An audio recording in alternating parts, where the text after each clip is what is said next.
Captain's log, stardate 57931.4. The crew is restless. After spending too many months piecing our ship back together, we're finally about to venture out on a new mission. And the crew isn't letting this unprecedented ion storm slow them down. They're ready for something different. I know I am. Perhaps more than any of them. Fortunately, nothing ever stays the same. It's entropy, the nature of the universe. Change is inevitable. And while entropy says order gives way to chaos, in this case, change is good.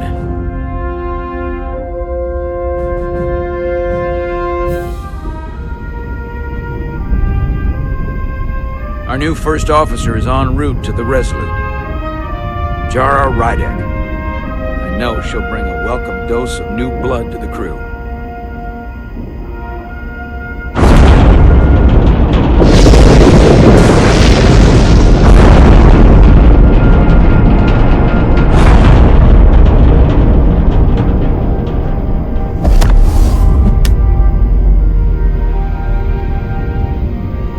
Thanks.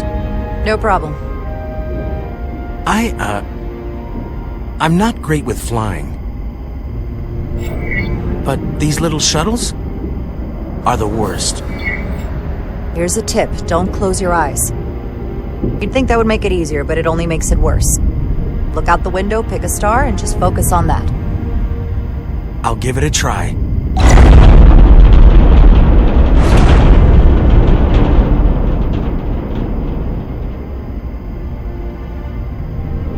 Sorry, I'm a little anxious. I hadn't noticed. I'm on my way to my first assignment. When we get to the starbase, I'm transferring on to the Resolute. So am I. It won't be easy for Jara to step in at the 11th hour like this. But if she's half the officer I knew she could become when she was a cadet at Starfleet Academy, she'll be the XO this ship needs right now.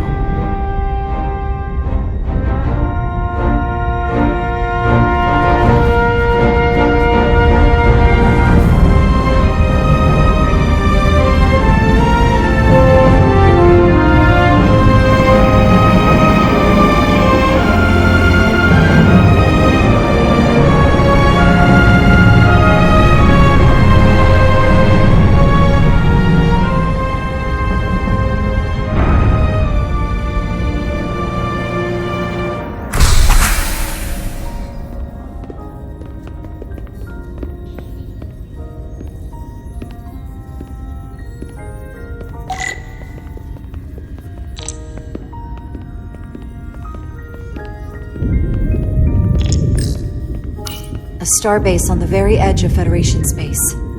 Long way from home now.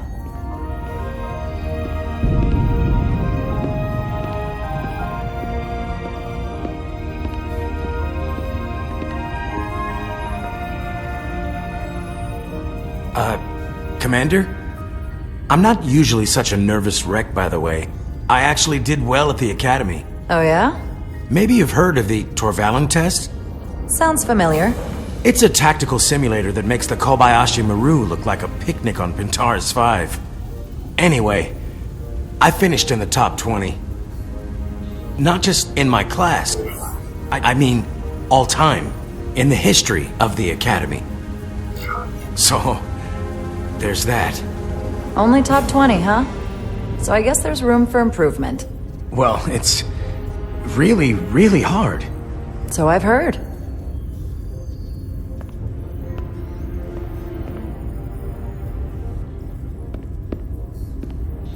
Please place your hand here. Hold it there for a few seconds.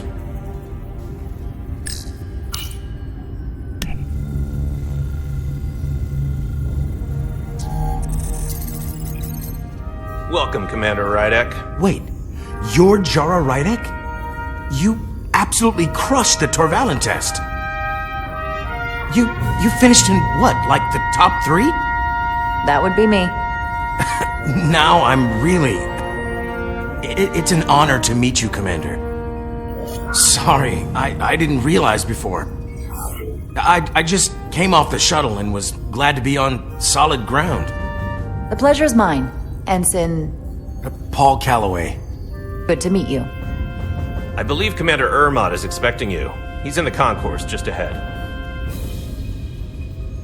See you on the Resolute.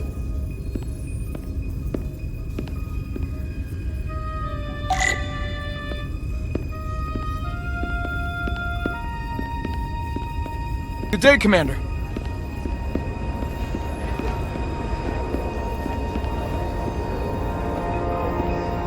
If I remember my briefing, Commander Ermot is a Bolian, so I'm looking for someone with blue skin. You're going to the Resolute too? Yeah, not the ship I was hoping for. Why's that? Well, you haven't heard?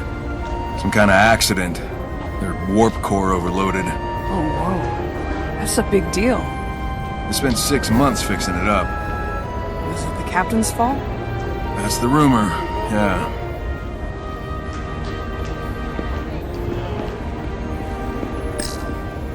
Are you alright? Yeah, I'm just... Well, I'm not sure where my departure dock is. The Resolute's gonna leave without me. Look here. The Resolute is leaving from this dock. Ah, you're right. Nerves must be getting to me.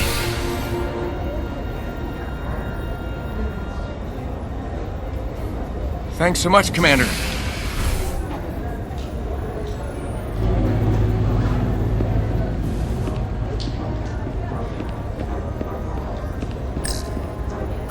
Starbase 128 has 4 docks. I'll replicate myself a meal once I'm on board. Excuse me, have you seen a Bolian around here? Yes, sir. Right back there, near the replicator. Ah, there he is. Thank you. Happy to help, Commander.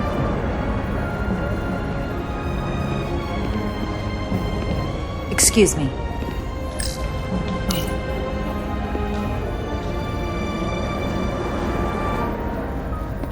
Welcome to the edge of the galaxy, Commander Rydek. I'm Commander Jan Ermot, Operations Officer on the Resolute. Commander? I hope there wasn't too much trouble getting here. This storm isn't making anything easy for us right now. I know conditions are less than ideal at the moment. It was a bit bumpy, but otherwise okay. My apologies. This storm is unlike anything I've seen before. We're grateful you were able to come fill our first officer vacancy at such short notice.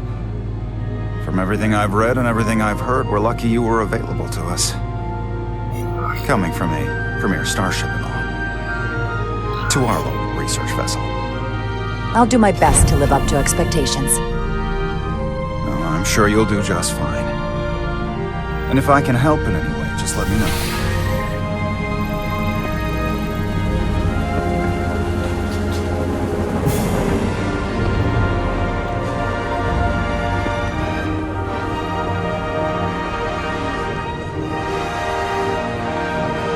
The USS Resolute.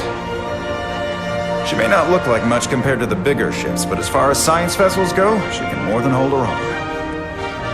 And she doesn't look so bad considering 6 months ago she was nearly cracked in half, venting plasma, fighting for her life. It was an accident? Equipment malfunction. An accident suggests fault, but no one's to blame. It was a planned test, but the warp core was pushed beyond its limits. It destabilized the dilithium, there was a runaway reaction, and the warp bubble deformed. We thought we could reach a higher resonant frequency, but it was more than she could handle. Cost us our first officer and 22 of our crew. At the end of the day, we're all responsible for each other. I can't even begin to imagine what that must have been like for you. I'm so sorry for your loss. Thank you. It does weigh heavy. Did you lose anyone close to you? Too many. And to that I'll just say, you have big shoes to fill.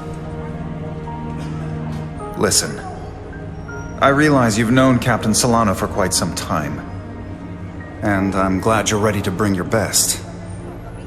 But I should warn you that when the captain announced you would be the new first officer, there were those who felt it was a mistake, that he should have promoted from within.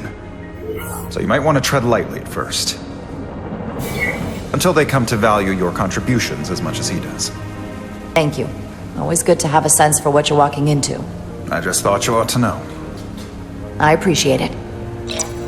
Starfleet has assigned us a high-priority mission to the Hotari region. I'll let the captain brief you on board. I know he's eager to see you. Will we be mission ready in time? We have every intention. The crew has been working around the clock to get the ship ready. There's still so much to do.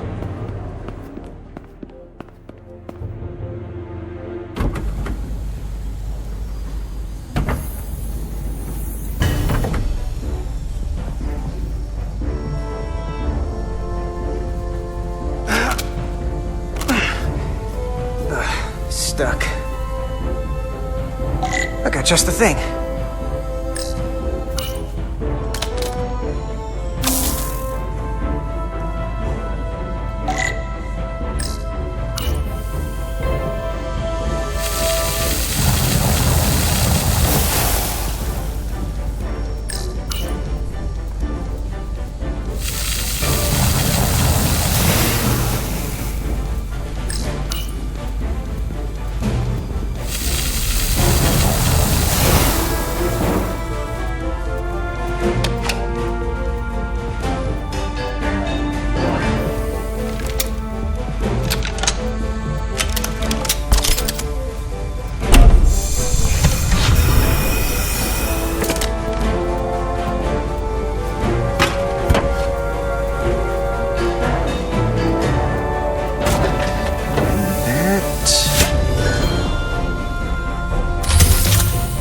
Is that.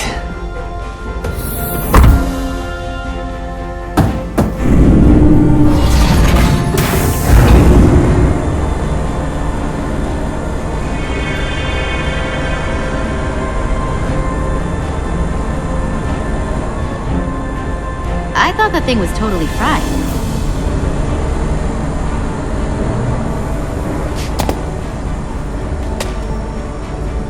Nice work, Carter. Nothing to it, Neely. And not a moment too soon. The boss wants us down in engineering. Like, now.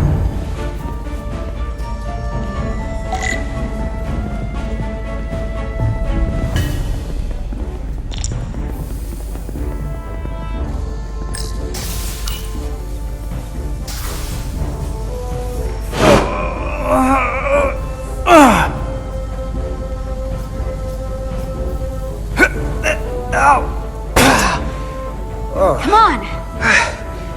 Oh, these are heavier than they look. Makes more sense than zero-G. You're welcome. So clean I can see myself. And you know what? Not half bad. Carter Diaz!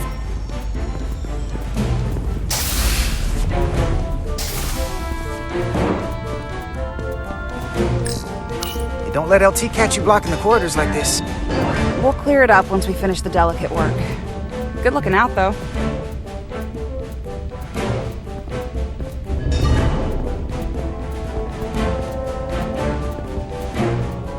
Hurry up!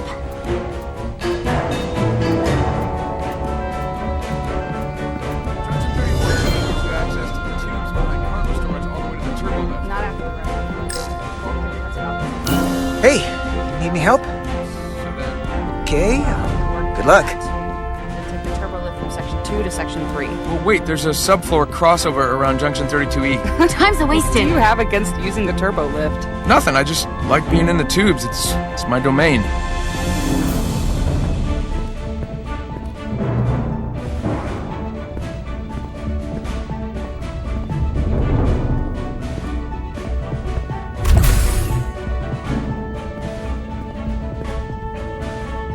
Engineering. I heard the new XO just arrived. Won't be long before we get underway. I just hope whatever Chovak called us down for, it's something good. I can never tell with him. I'd rather not end up degaussing plasma manifolds. Hanging upside down makes me queasy. You and me working together, we can tackle anything he throws at us. Your optimism is positively contagious.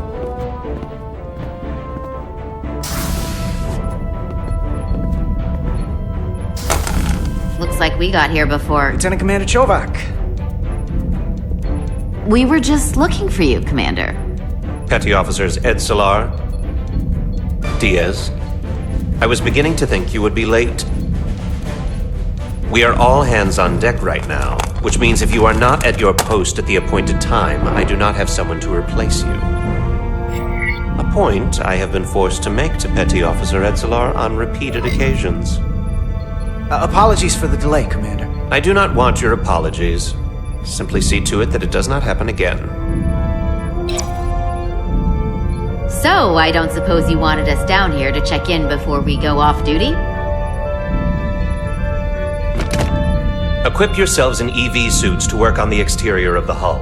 I need you to tune the structural integrity field for optimal performance. The subspace distortions and ionic interference we are experiencing are preventing the proper calibration. But this ship must be ready to depart shortly, despite the storm.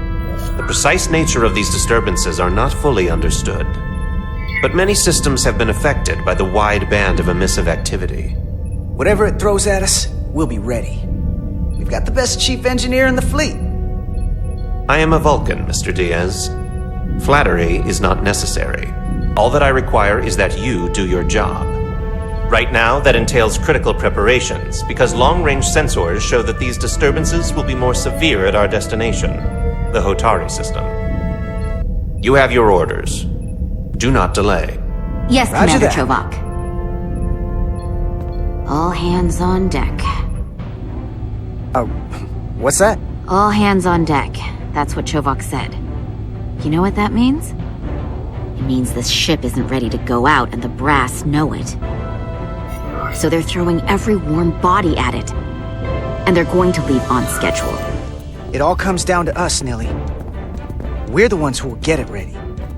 I know what we can do.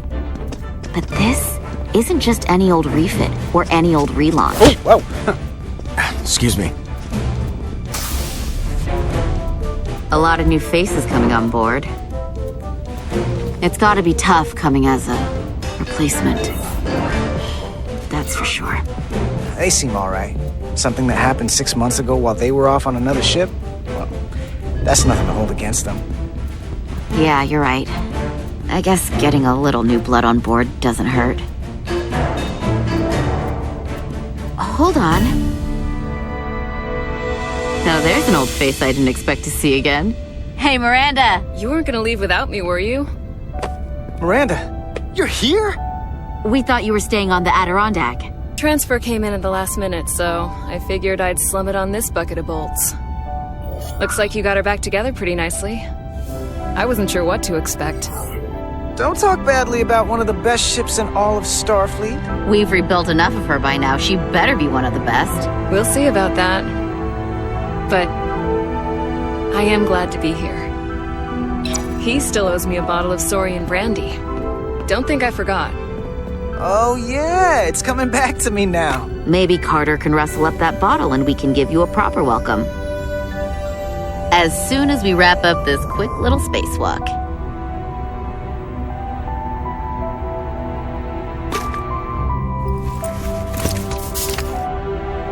Here, let me help you. Thanks. So what's the word? Are you back in the security rotation? Yep. Still running with the usual suspects. Whoa! Good to go.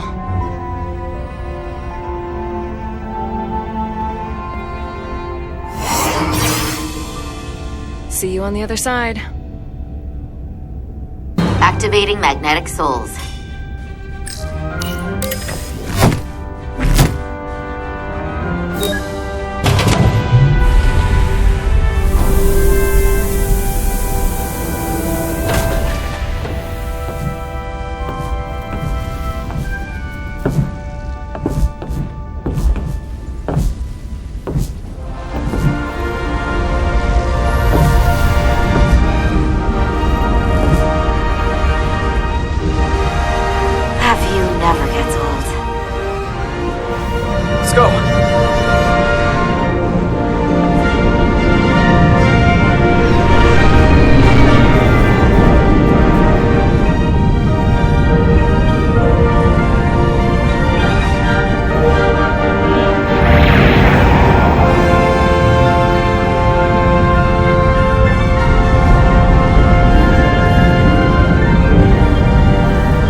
Captain Solano should be here momentarily.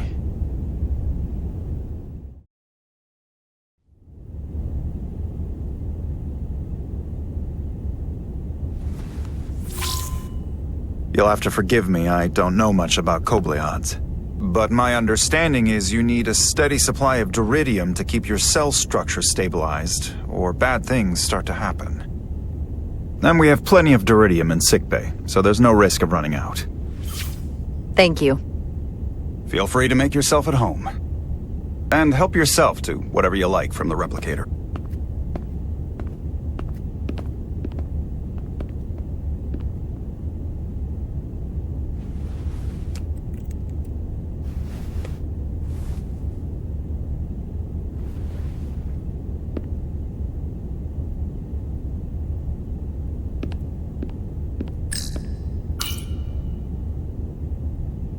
He's still got a thing for trains.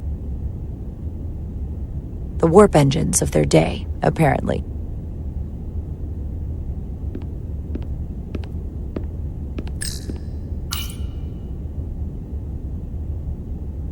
I can't believe he keeps this around. Don't even know where mine is.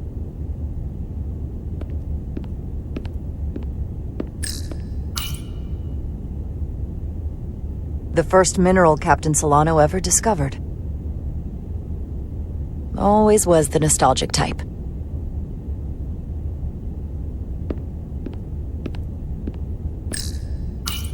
Just a sip of something. Tea.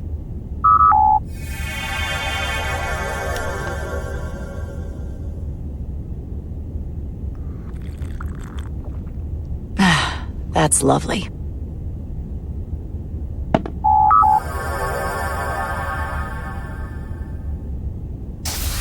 Jara Rydek.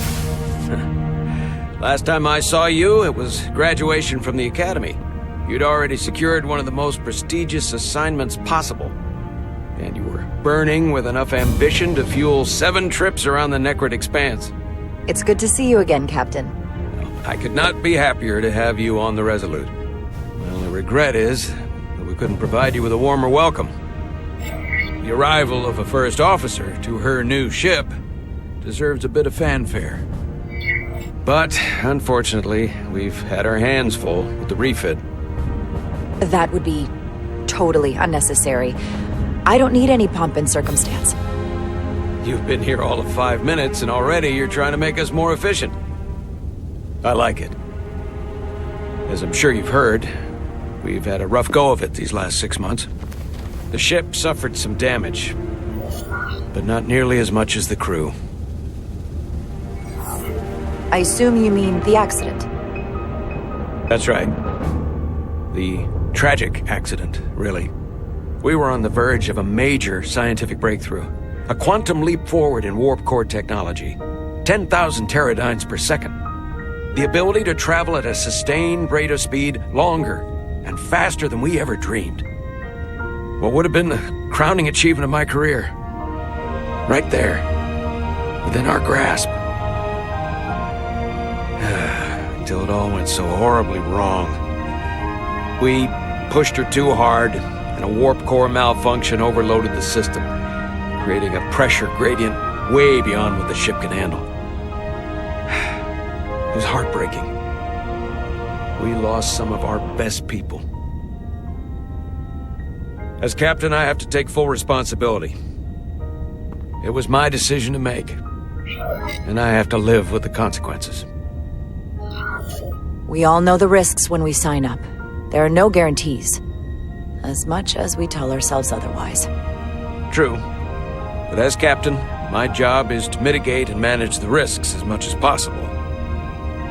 And that's where I failed. In my defense, I will say, I might have avoided the whole ordeal if my senior staff had been willing to trust me. There was a lot of pushback from my former XO, and I think that cost me his confidence. I don't want you to pull any punches. Certainly not on my account. But once we decide on a course of action, I need everyone to fully commit to the mission.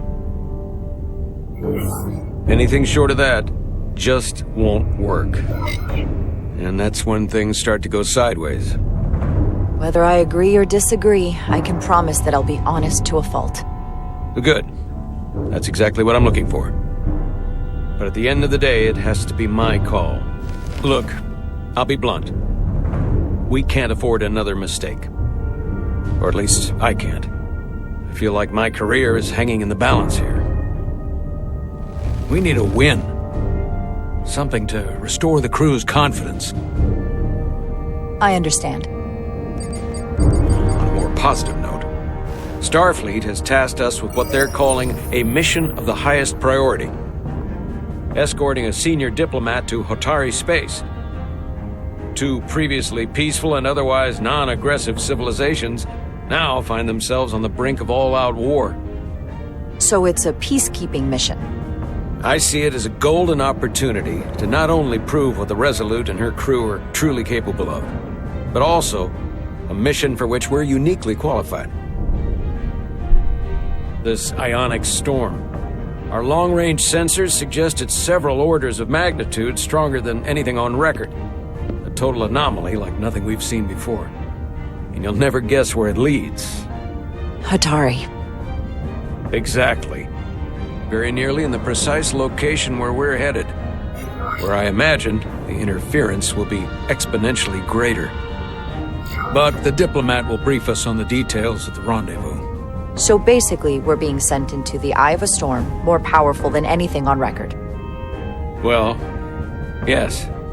But we're taking every precaution. But I don't want to get ahead of myself. I expect we'll have some rough sledding when we arrive, so I need you to prepare the crew for the worst. There's just one more thing I want to clarify up front. The metric that for me will be the ultimate measure of your success. What is it? If after serving as my first officer, you don't one day find yourself with a ship of your own, then I will consider it my personal failure. When that might happen is entirely up to you. But it goes without saying, you have my full support.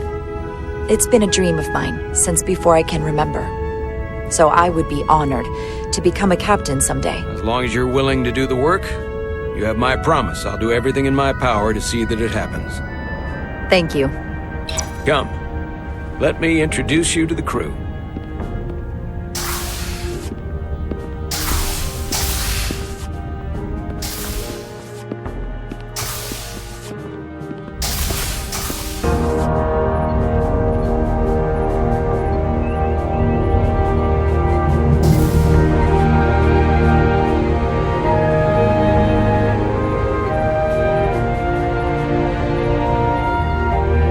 Everyone, if I could have your attention for a moment. I'd like to introduce Commander Jara Rydek, our new first officer. Some quick introductions. This is Lieutenant Handar, our helmsman, one of the best in the business. One of? Well, what he lacks in humility, he more than makes up for in ability. A pleasure to meet you, Commander. Likewise. Next, we have Commander Westbrook, our Chief Science Officer. I've come to rely on his expert counsel on a regular basis. Pleasure. Commander Rydek, it is such an honor to meet you. This is our tactical officer, Lieutenant Bedrosian, who's been looking forward to meeting you for about as long as I can remember. I've been following your career for quite some time, and I look forward to learning as much as I can from you. If anything, the honor is mine. Well, I have to admit, one of the reasons I've followed your career is because you're part Kobliad, because of what you've overcome. Starfleet stands up for people who can't defend themselves, and you were one of those people once. But since then, you've done so much to protect others who need it. I really admire that. So, you've been something of an inspiration to me. Not that I've done anything close to what you've done. I don't know what to say. That's incredibly flattering, thank you. I hope someday I can follow in your footsteps. I'm sure you will. And then, of course, you've already met Commander Ermont. Please, do everything you can to make Commander Rydek feel at home here. I'll be on the starbase. Have an urgent meeting with the starbase commander to get our authorization to get underway. If they drag their feet any longer, we won't make our rendezvous. The bridge is yours.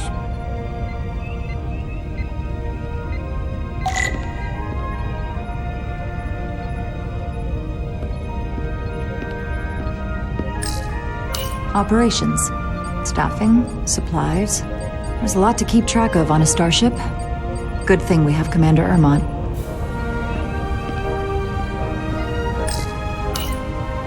The helm. The Resolute is a refitted Centaur class, meaning it's capable of quick maneuvers. Can't wait to see what she can do.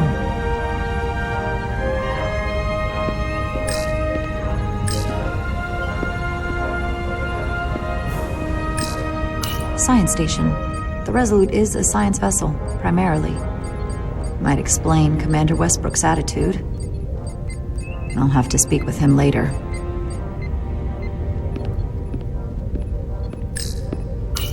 Tactical station. Hopefully a diplomatic mission won't require we use our weapons much. But if it comes to that, we'll be ready.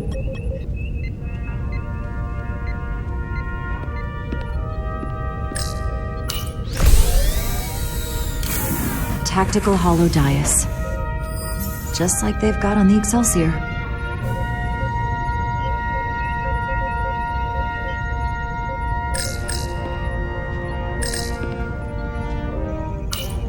The first officer seat. My seat. Right now, though, I need to fill in for Captain Solano.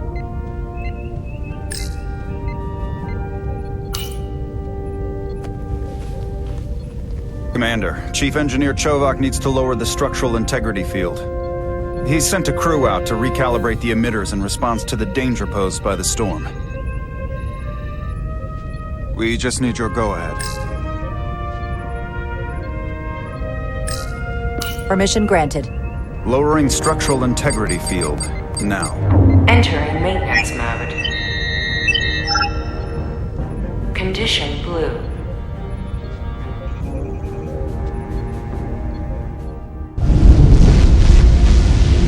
The storm is getting worse. Looks like they turned off the Sith. Great. Let's get to that emitter.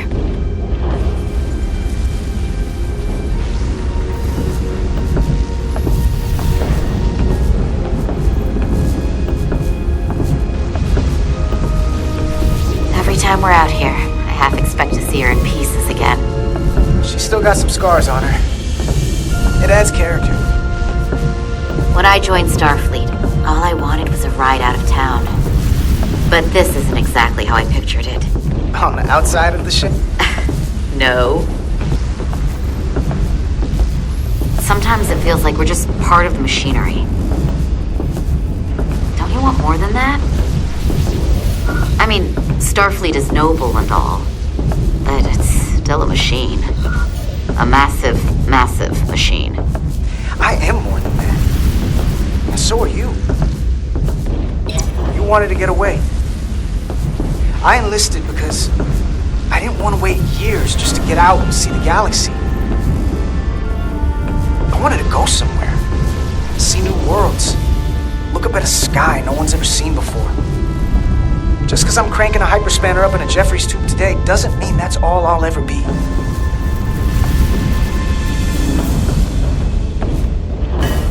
Diaz to Commander Chovak. We are at the Sith emitter. Acknowledged. You may proceed with the recalibration.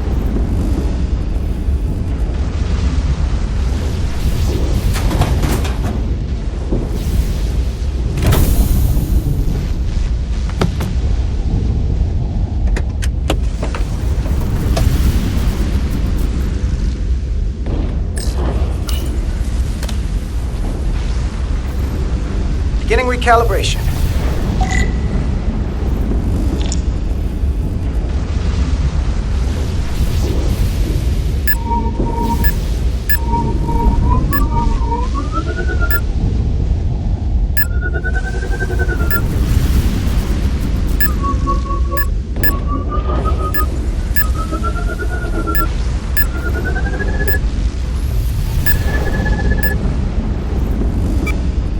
Looks good. That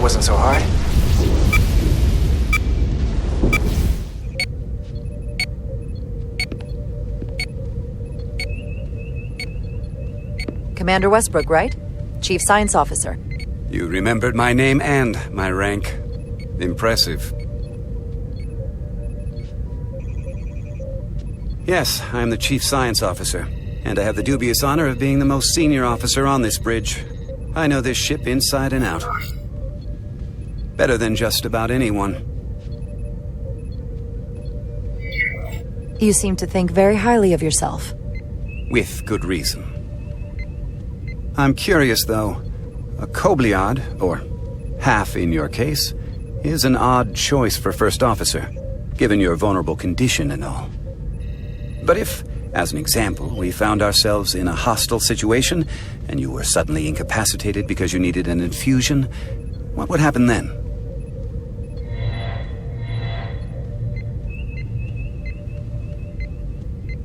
You'd leave Captain Solano without an XO. Granted, that would be a worst-case scenario, but not outside the realm of possibility. That's very kind of you to be concerned about my well-being. But you don't need to trouble yourself on my account. I'll be fine. Well, I wouldn't say I was concerned, just curious, that's all. Listen, can I be blunt, Commander? I see no reason to stop now. Commander Sutherland, your predecessor, was one of the best first officers in all of Starfleet. His record was impeccable and his reputation was without equal. I mean no disrespect, but the shoes you're stepping into are almost impossible to fill. He was loved by the crew. And he was one of my closest friends. I don't think I could ever replace Commander Sutherland. And it would be a mistake to even try.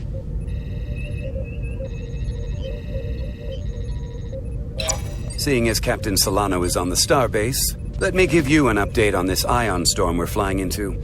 It's unusual, unlike anything I've ever seen. At the moment, I can't tell you if the Resolute will shrug it off or if we're putting ourselves at risk. However, if we learn more about its patterns, its nature, we can come up with a scientific countermeasure. Just a moment.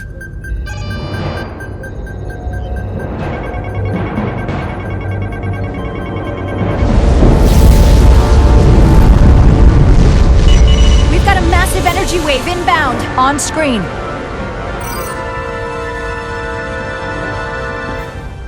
Tracing its trajectory. Starbase docking clamps are holding. The storm's emissions are fluctuating, coming in waves. And if my projections are right, we're about to get hit by a wideband burst of ionic energy. Like a tsunami. I'm reading power abnormalities all over the ship. Estimated time to impact, 2 minutes.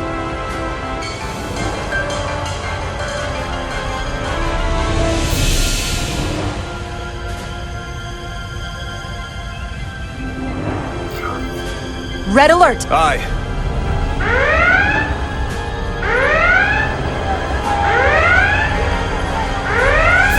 Evacuating main gangway and retracting. Putting sensor visualization on screen. With the structural integrity field shut down, we can't take a direct hit. Time to impact, 1 minute. Shield systems are severely impacted. We have limited protection. I need every available solution. What are our options? We can weaken the impact of the storm with a deflector pulse. There's a better way. I'm sending all auxiliary power to the deflector dish. Send the aux power to the shields. We can't reactivate the entire shield bubble, but it's a directional threat. So we can orient all we have towards the wave. You have to believe me. We only get one shot at this. We can't afford to get it wrong. That's right, which is why we need to send power to our shields. Bedrosian, get those shields up. Rerouting power to shields. Stand by. I need a heading. We've only got one shot. Understood. On my command.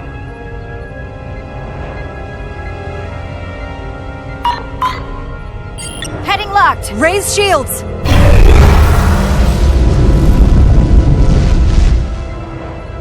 This is it! All hands, brace for impact.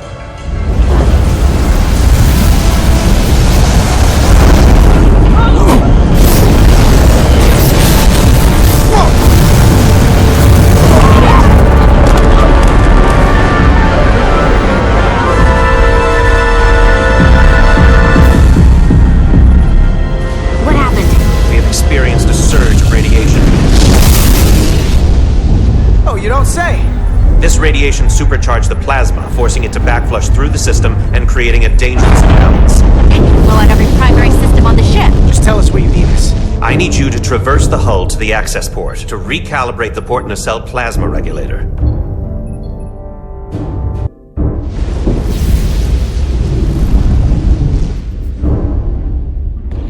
We've reached the first access point. Understood. Do you see the override for the level 1 failsafe circuits?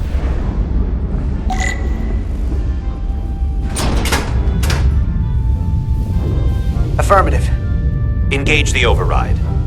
It should allow us to stop the EPS flow to the warp engine without triggering an automatic core shutdown.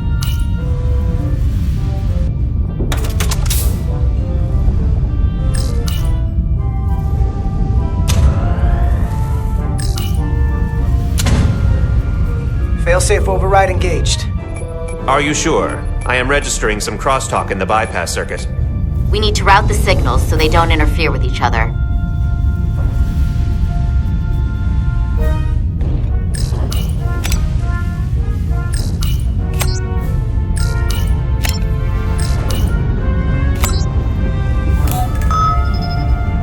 Diaz to Resolute.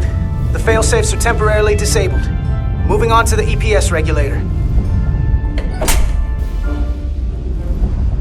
Heads up, Carter. What is that? One of the discharges coalesced. It's coming right toward us. I'm gonna try to disrupt it with my phaser.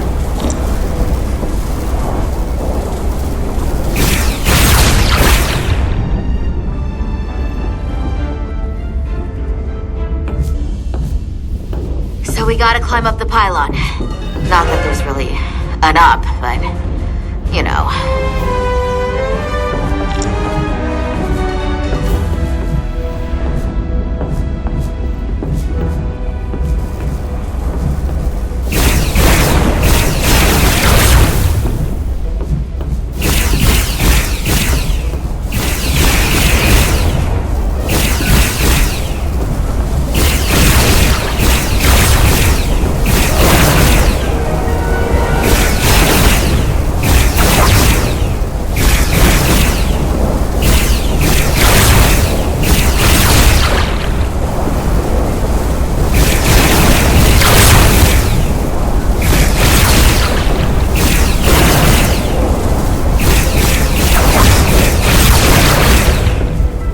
Almost to the regulator.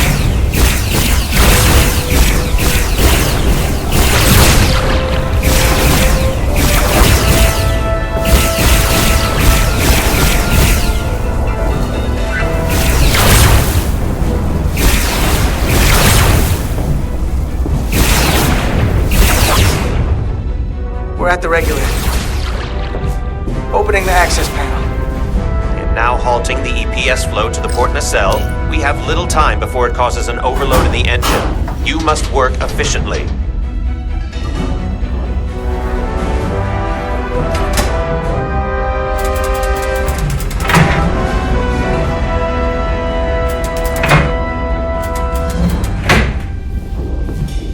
EPS manifold adjusters reset to neutral.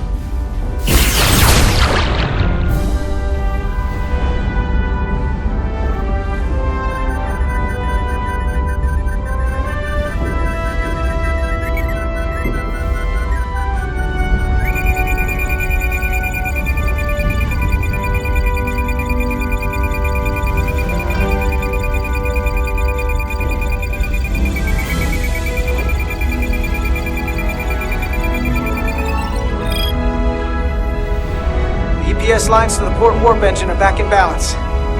Almost done. Once I cycle the manifold nozzles, Chovak.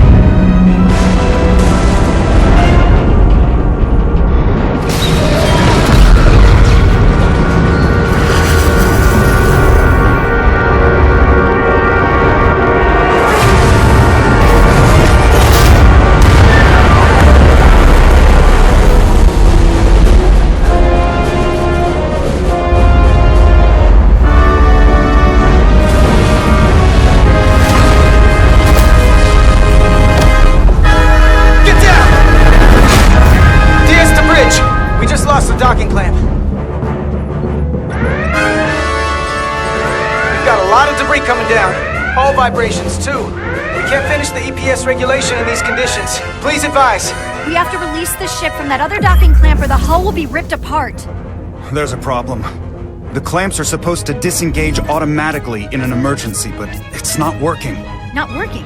What are our options? The docking clamps are fitted with exploding bolts for an emergency release. We've got crew out there. That'd be like setting off a bomb next to them. Maybe there's another way. Starbase is hailing us. Put him through. Resolute, the remaining mooring arm is failing. You need to disengage from the starbase now. The damage to the station will be catastrophic. We have crew outside and are looking for the safest way to... We have people on this station. If that mooring arm breaks, we could lose dozens of crew. Commander, hear me out. Reverse the polarity of the hull, which theoretically will repel the docking clamps. And repel the engineering crew right off the hull into the storm. This is Captain Solano. Put me on screen. Go ahead. Captain, we have a situation. Commander, what are you doing? Blow the bolts on the docking clamp. The captain doesn't know the whole story. I'm giving you an order. Jara? All due respect, sir, it's a more complex situation than when you disembarked. I need you to do the right thing. We can't have this go sideways before we even leave for the mission. The captain made himself quite clear. They're gonna get hammered with debris out there. Reverse the polarity.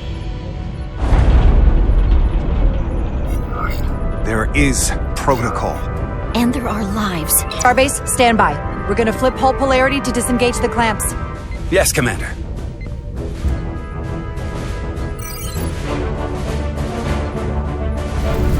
Repair crew, this is Acting Captain Jara Rydek. Be advised, we are going to reverse hull polarity to free us from the remaining docking clamp.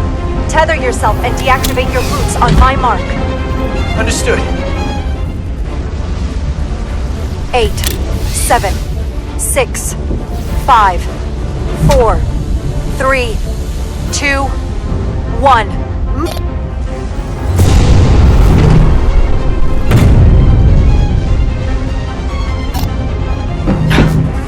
Perfect!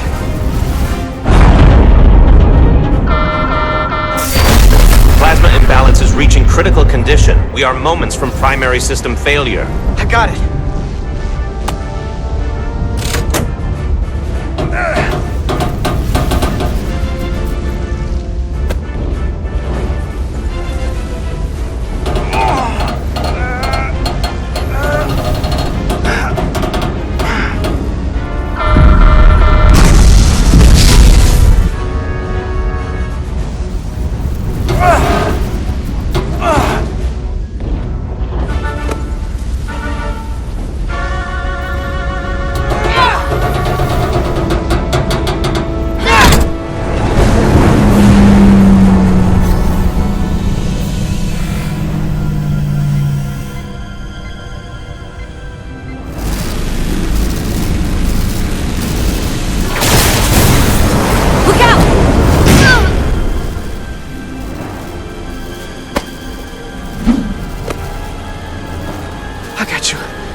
Hurt and unconscious.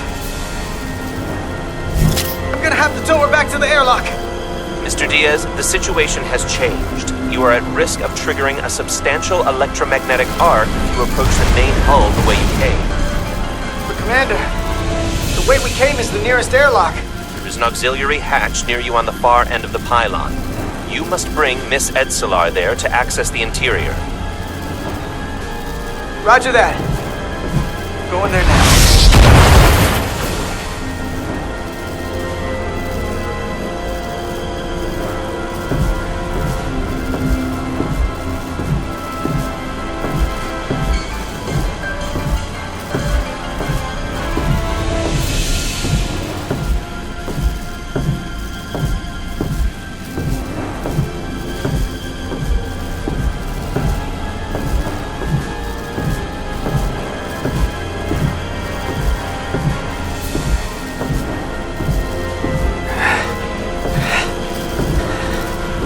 I'm at the auxiliary hatch.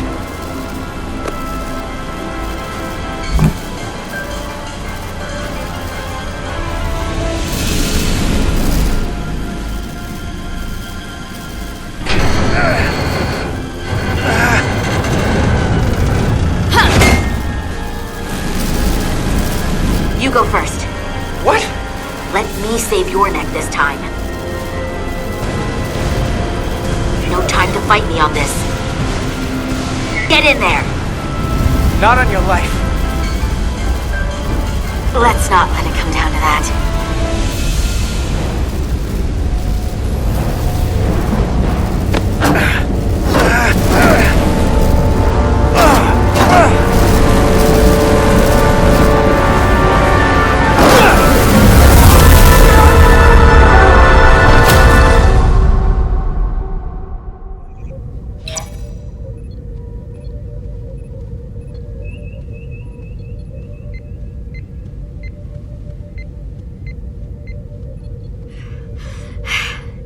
We made it.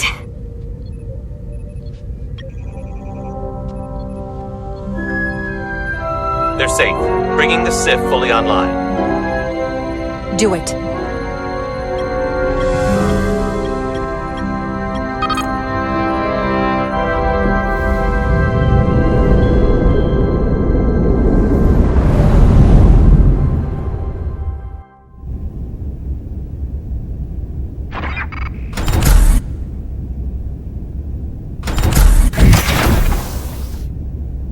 Nilly. I'm good. Help me with him.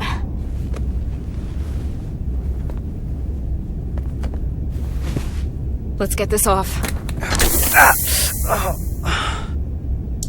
Medical. Got one wounded at my location. Carter. You don't look so good.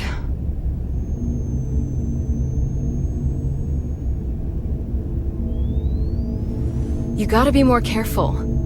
I just got here. I'm not ready to see you two get blown to space dust just yet. Now let's get you down to sickbay. Great.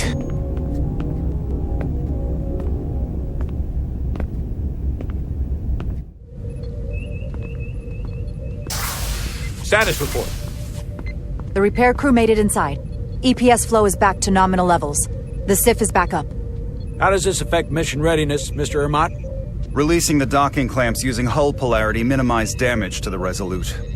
We'll have some last-minute repairs to make, but if we reapportion some of the staff, we can make our departure on time.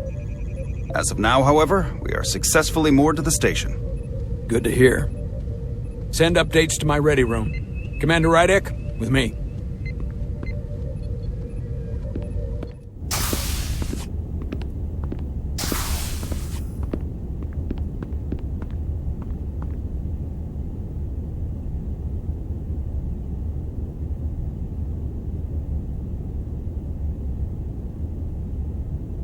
You disobeyed my orders.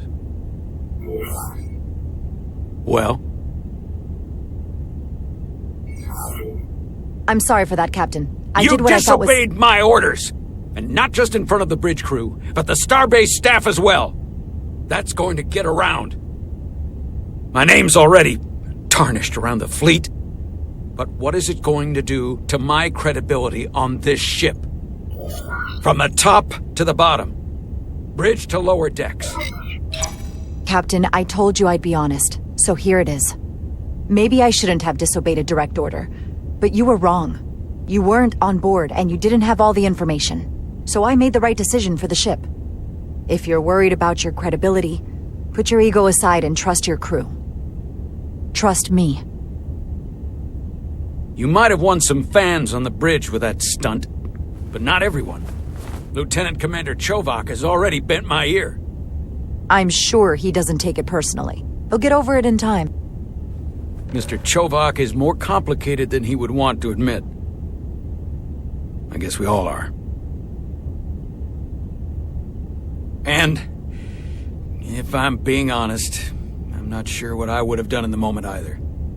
You never really know if you weren't in those shoes.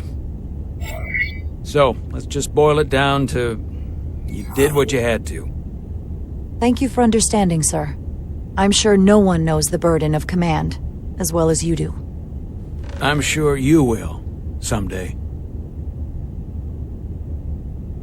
Despite it all, we got our final Starfleet clearance to depart. So if you'll fetch Mr. Ermot, we'll knock out the final details of any outstanding repairs, and then we'll set out for Hotari.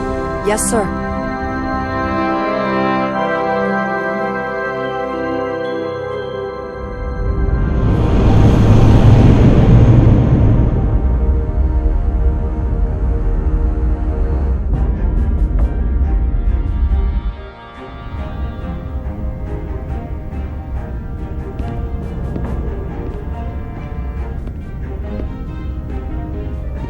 All departments reporting full mission readiness. We've got our full complement on board. This is my favorite moment, right now. The start of a new mission is always full of possibility. The Orion Syndicate could sell it as a drug. Don't let the Admiralty hear you say that.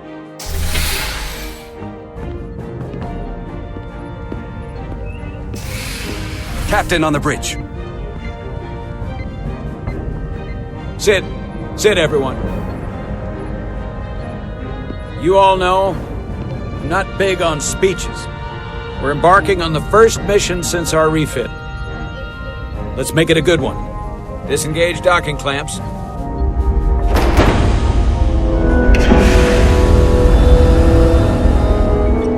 Docking clamps released. Thrusters ahead, Mr. Handar.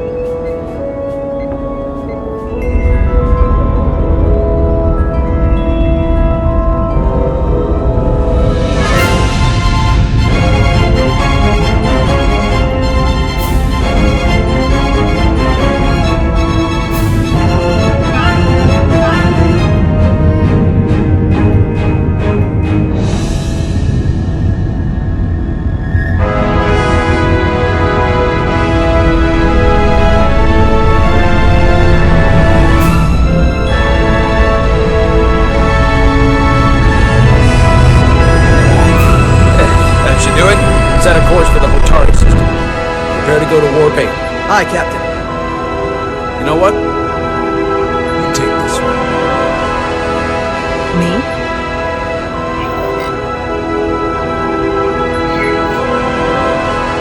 Engage.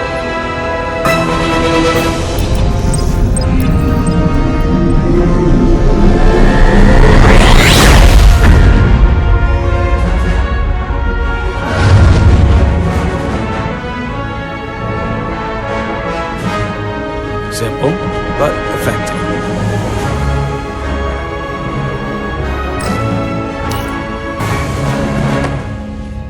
Easy. Thank you. I'm fine. Really, You don't look so good.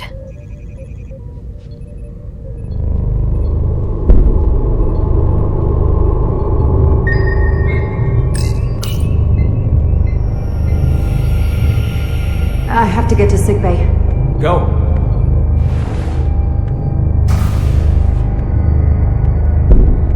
Commander, help me get her inside!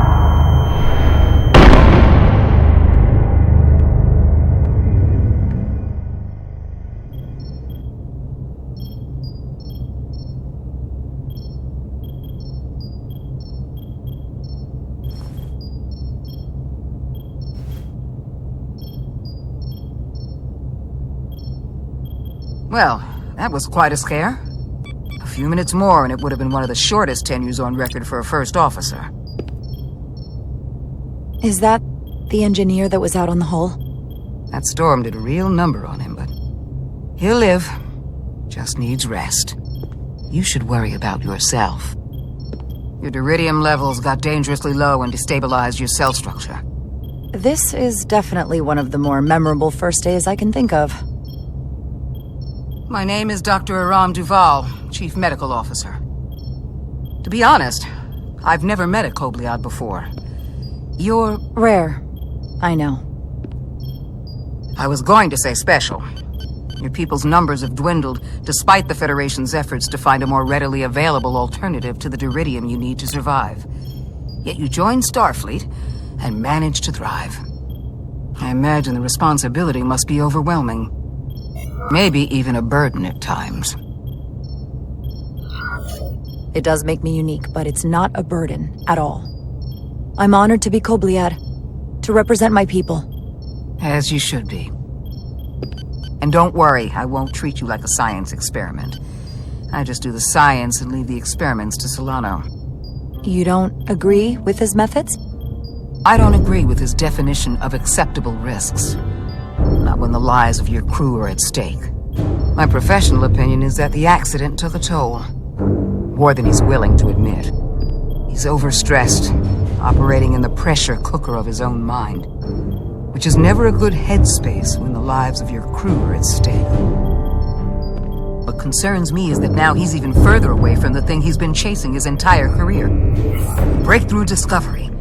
The major innovation. Something he can put his name on. The more the time passes and the further out of reach it gets, the more risk he'll be willing to take.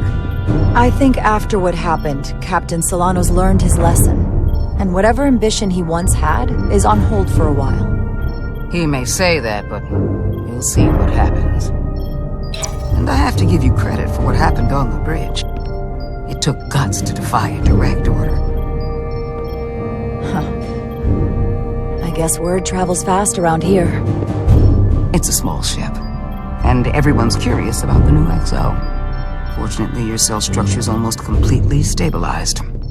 And I'll spare us both the lecture, but I do feel it's my responsibility to remind you, without regular infusions of duridium, you will not live. It's as simple as that. Understood. Then, my work here is done.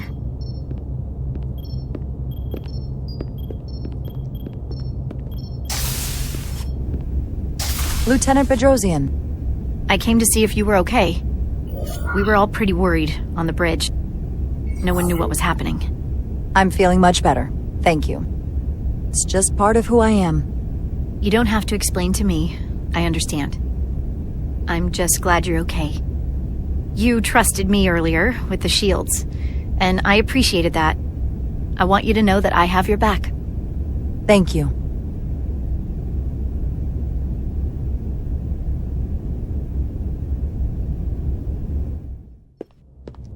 Now, Carter, the emissions that gave you that burn are quite unusual, like everything else that goes with this storm. That's a combination of hyronolin and lectrazine to counter the radiation effects. That should help speed your healing. She's come by a couple of times to see you already. Be brief. It's good to see you awake again. I was starting to get worried. Not that you aren't in good hands with Dr. Duvall. So, be honest. How bad do I look? You look rugged. Rugged? Okay, how about heroic? Millie was looking in on you too, by the way. But since it's just us right now, I had a chance to think about this while I was away. And I thought it was important that I just come out and tell you, instead of tiptoeing around it. It's okay, Miranda. You can tell me anything. I know that. Then come on. Just spit it out. I'm trying. Let me talk. What I'm trying to say is, we've been really good friends for a long time. But I got back here and I couldn't ignore it anymore. I want to see if there's more between us than just being friends. Are you sure about this? They're my feelings. Of course I'm sure. Well, I just mean, seeing me in here, after we almost got killed out on the hull. I felt this way before that, Carter. I like you. And I think there could be something more for us. So, what do you say? I like you too, Miranda. And I'd like to see where this goes. Good. I was really hoping you'd say that. Sorry to interrupt, but the patient needs to rest if he wants to get back to his old self. Of course. I'll see you again soon.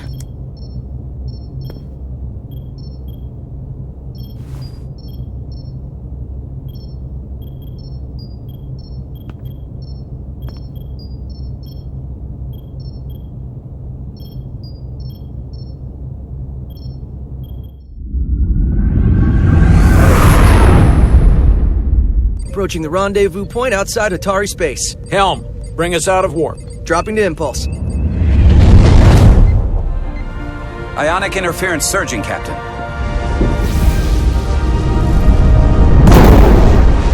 Shield integrity holding. We can take it. We are at the correct coordinates to meet the shuttle. Commander Rydek, find us our diplomat, if you will. Aye, Captain. Let's reduce the noise. Filter out environmental signals. I can manually tune what's left for Federation signal types.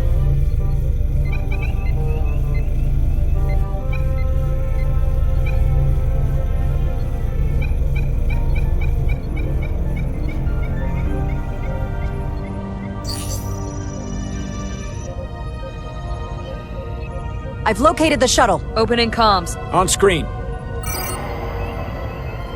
Shuttle to Resolute. Shuttle to Resolute. Debris field. Lost maneuvering. Losing. I can't get it any clearer.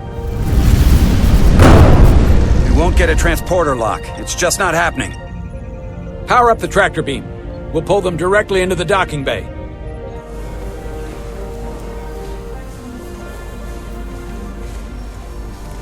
Diaz, you good to run the tractor emitter? Yes, sir. You sure? I'm sure.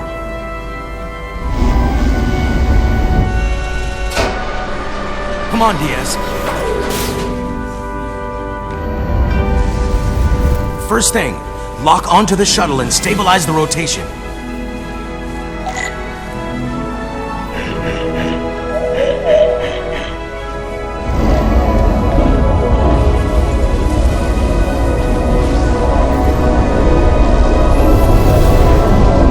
Debris. I'm on it.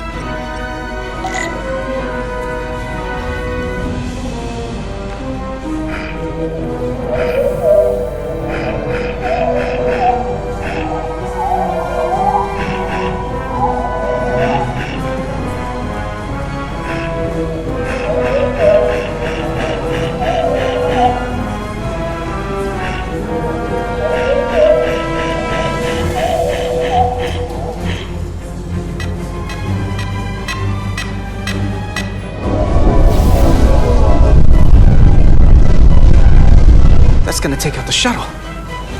Thea's the bridge. There's a large piece of debris headed for the shuttle. The tractor beam can't handle it. Can our shields take it? I believe so. Commander Rydek, plot an intercept course. On it.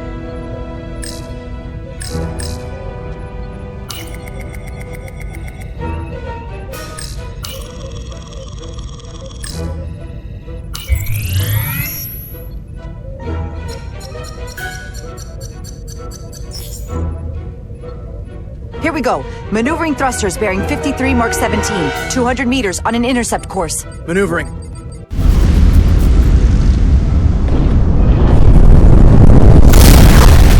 Got it. Whoa! Someone's working hard on the bridge.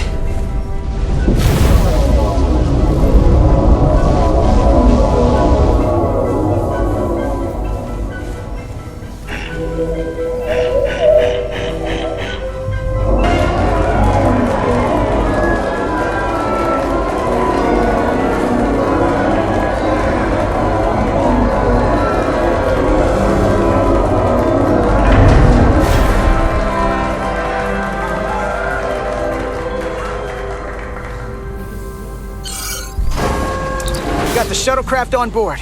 Good job. We're on our way down to meet them.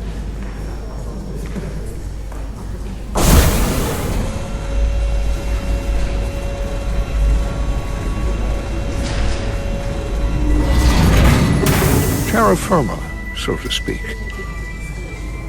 Ambassador Spock.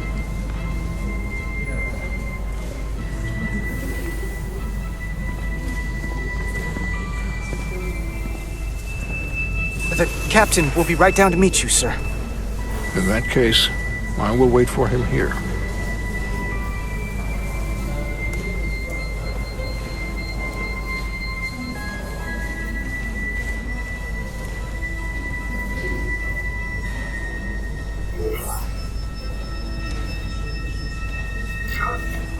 Apologies for the landing, Ambassador. I was operating the tractor beam, sir. I take responsibility. Our arrival was the smoothest part of our journey. Your artistry with the tractor beam is commendable. We thought we were prepared for our arrival in Hotari space, but it is evident my craft was not sufficiently robust for such intense ionic activity. The storm has been pretty intense. There was an element that was most unusual. Before you came to our aid, our maneuvering thrusters and impulse engines were rendered inoperable. So we attempted a short traversal at warp speed, only to find that we could not achieve warp at all, even though our diagnostics computer showed no faults or anomalies. What do you make of that? When all indications say that warp speed is possible, but in practice, we find it is not. I'd rather investigate than speculate. A sound principle. Take readings, run some additional diagnostic checks, and we'll get to the bottom of this. Quite logical. Petty Officer... Carter Diaz. Sir. Thank you. Ambassador Spock. Excuse me. I'm honored to have you aboard. I'd like to get right to it. We're already behind.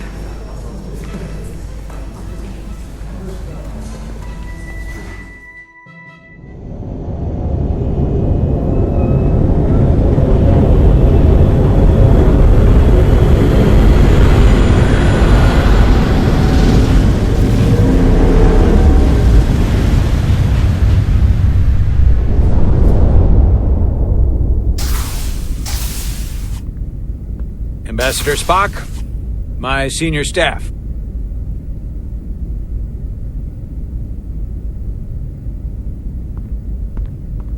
It's not every day that a captain gets to welcome a Starfleet legend aboard. You flatter me, Captain Solano. But legend implies the past tense, whereas I am very much focused on our present circumstances. I didn't mean to suggest you were stuck in the past. You're right, Ambassador. Not the most diplomatic choice of words. Your experience comes from the past. But our present situation calls for it. True enough. We were hoping you could fill us in on the details. We got the basics from Starfleet. Two formerly peaceful neighbors are now on the brink of war. Indeed, and the tension between them grows fiercer by the hour.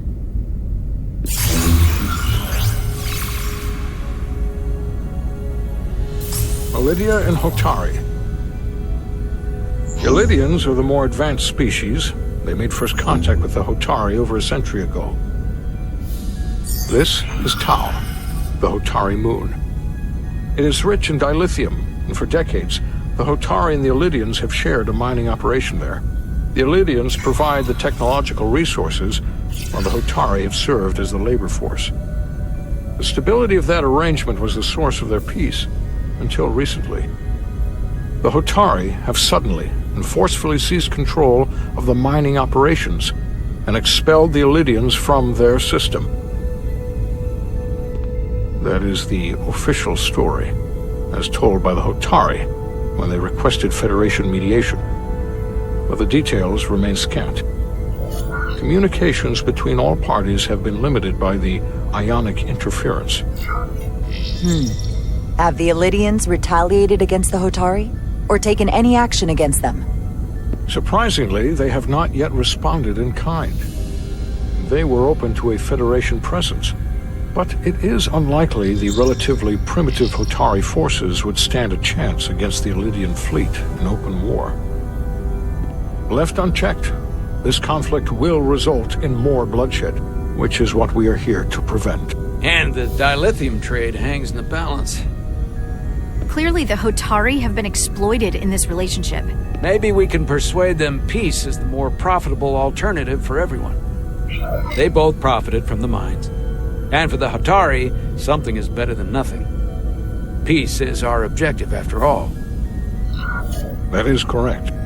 We can call it profitable or mutually beneficial, but at the end of the day, the Hotari are still being exploited for their own resources. True peace is not merely the absence of war. And as such, this conflict will surely come again. Neither the Elydians or the Hotari are members of the Federation, so we can't make them do anything. There is an additional complicating factor I should mention.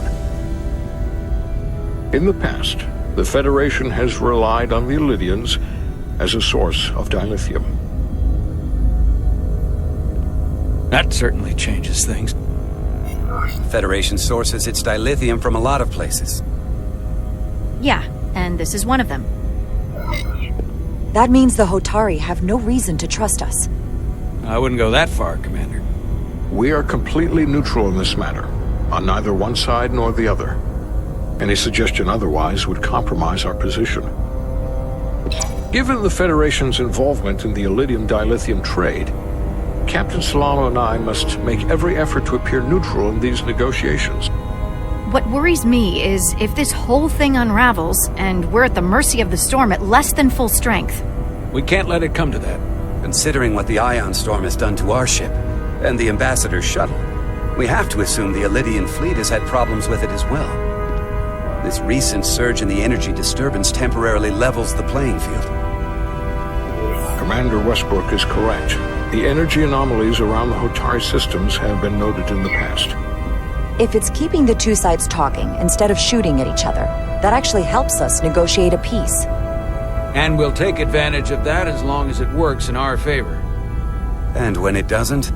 All the more reason to learn as much about it as we can while we are here. We do not want to be caught unprepared, should the energy anomaly continue to fluctuate. So I trust we understand our circumstances. We're operating on a strict timetable here, and we're going to be leaving for the negotiations shortly.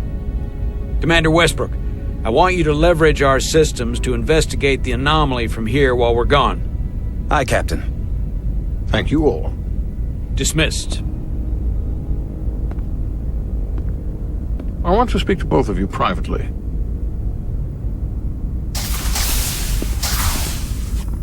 Ambassador Spock, I'd like to make a formal introduction. My first officer, Commander Jara Rydek. Commander, as you are aware, there are limits to what Captain Solano and I can do in our official capacity as representatives of the Federation. But someone in an unofficial capacity, your first officer, for example, would not be bound by those restrictions. Commander Rydek could ingratiate herself to certain parties behind the scenes, where they may be more candid in revealing information that could lead to a resolution. She certainly goes her own way. Maybe that helps in this case. It would be unconventional. I'm perfectly happy to work outside the lines. And by extension, you will be doing your duty, Commander. Just not too far outside the lines. Well, I hope Commander Rydek will have more luck finding out what really happened than we will through official diplomatic channels. The fate of the negotiations, the interests of the Federation, and the prospect for peace may very well depend on it.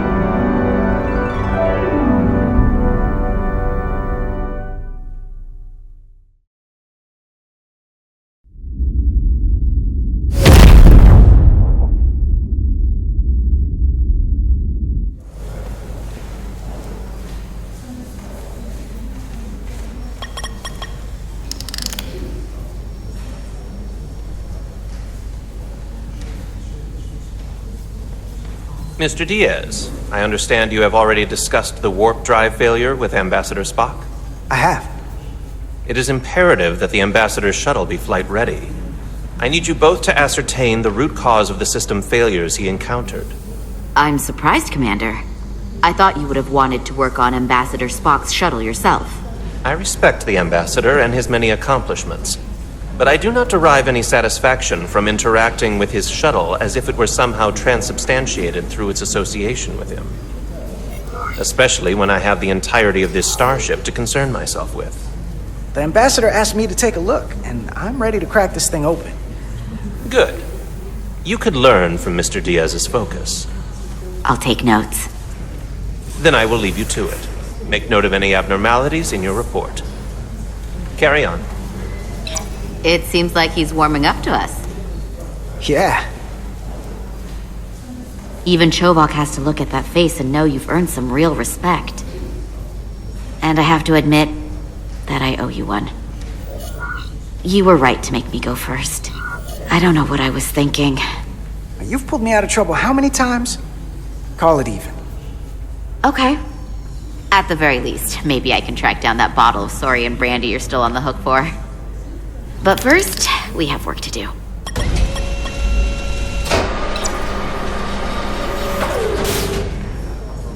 Ready to go? All set. Let's run the diagnostic.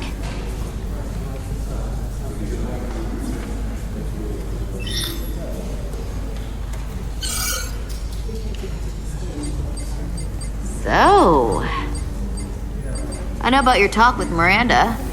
You do? She sent me a Priority 1 dispatch right after your conversation. I'm happy for you. Both of you. Thanks. But I'm only going to tell you this once. Don't screw this up. Because I would be very unhappy if you tried this out and then, I don't know, 6 weeks or 6 days later, I have to start splitting holidays between the two of you. All because things went south and you're not on speaking terms. That just isn't gonna work for me. You really don't believe in me, huh? It's not you. Or her. Just running the numbers, and things don't work out more often than they do. I like my friends, and I like our group. I don't want to lose that. Is that thing done yet? Yeah, it's wrapping up. Let's see. The relays along the primary EPS are blown. The backup relays are all intact. An EPS overload from the warp drive could cause that. But how did the shuttle end up dead in the water? Huh. Well, maybe the ship's data recorder can tell us something.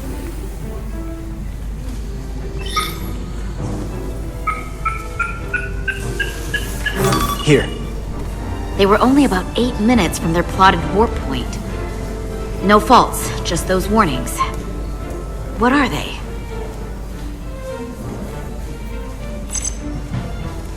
Subspace variance out of tolerance.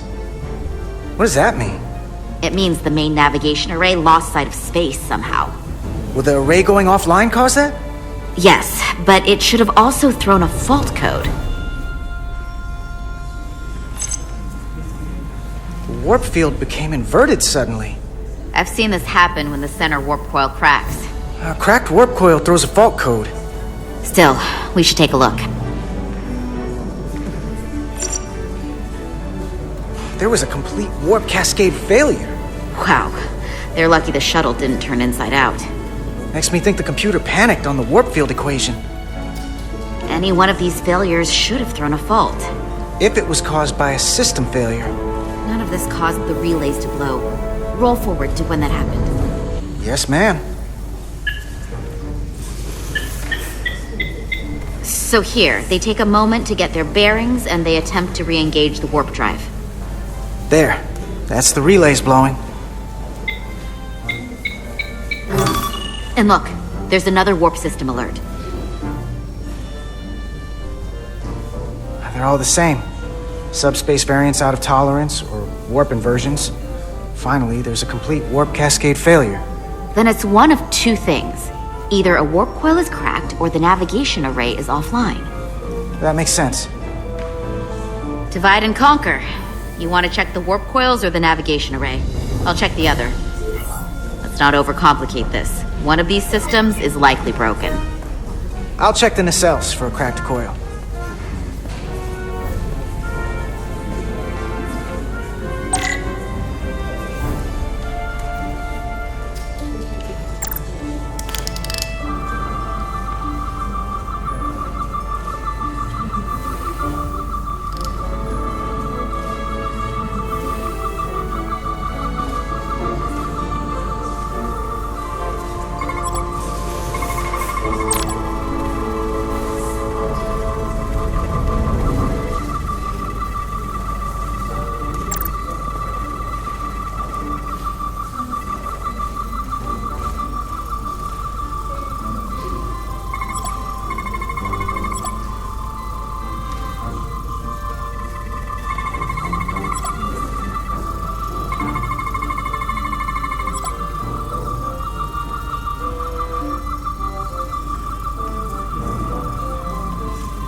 checked every coil on the port nacelle for imbalances. If any coil in either engine were cracked, I would have detected it. So, it must be the navigation array. Except it's not. Checked and double-checked. Well, the readings don't lie. Here comes the security detail for the way team.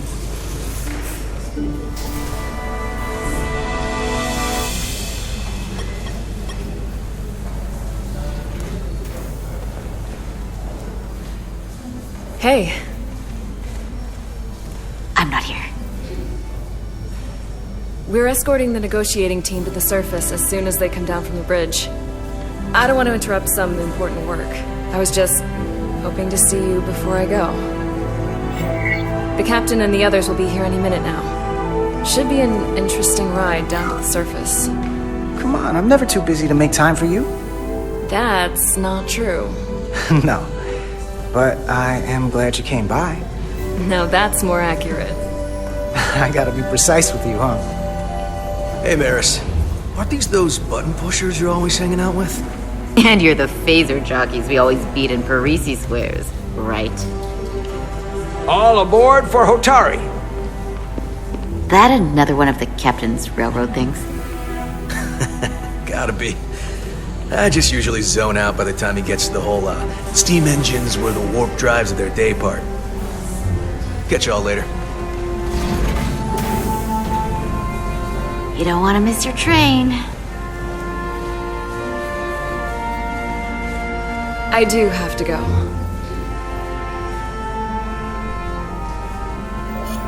Not gonna lie, I'd rather not leave right now.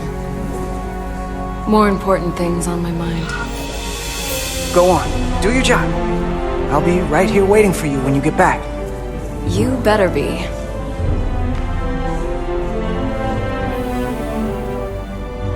Be seeing you.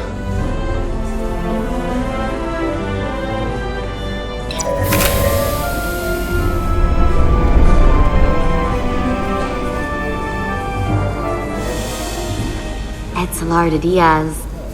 If you could float back down to reality, we still have a ways to go. All right, where were we? So, the warp coils in the navigation array are fine, but the nav computer doesn't seem to think so. I'm out of ideas short of field stripping this shuttle from bow to stern. You wanna take this out of the shuttle and throw it on the bench? Oh, real hands-on maintenance. I like it. Okay, the nav computer is patched into the ship. The ship's computer can double-check our work. If the shuttle's nav computer is putting out false data, we'll know it.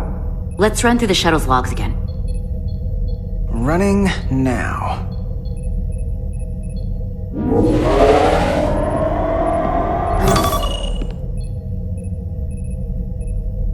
Same.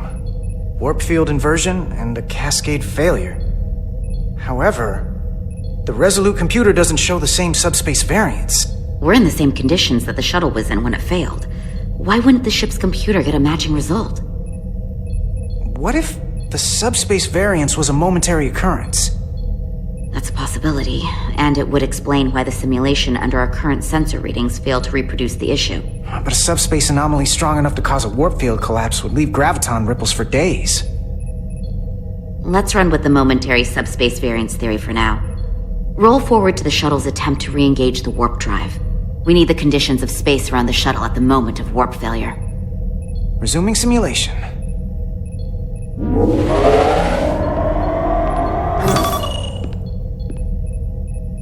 Error in warp field calculation. Cochrane formula variables are out of range. That right there. Take the shuttle sensor data from that moment. Computer, why did the warp field calculation fail? Warp field pressure returned non-orthogonal. Results are undefined. That doesn't help. Wait, what if we use a different ship? Put the Resolute into the simulation instead of the shuttle. Yeah, it should warp just fine. Unless... Computer, run the simulation with the Resolute. Resolute simulated. Computer, give me manual control on the warp power. Static field intensity, warp 1.1. 1.2. 3. Warp pressure is destabilizing. Error in warp field calculation. The warp drive has experienced a system-wide cascade failure. Warp field collapsed. Subspace variance is out of tolerance. Cochrane formula results are undefined. Bingo. What-o? The same moment when the shuttle failed to warp, so did the ship. Whatever happened to the shuttle just happened to us. The Resolute will not sustain warp. We can't leave Hotari space.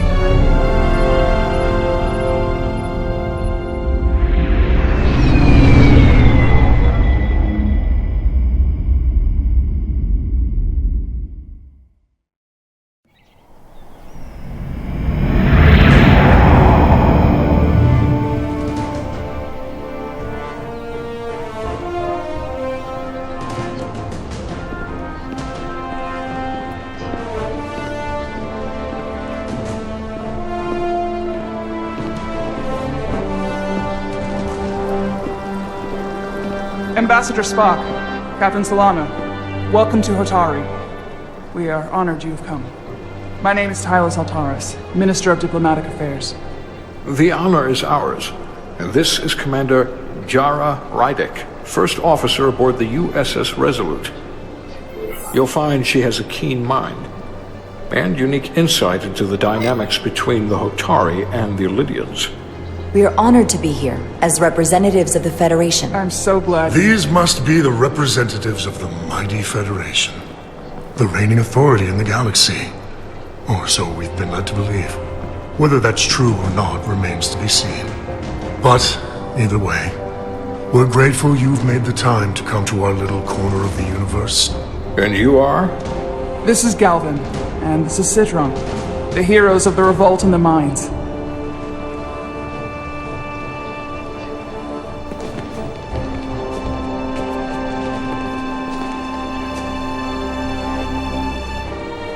Let's hope this is the last time we ever have to come here. If you'll excuse me.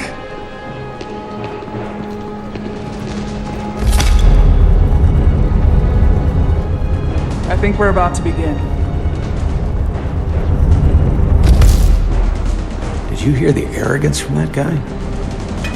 I don't know what we're walking into here, but that guy was something. Something about his tone tells me this won't be easy. That was my sense as well. I doubt he speaks for all of Hotari, so I would urge patience until we speak with their queen.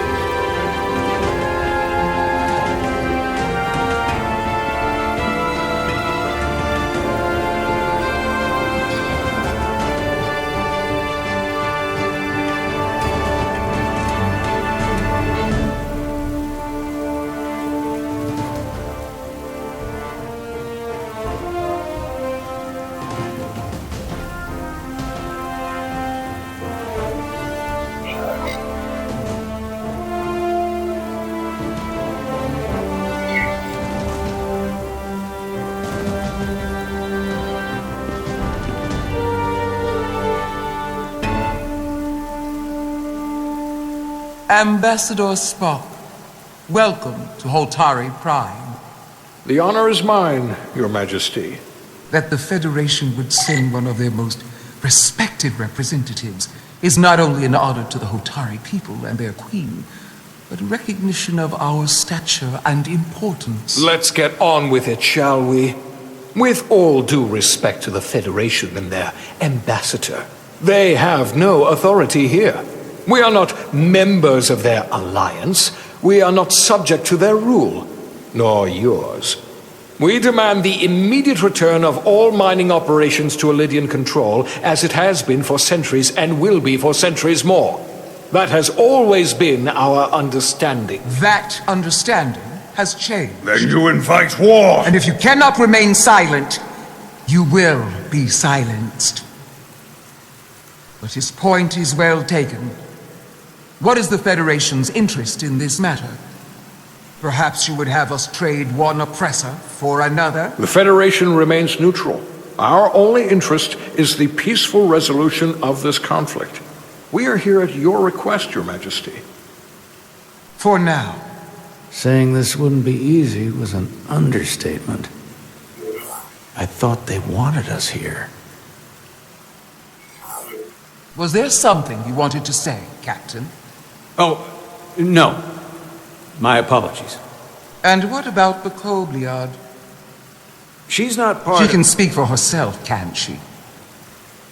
Then let her.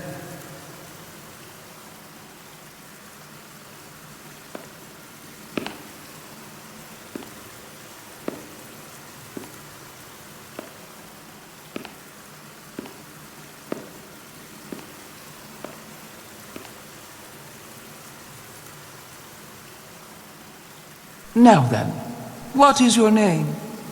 Commander Jara Rydek, Your Majesty. Being a Kobliad, you would know better than anyone.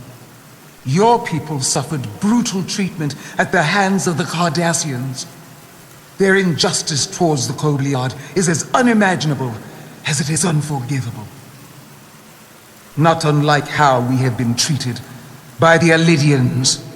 As much as they'd have you believe they are the victims here, remember it was the Hotari who attacked us. Hundreds of innocent Alidians were slaughtered without mercy in those mines. The blood is on their hands, not ours! Quiet! If after all the Kobliad suffered, you finally had the chance to right that wrong, to get out from under their control, would you take it? Or would you negotiate a peace?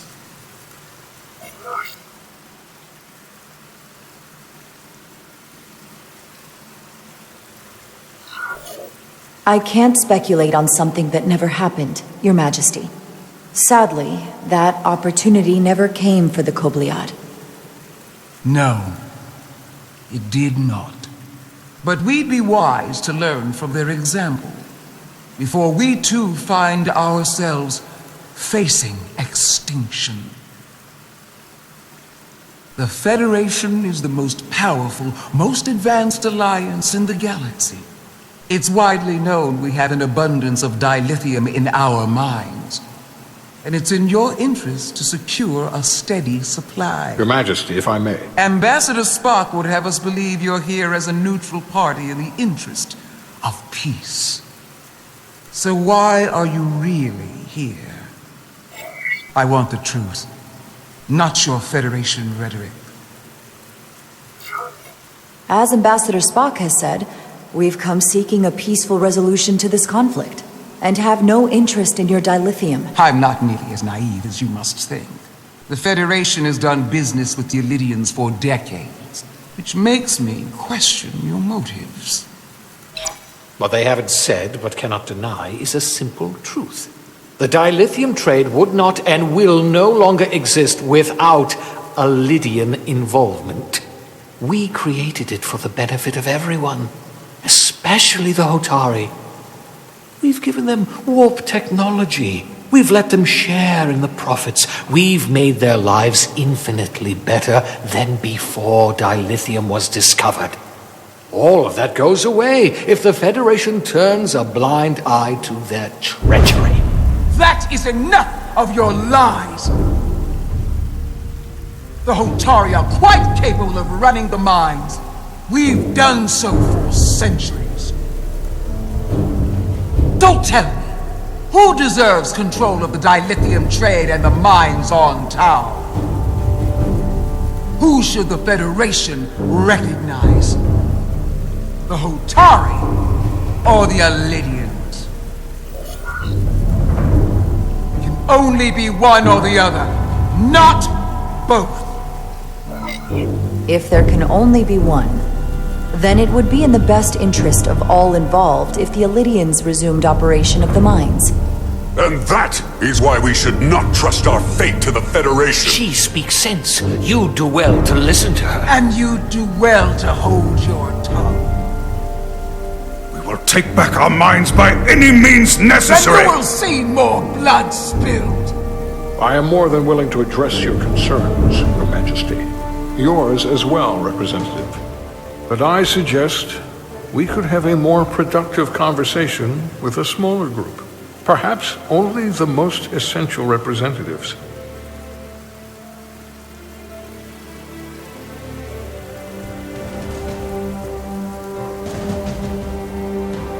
I would agree, Ambassador Spock.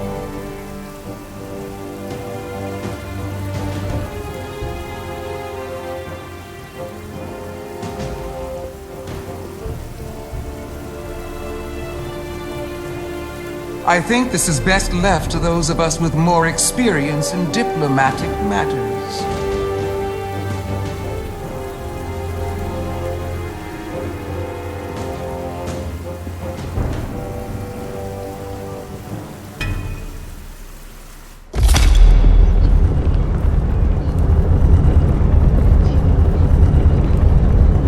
Spock and I will cover everything on the diplomatic front. You make nice with the locals and see if you can get some answers. We need to find out why the Hotari are so willing to risk war. What happened in those mines?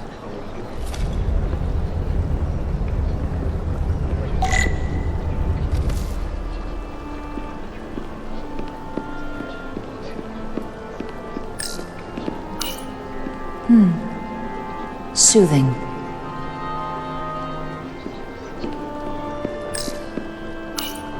Commander, after hearing so much about the Federation's sense of fairness and justice, I was surprised that you sided with the Illydians. In all honesty, I expected more, especially from someone like you. To be clear, I'm not on either side of this conflict. Our only interest is peace. On the Illydians' terms, apparently. I assume you were there, the day the mines were seized from the Illydians. Not seized. Reclaimed. And restored to their rightful owners. Yes, I was there. We had to be decisive. Before the Illydians could even realize their worst nightmares upon them. Were the Hotari miners armed during the revolt? I'm just trying to understand how it happened. If by that you mean armed with centuries of abuse and exploitation at the hands of the Illydians, then yes. Which doesn't really answer my question. We had them vastly overwhelmed from the start.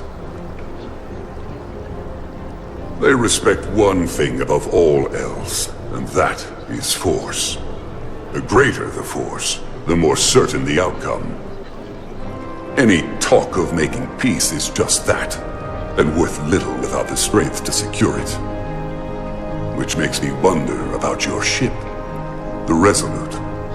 Undoubtedly the Federation's finest warship. Ready to contend with anything the Illydians might have in store. Or is that not true? Maybe I've misjudged it. It wasn't designed as a warship. More for scientific research and exploration. But the Federation must have ships designed for war. Technically, they're Starfleet ships representing the Federation. But yes. I see. Sidron. A pleasure meeting you, Commander. I'm sure we'll cross paths again.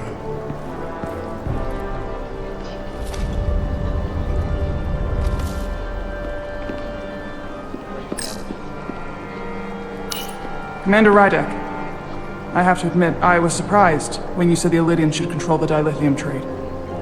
I was under the assumption the Federation is neutral.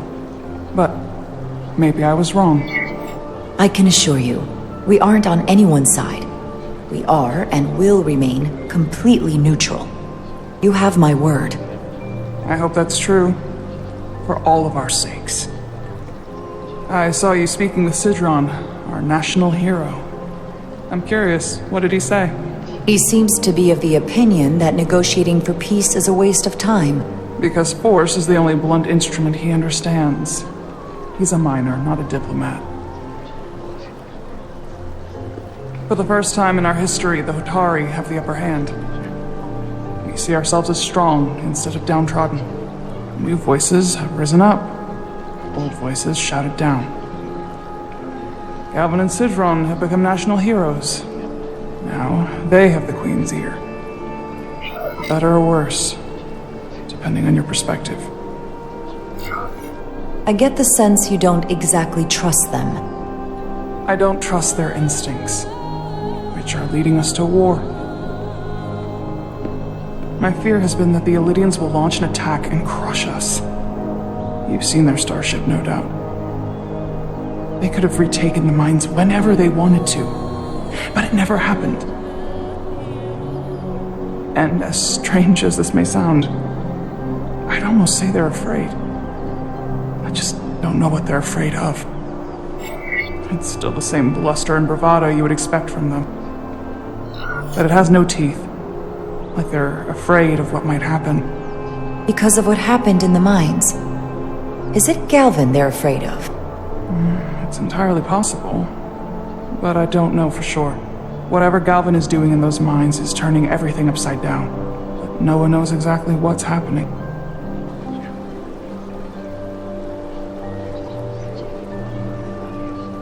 Since the day of the revolt, Galvin has seized control of the mines and restricted all access. No one's allowed without his personal authorization. And they've taken over a section of the palace with just as much secrecy and security. I'm told it could be something they brought back from the mines. I've made inquiries, but everyone pretends it doesn't exist. I strongly suspect they're hiding something. Are you sure of this? It's been the talk of the palace since the day of the revolt. How can we know?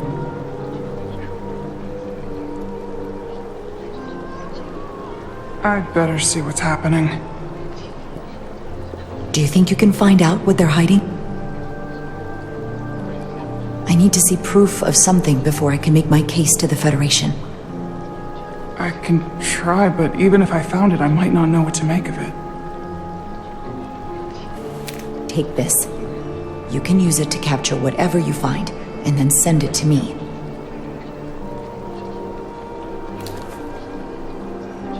Thank you. I will let you know what I find. And I look forward to our meeting again.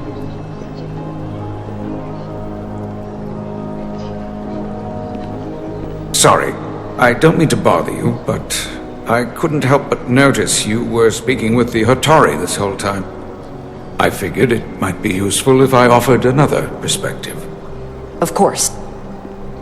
I have to say, I fully expected you to side with the Hotari, but obviously the Federation wants a steady supply of dilithium, something only we can offer. Without Illidian involvement, there is no dilithium trade. Left to the Hotari, it would be nothing short of a disaster. Restoring the status quo and returning the mines to Illidian control offers a stability that can be mutually beneficial. Well said. In that case, everyone wins and there's no need for bloodshed. Major Salit Arminta, Special Attaché, Illidian Armed Forces. Pleasure to meet you, Commander. I have my issues with the Hotari, but I have to give them some credit. They know how to seize an opportunity. Inciting an uprising the same day as a massive, once-in-a-lifetime ion storm. Our assumption was that this storm was just an anomaly. Yes, a very convenient anomaly. At least that was what we were told. Of course, I wasn't there. But who am I to say otherwise? Something tells me there's more to the story. So what really happened? Well, the official story is that it was the storm that enabled the revolt. How else do a bunch of unarmed, unorganized miners seize control of an entire moon, much less thousands of mine? But I've talked to people who were there. They tell a different story. They say they're lucky to have escaped with their lives, that it was more than just the storm, that somehow the miners were able to harness the energy from the storm. I know it sounds crazy. I'm not even sure I believe it myself. But that's what they said. You just answered your own question. How do a group of miners do something that in theory can't be done? That's how. Harnessing the storm. But even if it's true. How does that even happen? You tell me. If you'll excuse me, Commander Ryder.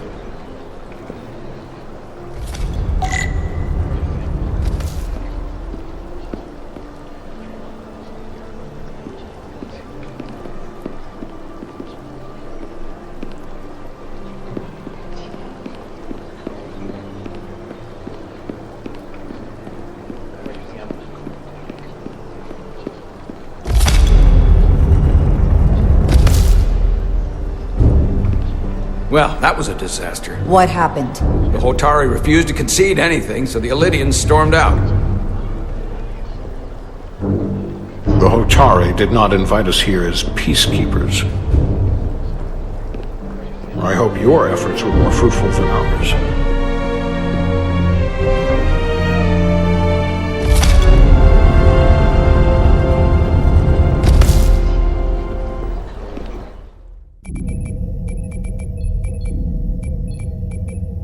Gravitational harmonics failing to resolve. Warp bubble stability degrading. Increase output to maximum. Increasing warp output to maximum. It's happening again.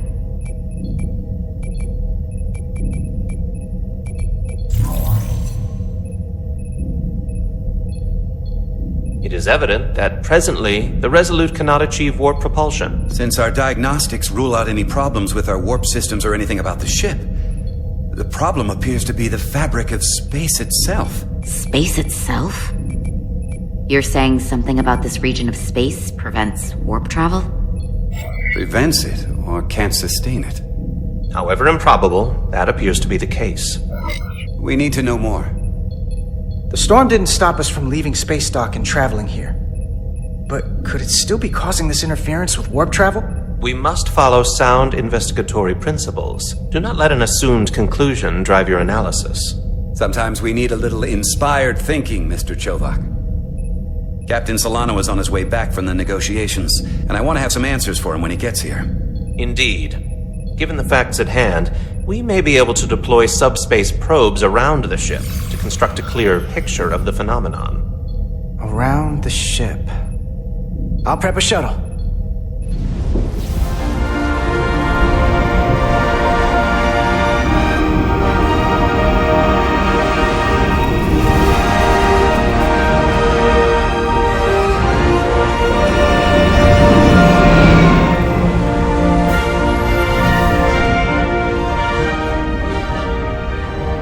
Setting up a waypoint at a distance roughly corresponding to the edge of our warp field.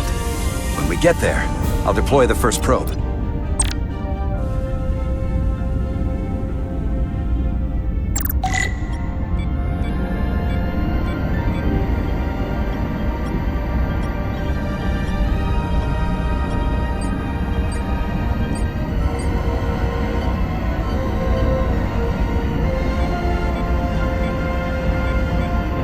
Commander Westbrook, the Resolute systems are calibrated to receive the probe's readings. We are standing by to reproduce the warp field collapse after the first probe is deployed.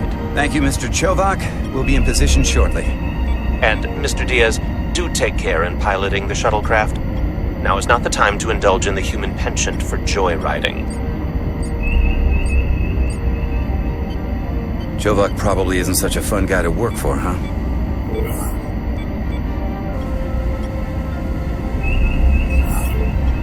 Nah, Lieutenant Commander Chovak's not so bad. You know, once you get used to him.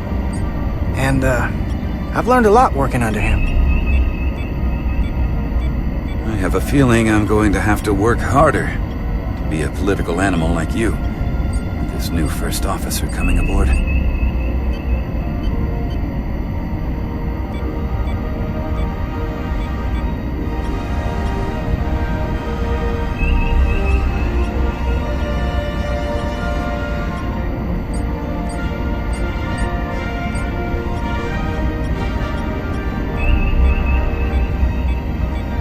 This is far enough.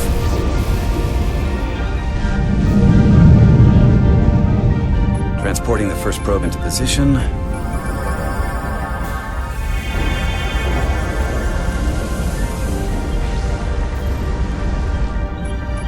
Westbrook here.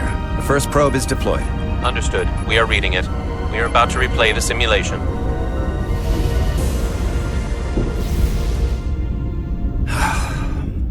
Problem? I just can't get a handle on her. Commander Rydek. She rejected my plan to use a deflector pulse against the storm surge. But on the other, she did listen to my advice and used the whole polarity trick to get you through that excursion alive. I'm not saying there's anything wrong with the new XO. I'm sure she's a fine officer, even if we don't see eye to eye. But she didn't go through what the rest of us did. You know that. And it's hard to figure out why she'd be the one Solano chose instead of, well, one of us. I've heard some good things. You should at least give her a chance. I'll take that under advisement. Test is running. Warp field collapse in 3, 2, 1, mark.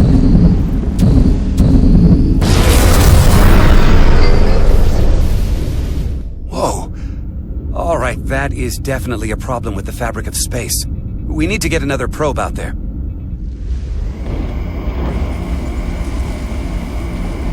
With 2 points of data, the Resolute and the probe, we've managed to get an interference pattern. I'm setting a waypoint to a particularly strong area of interference. We'll deploy the second probe there.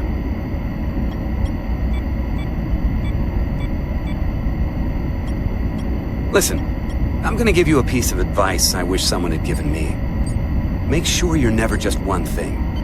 And don't get so focused on what's in front of your face that you lose sight of the big picture. Before Rydek showed up, the captain pulled me into his ready room and told me he didn't think I had the people skills to be first officer. What a load of crap. I mean, if he'd said that about Chovak, sure. I appreciate the advice, Commander. I'll make sure I keep my options open. I don't need to tell you how to operate. You're already well on your way. You're a capable engineer. You're good in the field. Keep up the good work, and who knows? A solid jack of all departments like you could be Commander-in-Chief of Starfleet one day. Hell, Admiral Jellicoe started as a shuttle pilot. And there are places to go in the enlisted ranks, too. You know, I'd be the best leader Starfleet ever had. Lower decks always have to fix all the problems Command causes. Maybe I'd just save everybody some steps. Well, don't forget about us little people when you're running things. Of course not. You gotta remember where you came from.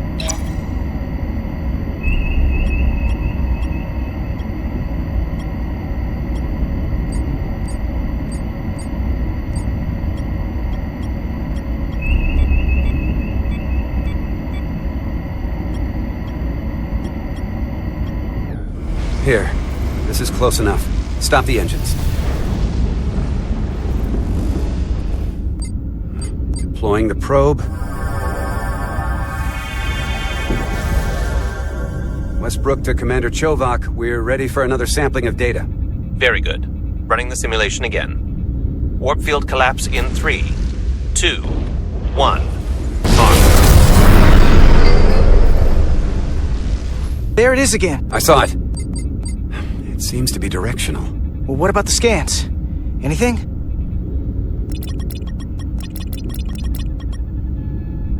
Here's the readings in relation to our local space. We've got the Resolute, Otari Prime, and the probes. All this interference is overloading the sensor buffers. We're gonna have to triangulate the sensors manually.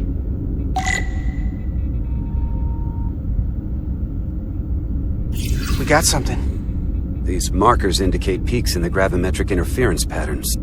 Let's see if I can find some more.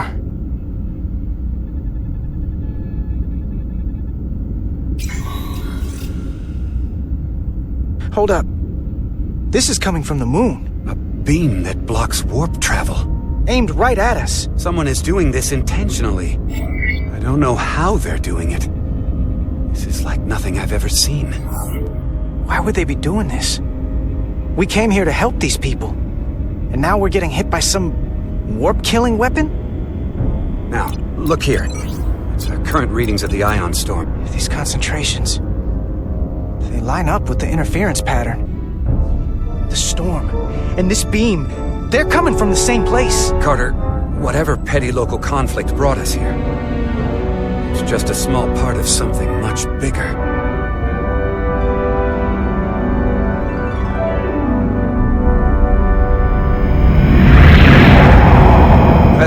don't have an explanation for how they're doing this. But one thing is clear. This is no fluke. Thank you, Mr. Westbrook. I want a full briefing when I'm back on board. Solano out. A targeted weapon that inhibits warp travel. Coming from the moon Tau. That would explain the difficulties my shuttle encountered. More importantly, the tenor of the Hotari during the negotiations. And here I thought the Elydians would be the problem. Coming to peace talks in a warship. This wasn't supposed to be so complicated. For all their posturing, every indication is that the Elydians are afraid of the Hotari. They didn't bring their warship as a threat. They brought it because they're scared. From everything we witnessed, I would say that is highly likely. But what are they afraid of? Tylus, the Hotari representative, said she thought they found something in the mines. Galvin and Sidron brought it back to the palace, but they're keeping it under tight security. She's going to investigate it. I gave her my tricorder. I expect she'll contact us soon. You found an ally. Why would Tylus help us? Go behind her people's back? It's a fair question, considering. Out of all of them, she's the one who seemed to genuinely appreciate that the Federation was involved. She believes in us, and I think we can believe in her. That may be true. She's certainly more likely to help than the other Hotari we've met. That raises another question. Specifically, what do the other Hotari have to gain in bringing us here, only to make this hostile maneuver against us? There must be some motivation. Unless they changed their minds between when they asked and when we got here. Sidron was very curious when we spoke outside the Queen's chamber. He wanted to know all about us, our ship, the Federation. He wasn't giving any answers. He was looking for them. Well, I'm sure you didn't tell him too much. I don't think the Elydians know what's really down on that moon either. Major Armintas said the revolt defied explanation. That the Hotari miners somehow harnessed the energy of the storm. Harnessed the energy of the storm? Doing that is beyond even our capabilities. So is a weapon that disrupts warp travel. There have been civilizations and entities, both past and present, far more technologically advanced than the Federation. The Elydians and Hotari don't fall into that category.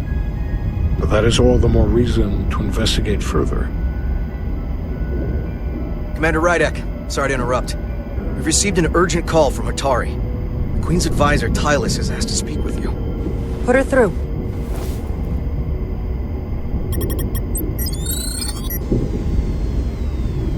Galvin and Sidron are still with the Queen. I've enlisted help to gain access to the room they have under guard. I don't have much time. I'm not supposed to leave my post. It's only for a moment. I so appreciate your help.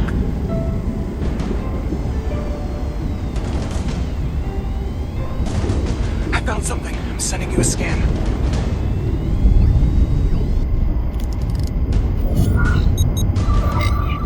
Got it. Tylus, if we needed to gain access to the mines on Tau, is that something you could help us with? I suppose it wouldn't be easy, but I have to go. Tylus. Can we reconnect? Sorry, Captain. We've lost all contact. We can only hope she escaped without harm. It was hard to tell.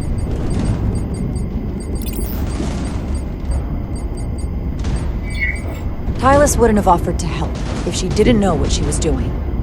That's a lot of faith in someone we barely know. Let's see the scan of whatever the hell that was.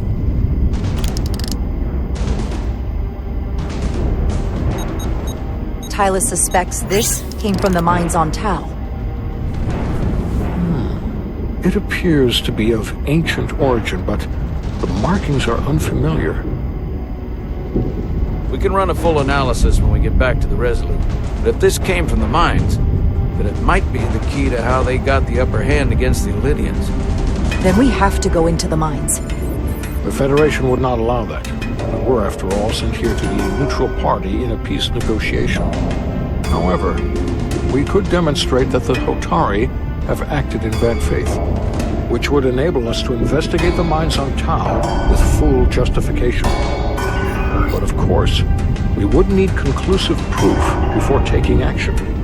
Otherwise, it could put us in a difficult position. Whatever this artifact is may be proof enough. At least to satisfy the Federation. Especially if we can show the Hotari are controlling the warp disruption. And targeting the Resolute.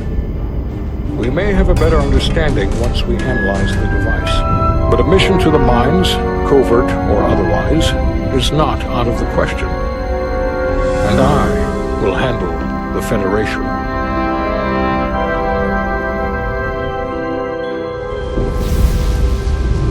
As I was telling Carter, I want all the data I can get on this warp problem. And the negotiating team's shuttle has been recording data all the way back from Hotari. Even better than our probes. So pull the sensor and engine ISOs from the Melville when it sets down. Will do. I'll join you and Chovok down in engineering to run another analysis after the briefing.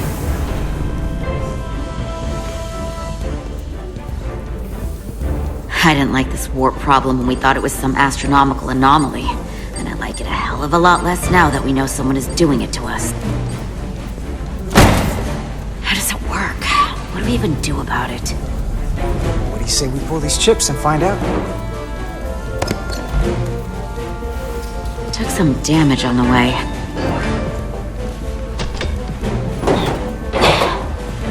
That ionic interference scored the hull plating. Might be some micro welds. Let's try pulling together. All right. 3, 2, 1. It won't budge. Gotta be the storm damage. We need to... Welcome back. Any excitement down on the surface? Excitement? No. Nothing like that. Hey, can you hand me the EJ7 interlock? From the toolbox. I don't know what that is. Not much use for one on a security detail, huh? Carter? Yeah, I'll get it.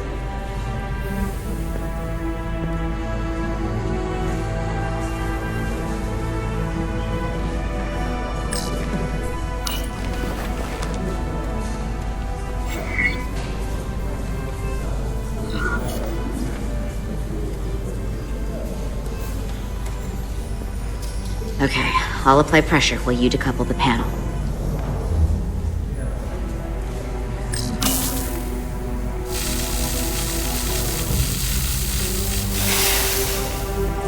Here, I'll help.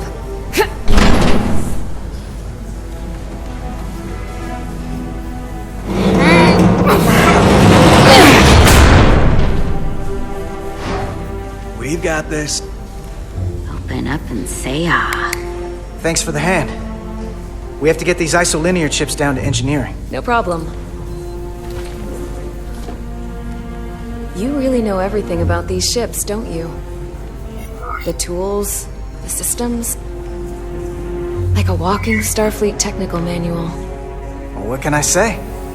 I'm good at what I do.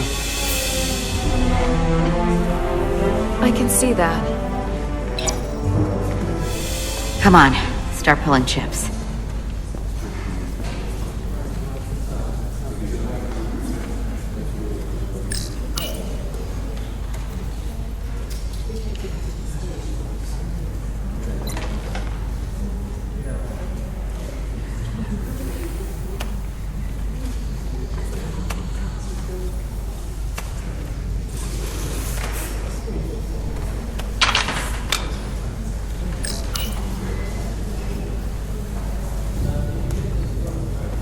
What's this?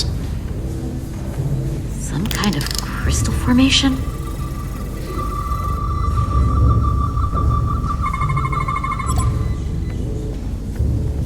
Whoa. This substance is a quantized spin crystallization of hydrogen, carbon, and lithium. It's emitting tetrametric pulses at an interval of 3.8422 seconds. Quantized crystallization isn't natural. I mean, it's only theoretical as a means to engineer matter on a subatomic level. What's it doing in there?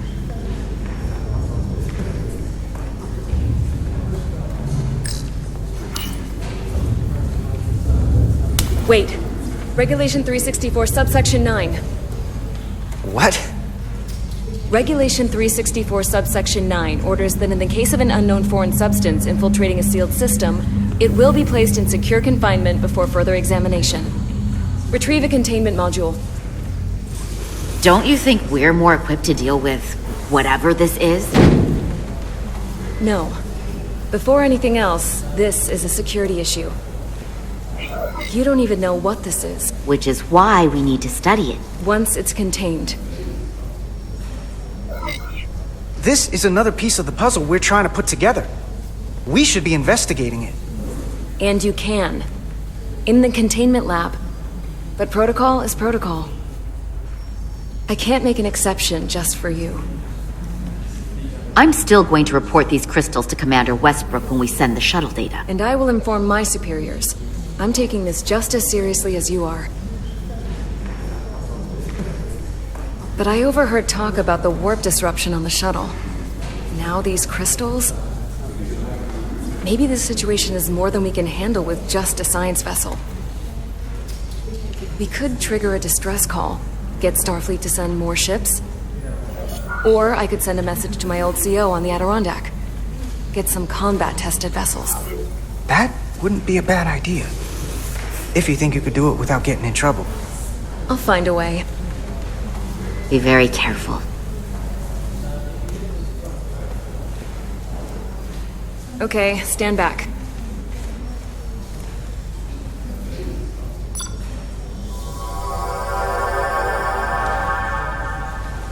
Get this to the containment lab.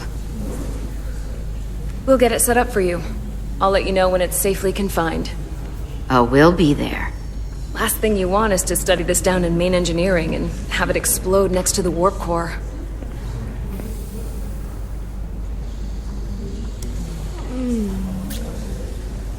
Almost forgot. Can't have that. For a second, I thought she'd gone cold on you. Like she might have changed her mind. But I guess this whole situation has her spooked. Maybe she knows more than us? Or it's because this is all happening so fast? But she usually doesn't scare easy. Now, you can't tell me you're not a little spooked, too. We all should be. Believe me, I'm taking it seriously. But Miranda talking about sending a distress call on her own? That's going too far. Although, you didn't seem to think so. She was probably just thinking out loud. I'm sure she'll come to her senses. This mission has enough complications stacking up. Now, we'll get through it. You, me, and Miranda too. Commander Rydek was able to work behind the scenes during the negotiations and made contact with a representative from the Hotari delegation named Tylis. She mentioned an unusual artifact of unknown origin being held under tight security within the Hotari Palace, which she believes came from the mines on Tau. Now, this artifact might have a connection to the revolt, to the storm, and to the warp disruption we now know has been targeted at the Resolute. Commander Rydek, if you want to take it from here. Of course. Tylis managed to infiltrate the heavily guarded location within the palace and sent us these scans using my tricorder. It appears to be some sort of control panel, possibly connected to the warp disruption weapon originating on Tau. Of particular interest is this symbol, which we couldn't identify the origin of.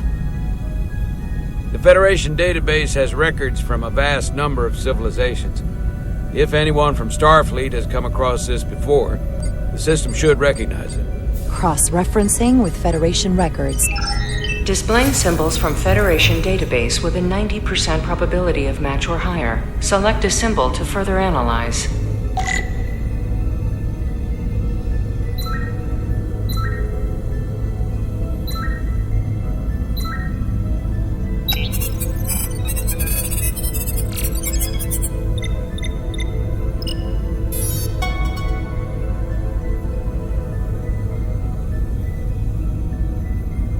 99.2% match.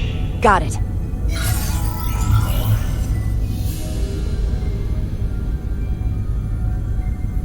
So, what are we looking at? The design and composition indicate this is a glyph associated with the ancient Khan Empire. Their civilization collapsed over 600,000 years ago, but once spanned millions of systems with a population numbering in the trillions. Fascinating. The Takan were once the most advanced, most powerful civilization in the galaxy. Is it possible the Hotari found Takan technology? I wonder if they even know what they have. Our knowledge of the Takan is limited. I have only encountered passing references to them. I can't speculate about how much they know, but one thing's for sure. They know how to use it. Indeed. Which might explain how they seized control of the mines. And targeted us with a weapon that prevents warp travel. Computer, what is the last recorded discovery of other Takan artifacts? On stardate 41386.4, the USS Enterprise D, under the command of Captain Jean-Luc Picard, discovered a Takan outpost in the Delphi-Ardu system. According to the mission summary, an unbreakable energy-draining field was deployed against the Enterprise and a Ferengi ship. The Enterprise was only able to escape after negotiating their release with an entity known as Portal 63, Guardian of the Takan Empire. Unbreakable energy draining field. It starts to make sense. What else is there? There's a lot here. Let's take it piece by piece. Select the aspect you wish to learn more about. Someone from the Takan Empire is actually still around. Or at least was, 16 years ago. Computer, what other information do you have on Portal 63, Guardian of the Takan Empire? The entity known as Portal 63 is of an unknown nature. A biped humanoid, he was unaware that the Takan Empire no longer existed at the time of the encounter. He was able to control the crystal-based technology of the Takan outpost through apparent telepathic means. It was by his choice that the Enterprise was released from the energy draining field after Commander William T. Riker of the Away Team argued on behalf of both Starfleet and the Ferengi. Telepathic control of their technology. As I have said, they were the most advanced civilization in the galaxy. What sort of planet is Delphi-Ardu 4? Delphi-Ardu 4 is an M-class planet, a barren rocky world with little to no vegetation and frequent ion storms. The giant crystals that grow there absorb energy, but it is not understood how they do so. The entire Delphi-Ardu system, consisting of 11 planets, was considered completely uninhabited until the encounter with Portal 63. Frequent ion storms. That can't just be a coincidence. There appears to be some sort of restriction order from Starfleet. Computer, explain this restriction. A Starfleet directive similar to General Order 7 forbids entering the Delphi-Ardu system or attempting to make contact with Portal 63. Starfleet doesn't throw up a no trespassing sign for just anybody. I suppose it makes sense considering what happened to the Enterprise D. The technology to capture and hold the Federation flagship would have to be unbelievably powerful. Computer, what else can you tell us about the energy-draining field the Takan used? The Enterprise D was unable to break free on its own. The precise nature of the technology was never fully understood. Only that the crystalline technology used was beyond the comprehension of then-current Starfleet science. The engineering team found a quantized spin crystal formation in the shuttle you took to Hotari. They registered tetrametric radiation coming from it. We have Takan technology on board right now? We might. I'll run a full analysis in the containment lab. The Elydians should have crushed the revolt. But if the Hotari have Takan technology and can control it, I see why they're willing to negotiate peace. For all we know, this could be just the beginning. And we're up against something greater than we can imagine. This kind of power in Hotari hands, it could be dangerous. For everyone. Agreed. Which is why we should find a way to neutralize it if we can. If it helps. We've been able to triangulate the source of the ionic interference and warp disruption to a specific mine on Tau. Engineering used the latest data from your shuttle to pinpoint its origin. There. so we know where to look. We need to know what's down there, what the Hotari are hiding, to better understand what we're up against, and to neutralize it if we can. Captain, embarking on a mission to the Hotari moon would not be viewed favorably by either side. However, given the circumstances, we are entirely within our rights to defend ourselves.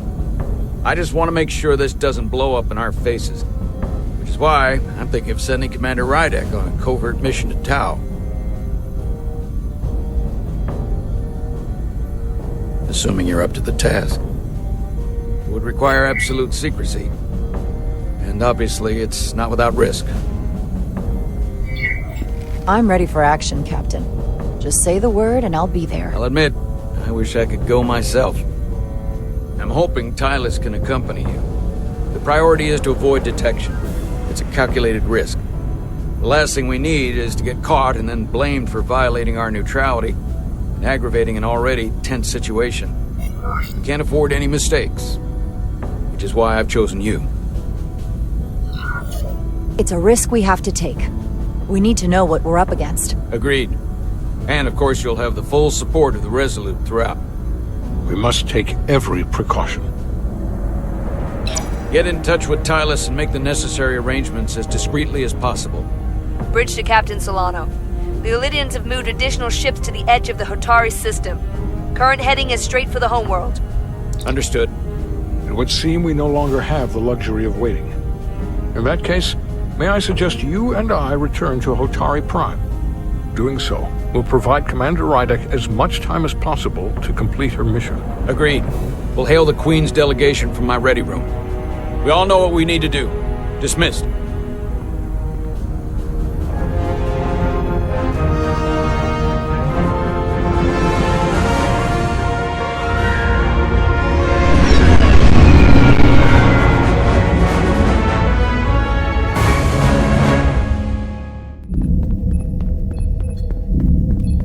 Petty Officers Diaz and Edsolar, where is the crystal formation that you found in the shuttle?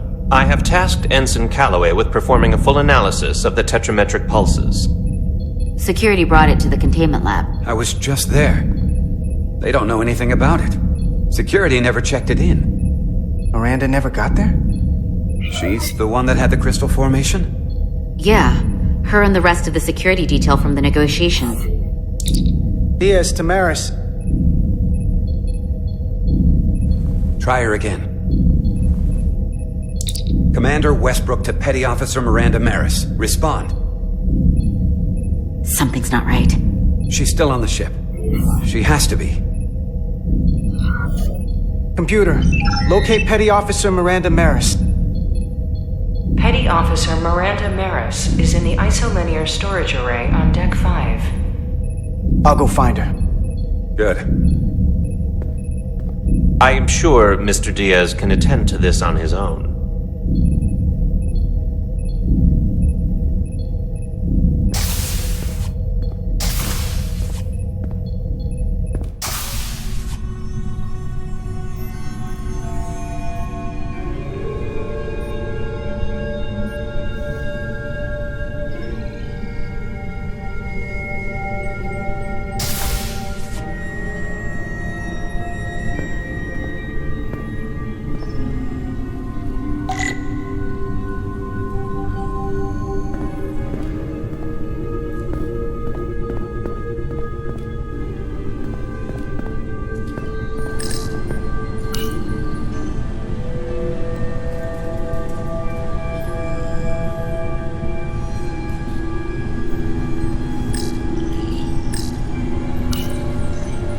Someone improperly pulled these isolinear chips.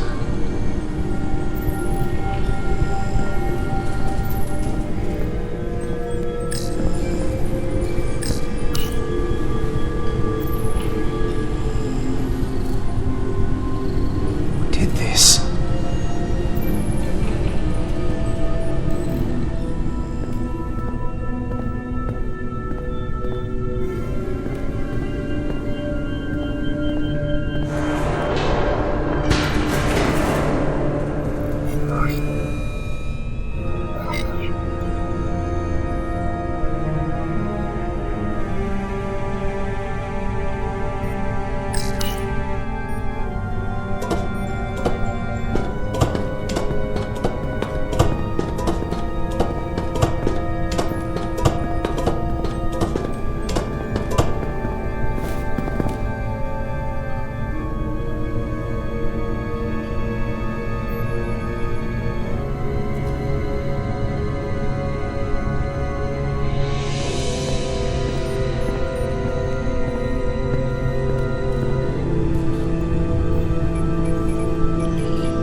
it's just you. I'm busy right now. Why don't you come back later?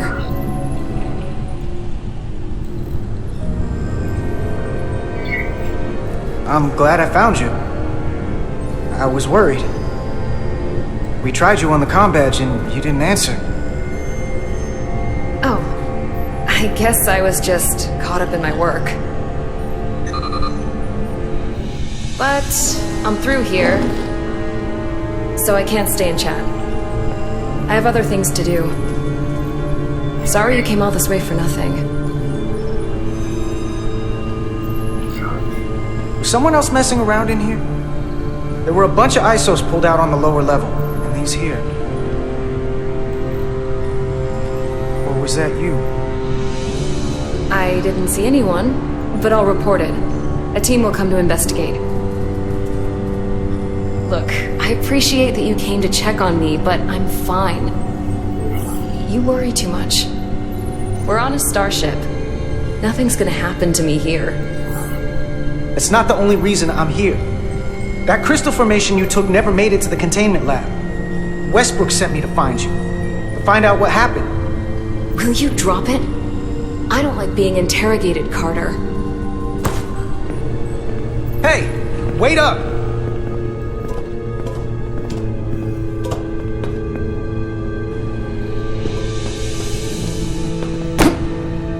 I'm getting some very mixed signals from you right now. I'm sorry. I'm under a lot of stress right now. Just tell Chovak or whoever I don't know where the crystals are, and let me go about my business. I know we have some things to figure out. I don't have time to stand around and debate with you. If you won't give me a straight answer, you can tell them yourself. This doesn't concern you, so I'm good with that. Miranda, hold on!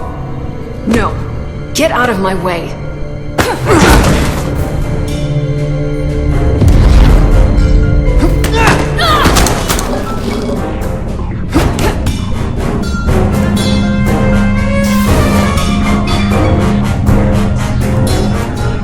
So I see you found each other.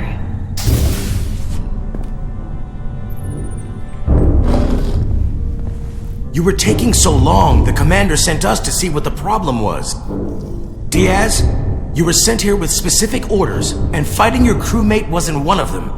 What the hell is going on here? Let's just let them explain.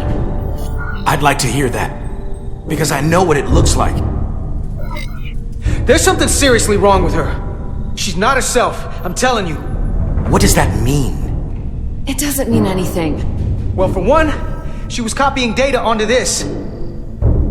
This drive is unauthorized. There are ISOs all over the floor. And that's why I was in here, investigating this situation. And when Carter came looking for me, we got our wires crossed. It wasn't anything more than that. Even if that was true, it still doesn't answer what happened to the crystal formation that she took. And she isn't helping. I can't tell you what I don't know. I brought them where they belonged, and that's where I left them. I don't know what's going on here, but I think we need to call it into security. She can explain herself in the brig. Hold on a minute. We don't need to put this on anyone's permanent record. Carter said you're not yourself. If something's wrong with you, we should head to sickbay and the doc will fix you right up. Yeah, I haven't felt right since I came back from Hotari. I think I should see the doctor. You two know her? If you really think she's not well, we can take her to sickbay first. But what I know is this is a security breach, and we should treat it as such. Please, just let me go see the doctor. She did have a bumpy ride back on the shuttle. Let's take her to sickbay. It's better than the brig, isn't it? Yeah, it is. Fine. Get checked out by medical. You two go with her. I'll put this back together.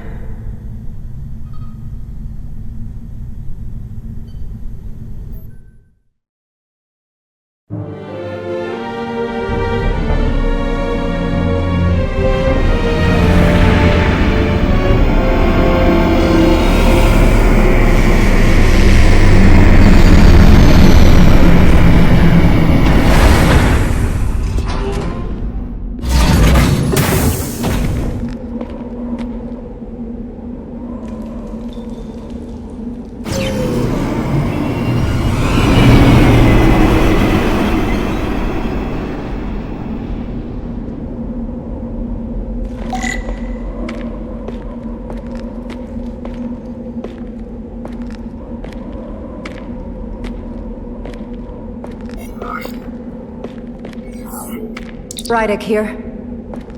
This is Irma. Any trouble getting to the surface? I'm really starting to miss transporters. As long as this storm is around, you'd better learn to like shuttles. But if you can find the cause of the interference, we might be able to get back to transporting. As if I needed another incentive. We both know there's a lot more than that riding on this. Fair enough. You'll need to get in and out of the mine undetected, so I hope Minister Tylus can help in that regard. So do I. And to keep this covert, we'll refrain from contact unless absolutely necessary. Understood. Rydick out.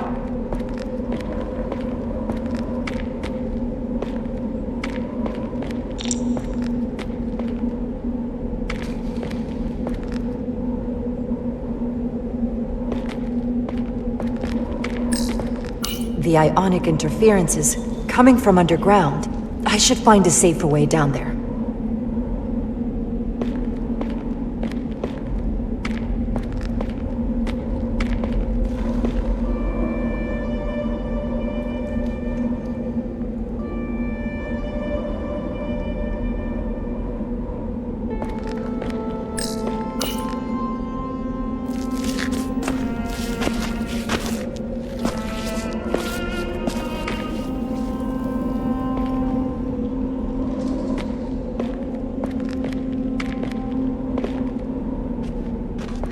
I saw your shuttle take off.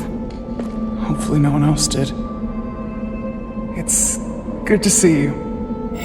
Even under these unfortunate circumstances. When you called to give us a scan, it sounded like they caught you. I was worried you'd been hurt. It was nothing I couldn't handle. Lead the way. I'll fill you in on what we've learned about the situation. Follow me.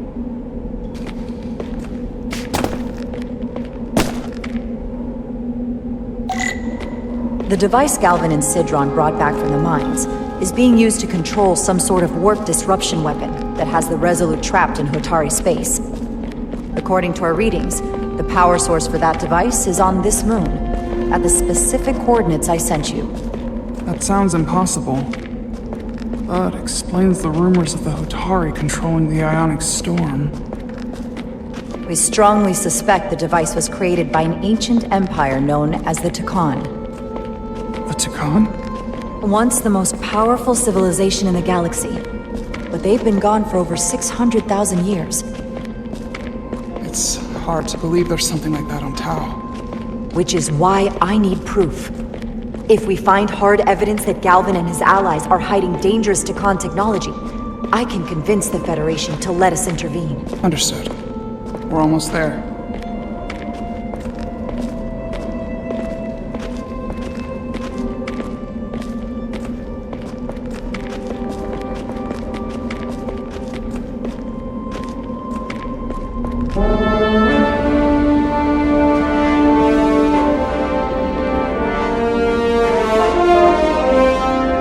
That's the mine? Prospect 614 North, Subdivision 20. It's enormous. Just one of the thousands across Tau. The pride of Hotari. How do we get inside? The structure that circles the mine has entry points for transporting equipment into the lower levels. They're guarded, but nothing I can't get past using my authority. Well, that's good to hear. As long as you can avoid being seen, I should be able to talk my way past any miner. And provide a little distraction for you in the process. How do I avoid being seen? You don't use the door.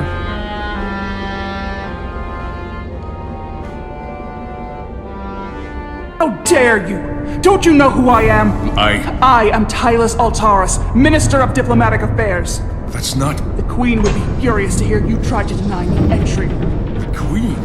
But I just... You just what? Just now realize the trouble you've made for yourself? And who exactly do you think you're going to report this to? Because I'll be reporting it as well, to someone much further up the ladder. You have no authority here. Do you understand who pays your wage? I can inform the Queen directly of this incident. Not going that way.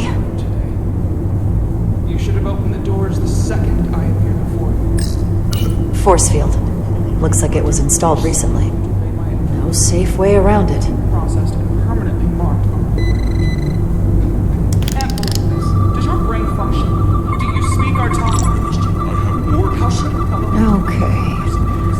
Let's get a look inside you. I've reached the end of my patience. Escort me to the meeting's bed. I told you I can't Down. A wise choice. Lead the way. Be quick.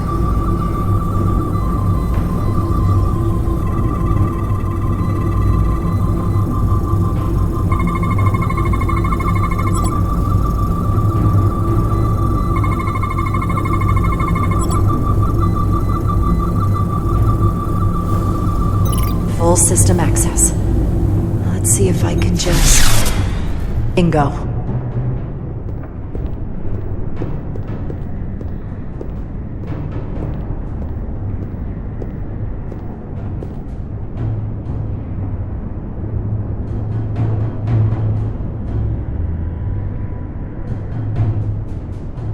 Better hurry. Not sure how long she can keep him busy.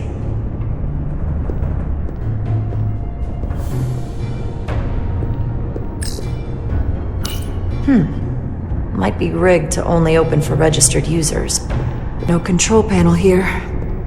I should take a look with my tricorder. Might control the exit door. Need to see inside it.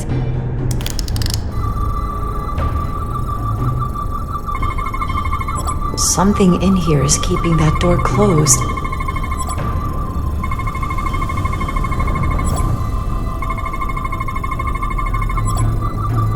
Got it. Should remove the security check on the door.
I didn't come here to educate an imbecile on royal protocol. Of course not, Minister.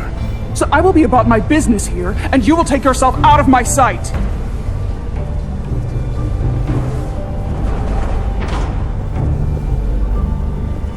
There you are. You really let that guy have it. It worked, didn't it? I'm used to having to throw my weight around. Hard to get anyone to listen to you otherwise. I'm impressed. I didn't know you had it in you. There's a lot you don't know about me. Underestimate me at your peril. The catwalks were booby-trapped. Galvin and Sidron have gone to great lengths to keep out the uninvited. Well, we're inside. Where do you want to start? The ionic interference is coming from below us. We need to go deeper. That lift goes down, at least to the changeover station. But we can't use it without DNA authorization from one of the guards. I have an idea, but we need a few samples of DNA from the miners who work here. Samples? Fingerprints, sweat, blood. Which will trick the machine and get us control of the lift. That's the theory. Let's test it.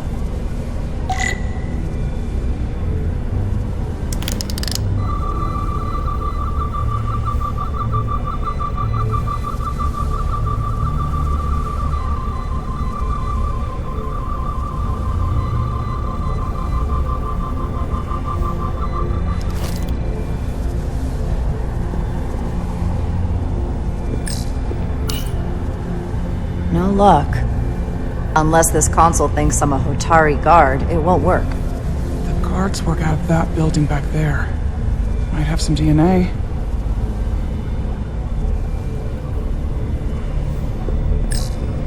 Do you think we could just find a way to climb over this? Possibly.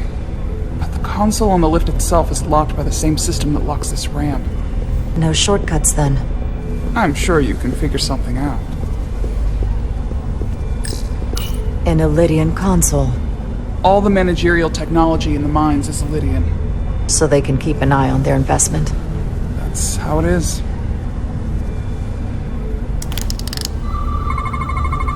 There's DNA on this console, but it's only partial. I can't use this. Maybe because we're outside. The weather out here could dilute any DNA samples. What about inside that structure? That's where the workers spend most of their time. Good idea.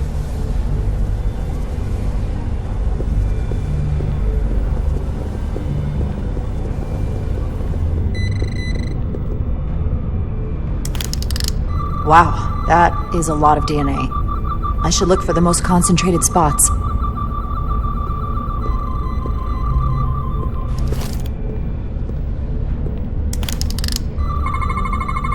Not concentrated enough. I should try somewhere else. This'll work.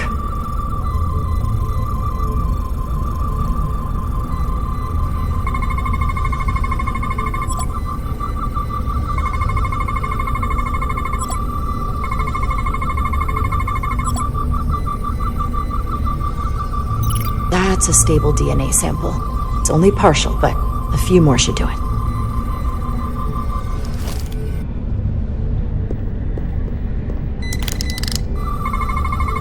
I can use this.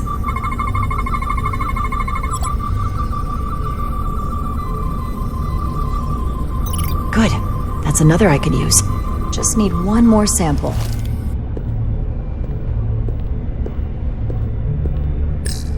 Almost looks like coffee. Almost. I'll have some Ractigino when I get back to the ship. Leftovers. I should give this a scan. Some kind of glowing mineral being used as a light source. Might want one of these for my cabin, actually.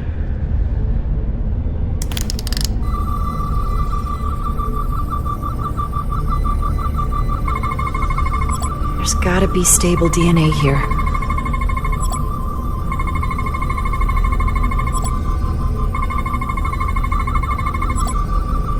Perfect. That's enough to make the DNA profile. Time to go back to the lift. You're not coming inside? There are some things I'd rather not smell. Ah.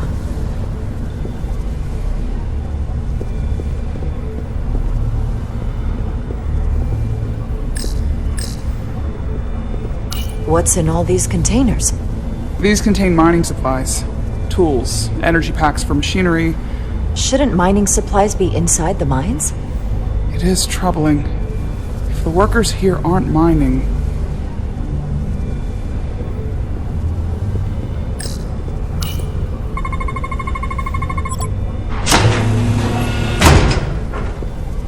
It worked! Theory proven. I'll get it started.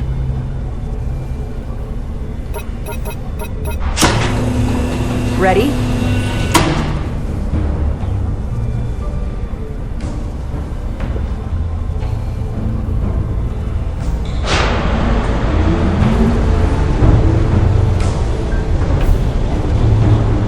I'm a little afraid of what we might find down there.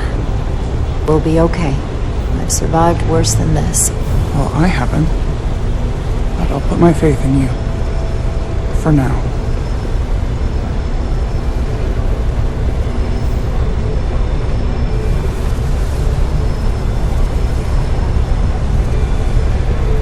Jara.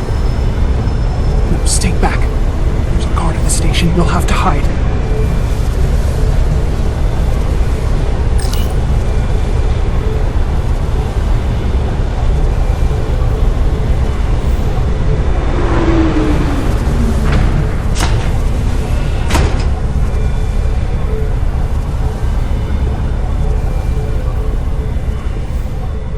Who are you? What are you doing here? You watch your tone with me. I'm Tylus Altaris, Minister of Diplomatic Affairs. I speak for the Queen herself.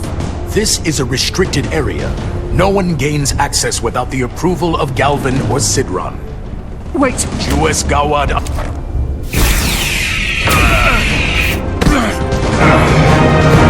all right? I don't know.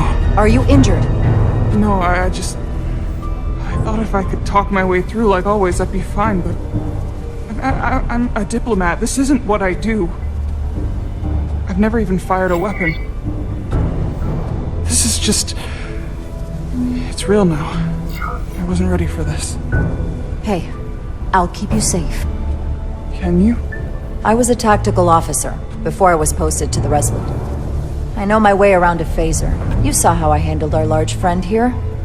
I suppose that is somewhat reassuring. My authority has never been challenged like that.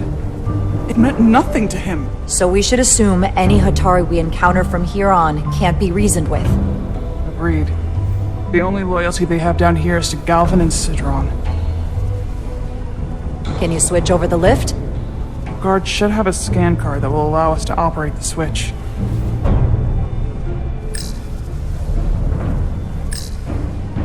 That's some serious armor. Conditions in the mines are harsh, even for Hotari. An Illydian disruptor. I assume the miners took weapons from the Illydians before they fled the mines. That explains some of how the uprising happened, but not enough. Should we take it with us? No. My phaser is more efficient. Unless you want it. Oh no. Weapons aren't my thing. Got it.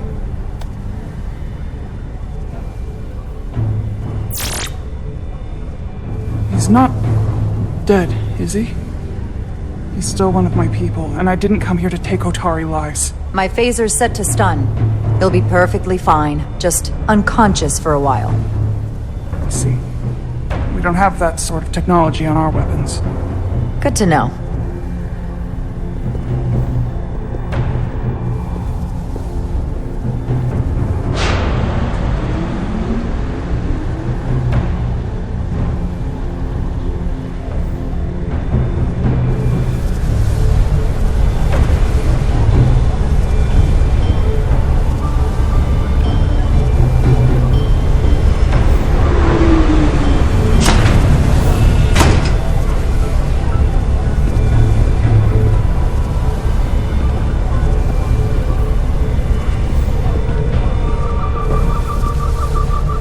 The energy readings are emanating from this tunnel.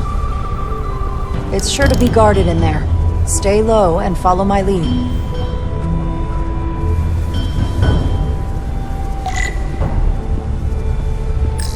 Is that all dilithium? Not all of it. We excavate large chunks of rock that contain varying amounts of dilithium ore. It's sorted and processed at the collector ship above.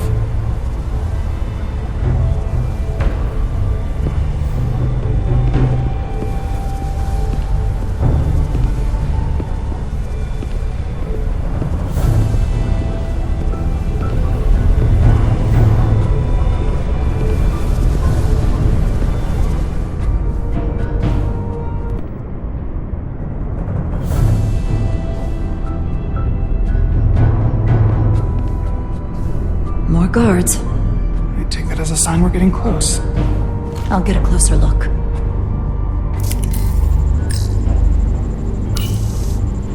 Looks like they've improvised a barrier. Yes, we must be getting closer.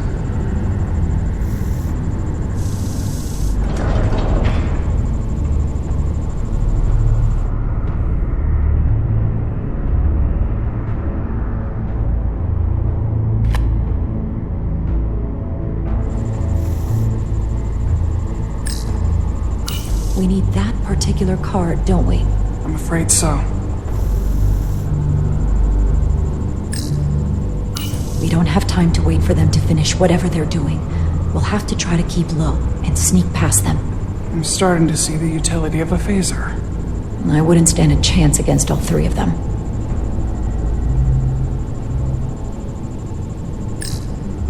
Can you open that door? Not without that scan card. I don't like our options here. I have to get us that card so we can open the door. How? If they detect you, Galvin and Sidron's followers are clearly willing to kill to protect whatever's in this mine. Hey, I'm trained for this. I'll be fine. What should I do? Avoid being seen. Stick to the edge of the room, and meet me at the door.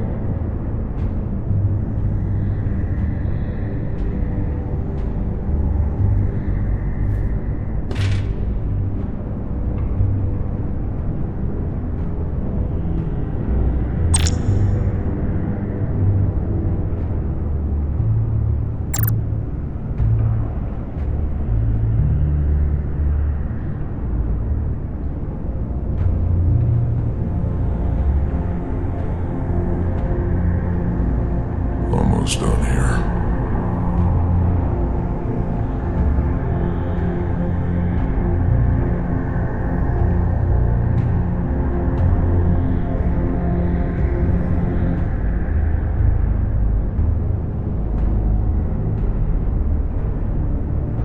I'm sure the Lydians will try something else. They saw our power, our resolve. They're terrified of us. Until the plan is complete, we're vulnerable. Then get back to work, and we'll complete the plan more quickly.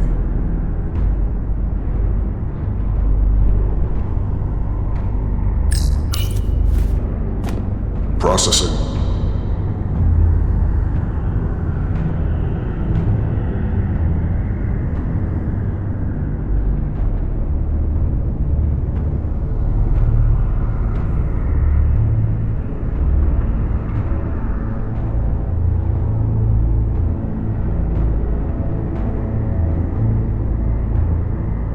I can taste our victory.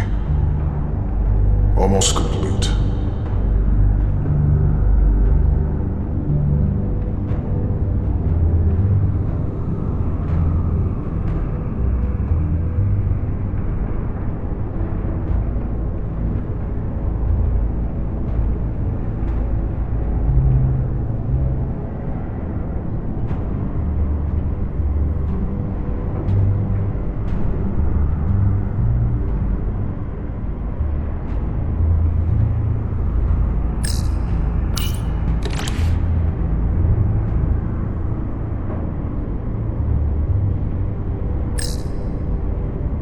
Someone's here. It's so dark in here. How long is Galvin going to make us wait? I'm not worried. He's let us well so far. I'd melt if I went through there. It's a miracle we're even here. Keep moving. We've been waiting for so long. Patience, brother. We'll get our chance.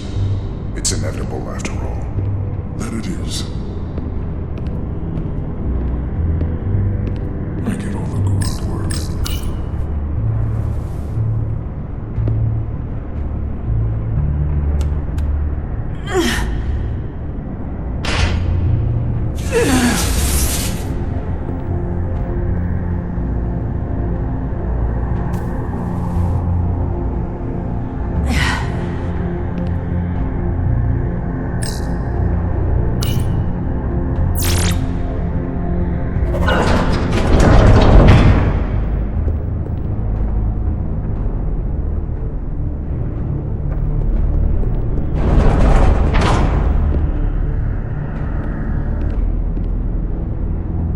Stay close.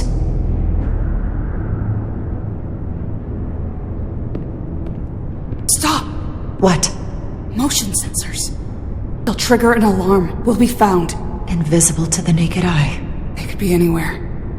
How will we get through?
is where the uprising started.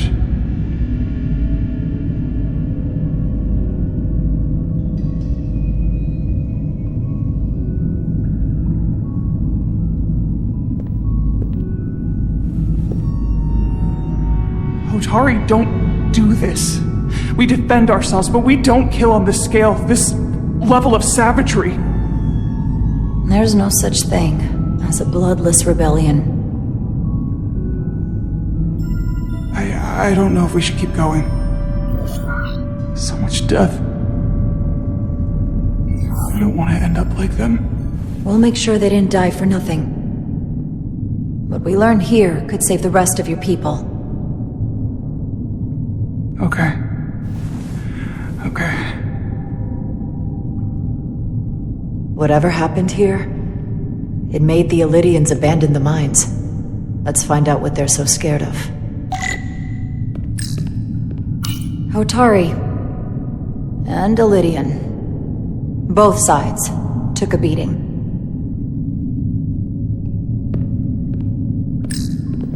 The Hotari fortified the side of the room opposite the door. It's a good tactic, but a few crates aren't going to stop fully armed Illydian soldiers. How did they win? Is this the effects of an Illydian disruptor? Yes. Disruptors are cruel weapons.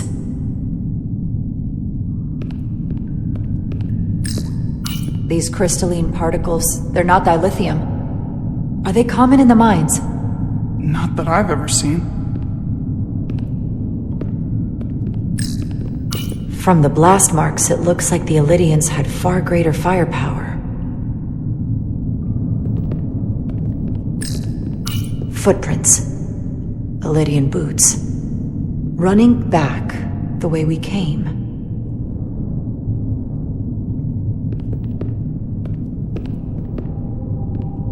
Tylus.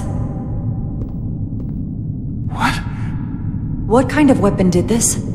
This is like nothing I've ever seen or heard of. My people don't have a weapon that does this. What else can you tell me?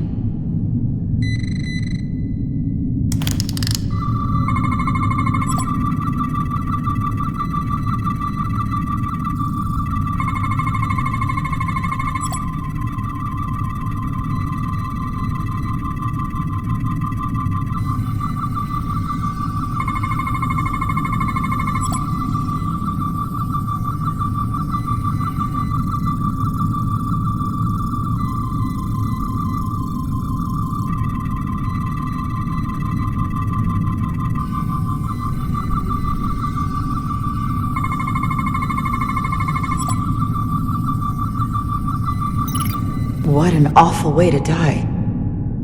This must be why the Illydians are so afraid. Technology that surpasses their own, in the hands of the Hotari that they've lorded over for centuries. Where did this weapon come from? Well, the crystals are giving off tetrametric pulses.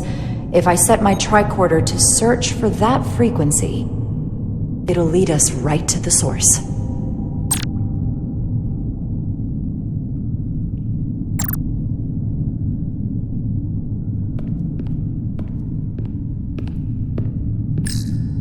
This makeshift barrier forced the Illydians to enter from the service corridor, creating a choke point. Quite the advanced tactic for a species that's never waged war.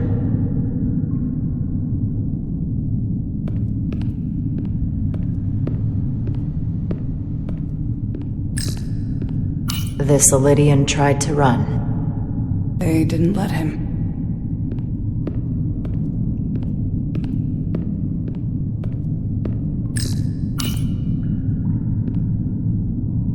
The Illydians shot to kill. But if they killed him, why was he shot in the back? Huh, you're right. The shot came from the side the Hotari were defending. We don't kill our own. And he wasn't just caught in the middle.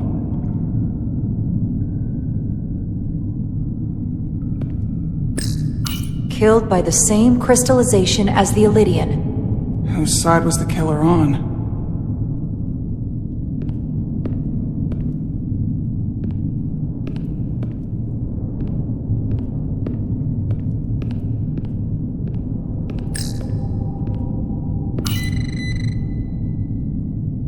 Tylus, you may not want to look down there. I've come too far to... What is this? They've been dumping bodies down here.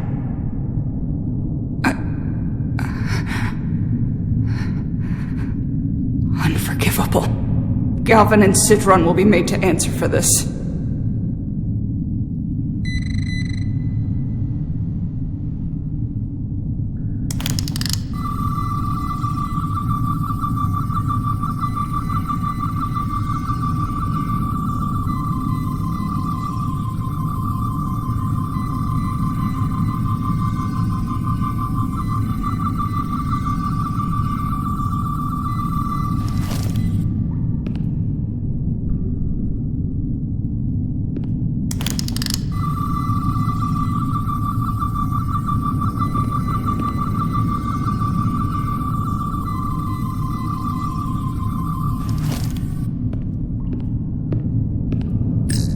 More of these crystals. Another of my people dead.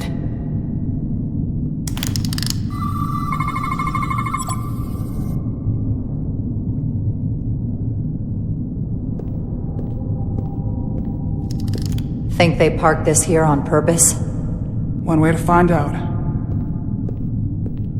Need any help? I've got it.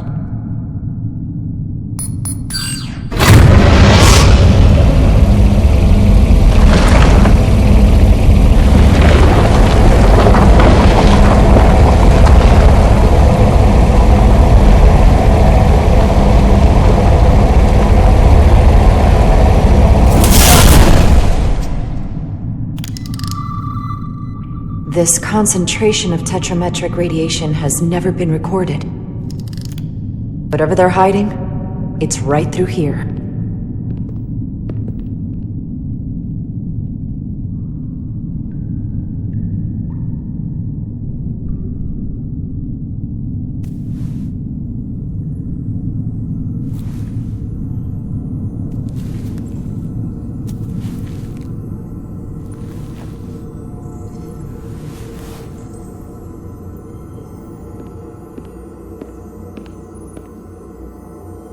This feels strange. The crystals are increasing, growing outward, replacing the soil. It's like an infection. A parasite. Growing inside Tau.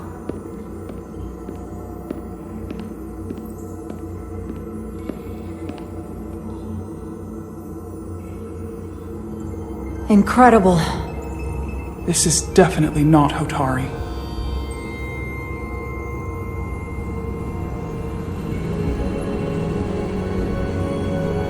It's the remnants of the Takan Empire.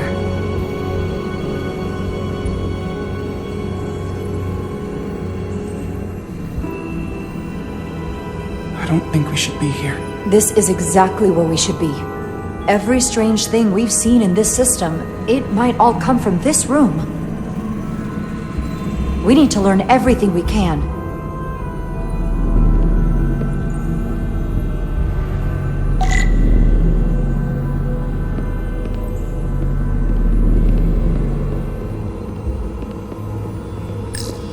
Somewhat resembles a transporter pad.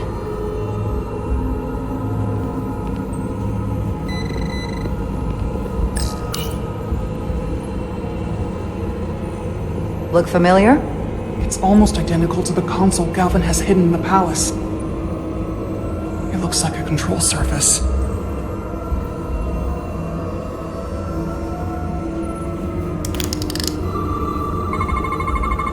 What are we looking at? It's made of the same crystalline material as the rest of this place. But I can't tell much else. Might be some kind of sleep mode. I can't analyze this further unless it starts working normally. Maybe we can turn it on from somewhere else. Hopefully. Let's keep looking around.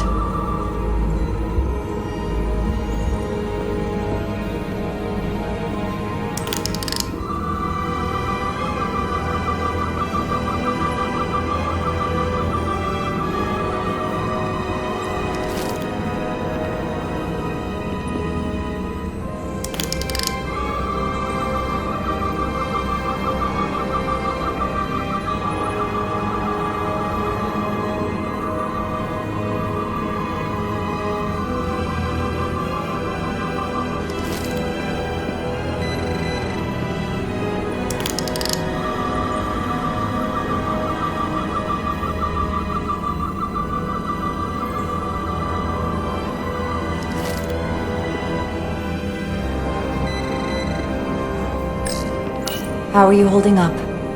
I knew Galvin and Citron were dangerous. Now I know they're more powerful than I could have imagined. But the worst of it is knowing they got there by turning our people against their own.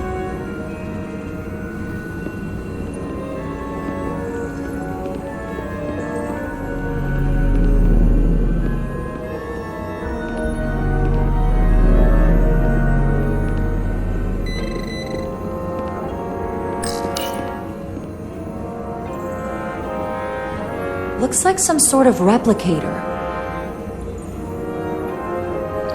I can't get it to work. It has power. Must be looking for some other kind of authorization.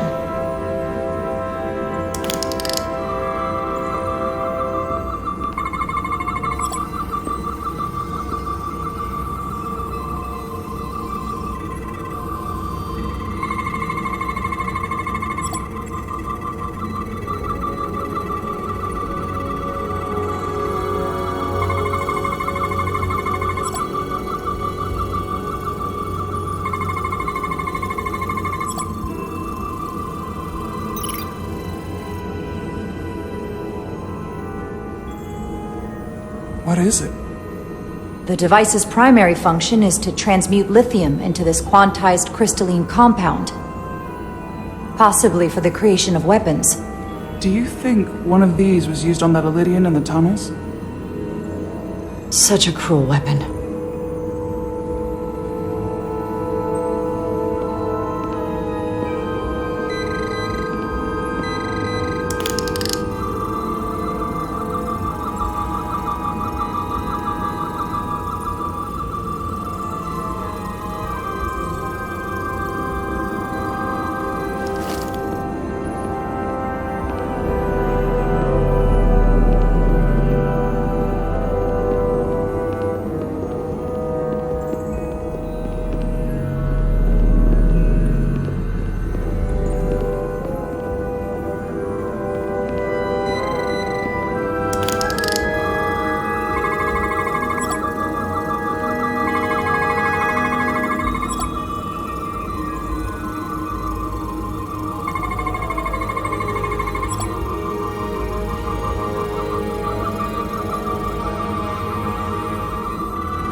This suggests there's some type of complex life form contained within each crystal. Life form? There's something alive in these tiny crystals? That's what it says, but hard to imagine how that's possible.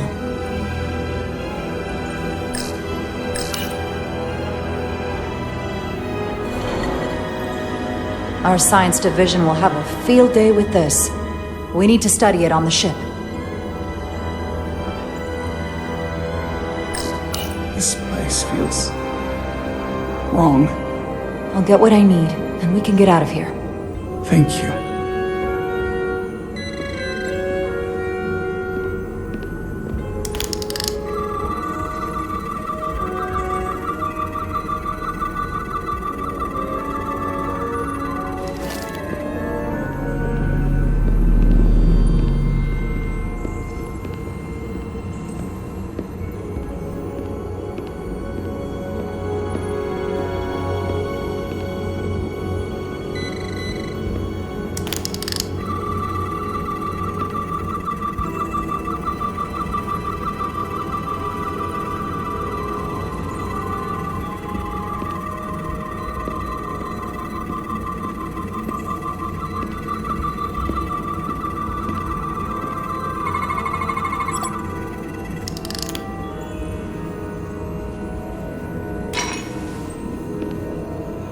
Crystallized lithium compounds.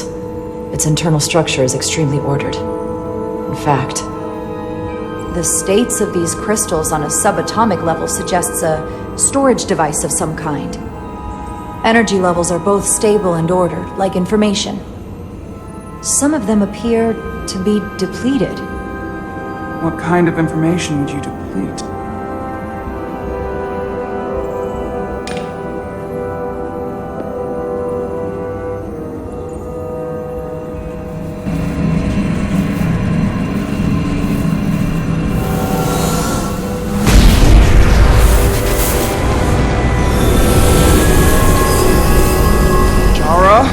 I see it.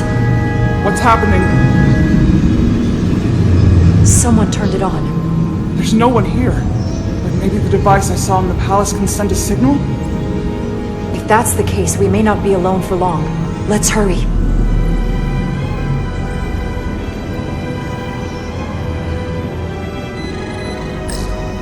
I can feel the power coming off it. I've never seen this kind of energy before. I'll need to record this with my tricorder.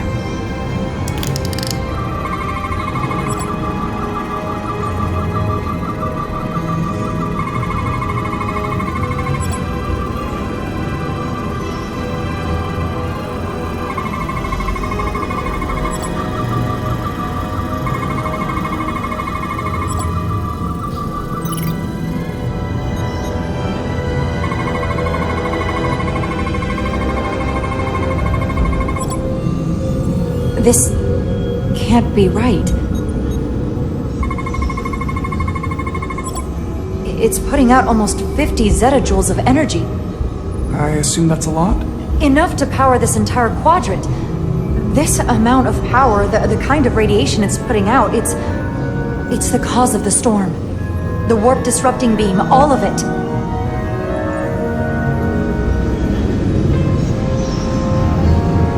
What do we do now? We get back to the Resolute. They have to know about this. Come on, let's...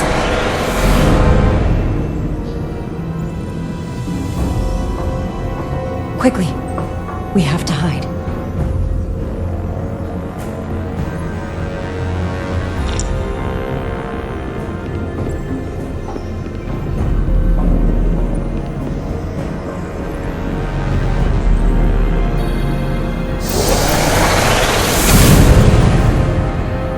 Outrageous! I demand you let me go! No need to complain. You're about to receive a gift beyond your wildest imagination.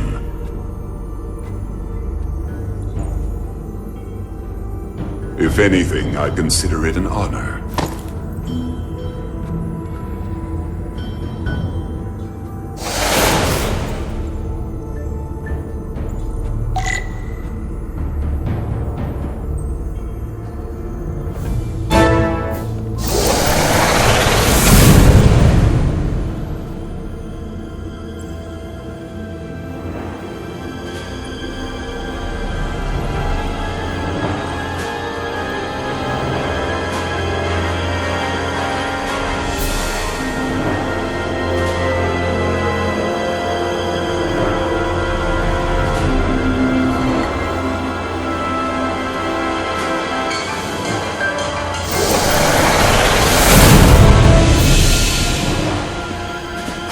What is that?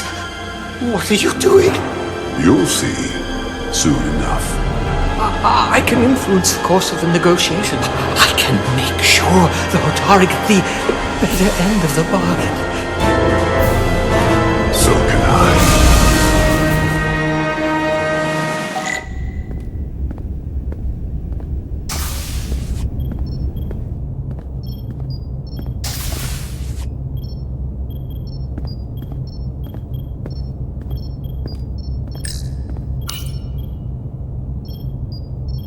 She'll get better.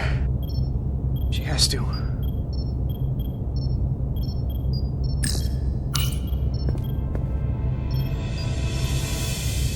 The doc's on her way here to check Miranda out.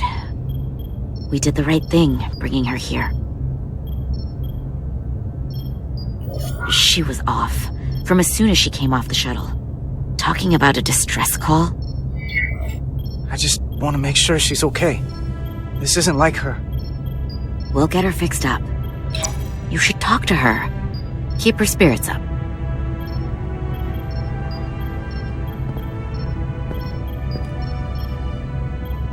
And to think, yesterday I couldn't wait to get back on the Resolute.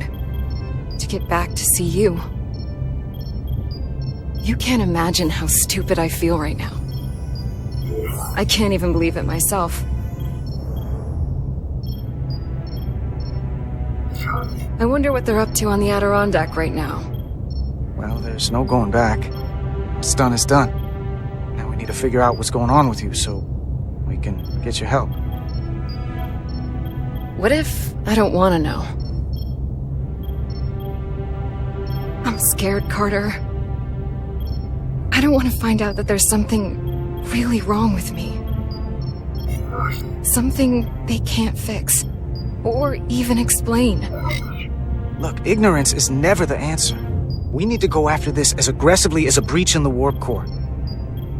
It doesn't mean I'm gonna like what they find out.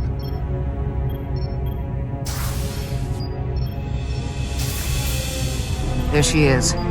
It's good that you brought her here. Petty Officer Maris and the rest of the security away team skipped the bioscan when they came back from Otari. And they've been impossible to track down since. We don't know what kind of pathogens they might have picked up. Is that going to... Sit still. This will just take a moment. You're looking at me like I'm some kind of science experiment. Or a monster. It's kind of freaking me out. This is for your own good. Trust me. That's easy for you to say.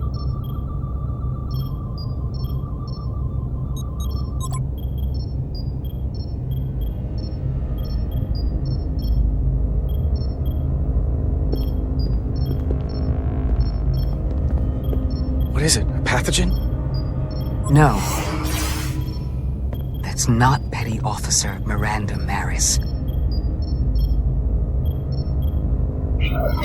I don't know who that is, but it's not Miranda. What? Then who is it?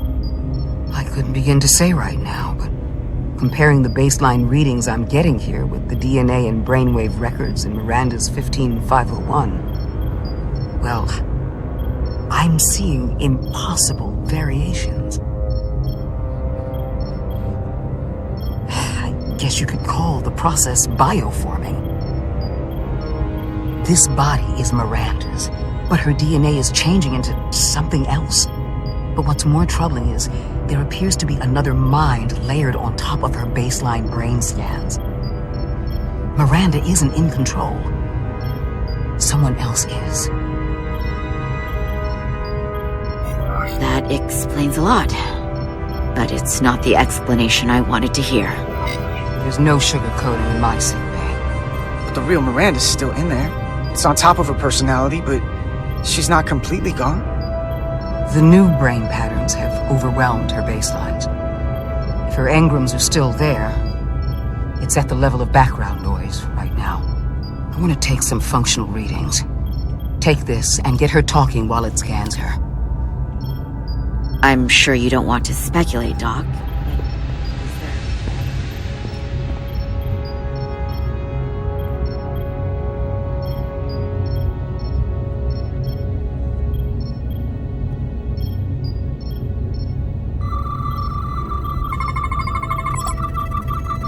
I don't want to be incinerated as biohazard.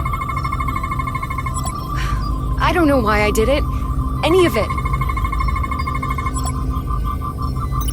But it's like there's a voice in my head. It was telling me to go download the data. It told me not to let you stop me. And there was nothing I could do to say no. But I didn't want to. So this voice in your head, what else does it tell you? It's not like a conversation. It's hard to explain.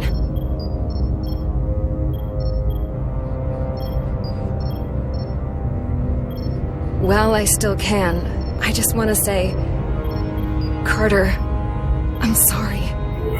I really am. I hope you know that. Miranda, I'm sorry too.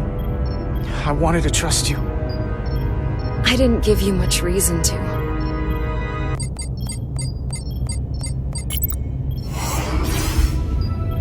What the? Back off! Computer, erect a force field between biobeds 2 and 3. Computer, lower force field! You do not have authorization. I just want to live. I have a right to exist. Miranda! We can help you! 1 sec. Go! I'm right behind you.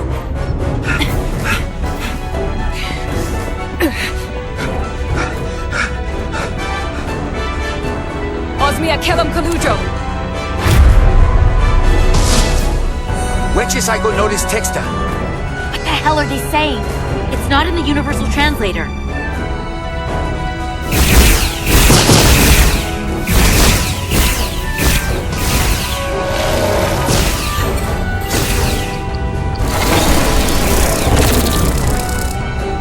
Is that some kind of transporter pad?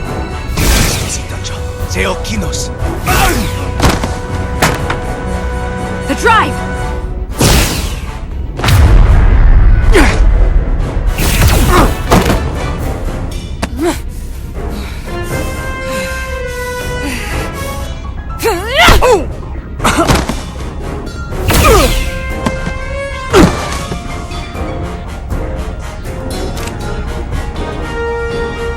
Who the hell are you?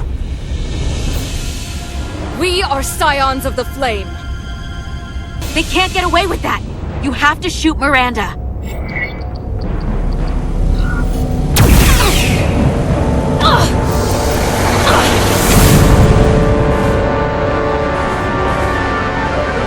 Scions of the Flame? I don't like the sound of that.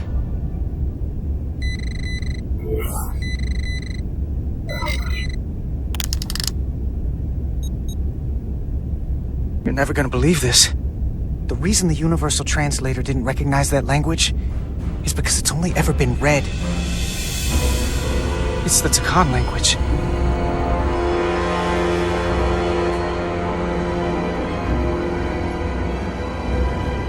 Get your filthy Hotari hands off me! We'll burn your planet to the ground!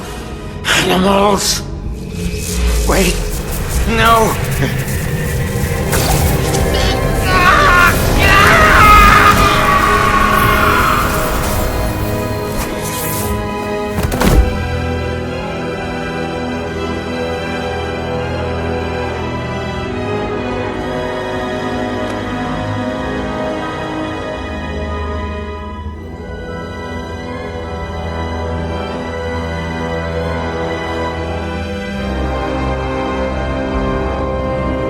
Rise, brother.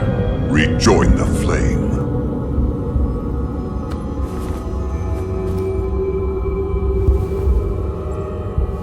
This can only mean our time has come. I'm only sorry I couldn't find a more suitable host for you. All in good time. This is only the beginning. They're working together? An Elidian and a Hotari? They did something to him.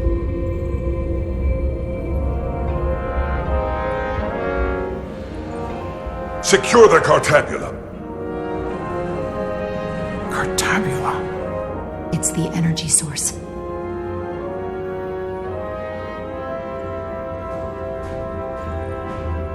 Spread out. Search the vault. Go back through the mine. Cut off their escape. Find them! Time to go.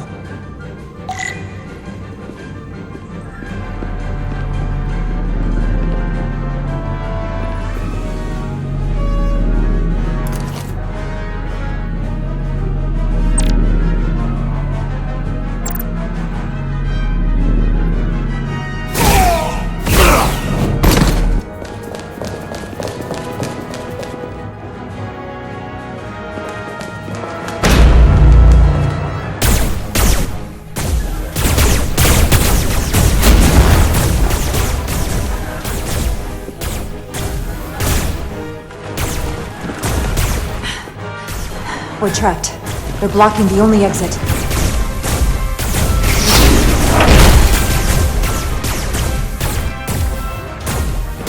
Maybe not. Can you buy me some time? For what? This vehicle looks a lot tougher than that barrier.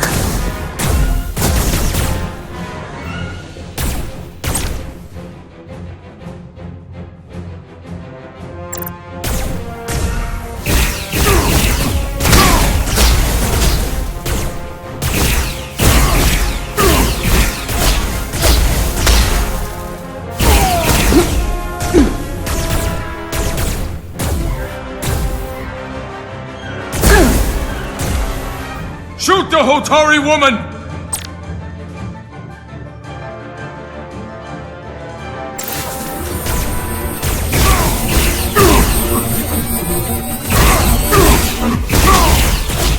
You'll be one of us soon.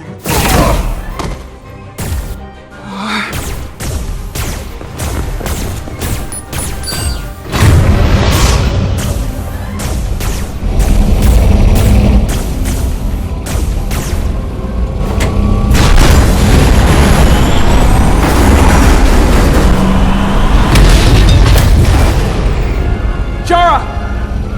Get on!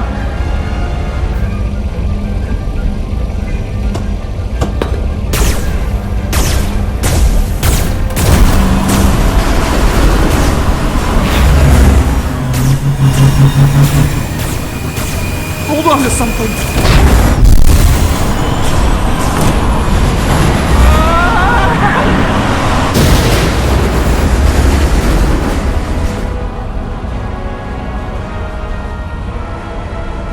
Oh no. Don't stop. I'll handle them.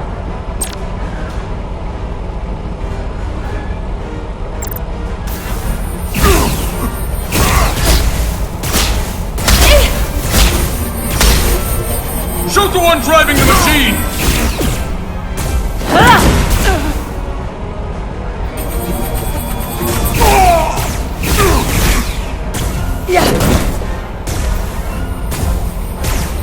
Inferior life.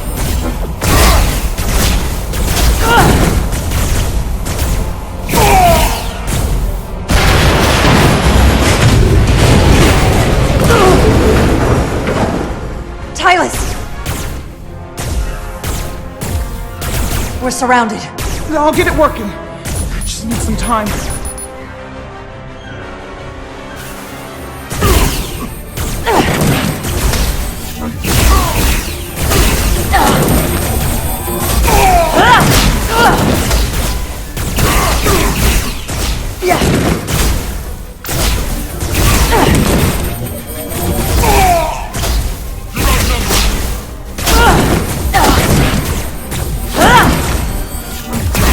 Here we go.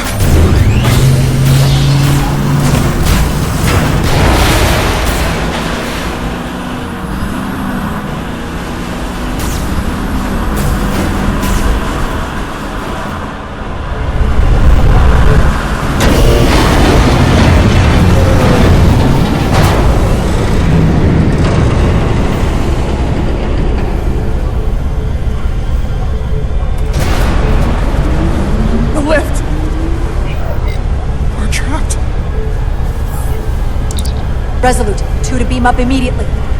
Resolute, come in. Jara!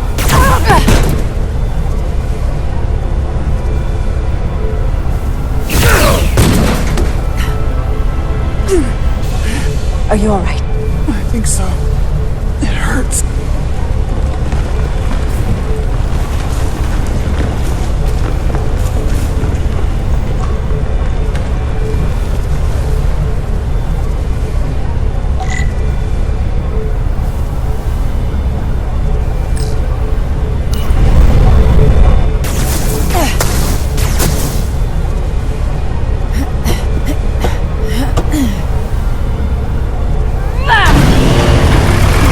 What are you doing? Hold on to me.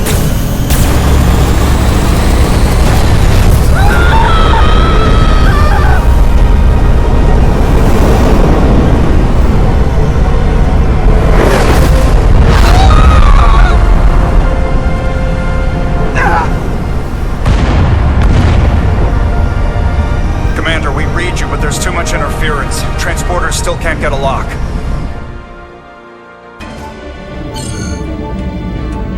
Miranda was able to transport through the storm. There has to be some path through that we're not seeing. Tetrametric radiation is saturating our sensors. There is too much interference to pick up the residual transporter signature. Wait. Tetrametric radiation. Of course. I can align the transporter with the tetrametric signature. The crystals emit tetrametric pulses every 3.8422 seconds, roughly 26 centihertz. All of this is connected. The storm, the warp-killing field, the crystals, Miranda's alien transporter tech?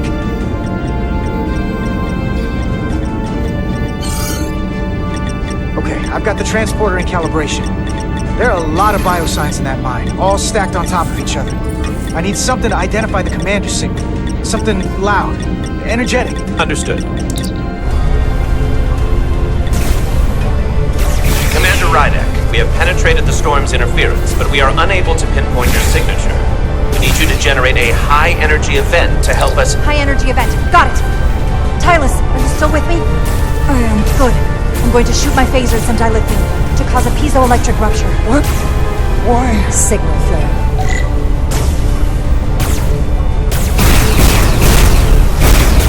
These crystals have to be pure enough.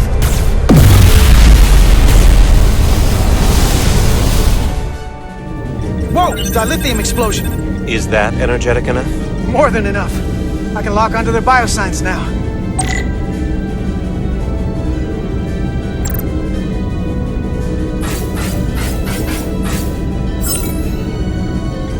I've got their biosigns isolated.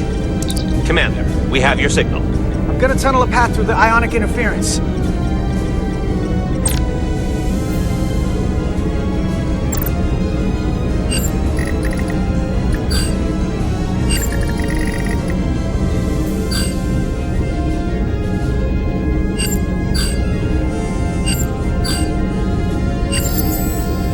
Got a path. Just gotta calibrate the signal.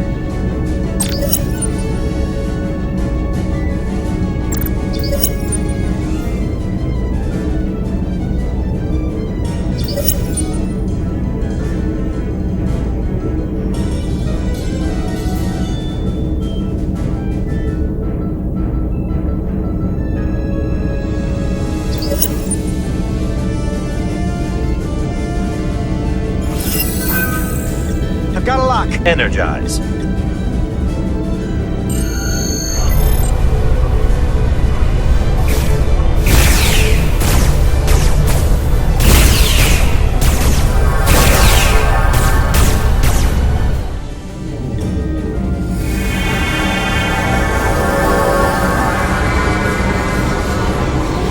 Petty Officer Diaz. We're losing her. The pattern is degrading. Can you hold the signal? I'm trying.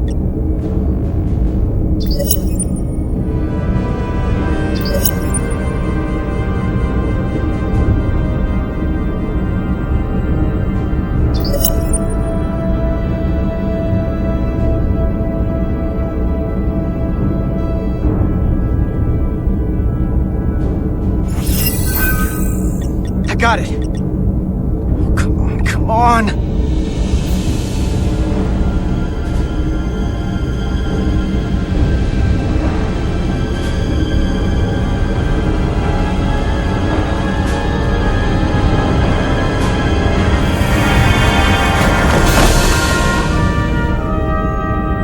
Yes!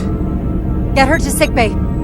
Captain Solano and Ambassador Spock have just returned from Hotari. Take a look at that. Rydek, I need you on the bridge, now.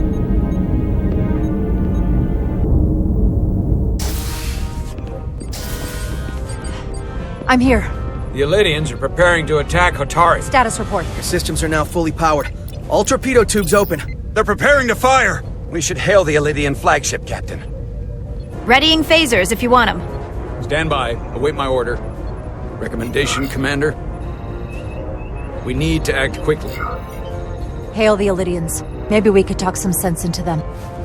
Hail them. No response. Try it again. Still nothing. The Elydians. They've powered down their weapons. Odd. You sure about that, Mr. Ahmad? They're venting some kind of gas from their ship. Hold on. Now all of their systems have shut down. That's unexpected.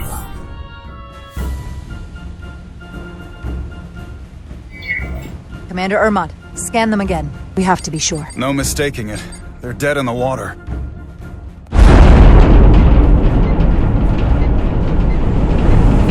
What's happening? There's an energy dampening field coming from Tau.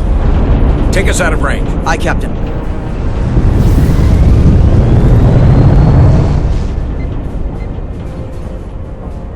Captain? If flagship is hailing us.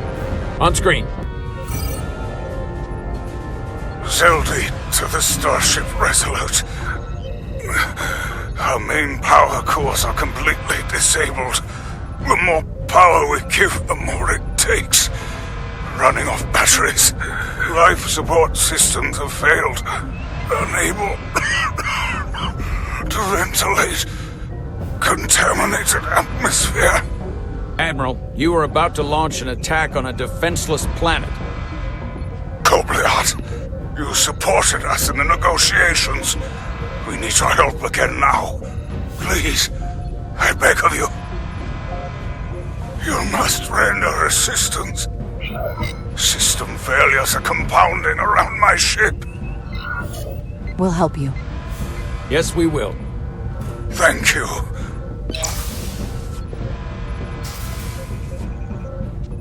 Admiral, excuse us while we devise a rescue plan.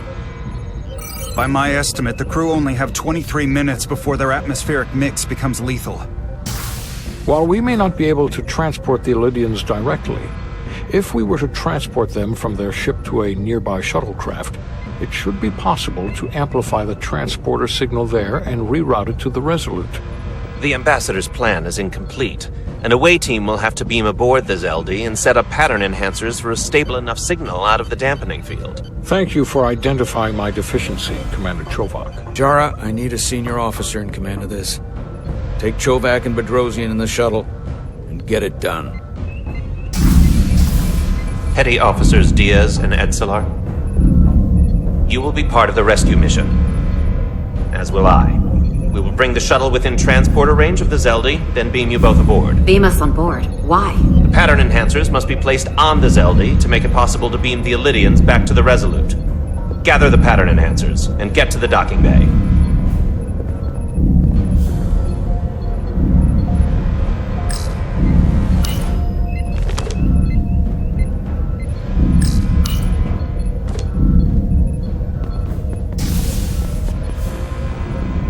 We're going on the wrong mission. What's that? We're going to rescue the Illydians, the people that oppress the Hotari, when we should be going to rescue Miranda. This thing that's happened to Miranda is like the Trill symbiosis joining, only worse. And I've seen too many people I care about wiped away by some greater entity to stand by while the same thing happens to her. I wanted no part of it then, and I won't stand for it now. Their bodies stolen and used like puppets. I'm not gonna get my hopes up just yet. We don't know if what's been done to her can be reversed. Don't give up on her so quickly. Right now, we've got other lives to save. Yeah.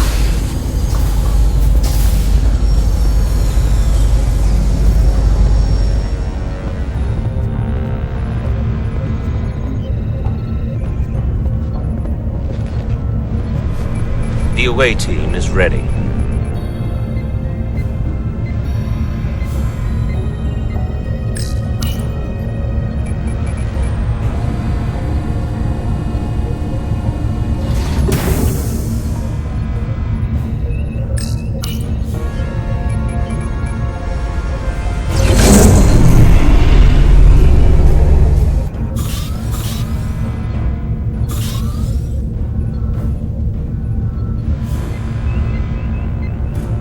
Resolute to Shuttlecraft Melville. You're cleared for takeoff. Acknowledged, Resolute. Melville taking off.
from the lightning.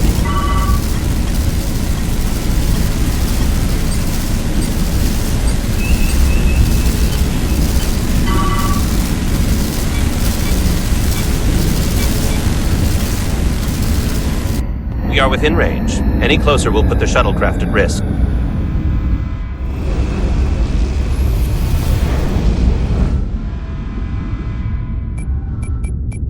Preparing to transport the away team. Energizing.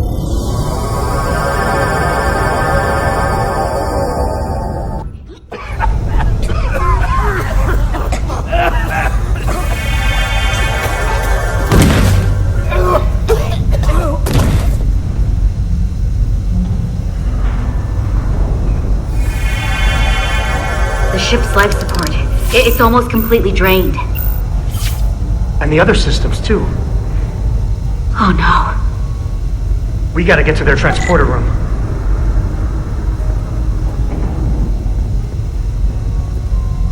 The atmosphere in here is turning to poison. All of these Illidians are going to die if we don't get them out of here. These must close in case of emergency. They don't have enough power left to function. Carter, give them a charge with your phaser. Should make them open.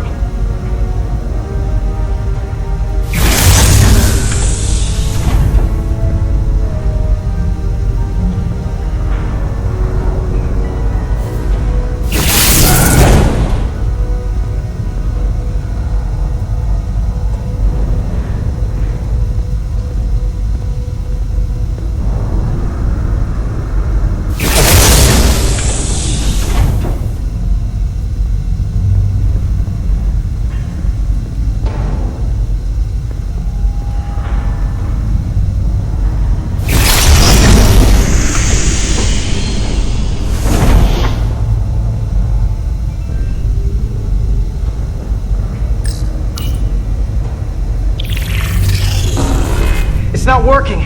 No power's running through any of this. We gotta get him open manually. Stop! I am the ranking officer here. State your intentions. We are under siege. Explain yourselves. Our intention? Your leaders asked for our help. And they sent you? Whoa there. I am still able to stand. What are you trying to do? We gotta get into your transporter room. Then we can get your people off this ship.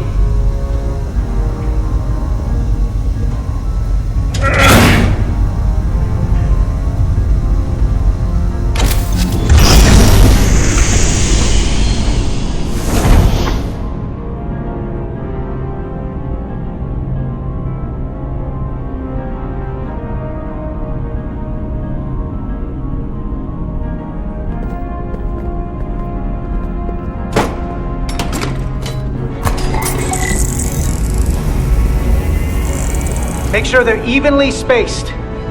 We need to manually adjust beam trajectory so they connect. I got this one. You get the others.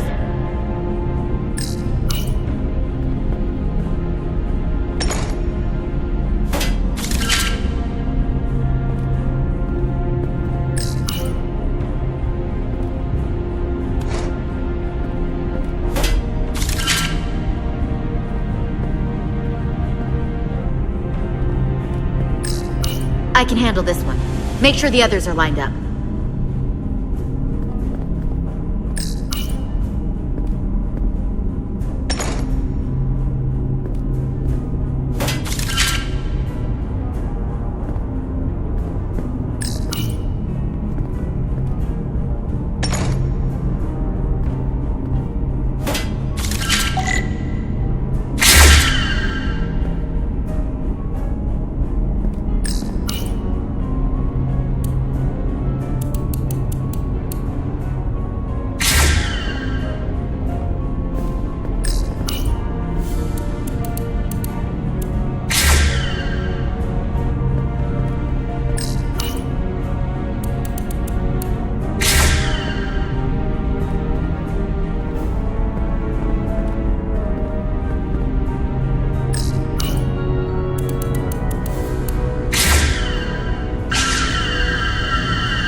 and enhancers are aligned and ready to go.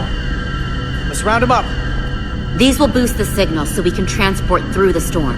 We have a shuttle outside this ship that will route the signal to the Resolute. All crew to Transporter Room 2. We are evacuating.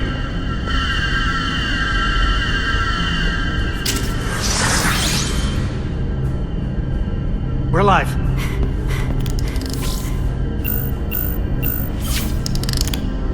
Here they come.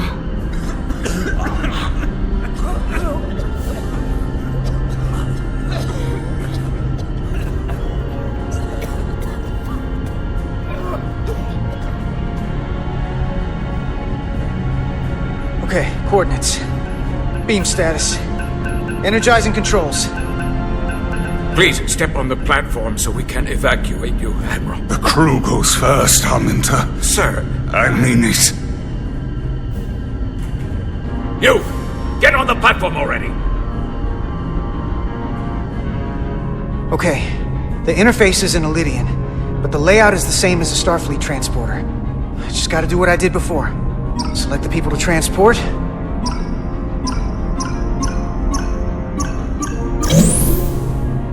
Plot a path through the ionic interference.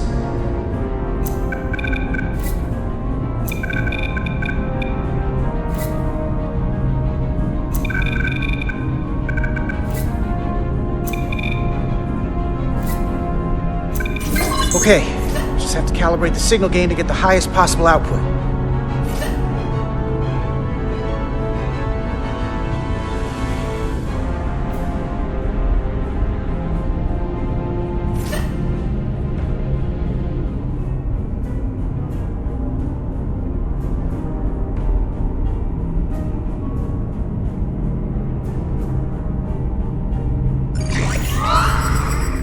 Even at this range, the interference is too much. The system is suggesting better transport coordinates. Diaz, the shuttle. You're sitting right in the thick of it. I'm sending you specific coordinates for a clear signal path.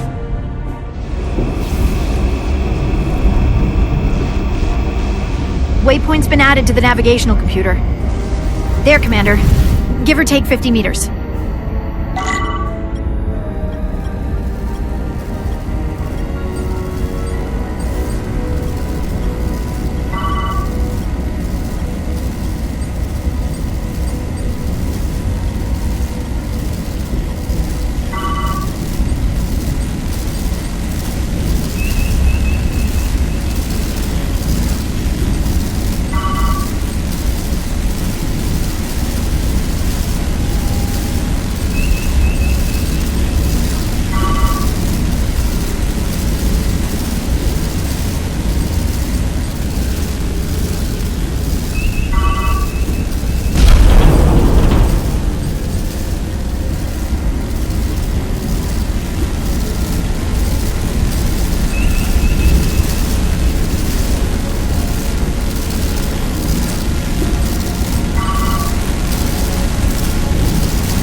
Melville to away team.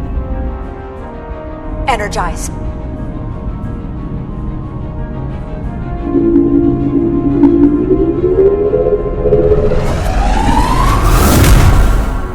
I have the first group of Elydians in the pattern buffer.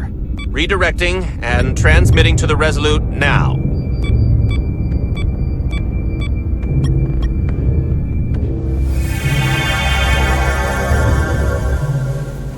This is Resolute. We have the Elydians safely aboard. We did it! I was so worried this wouldn't work. We got this.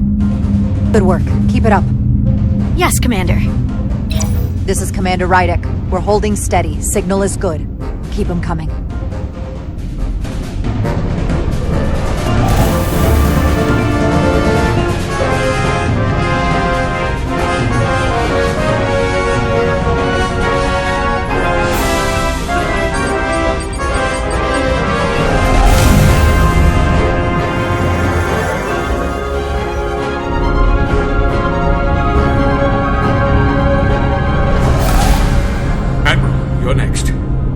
I've made it clear. I only leave after those in my charge. Sir, I must insist you go so you can lead our people. I will see to any stragglers. Yes, that may be for the best. But first, let me thank our human saviors.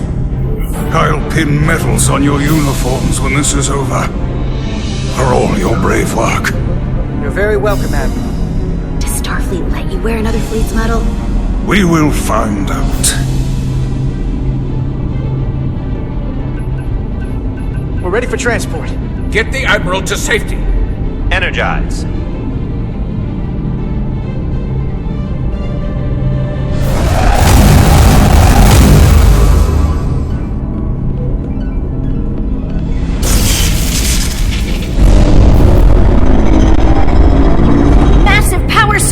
Sending available power to the annular confinement beam. I have the Illydians in the pattern buffer, but I cannot resolve their signal to send them through to the Resolute, nor can I materialize them here. We need a better position with the Resolute.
Losing their patterns.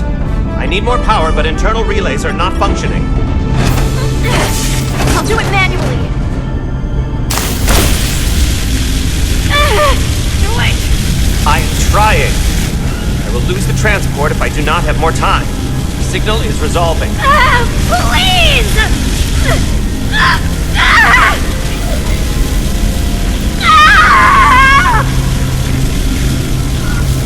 Finish the transport! I have them. Transport complete.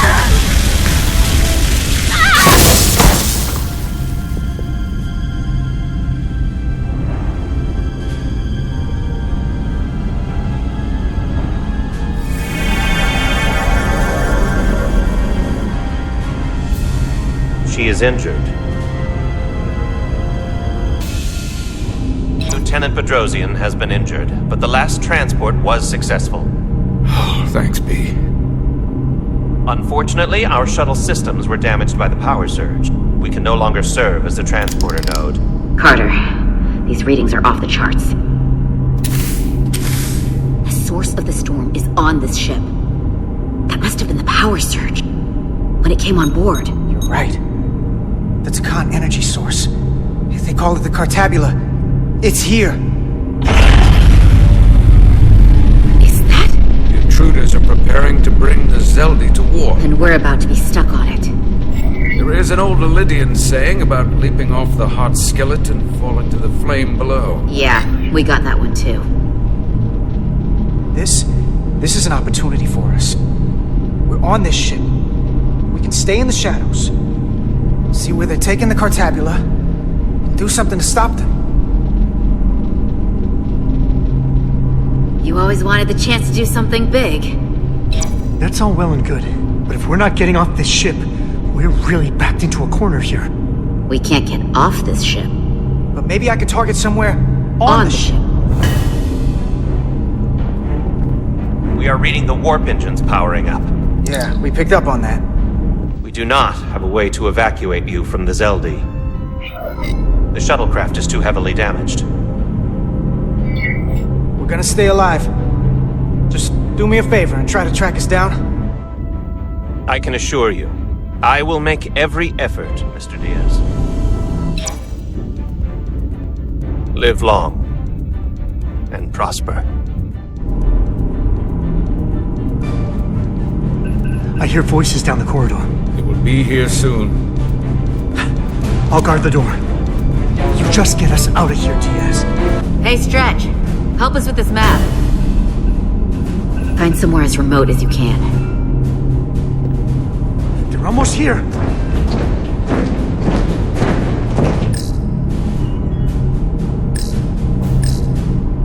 There. The aft cargo bay. That is acceptable. Sounds good to me. Whatever you're doing, do it now!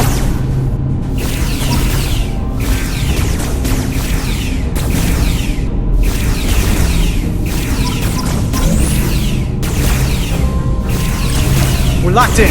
Board to transport. Come on, Bal! Bal!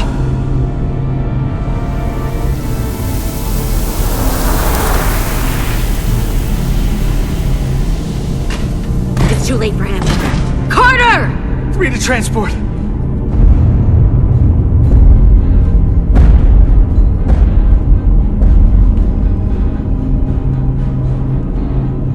Energize.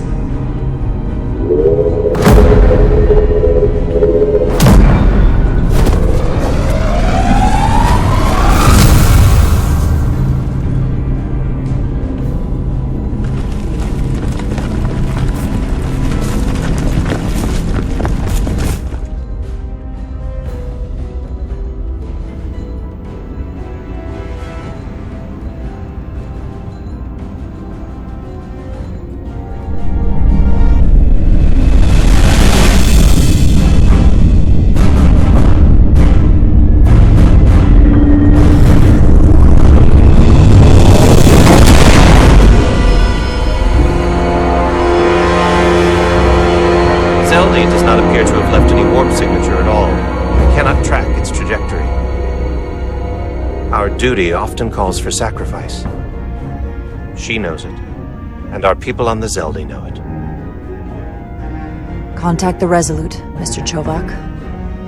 Have them bring us back. And tell them we'll need medical waiting for Lieutenant Bedrosian. Yes, Commander.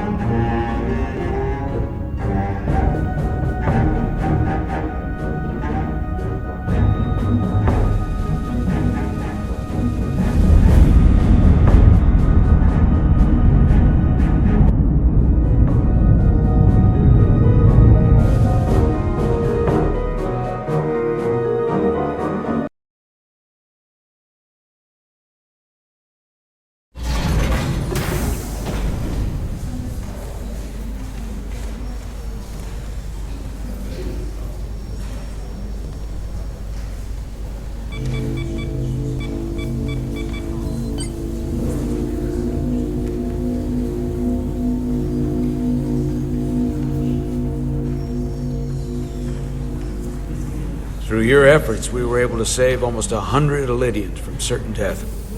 As for Lieutenant Bedrosian, well, Val will do her best, but the prognosis isn't very encouraging.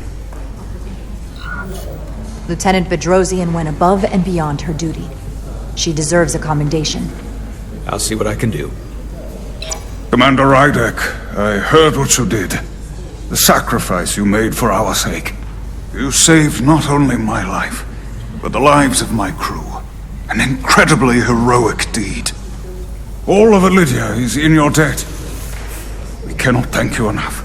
Just doing our duty, Admiral. I'm sure you understand. If you'll excuse us. Of course. How are we getting our away team back?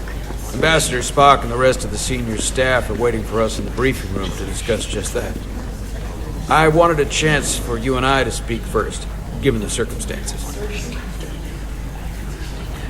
While protocol might suggest we alert Starfleet about our situation, missing crew, the data breach, possible threat from the Hotari, or Tkon, I think we're better off keeping this to ourselves, under our control.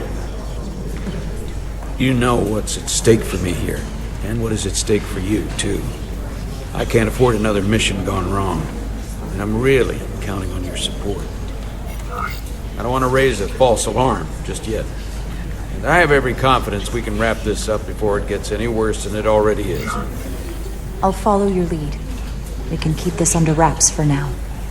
Always nice to know you have my back. One of the primary reasons I brought you on board.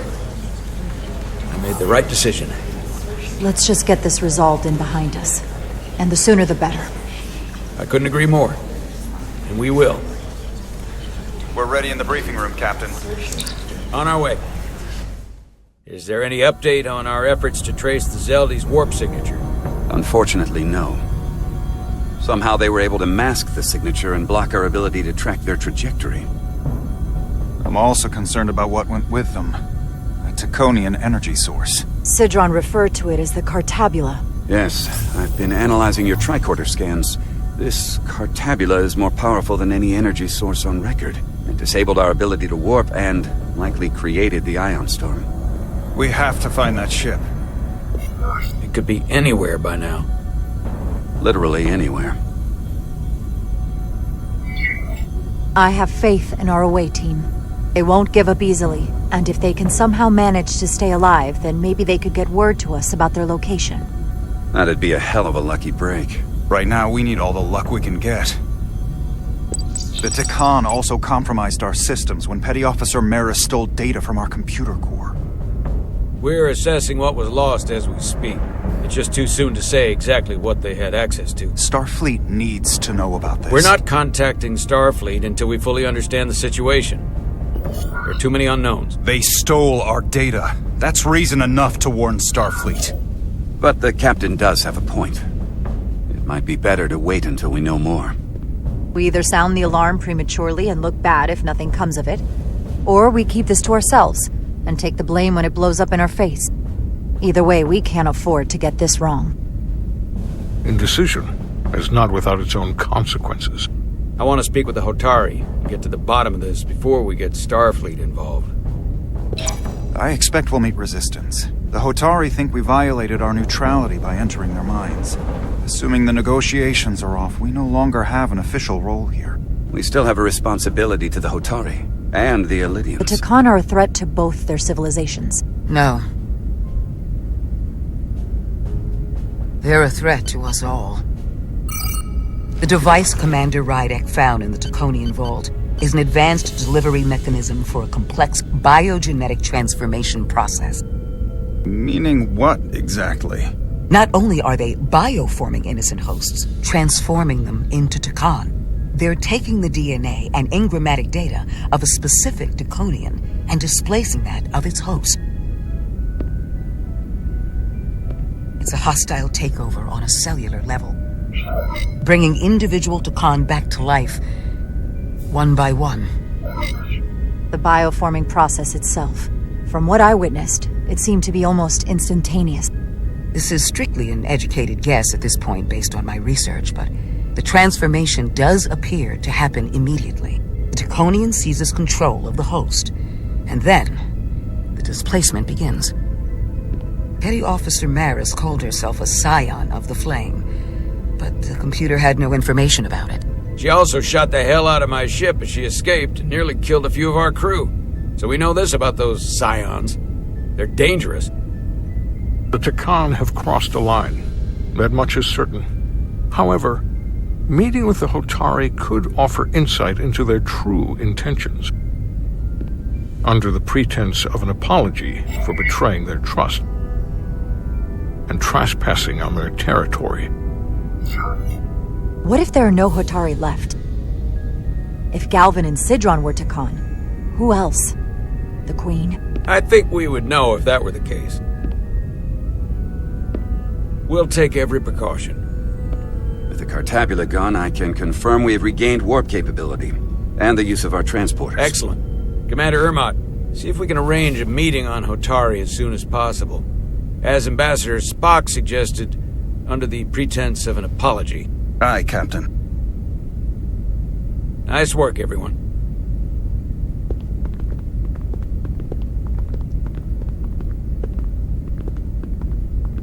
You're long overdue for a duridium infusion. Looks like I am.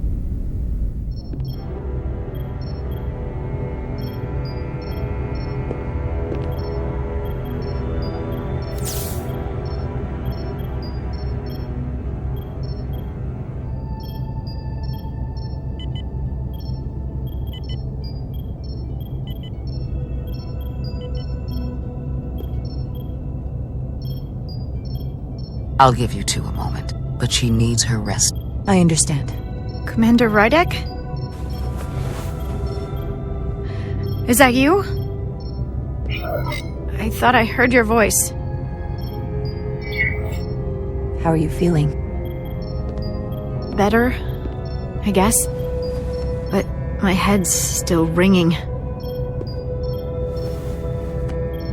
Before you say anything, I just want you to know I don't blame you for what happened. I heard that last transport made it through. That was our mission, to save lives. So, I'm glad it was a success. And Dr. Duval tells me she can get me my sight back.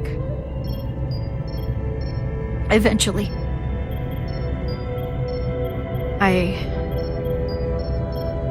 I just hope this isn't the end of my career. Can't be much of a tactical officer if you can't see what's coming. But this is all I've ever wanted to do. The latest advancements in vision enhancement are truly remarkable. I wouldn't be surprised if you came back better than you ever were. I just want to be able to see again. That's all I'm asking. All right, you two. Lieutenant Bedrosian needs her rest, and you have an infusion waiting for you. I will check in on you soon. I promise. I'm gonna hold you to it.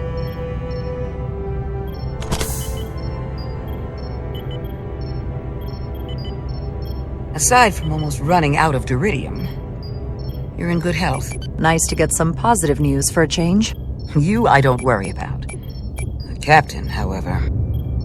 Go on. You see it, don't you? He's desperate. Withholding intel from Starfleet just to save his reputation. That's not normal behavior for a captain. And you've dodged the issue.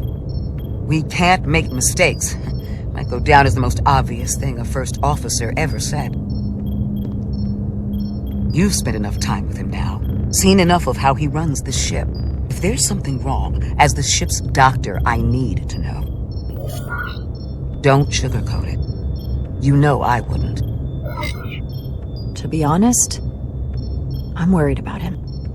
It seems like the stress of this mission is getting to him. He has so much riding on its success, and I am concerned he'll do something rash to ensure it. Good to know we see eye to eye on this. And I want to be clear, I care about Solano, I really do. I've been his doctor for years. There are more important things at stake than offending an old friend.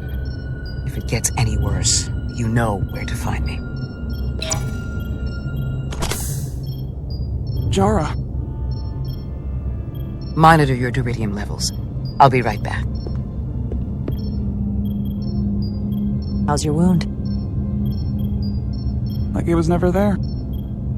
I feel lucky you were there with me. Without you, I'd be, well... Thank you for saving my life. Even with the wonders of your technology, it wouldn't have mattered if you'd left me for dead. I should be thanking you. You took that disruptor shot for me. Without you, I might be the one in sickbay, or worse. Well, I couldn't just let you die.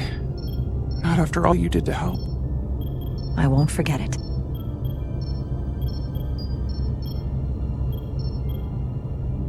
We saw the truth down in those mines.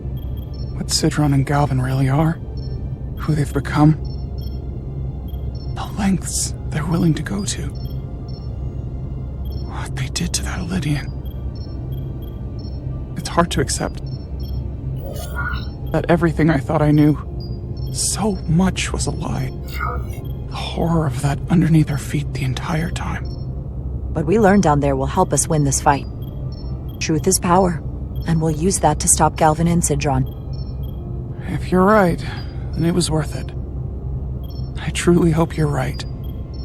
Commander Rydick, you're needed on the bridge at once. What is it? The Hotari have agreed to meet.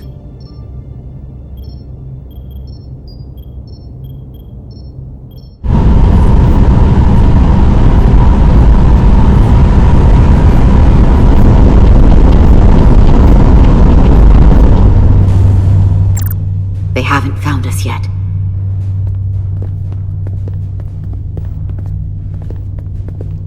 We can't just wait to be rescued. We have no idea when or if the Resolute is gonna catch up. But if we can get access to the Zeldi systems, we might be able to figure out what the Takan are up to. You got somewhere we could do that?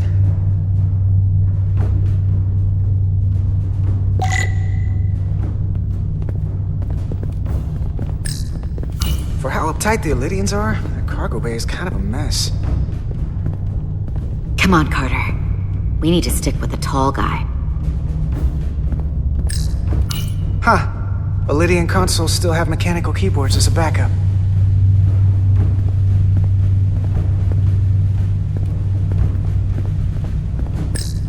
Looks airtight and climate controlled.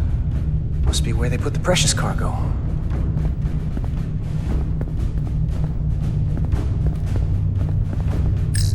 Based on how this is reinforced, probably contains dilithium. Stray phaser blast could cause a piezoelectric rupture and blow a hole in the ship. Better be careful. Good thing this was here. Made it a lot easier to transport across the ship. If we took another second, Miranda might have...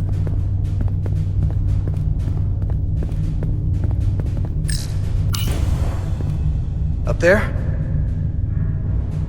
Alright. Etzelar, let's do this. The internal sensors. The what? When they scan the ship for life signs, they'll know right where we are. There must be devices that perform the scan. Right there. And there. There's several of them around the room. Got it. We'll disable them. How? They're too high to reach, even for me. Not too high for our phasers. Low power, Nelly. Let's not set off any fire alarms. I got the ones over here.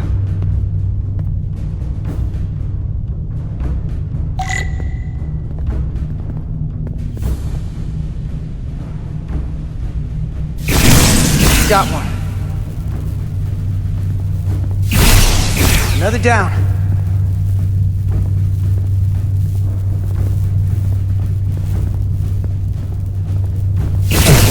Hurry, Carter! I am.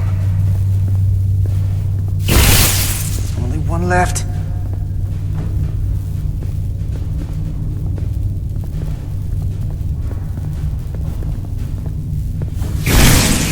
Here it comes.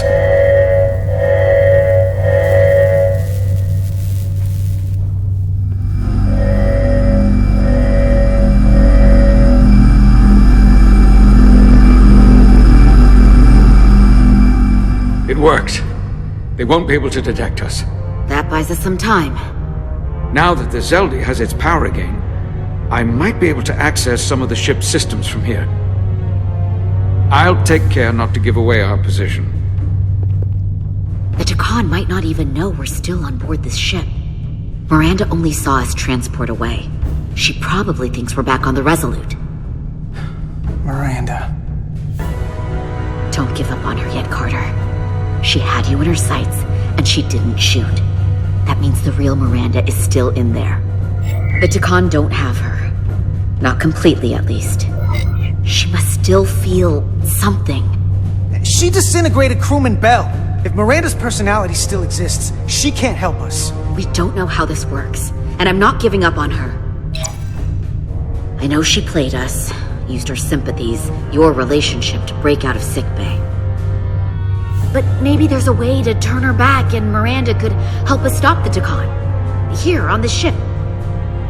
Just because the Trill joining is permanent doesn't mean the Takan bioforming has to be. I've heard enough of your prattling on about your friend. You have to think like a soldier. She's our enemy now. She'll be dealt with like the rest of the Takan. My friend Miranda is not responsible for what she's doing. The Takan have taken control of her mind. We certainly can't kill her for it. Speak for yourself. If anyone threatens the Empire, they are the enemy. It's just one life, and it's already been lost. You don't get to talk about Miranda. You don't get to ignore the truth. We don't like this any more than you do. The Takan are a threat to all of us. They turned our crewmates too. Do you really think they're gonna stop there? No. And yet we still risked our lives to come help you, and not everyone made it. I'll grant that you showed your grit and effectiveness. More than I can say about accessing ship systems. They've blocked out helm control, propulsion. They're closing down systems faster than I can check them. They're always changing these interfaces. I can hardly keep up. Let us help. Fine.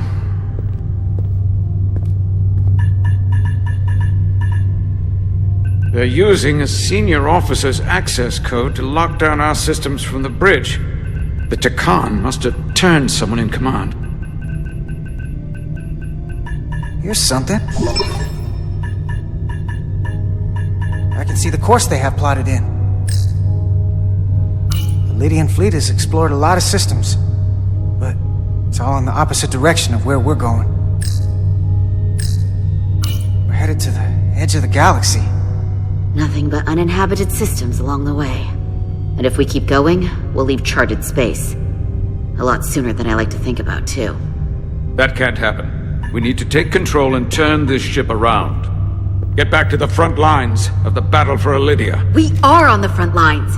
They're going to do this all over the quadrant. The whole Federation is at risk. That is a possibility, but it's already a reality for my people. I'm sure it's pretty damn real for the people who are trapped in their own bodies controlled by the Takan. You can't just turn your back on them. I'll take this ship without you if I have to. And I'll bring it back to Elydia, or I'll destroy it. I won't let it stay in the hands of the enemy. Think strategically. We stand a better chance by working together.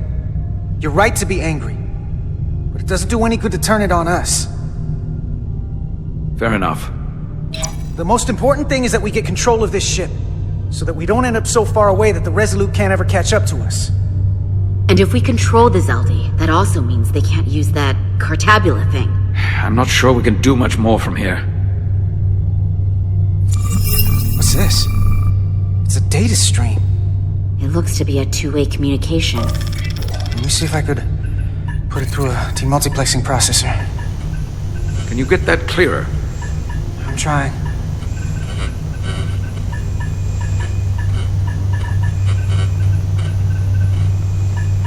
Okay. That should do it.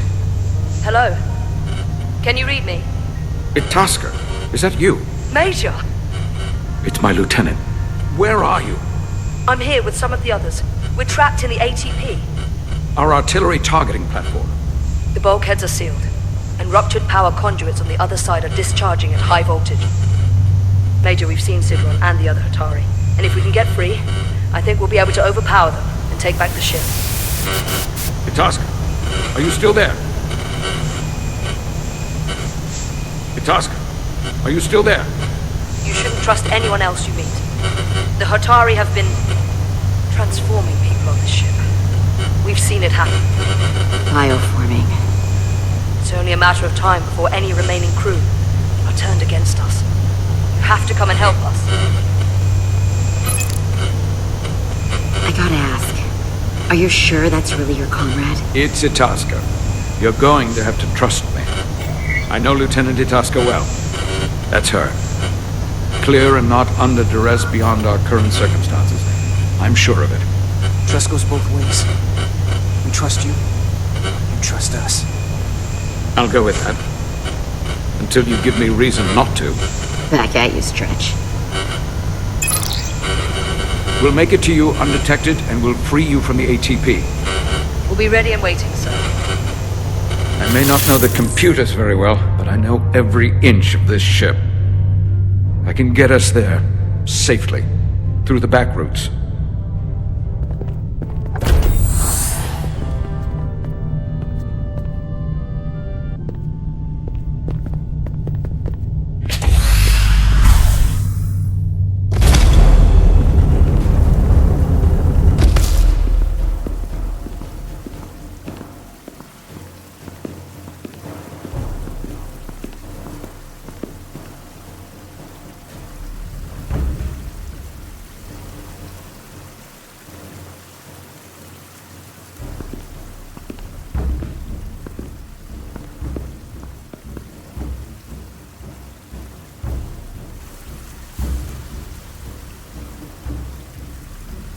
You may approach.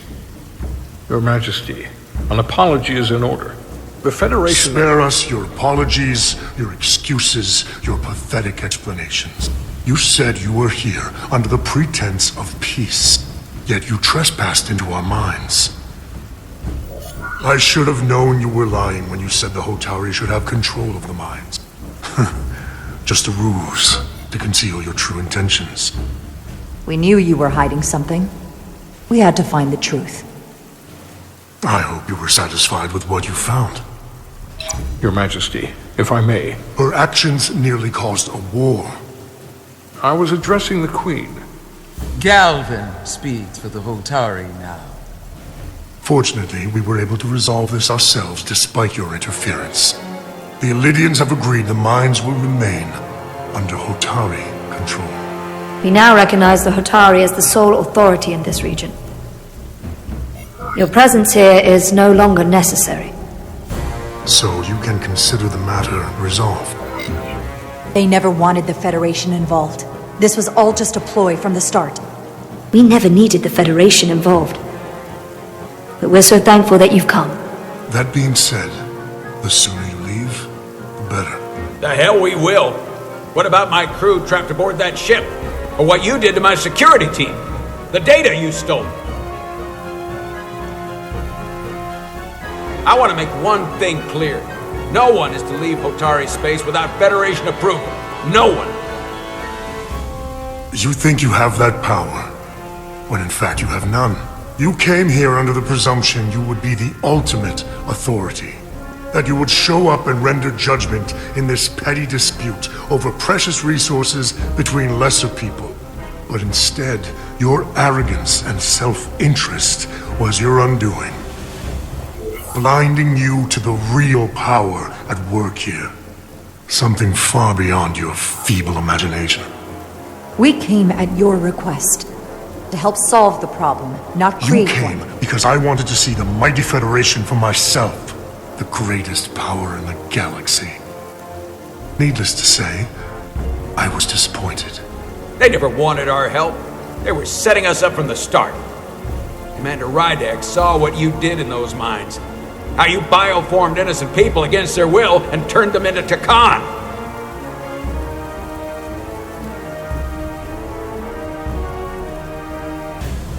Takan. A word I haven't heard in a very long time. At the height of our power, the Takan Empire spanned hundreds of thousands of light years and trillions of Taconians. An empire that encompassed what is now considered Federation territory. What's yours was once ours, so it feels only right that we reclaim what was lost. Everything you hold dear will be gone. The first of many painful losses to come. That may play well with your bioformed friends. But your empty threats don't scare us. Just a friendly word of caution. You'll know when I'm threatening you. You might be surprised how many want to be part of the most advanced civilization the galaxy has ever seen. We will not stop until we've reclaimed what is rightfully ours. Imagine what a queen, a starship captain or even a Federation ambassador could accomplish if their power was wielded by a truly superior entity. In the face of such impossible odds against an adversary so clearly more advanced in every way, the only logical choice is to submit. Never.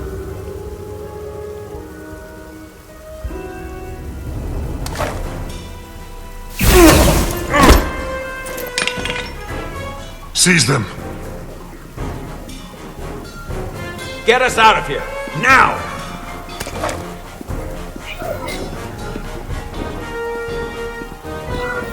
Rydick to Resolute. Beam us out.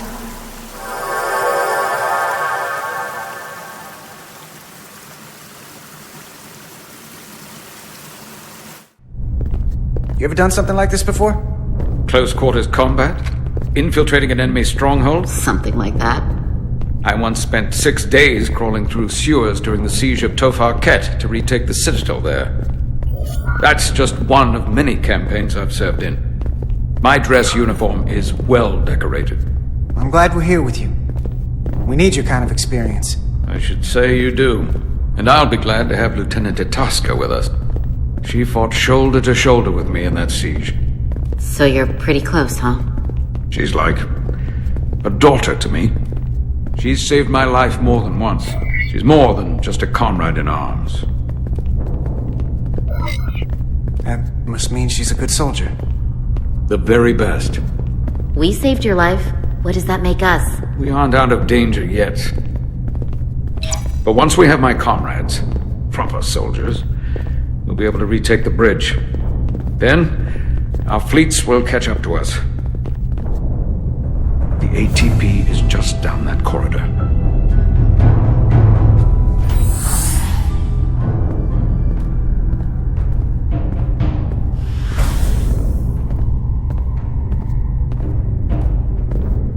Is this the artillery platform? This is the power distribution for the forward armament cluster.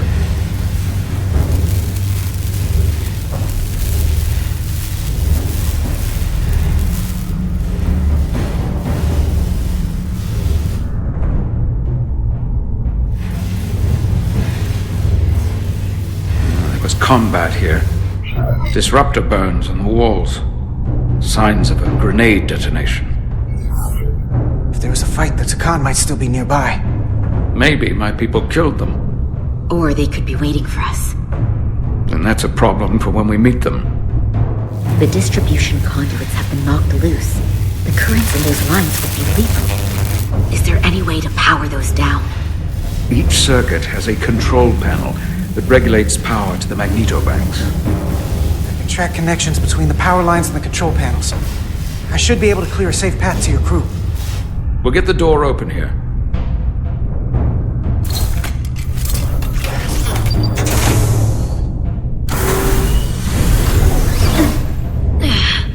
It's heavy.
You!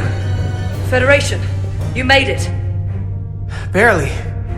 There's a lot of collateral damage out here. They backed us into a corner. We did that to drive them out. Put some space between us and the enemy. They're here. Get down! I think they've given up on capture. We'll never make it if we go back that way. You! Give me a hand with this!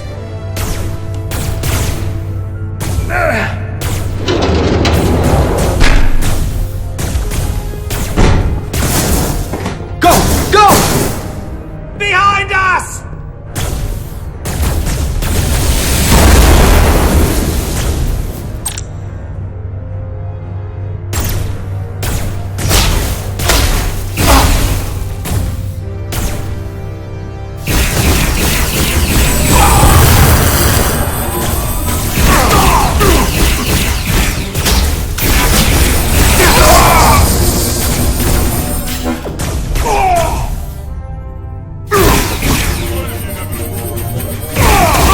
Federation, you take the lead. We'll keep them busy.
Must live to fight.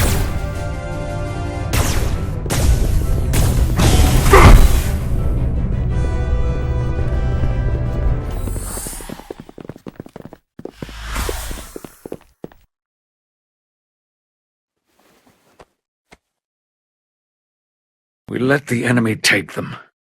Hadri and Private Turo. They weren't the only ones. But if we hadn't, it would have been all of us. I'll have to live with that, and I'll answer for it when I die. It's not the Illydian way to leave one of our own behind. It's a sin to do so. We're not gonna die. Not if I have anything to say about it. It's more important that we win. When we were in there, trapped, we agreed that we had to live to fight. Hadri agreed. We said, if one of us was taken, the others wouldn't stop. We'd keep going, make our way to the bridge. They died so we could fight on. The Takan don't want them dead. They want to steal their bodies. And steal their minds. The Takan knows everything the host knows. That means they know our plan. They know we're heading to the bridge.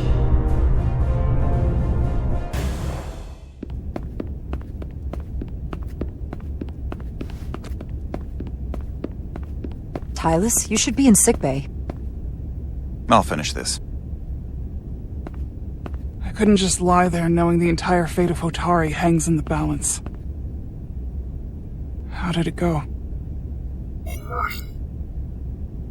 You look exhausted. I'll be honest. It was a total disaster. That can't be true. I heard a rumor that they'd made a deal, that the Elydians agreed to peace. After what we saw Sidron do to the diplomat in the mines, I could hardly believe there was hope, but then... Is that true? I'm afraid the truth is far worse than that. There's no deal. No. They're all Takan now. The Hatari, the Elydians, everyone. No. That can't be true. I'm sorry. Where will I go? I can't go back. I don't have a home anymore. Everything I've ever known is gone. You're always safe aboard this ship. And you're welcome to stay as long as you need. Thank you. The Federation stands with the Hatari. You don't have to doubt it for a second. Yellow alert. Commander Rydick, we need you on the bridge immediately.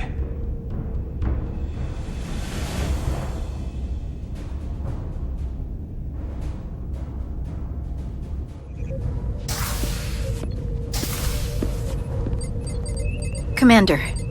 Good to have you back. You didn't opt for the ocular implants. Maybe someday. The visor was the best the doc could do on short notice.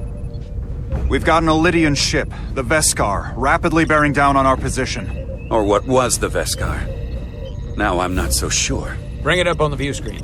600 kilometers in closing. Still coming straight for us.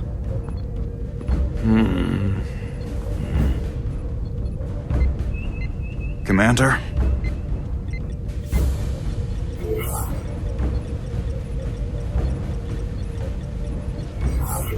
Have you tried hailing them? Try it. Hailing the Elydian ship now. No response. 400 kilometers in closing. Shields up. Ready phasers. Shields up. Phasers ready. Incoming.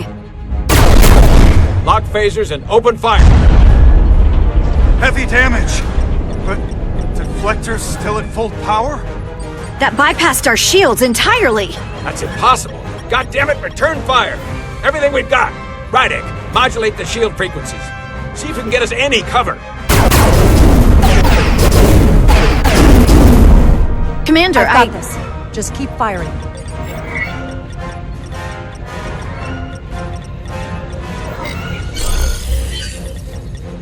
Shields still have no effect. That doesn't make sense. I'll try another.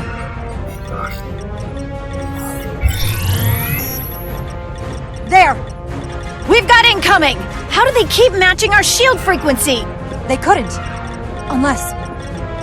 They've compromised our shield algorithms. They can bypass our shields at will. What? Captain! He's out cold!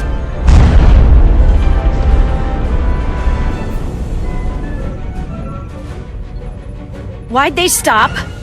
Damage report. Running on emergency power. Major hull damage on decks 4 through 7. Warp core is stable and intact. We're completely vulnerable. Commander, we're being held by the Veskar. It's Galvin.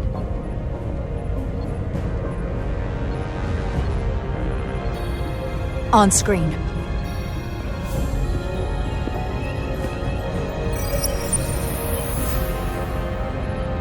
Commander Rydick, where's your captain? Not dead, I hope. At least, not yet.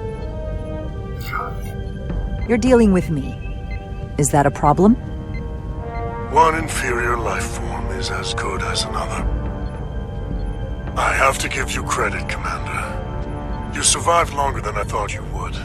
But make no mistake, your shields are useless, your weapons ineffective, and there's nothing you can do. I could destroy you at any moment. But I'd rather hear your pleas for mercy first. Your existence is entirely in my hands, and I'm not in a forgiving mood. It's entirely possible you could destroy us. But the truth is, we're worth more to you alive than dead. Better if we report back to Starfleet about the power of Taconian technology, and the futility of fighting it. There might be value in that. I've been thinking about what you said, Commander. I don't think you'll find my threat so empty now. The Veskar's weapons are powering up.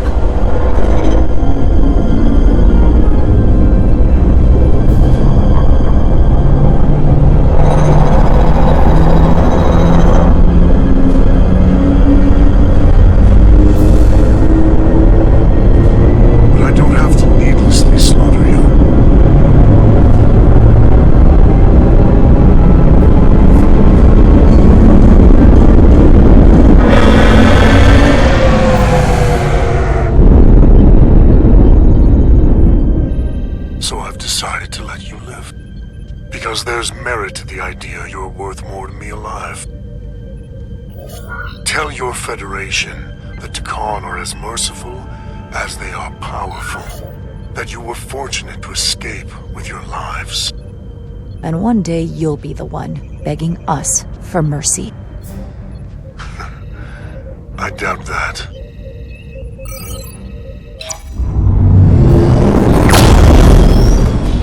I've lost their signal. Can you track their warp signature? Nothing. It's untraceable, just like before. Notify Ambassador Spock.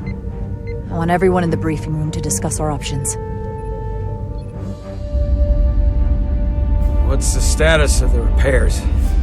Hull breach should be patched up in a matter of hours. Impulse power is at 67%. Should be fully restored soon. Still no luck tracking Galvin's warp signature. They've all but disappeared. Keep trying. Finding that son of a bitch is the best shot we've got. Commander Rydick, you had the con after the ship was attacked. What is your assessment, given our current situation and the losses we have suffered? I think we don't know enough. We need more information. In that case, we might have an option. Portal 6-3. Guardian of the Takan Empire. If anyone could find Galvin, it would be him. That's assuming he's willing to help us. True, but there's only one way to find out. Wouldn't we need to secure authorization from the Federation Council to contact him? The nearest Federation outpost is Angoria. I can travel there by shuttle and inform them personally of the threat from the Takan. Meanwhile, the Resolute can travel to the Delphi Ardu system in search of Portal 6-3. I still have my doubts. I do not. Captain William T. Riker has first-hand experience with the area and with Portal 6-3. His guidance will prove invaluable and should alleviate your concerns. Delphi Ardu 4 is a restricted zone for good reason. For all we know, we could be walking into a trap. Not to mention the high likelihood Portal 6-3's allegiance will be with the Takan. It's just too much of a risk. A waste of time. Time we can't afford to lose. Right now, we have no way of knowing where those two Elydian ships are, or where they're going. Another Taconian might be able to at least point us in the right direction. Or we're the ones pointing him right toward his fellow Takan, making the problem worse. I am inclined to agree with Commander Rydick. Her logic is sound. This portal may have knowledge that proves to be invaluable, including information on the nature of the Cartabula. We must act on the facts at hand. Then we'll give it our best. I'll arrange a meeting with Captain Riker. And I will speak with the Council. They need to understand the magnitude of the situation. I can leave for Andoria immediately. I wish you luck finding Portal 6-3. The very future of the Federation may rest in your hands. It takes a minimum of 8 crew on the bridge to run the ship, so we can expect at least that many hostiles. If they bioformed Hadri, they know we're coming. Which means everyone needs to be ready for... Take cover!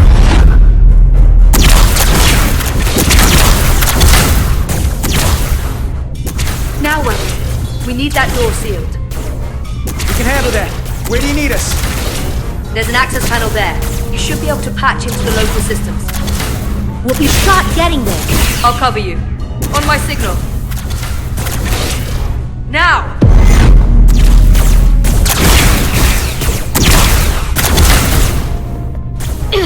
Damn!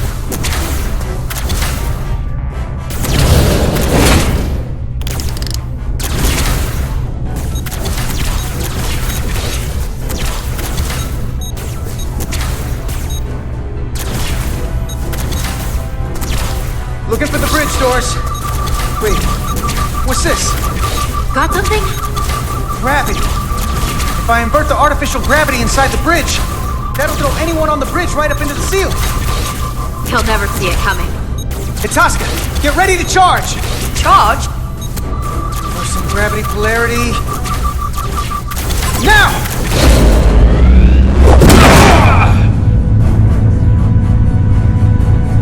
Amazing. Close in. How do we get them down?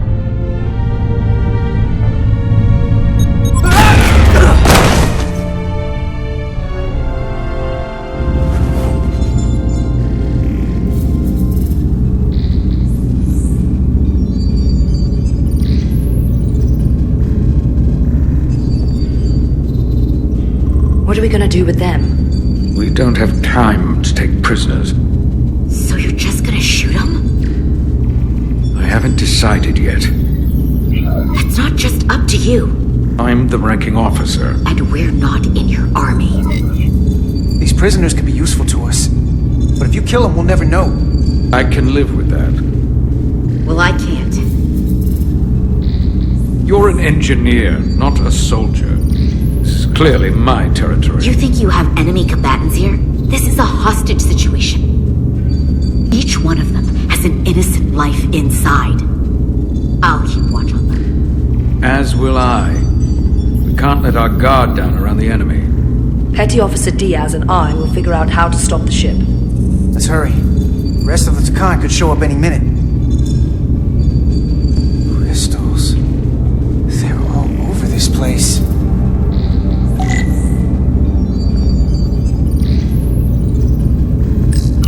Where's the captain? Captain Ostego did not survive the atmosphere poisoning. I'm sorry to hear that. He died defending the Empire. That's how he'd want it.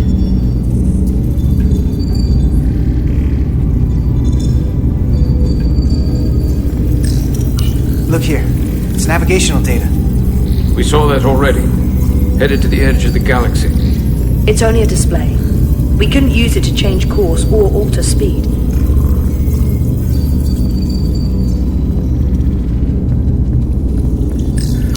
This console looks unaffected.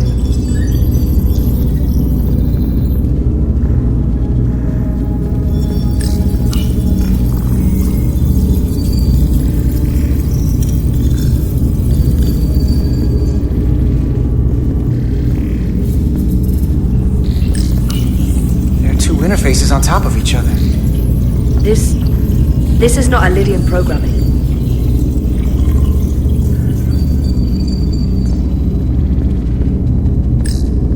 Gotta figure this out before we get wherever we're going. If the Resolute can't catch up to us, we're in a whole different kind of trouble.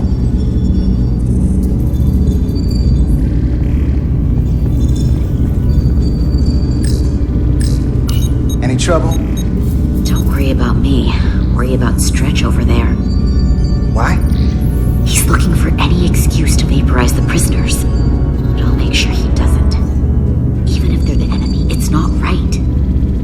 I'm here if you need a hand. Just hurry up and figure out this bridge. That's the best way to help.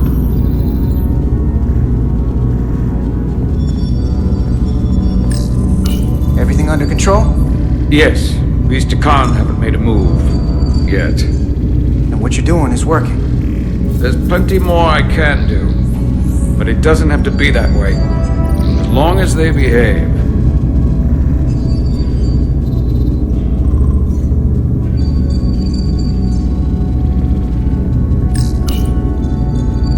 Huh.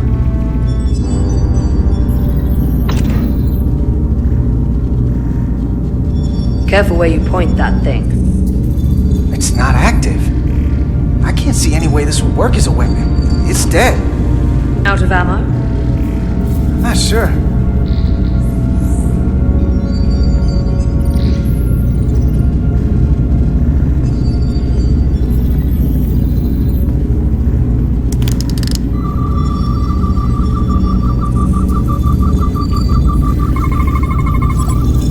It's the Takan language. can tell, the ship's systems are actively responding to input. Which is the opposite of how most bridges work. They usually send commands, not receive them. It's from an intrusive program. This control station won't do us any good.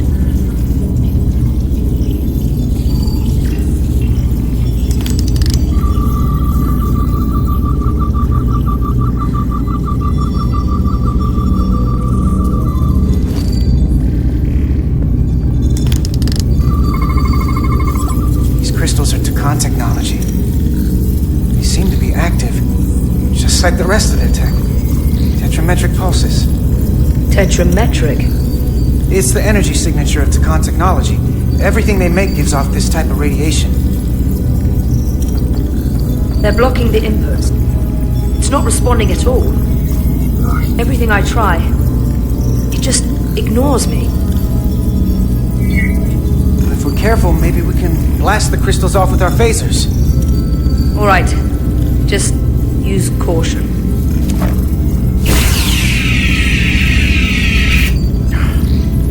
Not a scratch. You'll destroy the station itself before you get through that. What have they done to this bridge? Consoles running themselves, some clogged up with crystals that are sending off tetrametric pulses. But none of this is sending signals outward. It's receiving. They're flying the ship from somewhere else. That should be impossible. But it explains why there's less than a full bridge crew. If they aren't flying the ship from the bridge, where are they controlling it from?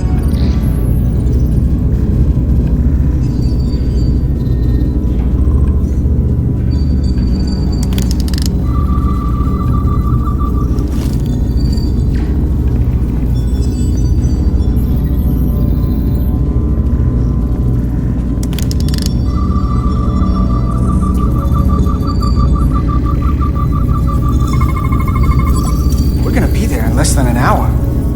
Can't let that happen. Hold on, it would take days to go this distance with our fastest ship. We're traveling at a warp factor many times greater than this ship should even be capable of. What are the engines doing to produce this kind of speed?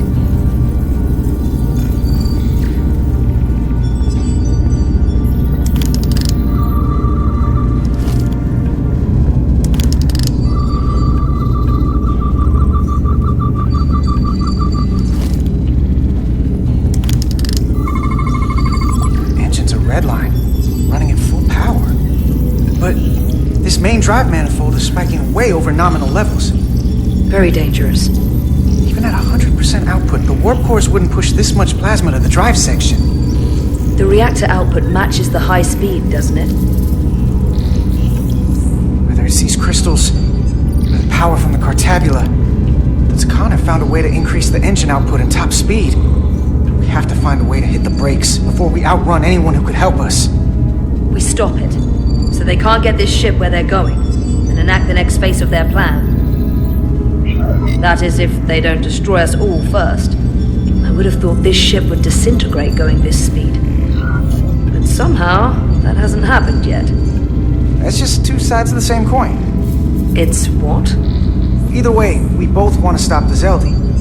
Ah, yes. And we will find a way to do it. I hate to think what the Cartabula could do if it was plugged into something it was meant to power. That's everything. We got some answers. I don't like what they tell us, though. If we can learn nothing else, then what's left is to make these Takan talk. And if they don't, we'll dispose of them. Hey, that's not how we do this. That is enough from you.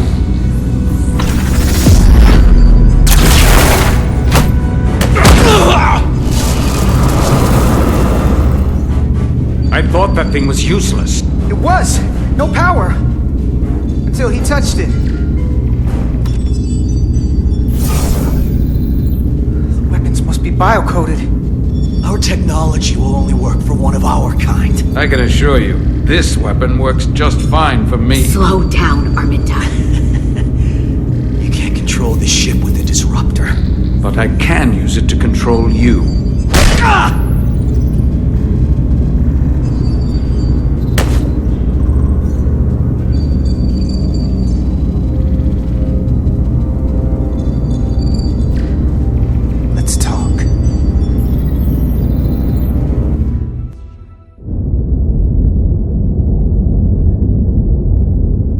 The Titan's communications officer says Captain Riker will be ready in just a moment. You need to see this. The report on the data breach. Damn. It's worse than I'd hoped. They didn't just compromise our shields. They stole the shield algorithms for all of Starfleet as well. Meaning every ship is potentially vulnerable to attack, making this so much worse than it already was. At the risk of stating the obvious, wouldn't changing the algorithms solve the problem? Yeah, I wish it was that simple. Unfortunately, it's an encrypted code that would take weeks to change, if not longer. I have Captain Riker for you. Let's not mention any of this shield business to Riker just yet. Put him through. Captain Riker, this is my first officer, Commander Jara Rydek. My pleasure. Sir. I wish we were all meeting under better circumstances.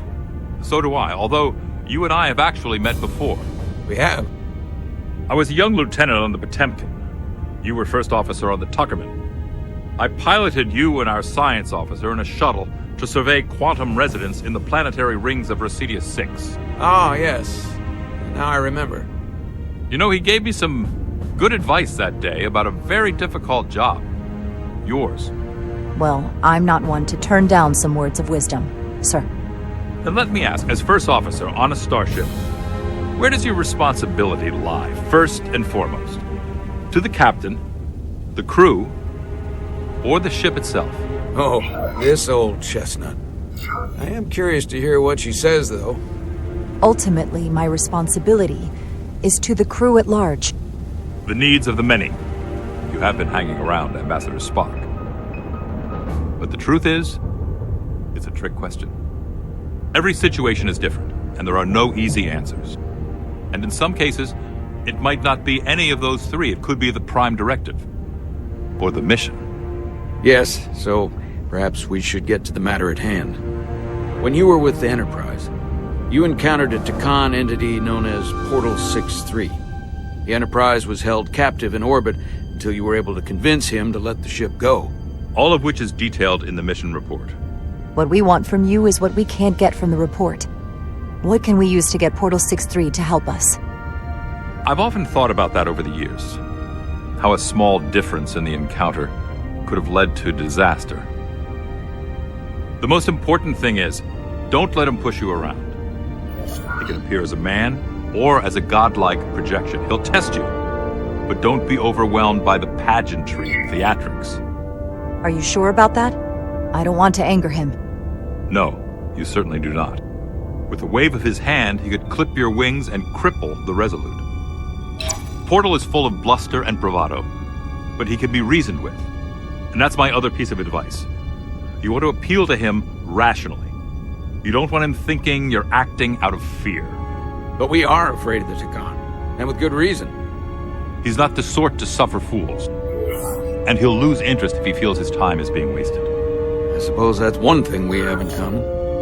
What other levers do we have with him? Is he susceptible to flattery? Who isn't? And if you're good enough to play off his ego, even an entity as advanced as he is won't realize that's what you're doing. What if he won't cooperate and we have to face these Takan ourselves? Then we have a much bigger problem on our hands. What I mean is, in the 16 years since you discovered this outpost, there has to have been research. Battle plans for what to do about the Takan if we encountered more of them. I need to know what they are. If I had that answer, it would have been the first thing I told you. We both know Command has had their share of hidden plans in the past. Like Admiral Hansen and Captain Shelby's Special Projects Division at Starfleet Tactical, devising new ways to take on the Borg. Trust me, this isn't some Starfleet conspiracy to keep you in the dark. But if you two don't think you're equipped to make contact, you need to tell me now. Because there is no silver bullet here. Now's not the time to hesitate. You're not the only one who's met the Takan anymore. We've faced them in combat. We're not just the right ones for the job. We're the only ones. All right. Asked and answered. There was a special task force that considered the Takan, and I was part of it. But because there were no other signs of the Empire, we determined the best course of action was to create a restricted zone around the Delphi-Ardu system. I have my concerns, but I'll clear the way with the brass for your travel into the restricted space. Just remember what I've told you. And it wouldn't hurt to read some Sun Tzu en route. Or Marcus Aurelius. Thank you for your support, Captain Riker. I wish I could be there myself. But my first officer would probably see to it that I stay on the bridge while they get all the excitement on the away mission. The burdens of command. Rest assured, the Federation is taking this threat very seriously. You won't be alone out there for too long. Thank you, Captain Riker. One more thing. Ambassador Spock said that Khan stole some data from your central computer. What's that all about? We're still assessing the extent of the breach. Nothing to report as of right now. That's it? Ambassador Spock suggested it was something more serious, which is why I'm asking.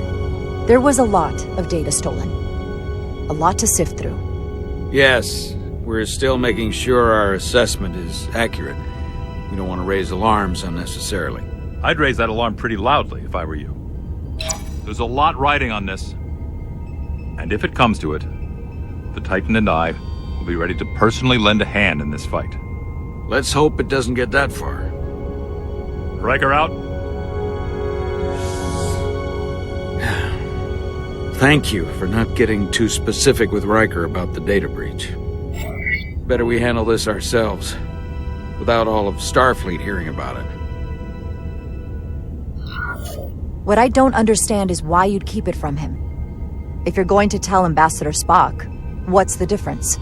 This information will send a shockwave through the entire fleet. I'm sure Spock will agree. It should be compartmentalized on a strictly need-to-know basis. I have more research to do. So do you. I'm sure the ship's computer has Sun Tzu in its library. Dismissed.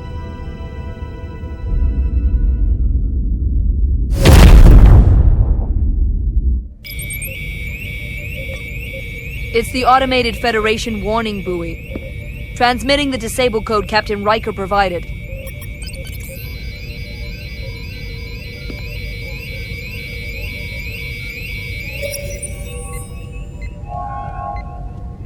That was unpleasant. Commander Ermont, what are the conditions of our systems? All internal systems operational. Commander Westbrook, what are your scans of the planet? Nothing out of the ordinary. No sign of this outrageously powerful Takan being? I'm running a magneton scan now, but so far, nothing. Where are you? Prep your way, team. We don't know if Portal 6-3 will cooperate. If he's not an asset, he's an enemy. So be ready for anything.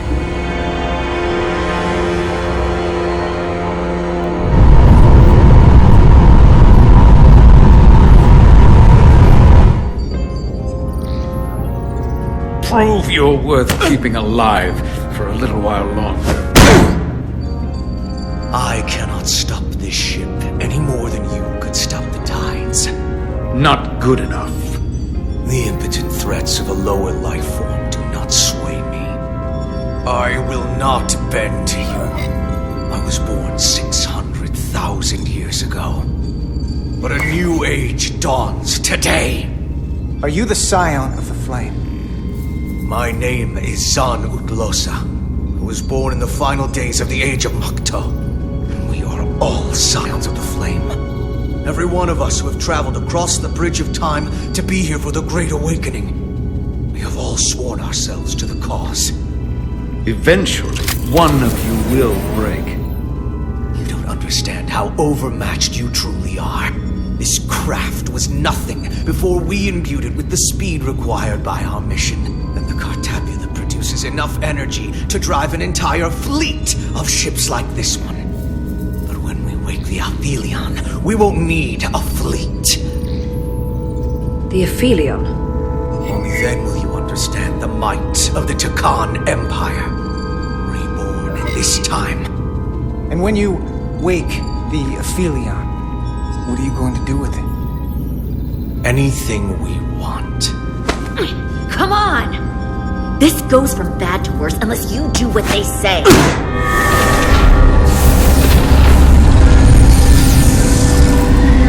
It's coming alive. He can't stop the ship. Then he will.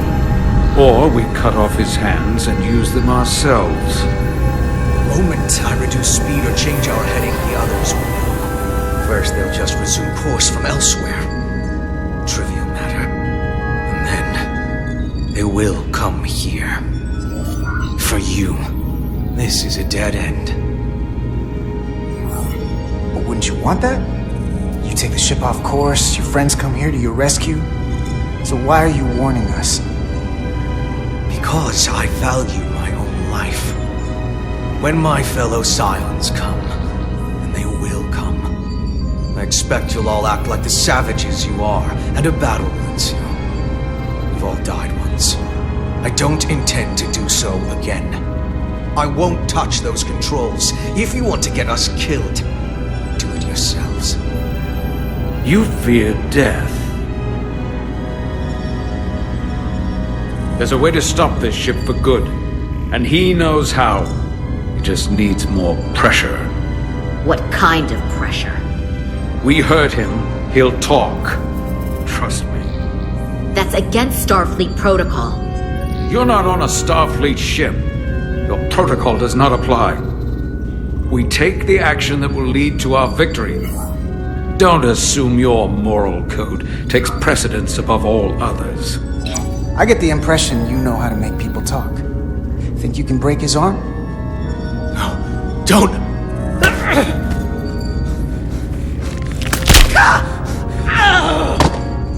What the hell, Carter? We don't torture people. Did you forget what uniform you're wearing? What it stands for? This isn't like you. He'll live. Isn't that what you want? Don't you twist my words like that. I have only just begun. Stop, please! Wait! The warp cores. Our technology is amplifying the ship's output, and it still relies on the warp cores to provide plasma to the engines. Disable those, and the ship grinds to a halt. Sabotage. This display is for all life forms on the ship. This is where the infiltrators are, the central artery of ship systems. Sensors, propulsion, weapons. And this is engineering. It's deserted. If I can get us there, can you cripple my ship?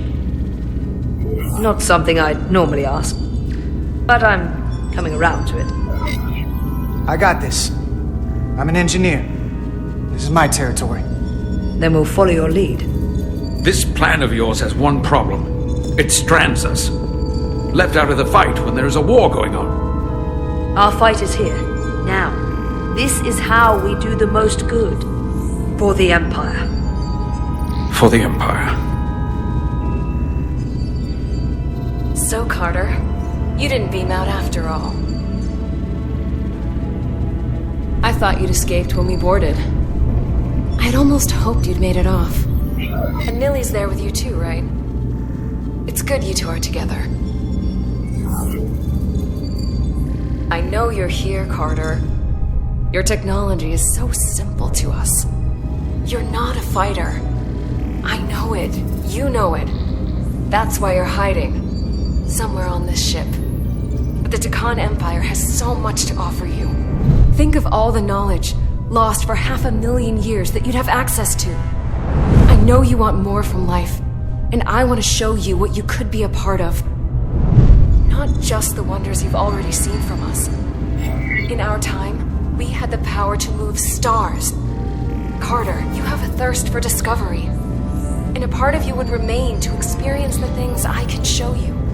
But if you try to fight it, you're only gonna make things worse. You have Miranda's voice, but you're not her. And you don't know me. Of course I do. I remember everything. I remember us. So I'll just explain the reality of what you're up against. Every one of us on this crusade has fought wars more brutal and consuming than you could fathom. But I want to reach a peaceful resolution to this. Carter, We have a plan for you. And for the others, too. We don't want to have to destroy you. You think there's some sort of compromise to be had here? After all you've done? The only end of this is when you surrender. After all we've done? You can't think we'd give up now. We can continue this conversation in person. I'll see you on the bridge very soon. Her comm badges. She's tracking our location with them. If we have to use force to free our fellow Scions, there will be casualties. We can't stay here. And we need to disable the transmitters. Where'd you go? You don't want to talk to me? She's trying to keep you talking. I mean, I get it. But I'm trying to help you.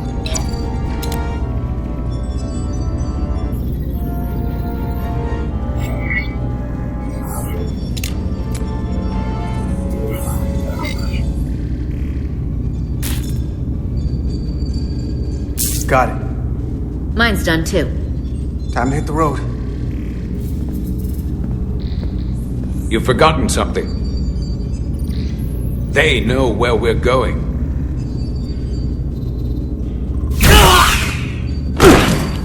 Set to stun.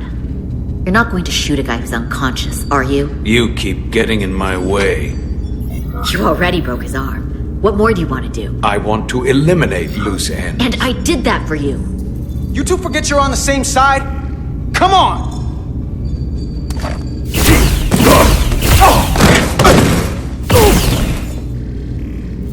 Now let's move it.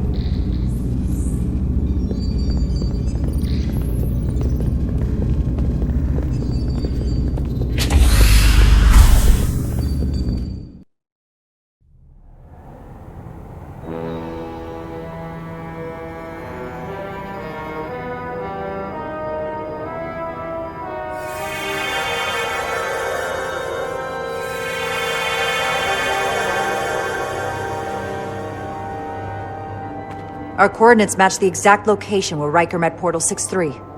Unlike Riker's team, we beamed down without a problem. It's quiet. Portal has to know we're here. If he won't come to us, we'll go to him. Spread out.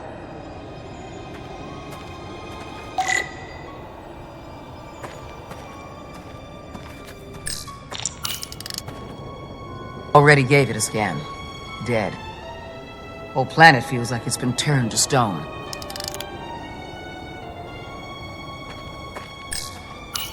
Doctor?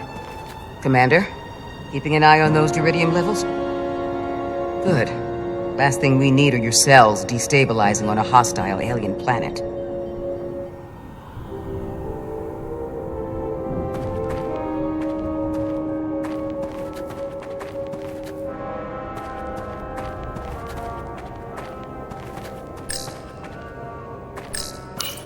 Anything unusual, Commander? It's all unusual, to be honest. We've precious little data on this planet, so brief was Captain Riker's visit. Anything he didn't see himself is a total unknown. We deal with unknowns all the time. Part of the job. I'm accustomed to dealing with the unknown from my station on the bridge.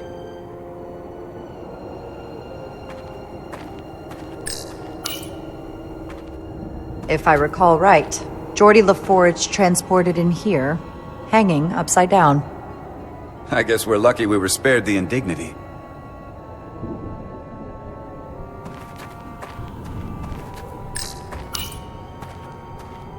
Burn marks. The report mentioned phaser fire being redirected toward these strange crystals. It also mentioned Portal calling down lightning bolts. Better keep our guards up.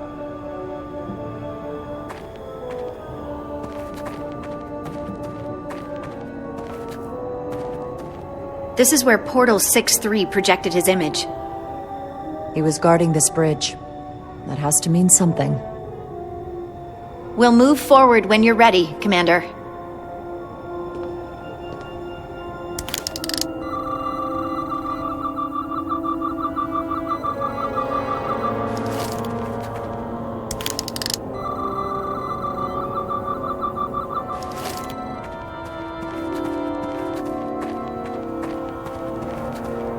Follow me.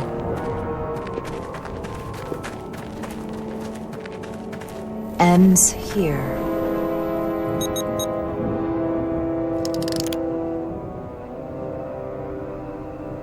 Is it me, or did that path just disappear? There was a path there a moment ago. There must be an explanation.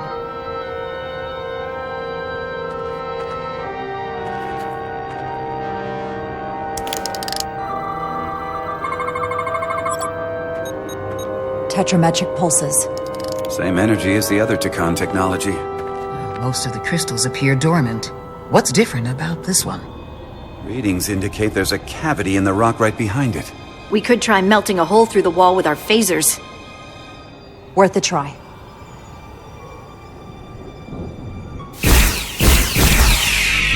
Nothing. There's gotta be a weakness. Somewhere it isn't totally solid.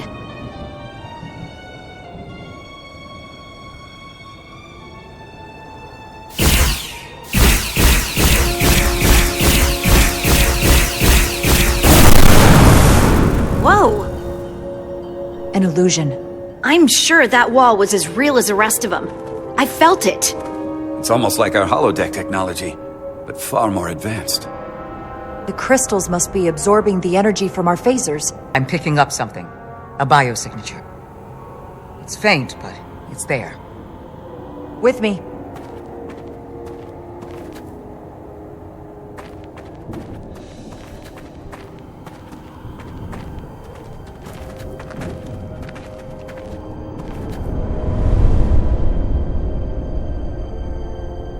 Another dead end. Or another illusion. Crewman LaRue, if you would.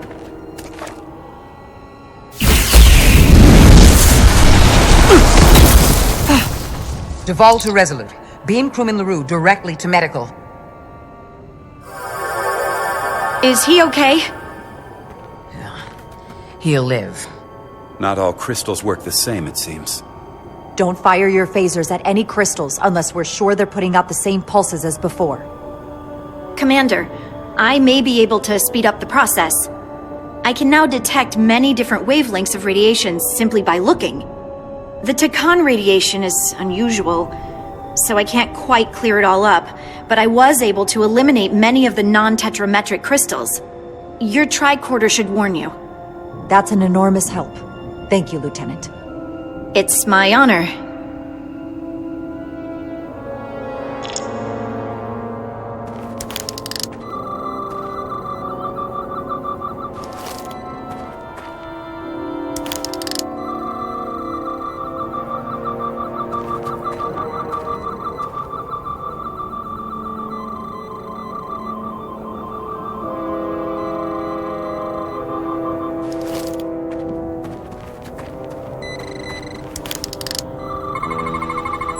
Tetrametric. Good sign. Commander! Look at that. Trust, but verify. Indeed.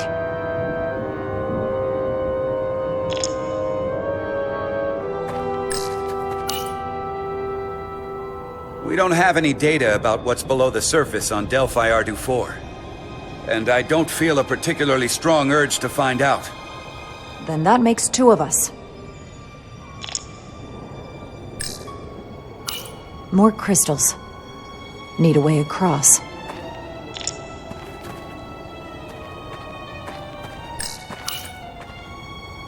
Aside from the breathable atmosphere, this is a remarkably inhospitable planet. Traces indicate there was once living flora, but it's been dead so long it's practically turned to stone. From what Portal told Riker, it was an outpost to defend the far edge of the Takan Empire. Well, it's not that now. Now, it's a grave.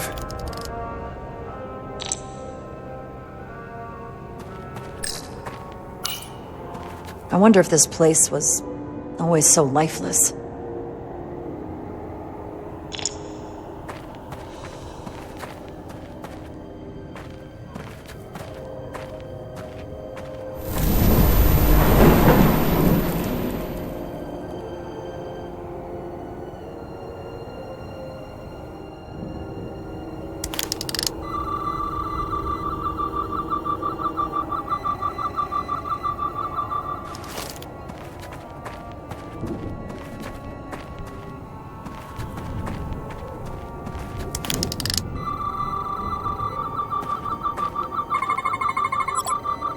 good.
Better go see what's different.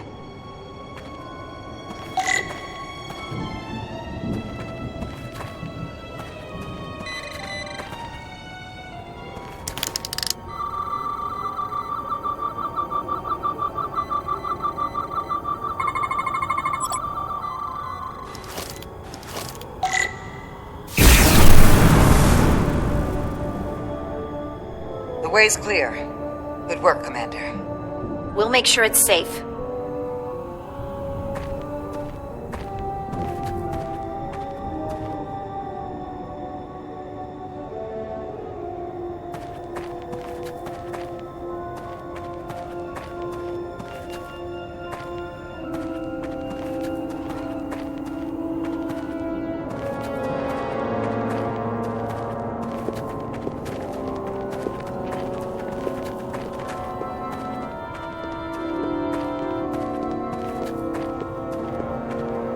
Incredible.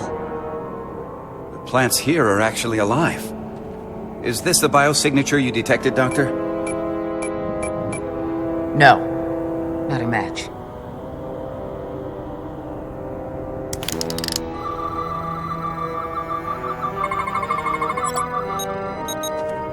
Tetrametric.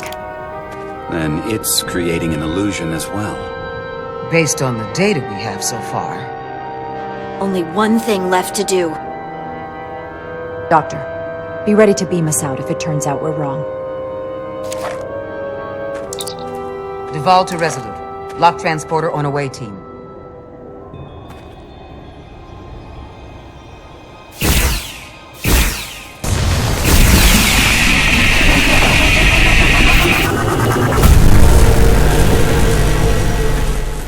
Amazing. There's nothing like this in any Federation record. The plans.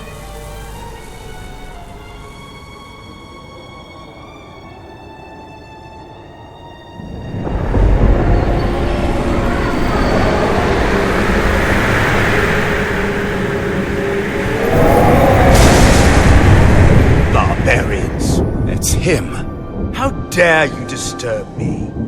I'd hoped you had enough sense to leave of your own accord, but here you stand. Fools. In another time, I would have destroyed you and your ship simply for setting foot in this place. Fortunately for you, that time has passed. Portal 6-3, Guardian of the Takan Empire. We've come a long way to meet you. Guardian? I am guardian of nothing. The Takan no longer exist. I don't care to be reminded. If this is why you've come, then you should leave. Now. We need your help. My help? You're the only one we can ask. You're hiding something. Futile. The Resolute's database is being accessed. The Takon have returned? After so long, how could they? Explain. Now. Draconian technology made it possible. To enable the transfer of consciousness from one being to another after physical death. We call it bioforming. A group of Draconians calling themselves Scions of the Flame used it to reawaken after hundreds of millennia. Scions of the Flame? Is something wrong? I'd hardly call them Takon. They were a radical faction with beliefs outside the mainstream. Beliefs that lesser life forms should serve as vessels to ensure Takon immortality. You want me to help you destroy them. That's why you've come. You want to destroy these Scions. I won't lie to you. Yes, we want to destroy them. Finally, some honesty. They have an incredibly powerful energy source they call the Cartabula. These Scions have the Cartabula. And they've used it as a weapon against us. I will speak with you alone. What are you...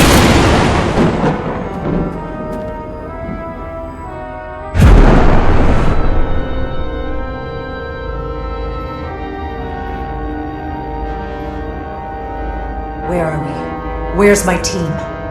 They're safe where we left them.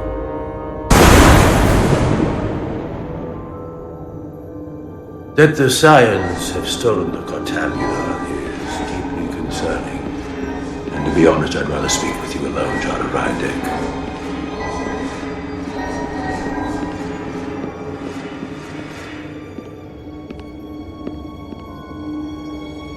Your colleagues don't know what it means to be the last of one's kind. You and I are remnants of fallen civilizations. The Kobliad, the Takon. One dying, one dead. Our species could not be more different, but we both know the meaning of loss. The others wouldn't understand. It's beyond their ability to comprehend. We're more alike than you might realize. In that we accept the inevitability of loss. If only you understood the glory of the Takon Empire's past.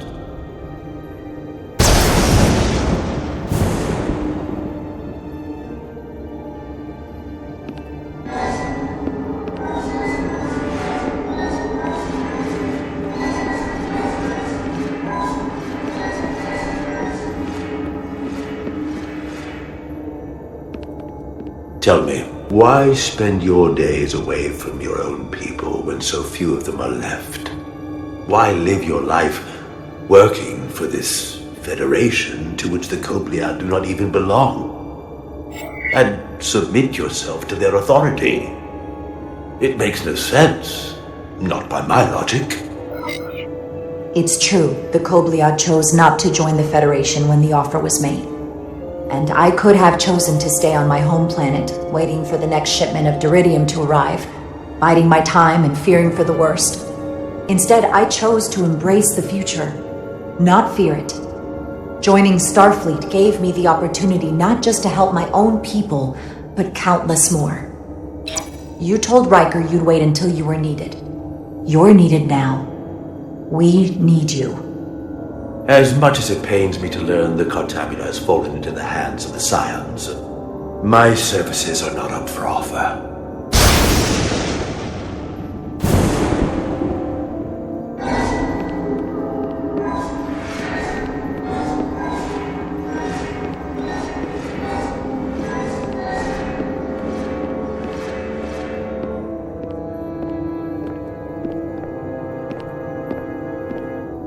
To be chosen as a portal was to give one's entire self to the cause of protecting the Takon Empire.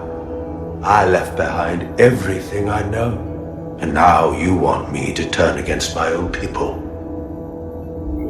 A betrayal of my oath, and everything I vowed to protect. Every Takon that comes back does so by stealing someone's body. they are killing to come back. What you call bioforming, we thought of as a marginal science. But if these reborn Takan plan to restore the Empire, is that a disaster to be avoided? Takonian technology is so advanced, it could save millions of species currently on the brink of extinction, including your own. And at the price of a small few, think of how the many could benefit. Instead, it sounds as if you are reacting out of fear before you have a full understanding of what's at stake. I don't think you've given this full consideration. You may have more to gain than to lose. You told me your people didn't use bioforming. That's because you knew it was wrong. Wrong to employ on an individual basis, and surely wrong on a galactic scale. You are correct. The Takan did not use bioforming on a large scale. That the way these scions are using it would not have been accepted when the Empire still stood. I'm curious to see these scions masquerading as true Takan. So I will go with you, and we shall find them. But when we do, I will judge them myself as a guardian of the Takan, to understand their true intentions, for better or worse. It's certainly your right to make your own decisions. I won't tell you otherwise. Very well. I'll return.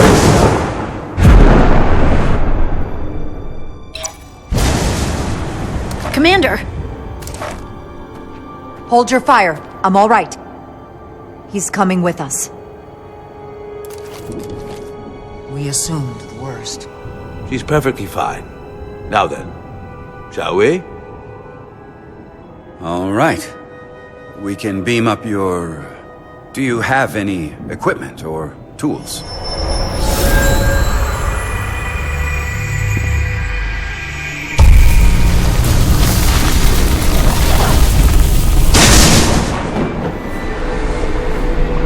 Whoa.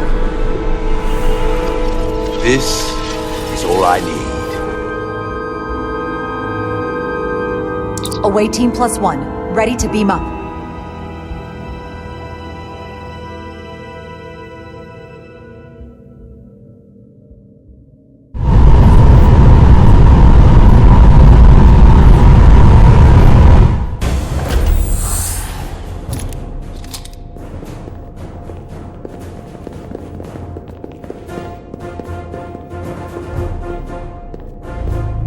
Warp cores. That's interesting. Redundancy. If one goes down in battle, we can still operate. Makes this more difficult, though.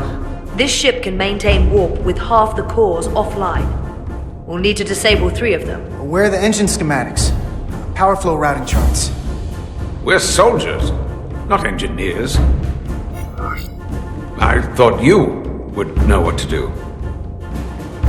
We understand how to operate it under normal conditions. You're in good hands. We can do this. I trust that you can. You at least know where we should start? This way.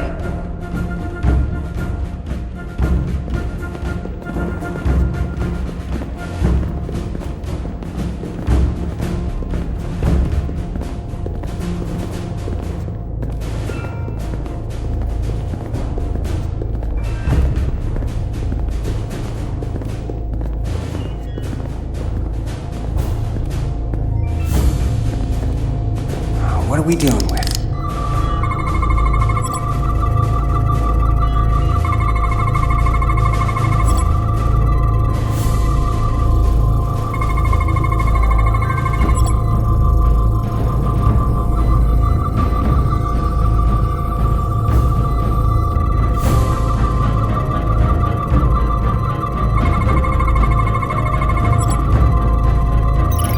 Cores are running really hot. Makes sense, since they've been producing at max output since we left Hotari space. No ship can run for very long like that. Not before a catastrophic failure hits. It's right on the edge. We just need to figure out a way to give it a push. Bet that console down there could tell us a few things.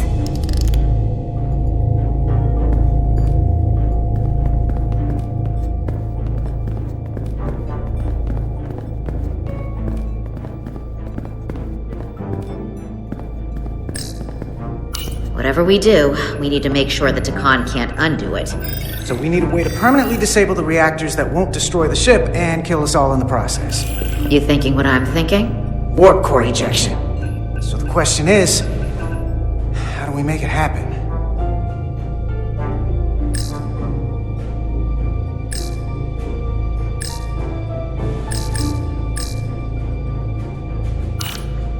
They've locked out the controls here too.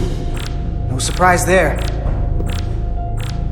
I can't release it. So if we want to get the core out, we'll have to force the system to do it. Or trick it. The safety protocols don't look much different from the Resolute. Breach protection. Reduce output, command override. Cease matter, antimatter flow, command override. Emergency warp core ejection. Computer control. Even command functions can't override one of the most crucial safety measures. So the protocol's still active. That's good. Like we saw on the bridge, all 4 warp cores are operating at full capacity. The reactor coolant system is operating at emergency containment levels. It's just barely keeping the temperature in check.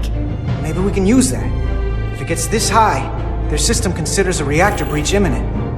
Looks like if sensors show a core is about to rupture, the computer will eject it automatically rather than risk a breach. So we need to increase the warp core's temperatures. If we destroy the coolant regulators, there won't be anything to keep these reactors from going over. And it will trigger the ejection. Let's peel these suckers open. I'll take that one. I'll take the one next to it. The second you two start dumping cores, the Takan will know we're here. We'll be vulnerable. Stuck in one place while you work. We will have to make a stand. Start thinking about an escape plan. I have a feeling we're gonna need one. We'll barricade the door. Work quickly.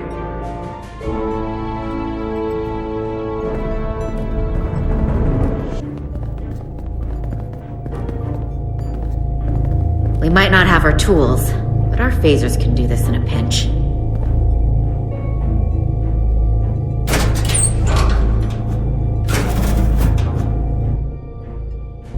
We better get this right. If we foul it up and this whole thing goes boom, we don't know how much damage that cartabula will do.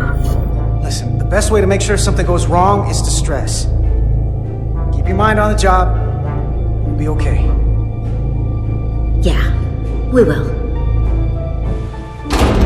It's not a Starfleet warp core, but the coolant regulator has to be in here somewhere.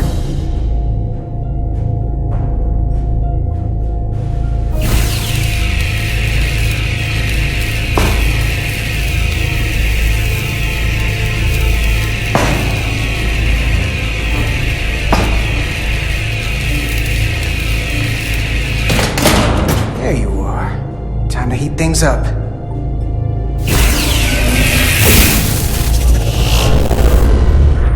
Warning. Warning. Warp core output at critical level. Ejecting core. Hey, now they're definitely gonna know we're down here. Warp core output at critical level. Ejecting core.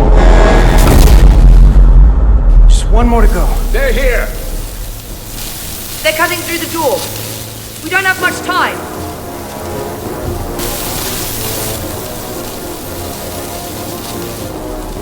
Okay, same as before. We just got...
I'll cover you.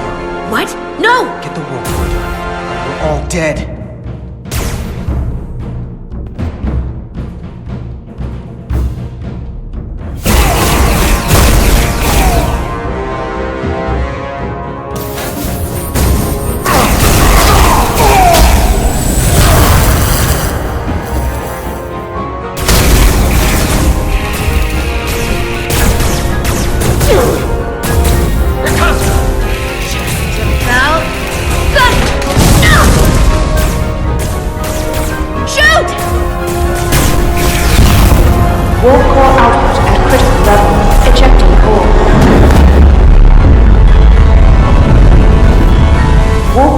Disengaged.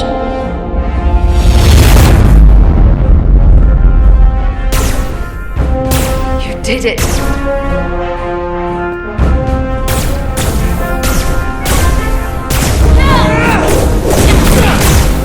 You got another way out of here? I think so.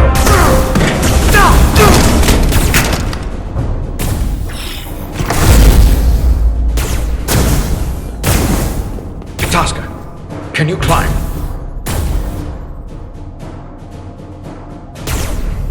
I'll see you on the parade grounds of Cirella, my friend.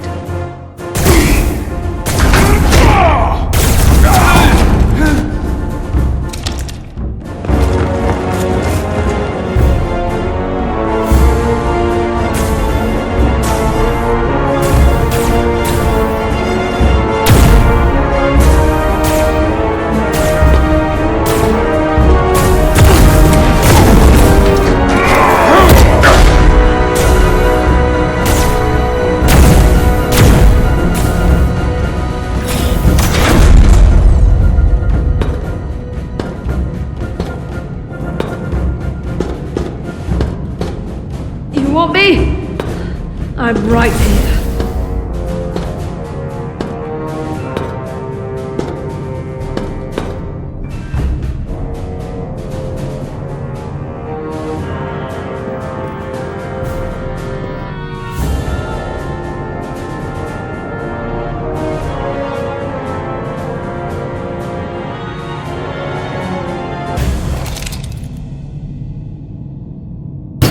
Not you too. Calm yourself, child.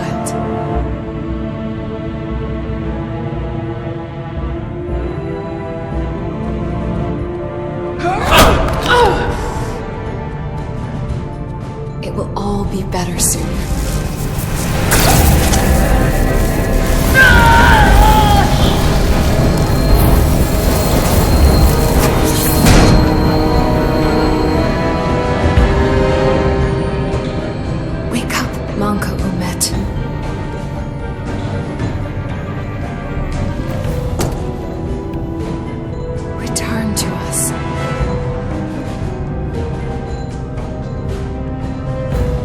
Rejoin the flame. To reclaim what was lost.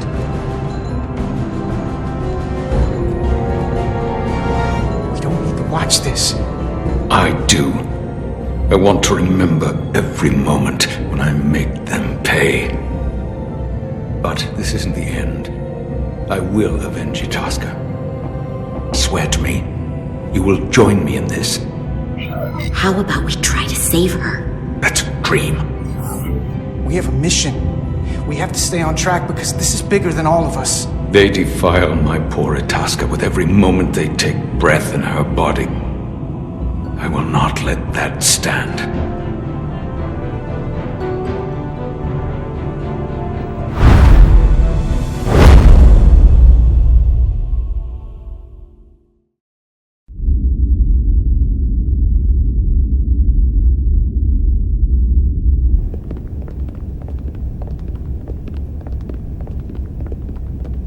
There's so much I want to ask you. There's so little I can tell you.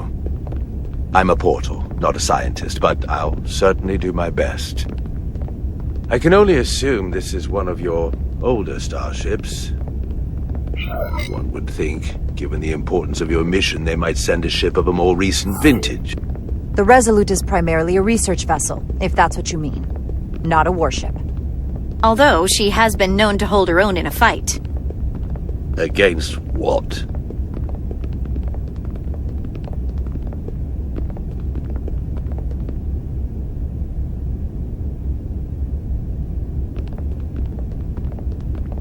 Something wrong? Not at all. The galaxy has grown more diverse since the days of the Tekon Empire. Because you conquered everyone who didn't look like you. To the contrary. Most lesser civilizations willingly joined the Empire to enjoy the benefits of an advanced way of life. But that expansion came with its own set of problems, so I admire your ability to diversify without creating conflict. That was always our challenge. And perhaps, ultimately, our downfall. The Federation prides itself on its inclusiveness. I'd say it's one of our greatest strengths. As the Vulcans say, infinite diversity in infinite combinations. Interesting. I'd be curious to meet one of these Vulcans. If this is the best you have, then so be it. To locate this scion, Galvan, I'll need full access to your ship's systems. Full access? Huh. You must be out of your mind. No, I'm right here, completely in my mind.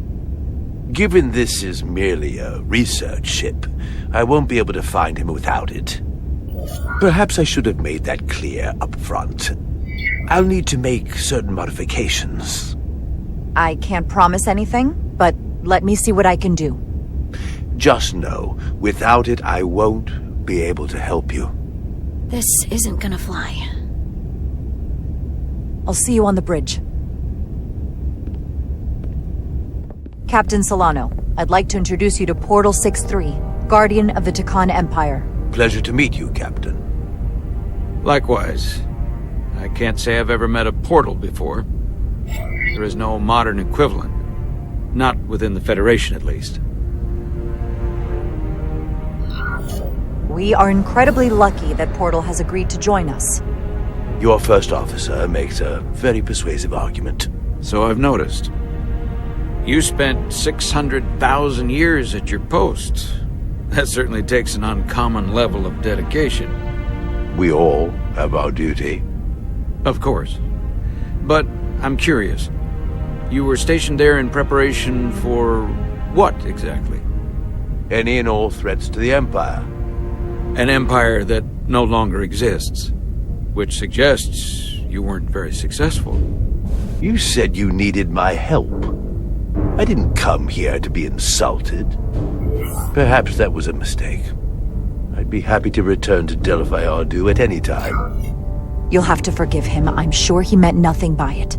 I know exactly what he meant. His disrespect speaks for itself. I'm merely curious where your allegiances might lie. And clearly it's with the Tekon. Yes, Captain. You have found me out and exposed my true loyalties. To the Tekon. Not to the Scions of the Flame, who do nothing more than tarnish us in name and reputation and don't deserve to be called Tekon. That's why I'm here. And if you'd be so kind as to give me access to your ship's systems, we can get on with it. And you can stop wasting my time. Access to our systems? That's completely out of the question. Tell me that's not what you promised. We're vulnerable enough as it is. And now we're supposed to give him access to everything? Ridiculous. I didn't promise him anything. She made no guarantees whatsoever. I never imagined offering to help would be met with such ignorance. If you're not enjoying your visit to our ship, we'd be more than happy to let you wither away back on your pathetic little rock. Captain? You clearly do not appreciate the magnitude of the threat the Scions pose. So myopic is your focus on your own ego. I will not be leaving until they have been found. Commander Rydek, a word.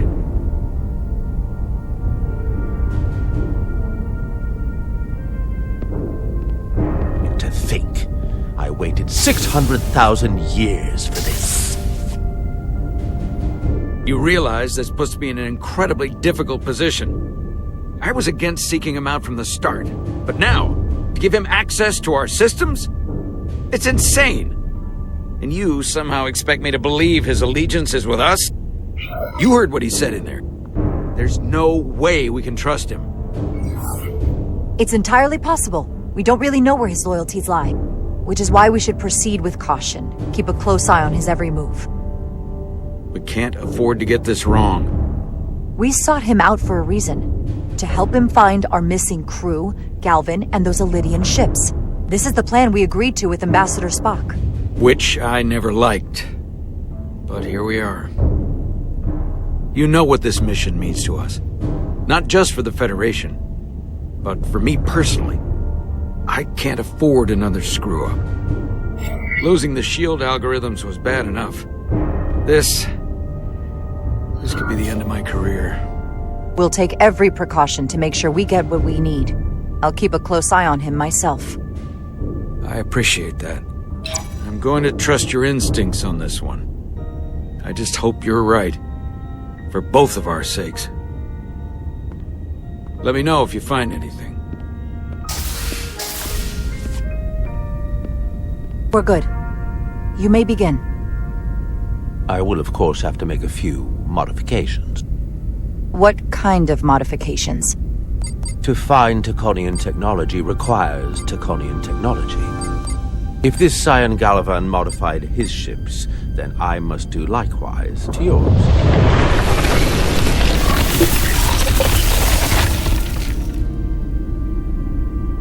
The galaxy is nearly infinite in size and complexity. This may take a moment. How long will it take? I found something. There you are. What is it? Galvin? Someone is using Taconian technology. I can't get the precise bearings, but it's located in the Palisades cluster. I'll let the captain know. Rydick to Solano. I think Portal may have located Galvin. I'll be right there. I'm getting all kinds of interference. Almost impossible to lock on the energy signature. Where's he hiding? In the Palisades cluster. Interesting. Can you lock in on the location?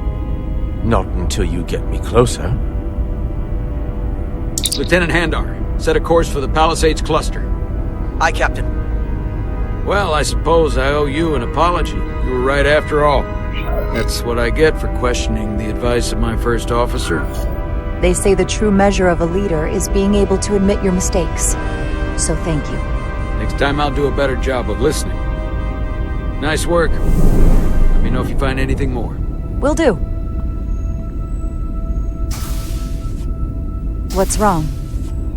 I didn't want to say anything until I was certain. But the reason for the interference is simple. There's a Taconian device on this ship being used to block the signal. Whoever planted it was exceptionally clever. They knew how and where to hide it. But they have underestimated my abilities. Engineering. Take care of the Taconian device, and I can find Galvan for you. It's designed to interfere with all transmissions, or at least delay and confuse the effort to find Galvan's ship. Why would you trust me with this? I cannot be sure I trust anyone on this ship, but you and I came to an understanding on Delphi Ardu. That will have to be enough. Don't worry, I'll get this fixed. We're going to find that ship.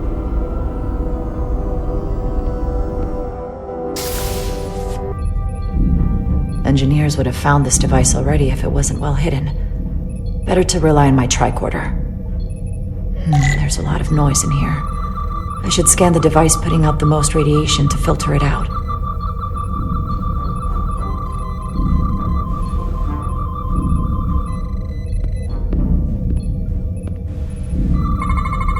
That's better.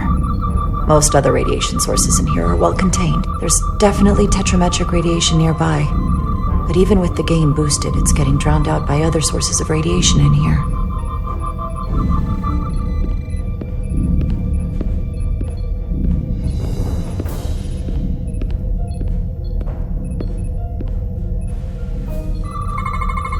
Jeffrey's tubes thump harmonics from all over the ship. I'll filter that out. There's still something drowning out the tetrametric radiation. I need to find it so I could filter it out as well.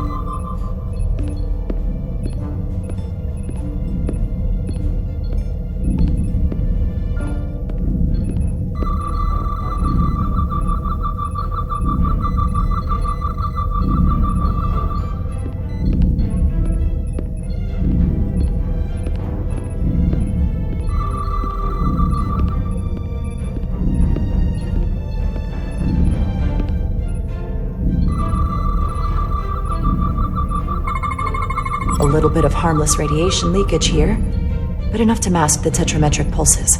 Easy enough to cancel out. There we go. I'm getting a clear tetrametric signal now.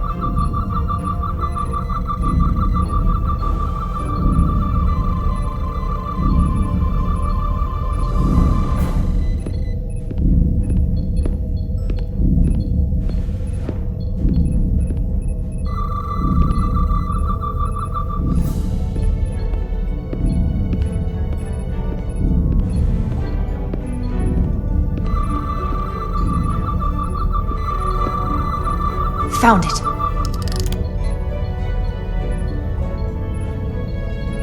Excuse me. Do you belong here? Commander Rydek. I'm sorry. I didn't know it was you. Paul. Calloway, right? Yes. It means a lot that you remembered. What, are you doing back here? I don't mean to pry, but first officers don't usually go digging around engineering compartments. Sorry, it's not something I can go into. Right, of course. Forget I asked. There is one thing you can help with. Have you seen anyone else in here recently that might seem out of the ordinary? Maybe someone who doesn't work in engineering. Not that I can think of, but I can ask around. I'm here almost all the time, but maybe someone else noticed something? That would be great. Just be discreet about it. I don't want anyone to be alarmed. Discretion is my specialty. Well, I'll leave you alone already. Oh, come to think of it, that Hotari woman was down here earlier with Dr. Duvall finishing the last of the bioscans. Tylus? That would be out of the ordinary, right? Thank you.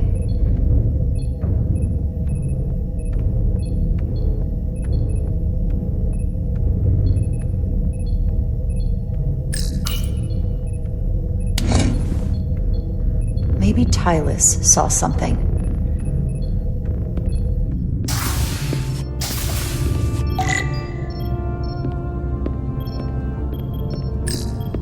Tylus, can I speak to you for a moment? Of course. Is something wrong? There's something happening. I may need your help. This is important. How can I help? When you were in engineering with Dr. Duvall, did you notice anything out of the ordinary? Or anyone? Not particularly. Why? I found this, hidden in a compartment down there.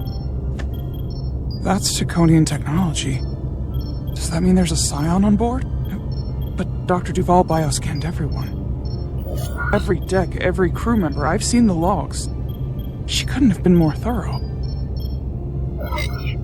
We have to trace every contact, starting with engineering, which is where the device was planted. At least that narrows the list.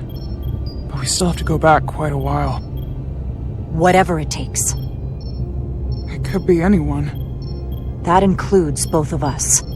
You want me to get scanned? Better to know for sure, right? I'll admit, I was around the scions as much as anybody. I would feel more comfortable if you did. I understand.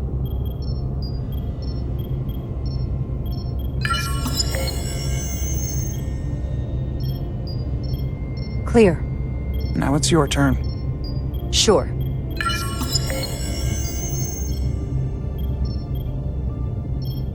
Clear. Don't sound so surprised. You spend plenty of time with the scions as well. You never know. Let's get to it. The search starts in engineering. Whoever planted the device most likely did it within the last few hours. So I'll start by running a scan, tracking everyone who came through engineering over the last day, in reverse order. This could take forever to sort through the number of people that were in engineering.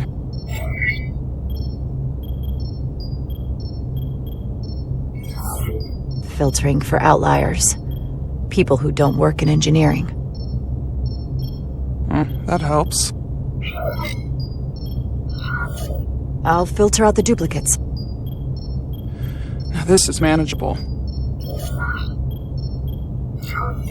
Cross-referencing this list with everyone who's traveled to Hotari. Let's see who's left.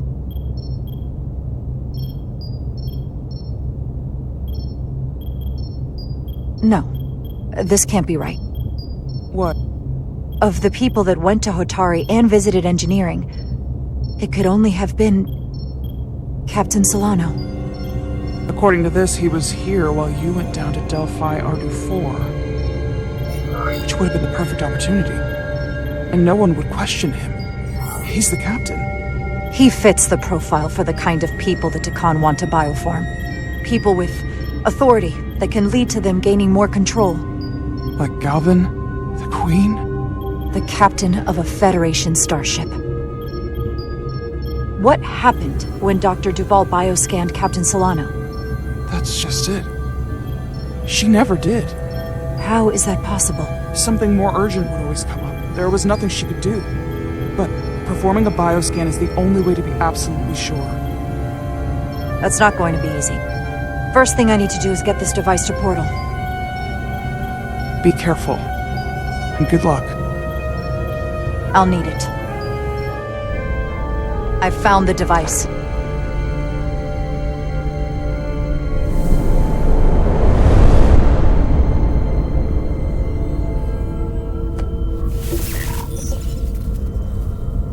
Interference is gone. I have located Galvin's ship more precisely. He's in the Usonia system. So then it worked. This whole region was one of the most sacred for the ancient Takan. What many consider the birthplace of our civilization. See these comets and planetoids in the outer orbits?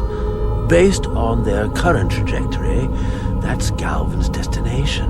And legend tells us it's the location of what was once our largest arsenal.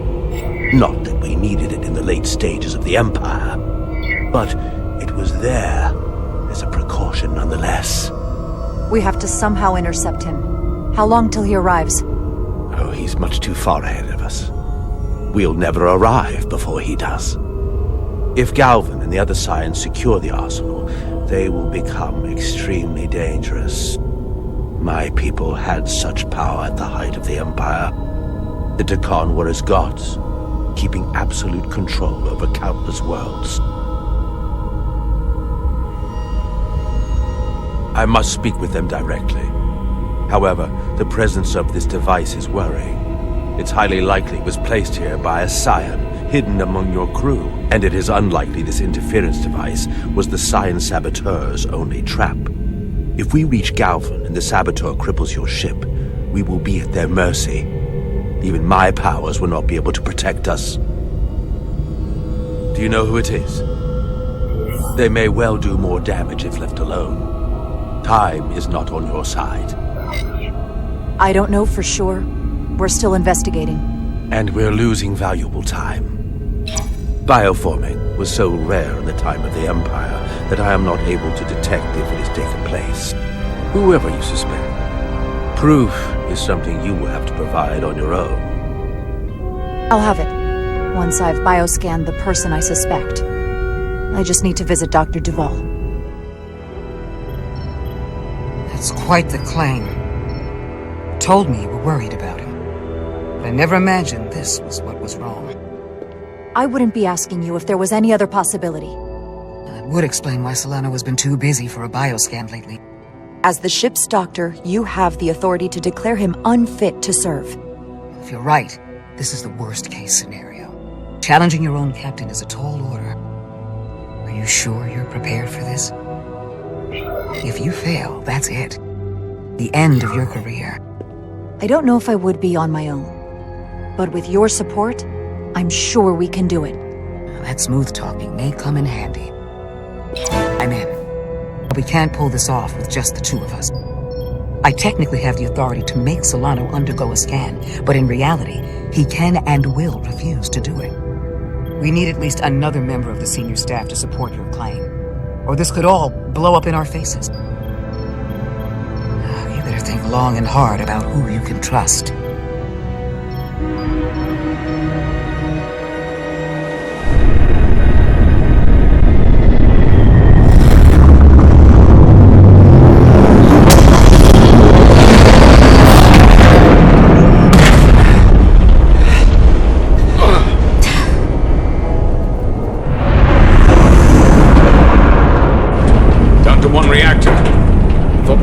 Dead. At least stuck at impulse power. The Takan enhancements must be able to brute force limited bursts of warp output. Yeah, but they won't get to wherever they were headed at this rate. They're just limping along now. So where does that put us? Maybe I can answer that.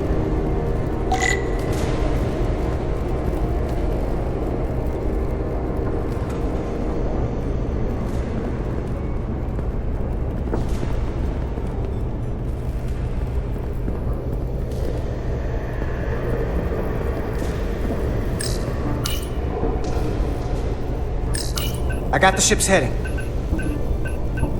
They've changed course. Drastically. Looks like they're headed here. The Usonia system. They might stop there. Can we use the Zeldi's comms to signal your fleet? Comm systems are locked. Grab hold!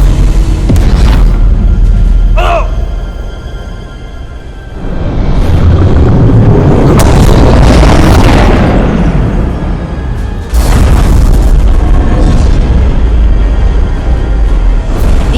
Dampeners can barely keep up. If they keep forcing this ship to make these short warp jumps, they're going to tear it apart. Zeldi is still made by Lydian hands, despite all this Takan corruption. We'll hold. We just gotta stay safe until Starfleet can find us.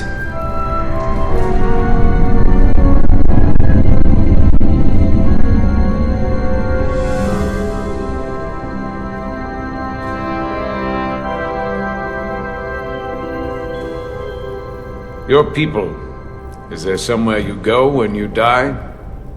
Life after death? No. On my homeworld, some people think they can cheat death in a way by joining with the Trill symbiont. But that's not a life to me. What about you? Is there another plane of existence for you? With every passing battle, as I get older, I think about it more. We only get one life to live. I'm not counting on anything coming after I close my eyes for the last time. Then you may never understand this, but please try. My people have a special journey. When Lydians die, we rejoin our comrades, family, and ancestors. On the parade grounds of Cirella? That is just one part of it, but yes. Death is not the end for us.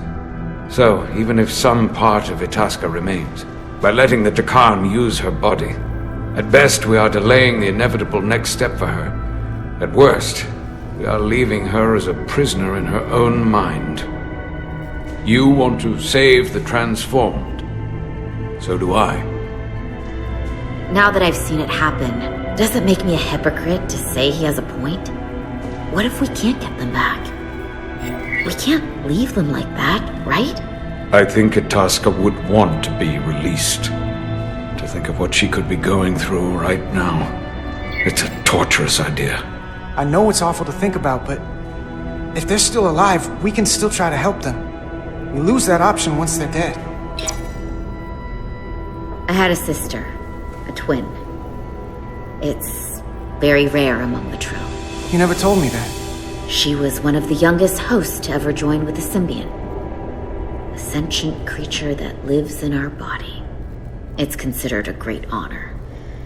The symbiont can bring centuries of knowledge and wisdom to the host. But sometimes, the symbiont personality suppresses the host entirely. My sister was the closest person in the world to me. I knew she would be different after joining. But she drew more and more distant. The room we shared growing up was foreign to the both of us. And eventually she, or whoever she'd become, cut me out entirely. So I left for Starfleet and swore I'd never go back. I couldn't stand the thought of seeing her.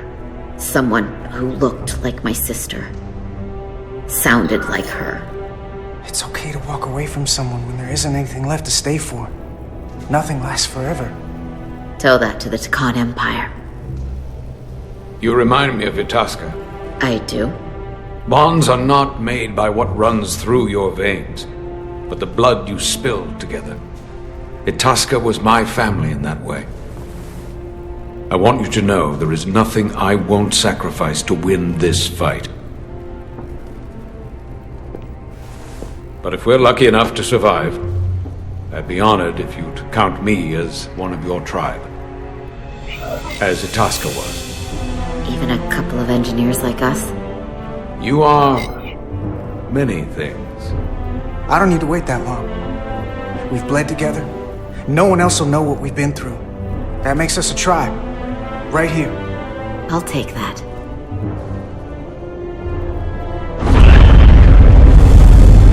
They not cease this madness.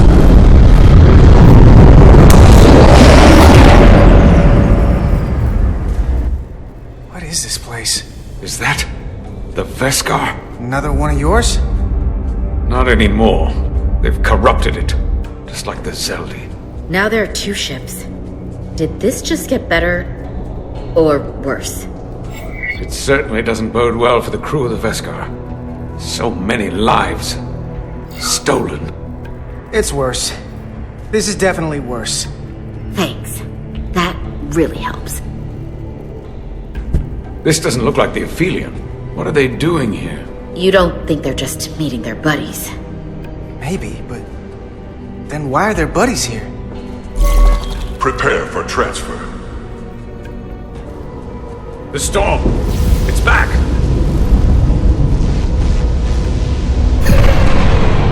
What happened? Hold on. Scanning. Metric radiation is dropping. The Zeldi's dropped to minimal power levels. It's running off just the one warp core now. That means... They've sent the Cartabula to that other ship.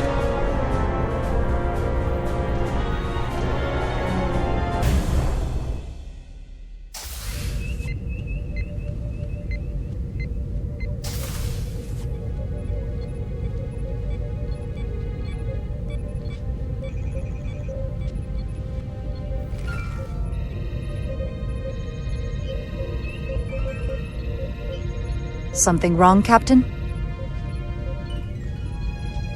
No, nothing's wrong. In fact, I was just going to call for you. I'm needed down in engineering.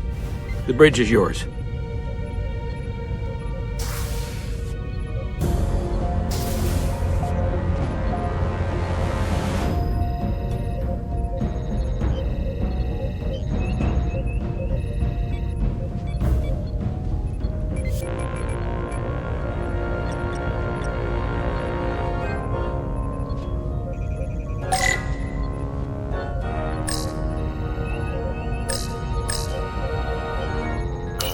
Commander Ermont, a word, please.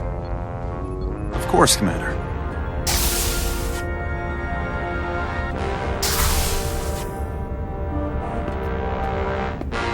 How can I help? The captain may have been compromised.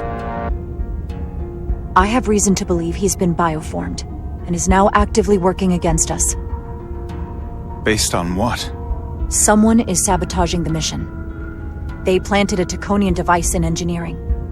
Captain Solano was in engineering while we were on Delphi Ardu 4, and he purposely evaded Dr. Duval's bioscan. I know you're intensely loyal to Captain Solano, and have protected his interests from the start. Even if it skirts the boundaries of Starfleet regulations. That's exactly what the captain was hoping for when he brought you on as first officer. Why trust me with this? There were others you could have confided in. I may not have been the best choice.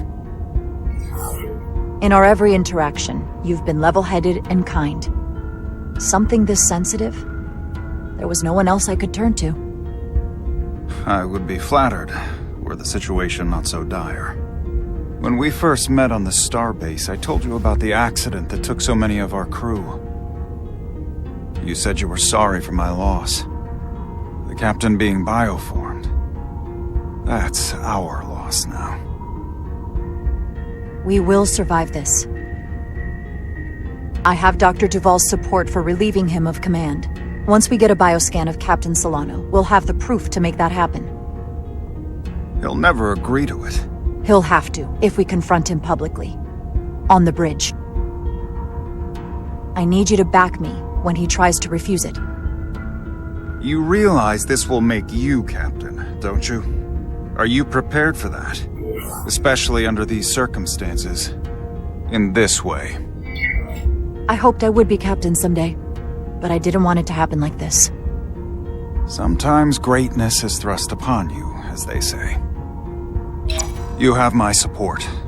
When do we act? Now. Dr. Duvall is already on the bridge. She'll ask Solano to undergo a bioscan. Then we confront him when he refuses. Into battle we go.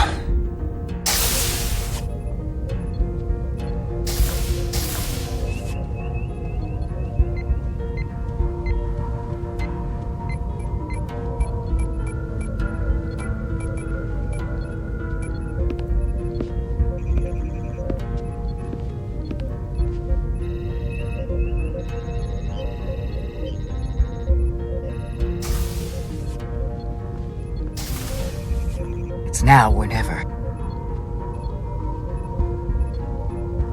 Captain Solano. Commander Rydek, we need to talk about... Doctor? What brings you to the bridge? Just a bit of housekeeping. You owe me a bioscan, Captain. I don't have time for that right now. It will only take a moment. I can't put this off any longer. You can, and you will. All you'll find is that I'm quite reasonably under stress given the circumstances, and you aren't making it better. I'll find you in sickbay when I'm good and ready. Or, if you're gonna stand in the way of the mission, I can find you in the brig instead. It's merely protocol, Captain. All officers that touch alien soil have to be bioscanned. I know the protocol. It's not more important than chasing down these Taconian marauders. Commander Rydek is right, Captain. The safety of the ship is of paramount importance. What is this? We need you to comply with the scan, Captain. That's enough. Drop this. All of you. I'm giving you a direct order, Commander Rydek. Stand down and go back to your post. Now. Do not make me tell you again. I've been a starship captain since before you were in the academy. This is for your own good, Captain.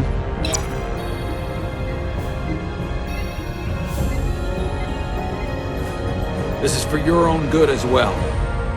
Security to the bridge. Arrest Commander Rydek. Take her to the brig. On what charge? Conspiring with the enemy and mutiny. Wait. With all due respect, Captain, Commander Rydek deserves the chance to defend herself. You have no say in this, Commander Ermont. Sit down. I will not. This is not Captain Solano. He's been bioformed. He's a scion. You're out of your mind. She can prove it.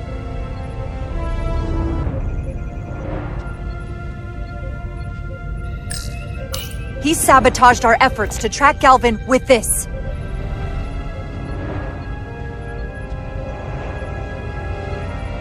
He planted it in engineering while we were down on Delphi Ardu 4. Lies! Perpetrated by the only Takan in our midst, Portal 6-3. He's actively trying to divide us from within. Captain Solano has refused to be bioscanned because he knows it will reveal he's a scion. take her to the brig, or I'll do it myself! Oh!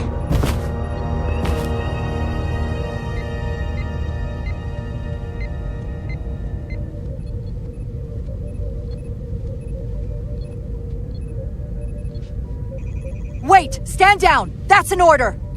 This is outrageous. What is happening? Someone needs to make sense of this right now. We're going to run out of places to stash prisoners. I can prove I'm right if you just give me a chance. If I'm wrong, then I will face the consequences. I can't believe this is happening. I'm going to settle this once and for all.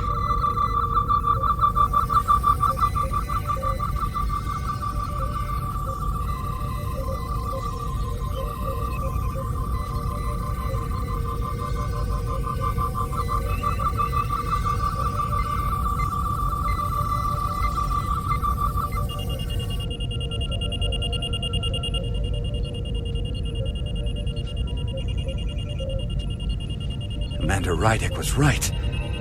Captain Solano has been compromised. He's been bioformed into a Takan.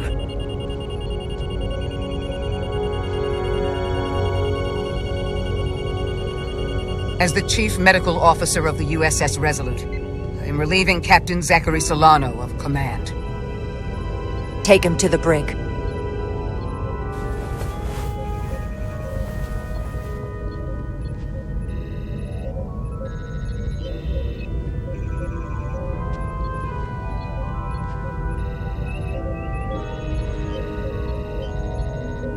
That could have been so much worse. I hope you're all right. I'm fine. Are you okay? It hardly seems real. All I can think right now is that I will miss the captain. I've known him for so long. To lose him like this, it's... I will miss him too. He was a good man. One of the best.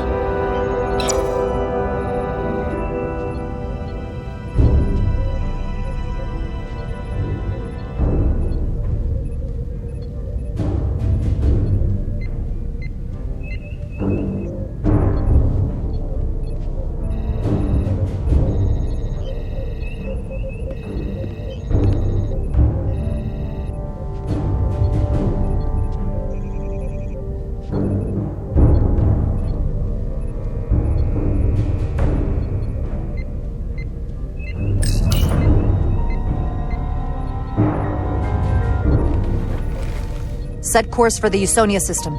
Maximum warp. It's time to face Galvin. Yes, Commander. Sorry. Captain. On your command. Engage.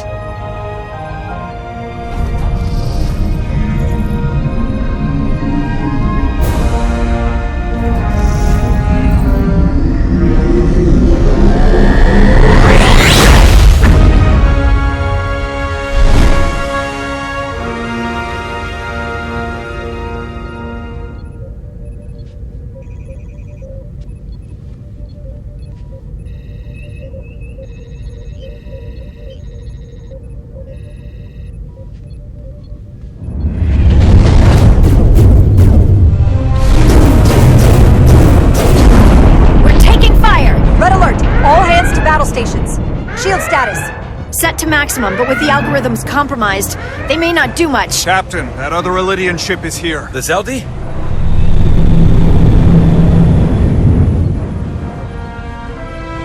We're outnumbered. Captain, your orders. Evasive maneuvers. Aye, Captain.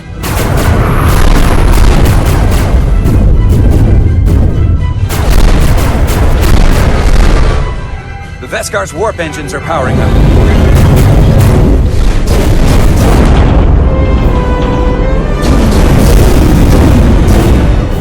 Our warp engines are offline. That must have been their goal. They didn't want us to chase the Veskar. According to my readings, they also took the Cartabula with them.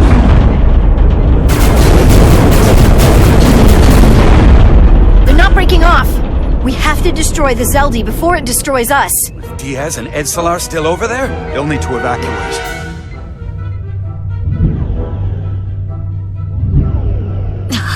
Come on. I almost have it. They gotta know we're here. Hurry! You got it? Got it! Diaz to Resolute! We read you, Diaz. This is Ermot. It's good to hear your voice. Is Edsalar... is she with you? Everyone wants to know.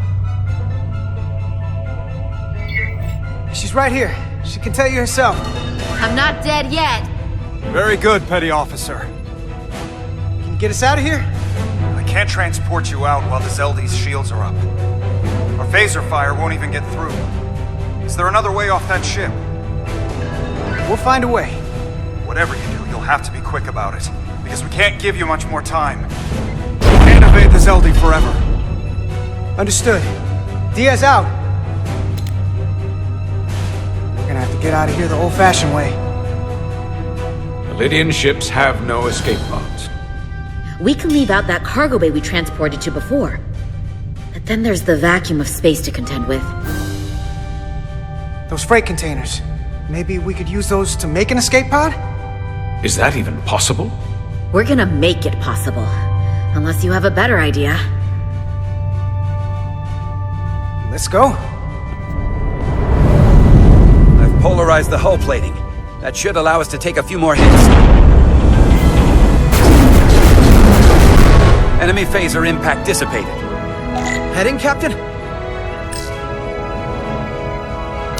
Attack pattern Delta. Target ventral power couplings. Aye, Captain.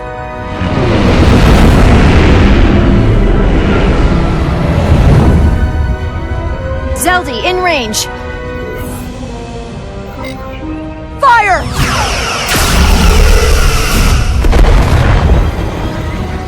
Zeldi's shields down to 82%.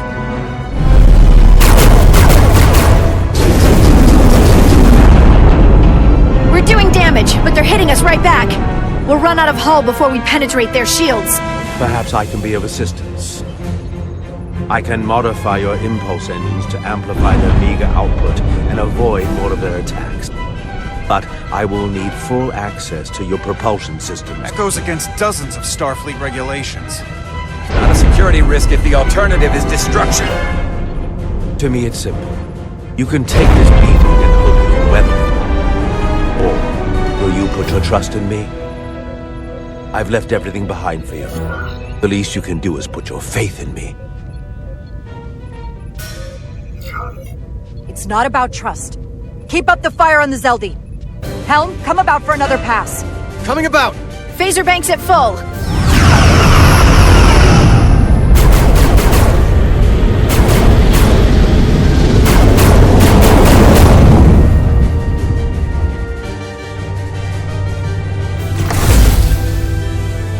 Shields are wearing down. That's good. Not if we're still on here. All right. One of these freight containers should do the trick. Be quick. We need one big enough for all of us to fit inside. Something we can make airtight. Damn it, not this one. Not enough room for the big guy. No way this'll hold up in a vacuum.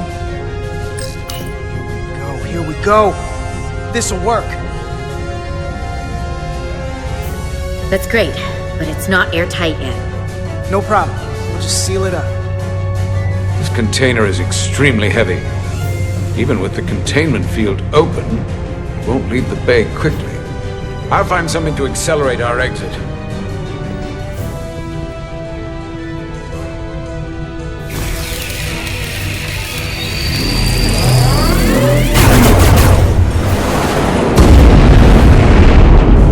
Status report. Casualties on decks 12 and 13. Needless loss. Zeldi shields failing. Great. So we're almost on even footing. Phaser banks are recharging. We have to hit them with photon torpedoes. Target their weapon systems. Take the teeth out of their bite. That could make them run. We'd lose Diaz and Edsalar again. Hit their engines. We've already lost the Veskar. We need to protect ourselves first. Target their weapon systems. Hi, Captain. Firing torpedoes.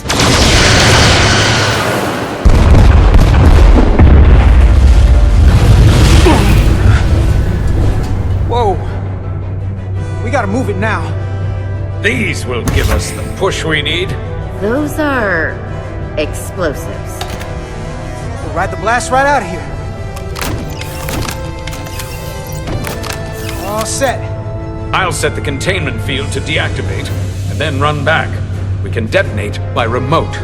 We'll need to seal the doors from inside the container once we do. Before all the air sucks out of the cargo bay.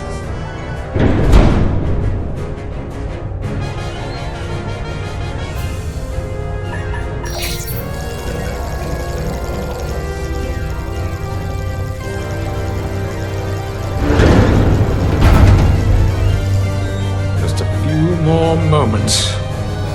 Hurry! What are they doing in there?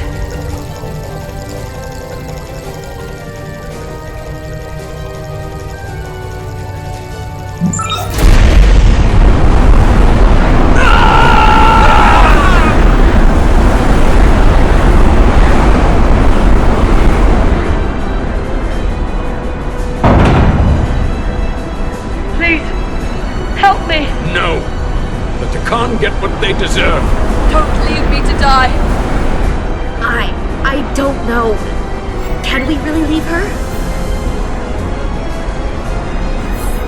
We can't. We don't have the time. We have to seal ourselves in. This ship has no weapons. Sidron's going to ram it into your Federation ship. Please, Aminta. Oh. It's not her. No. I know it's not. Carter, we have to seal the doors. Don't leave me! Get this lifeboat off the ship before it can crash into the Resolute. We're going.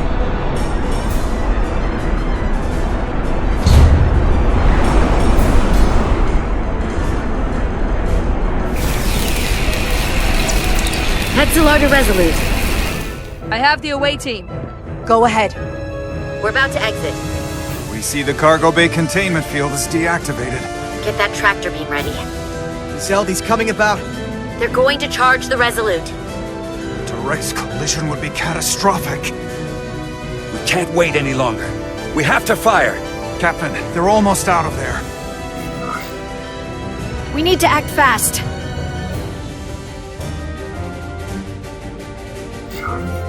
We can't wait for you, Petty Officer. Get out of there now! Locked on and ready to fire. Fire!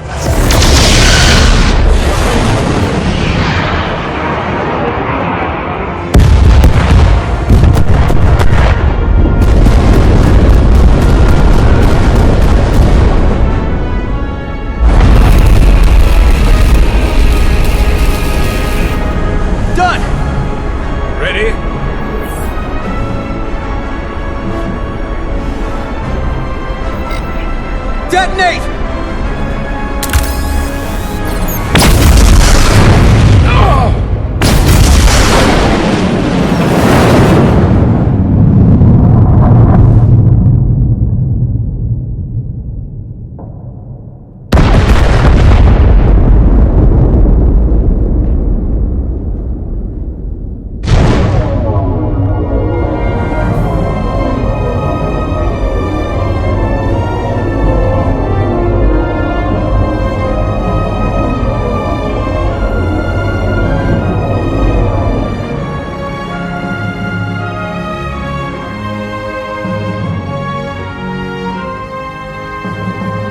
Tractor beams locked on.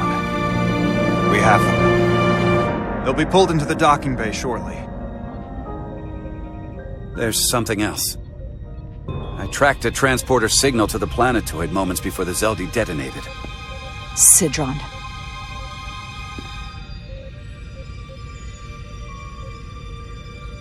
There's a Takan structure there. It's the reason they were here.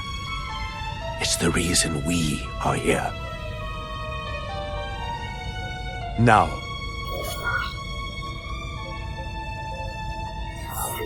I have to see it for myself. We'll go there together. I had assumed as much. Is this the Takan arsenal Galvin was after? Legend says this region once held the sacred mysteries of the Takan Empire. Our greatest treasure, our most fearsome technology. I want a full security detail. Westbrook, Bredrosian, you're with me. Mr. Ermont, you have the con. Wait. You're not the first officer anymore. The captain is supposed to stay with the ship. I'm surprised Lieutenant Bedrosian didn't raise that first. I thought Captain Rydek knew what she was doing.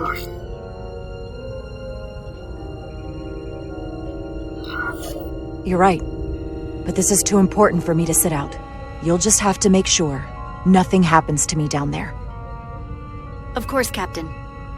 We'll deal with the first officer vacancy when we return.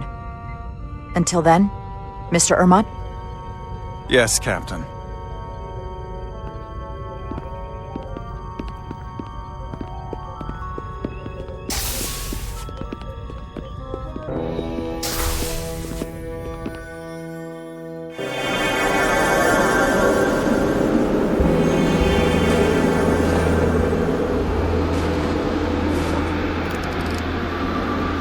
Any sign of Sidron?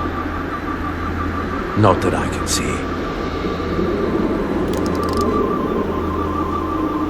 High alert, everyone. The enemy could be anywhere. Follow my lead.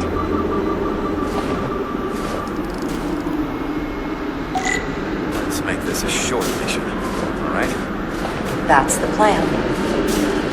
I'm no security officer, but I'll do my best to make sure nothing happens to you. Captain. Lasers should make quick work of the ice.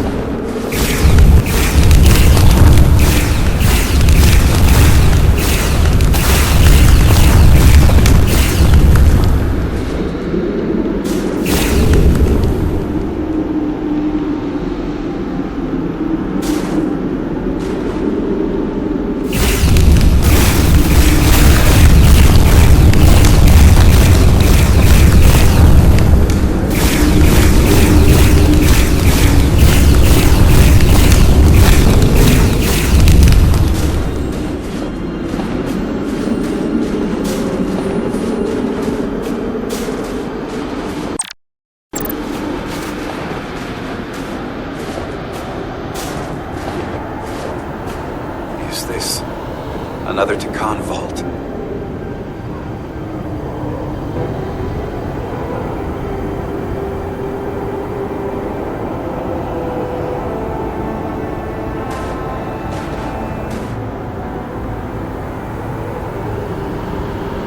I don't see a way in. The vault in the mines was already open. There must be some way to activate it.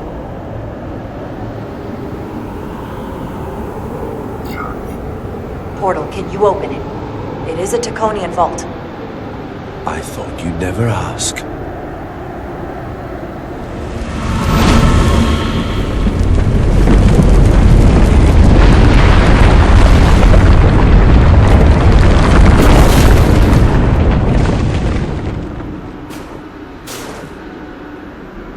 You're welcome. Better to keep it simple. Sometimes the answer is staring you right in the face. Nicely done.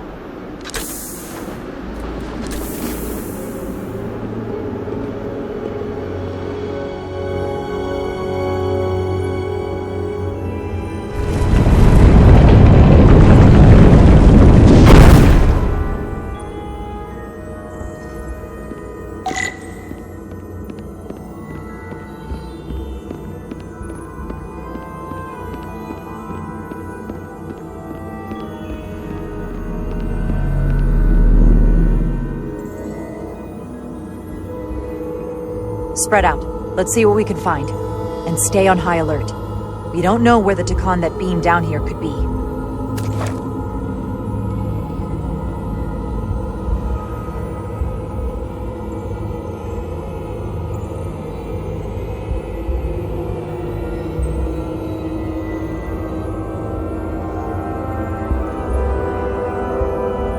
You will need my help, Commander. How so? Traversal here is trivial for a Takan, but only a Takan. When you come across a device you cannot use, merely call my name. Will do. Thank you.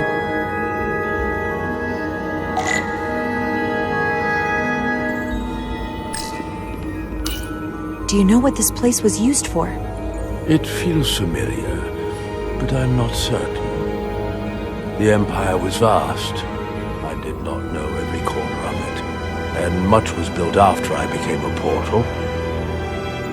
However, Takan would not build such a place without something precious to protect. Whatever that is, we have to find it before Galvin does.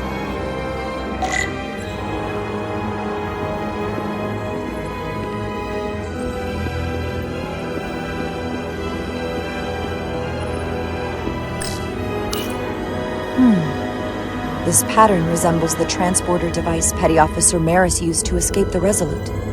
Portal 6-3? You wish to make use of this device?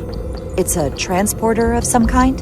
It allows Takan to move through space instantly a short distance. Very convenient. I will activate the system for you.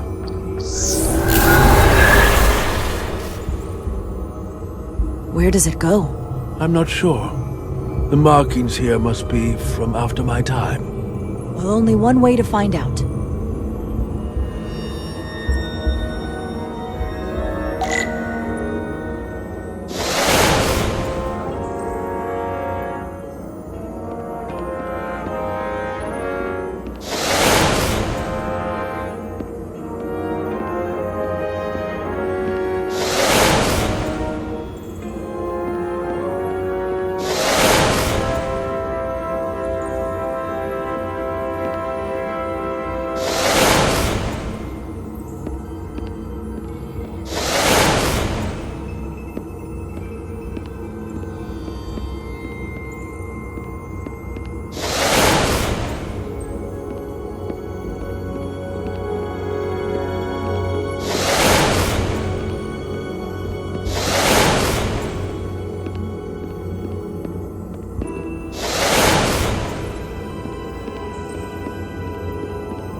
Soil. Just soil. It's not from this planet, nor any planet in the Federation database.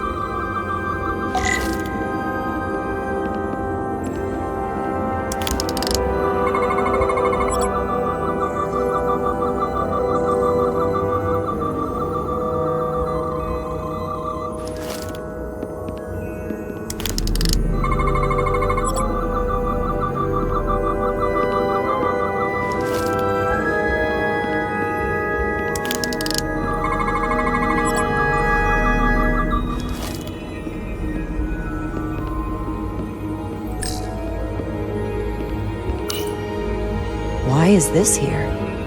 This is soil from the homeworld. Our capital system. This isn't an arsenal. It's a temple of the ancients. Sacred ground to the Takan. I took my oath as a guardian of the Empire in a place just like this.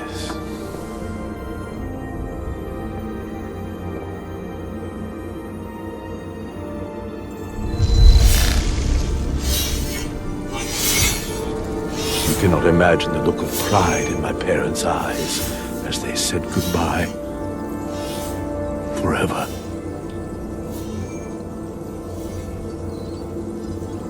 Sorry.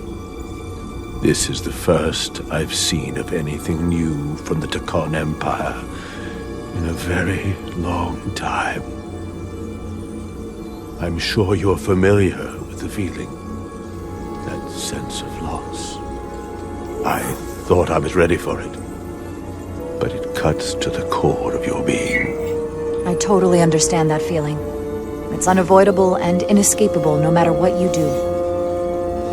Yes, it's that distant but familiar feeling that's forever just out of reach. Can you use this to find out more about what Galvin is after?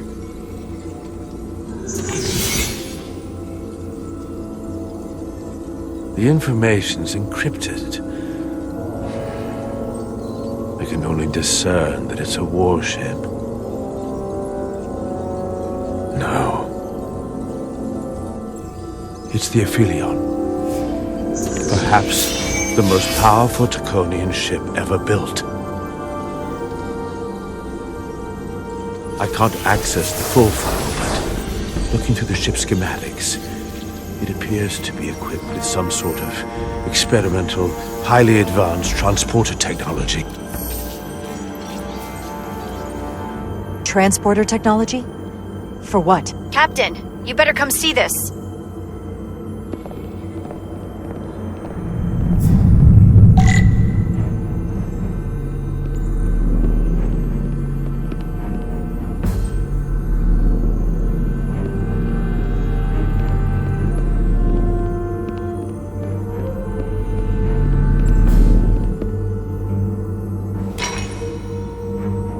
There are more up ahead.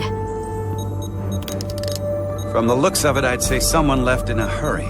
Probably right around the time we showed up.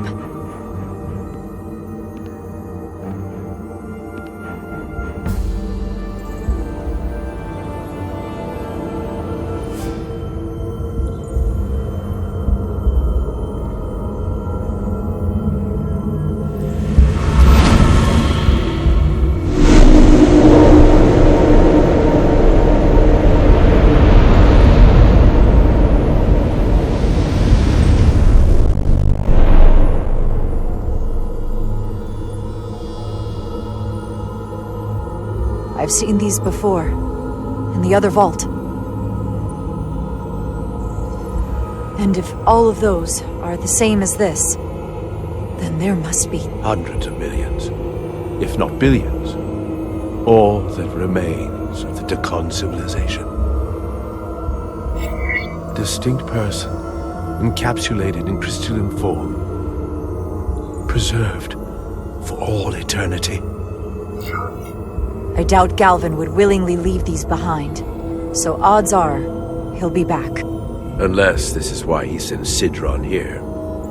What you have to understand is, these life forms were preserved for the benefit of the Tacon civilization, as a means of safeguarding the health and well-being of any Tacon, should they fall prey to illness or injury. They were never intended to be used for this purpose. There you are wrong. This was always their purpose, to restore the glory that was lost.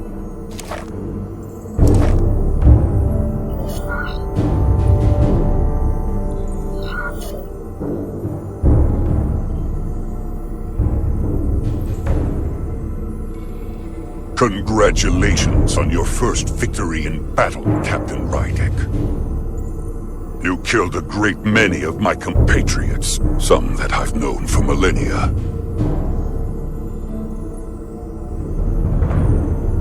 Are you proud of how much death you've caused?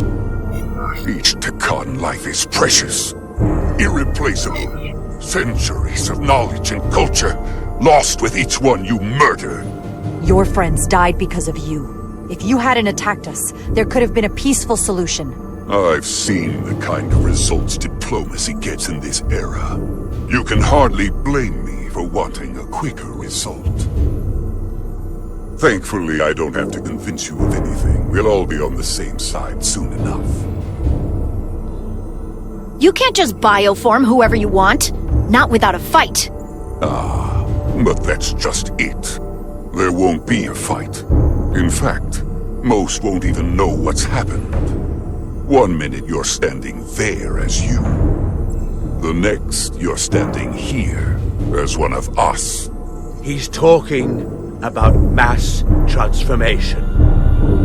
That's what the Aphelion was built for. The transporter. It'll reconstitute your DNA and bioform you into a Takan in the blink of an eye. This is what they'll use as ammunition.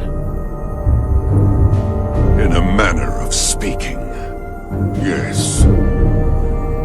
Of course, that's the simple version. But the end result will be the same. You're talking about a crime against sentient life on a mass scale. Or an evolutionary process where the strongest and most capable survive. The Aphelion is on its way here as we speak. Now it's only a matter of time. You can't delay that which is inevitable. Which makes your next decision fairly simple, brother. You are, after all, a portal. I am. Your sole purpose is to serve as a guardian of the Takan Empire. But you stand here surrounded not by your fellow Takan, but by members of the Federation. By people who deny our fundamental right to exist. You swore an oath to protect the Empire. And I can only assume that's why you're here. There is only one true Takan here, and that's Portal. You're a scion, a disgrace to the memory of the Takan, brought back through unnatural means. I only tolerate your presence so long as you continue to amuse me.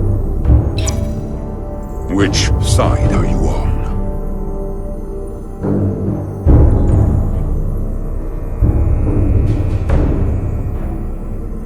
Captain Rydek, long-range sensors suggest a massive spacecraft approaching in the distance. The time has come.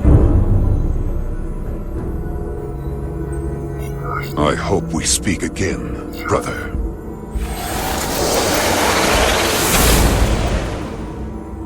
Estimated time to contact, 6 minutes and counting. We can't stay here. We have to get back to the ship. And we have to preserve these souls. We must take them back to your ship. Those crystals are ammunition to be used against us. We have to destroy them. Bombard the site from orbit. I'll decide, once we're safely aboard the Resolute. For to transport.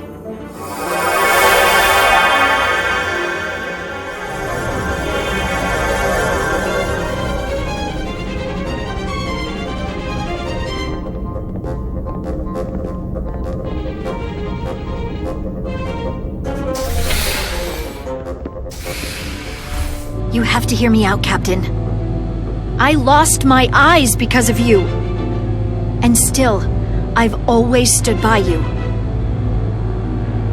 But if you bring those things on board, I'll have no choice but to resign. If they're taken to the Aphelion, they will be forced into new bodies, brought back to life in a way they never asked for. They're not living beings, but they're still dangerous. And if you don't make decisions to protect us, we're gonna end up like Solano. You, me, the entire crew. We're all next.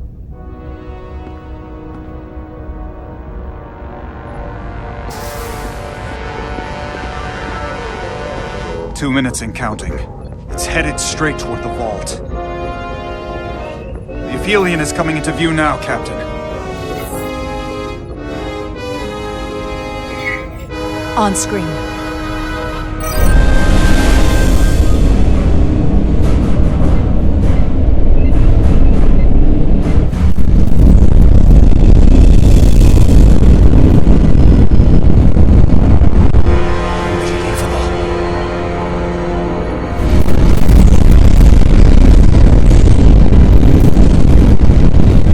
Arrival at the second vault in less than a minute.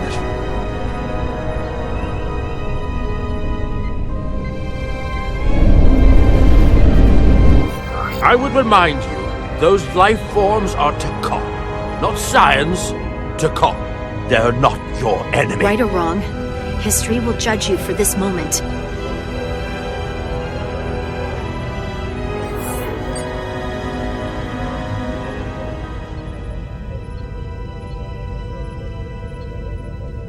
Transport the storage crystals aboard the Resolute. Did I hear that right? That's an order.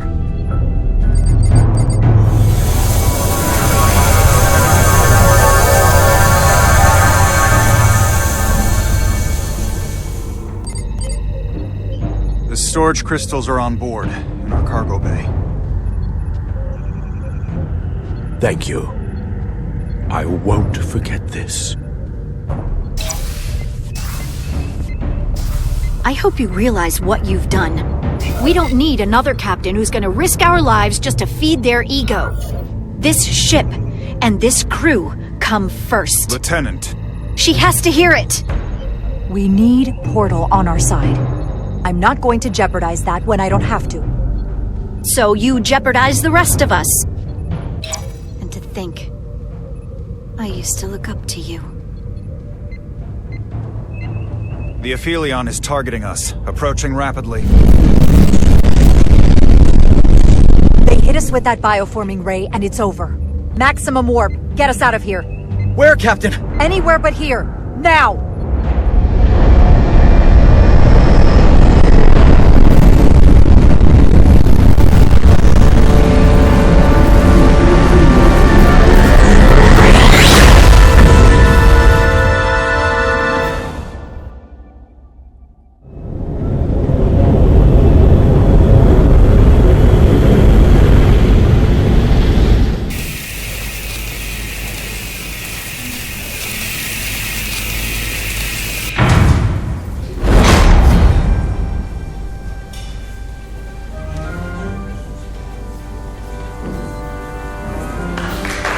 There they are!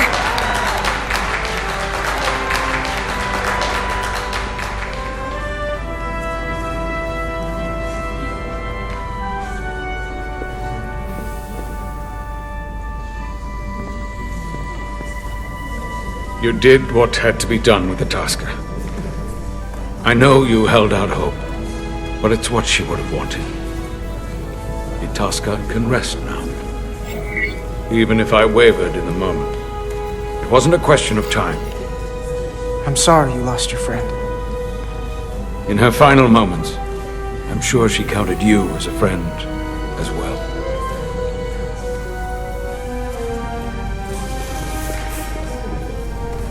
Oh, no surprises here. But your shoulders separated. If you come with me to sickbay, we can get you fixed up in no time. Thank you. I'll find you afterwards. You two, check in at your stations. This thing isn't over yet.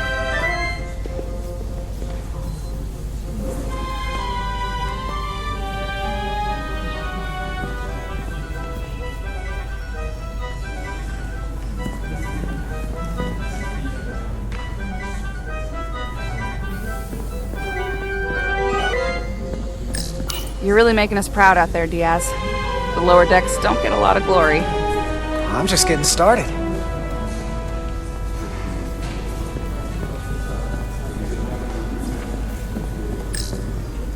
Tell me, did any crew from the Zelti survive?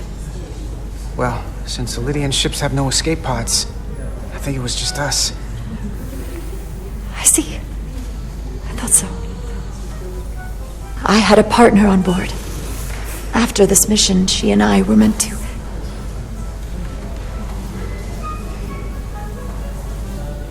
Doesn't matter. All that matters now is making the Takan pay for what they've done. We'll stop them. I promise.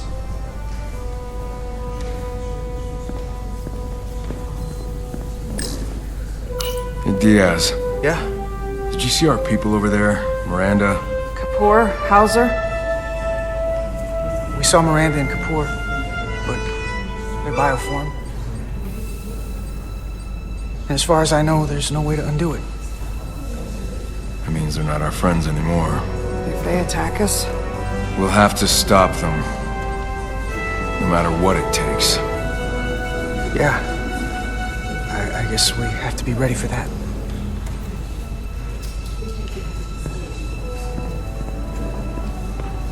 I can't believe it, but I'm actually looking forward to seeing Chobok.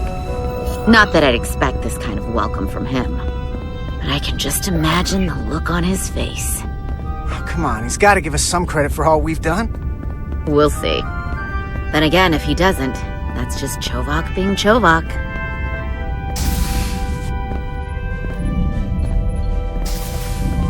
I can't believe it! You evaded the Takan, ejected their warp cores, and lived to talk about it! That about sums it up. They're gonna be teaching this at the Academy for years to come. I mean it! Everybody's gonna learn how you pulled it off! Well, what we did... You can't just teach that. Maybe not, but I'm sure they'll try. I heard about Belle. Is Miranda... As far as we know, she's still out there. Well, I know Captain Rydek will do her best to get her back. Hold on. Rydek? What about Captain Solano? He was turned into a Takan. Rydek had to take over. She's a hell of an officer, but none of us have been up against anything like this. No one has. Not in 500,000 years. We'll just have to step up and work that much harder to help Captain Rydek. It's gonna take all of us. Talk to you later. It is agreeable to see you again. Is that so? It was by no means a certainty that you would return to duty here. It is agreeable to see you as well, sir. I concur. You should know your absence has left engineering terribly short-handed. During your sojourn, this department has fallen unacceptably behind schedule on both regular and irregular duties. There's been a whole lot of irregularity going around. I gotta admit, it's a little flattering that this place went to hell so fast without me. So, I'll take that as a compliment. I believe factors other than your absence were also to blame.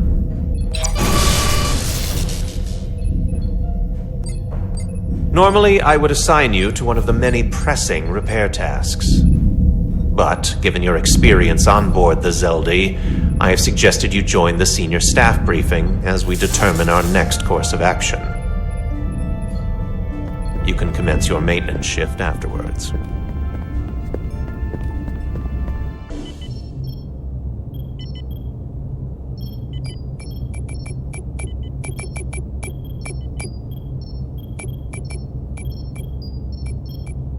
I tended to an Illydian earlier. Major Sarlet Arminta. Ah, yes. I met him at the negotiations. I never would have imagined I'd be here, on the same ship, working together with our oppressors. But now that I am, I can imagine a future where the Hotari and Illydians are no longer enemies. I'd always hoped for peace, but it seems so far away. There's still a lot of bad blood. Well, if there's any way I can help, let me know. I'll take you up on that. It's good to have the support of a Starfleet captain, I'm sure. It's coming along nicely. Thank you, Tylus. I'll take it from here.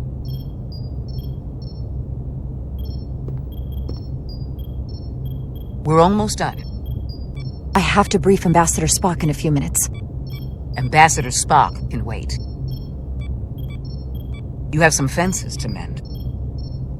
Personally, I'm against the needless destruction of innocent life forms, so I'm glad you transported the Taconian crystals onto the ship.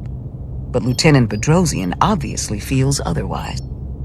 And right now, you need the full support of your bridge crew. Being an effective leader requires trust, but an issue as divisive as this can create discord. I don't expect everyone will agree with my decisions, and she's entitled to a different opinion, but I'll handle Lieutenant Bedrosian. You'll be fine, just as long as people feel like they're being heard. It's been a chaotic last few days for everyone. You need to name a new first officer in preparation for what's coming. You'll have to work to regain Lieutenant Bedrosian's trust, but if she's removed from consideration, it comes down to Westbrook or Ermot. Obviously, there are pros and cons with each, but ultimately, the decision is yours. Commander Westbrook has seniority and was hoping to be Captain Solano's first officer. Ermont has the knowledge and experience that makes him more than qualified. You really couldn't go wrong with either of them. I don't mind saying I consider Commander Ermont a strong candidate for the role. He'd be a popular choice with the crew, and bring a steadiness to the position that others might lack. Certainly not a controversial choice, but then some may perceive that as playing it safe. You're as good as new. Thank you, Dr. Duvall. Always nice to have a captive audience. You really shouldn't keep Ambassador Spock waiting.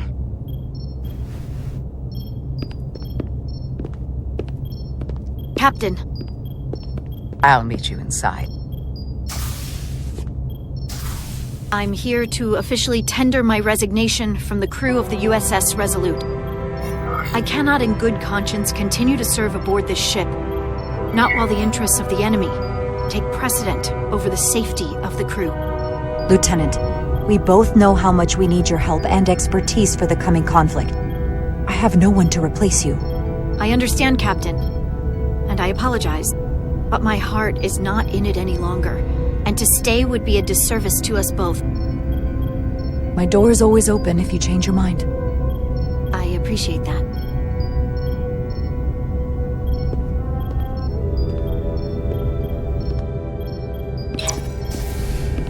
We'll have Ambassador Spock via subspace shortly. Thank you, Mr. Ermont. I'll notify Lieutenant Bedrosian we're about to begin. That won't be necessary. Petty Officers Diaz and Edsalar have first-hand experience with our adversaries. I thought it advantageous for them to join this briefing. I understand this is unusual, but I trust you have no objections? Talk about moving up in the world. Not that I'm surprised in the least. Excellent idea, Mr. Chovak. They deserve to be here. In all seriousness, what Diaz and Edsalar accomplished aboard the Zeldi is nothing short of remarkable. They're both to be commended, not only for surviving against incredible odds, but for helping our efforts against these scions. You know, Carter deserves most of the credit. None of us would have made it without his help. We'd all be bioformed by this point. There were way more people involved than just me. Not only Petty Officer Edsalar, but we had help from an Elydian officer named Arminta as well. Interesting. Ambassador Spock is ready for you. Put him through. Captain Rydek, your recent change in station certainly warrants mention, and I trust you to faithfully execute your expanded duties. Right now, we must keep our attention on the clear and present danger that lies ahead, the Takan and their warship. The closest populations are the Hotari and Elydian systems, and they are likely the first targets for mass bioforming. After that lies Federation space. I have advised Starfleet Command to send an impromptu battle group to intercept and assist you, but that will take time. You are our first line of defense. And with our shield algorithms compromised, we are at a great disadvantage. I'm glad to hear the battle group is en route, Ambassador. With what we're up against, we're gonna need all the help we can get. And you will have it. Remember, our strength is drawn from our ability to work together towards a common goal. Have we made any progress in finding a way to defend ourselves from the Aphilion's bioforming weapon? Currently, our shields will not protect us, but I am compiling all of the information the away team gathered on the Zeldi and cross-referencing it against our own as well as Portal 6-3's methods. The away team is sitting right here. They survived without getting bioformed, so we know it's possible. So, what's the secret? How do we defend ourselves? Is there a weakness we can exploit? Something we can do to avoid getting bioformed? Well, there are no secrets. It's a serious threat. And we're vulnerable. The whole ship is. We saw someone getting bioformed. Once it starts, there's nothing you can do. Huh. Can't stop it, but we might be able to slow it down. It's too soon to say for sure, but we've had some promising indications that Duridium can delay the bioforming process. Duridium? It's not a cure. It's not going to bring anyone back we've already lost. But Duridium is a cell stabilizer, so it has the potential to slow down the onset of physical and mental changes, if not entirely prevent them. And it might be the only ship in the fleet with this much Duridium on hand. In fact, a lot of ships wouldn't have any. You say that it slows the process, but this doesn't actually stop the Takan from taking over, does it? Correct. I can't be 100% certain, but it appears this is only a short-term solution. Also, it requires a much larger dose to be effective. We don't have enough Duridium on board to protect the whole crew. We barely have enough to protect everyone in this room. Sounds like it won't do us much good then. The use case I'd suggest is that it could buy a little time for an officer or a small group to complete a task or mission. But it has to be taken at the moment of exposure to the bioforming mechanism. Prepare a delivery method for this remedy. That raises the question. What is the mission? Assuming the Aphelion uses shields of some kind, I don't expect it will be easy to bypass their defenses. We may not be able to block the Aphelion's attack either. But if they do strike, we know their weapon uses transporter technology. We might be able to backtrack their signal path. Like we did to evacuate Captain Rydek from Tau. Exactly. We could send an away team onto the Aphelion. So we could destroy it from the inside. I'm not exactly sure how, but that's the idea. So it's like jujitsu. We use their attack and turn it against them. That's the idea. We'll keep thinking on it. I'd rather not have to take a direct hit to punch back. There might be some other way we can turn their strength into a weakness. We'll need to prepare a boarding party, if it comes to that. Petty Officers Edsalar and Diaz are the logical choices to lead any away mission to the Aphelion. They have already crippled one enemy ship. If anyone can do so again, it is them. This isn't like the engineering mission that took you to the Zeldi. Do you really have some special insights that a tactical team wouldn't? Doesn't the fact that we're here speak for itself? Just surviving won't be enough this time. We found that only a Takan can operate their technology to its fullest. So, unless we want to try to do this with one hand tied behind our backs, we're definitely gonna need an assist from this portal guy. I like that even less. Like it or not, that's the truth. Yes. Portal should be part of the away team. There's no question in my mind. If this is the necessary course of action, I support it. I will compile all the latest data on the tricorders, just in case. In the meantime, I want you working on ways we can combat the Takan tech. Shields, weapons, anything we can use. Yes, Captain. Anything else, Ambassador? I know this matter is in capable hands. Hold the line as best you can. Help is on the way. Thank you.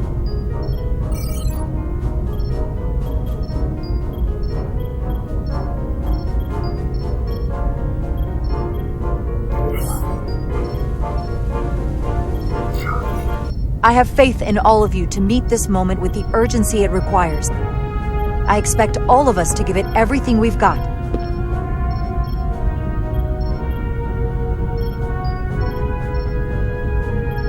Thank you, Petty Officers Diaz and Edsalar. You're dismissed.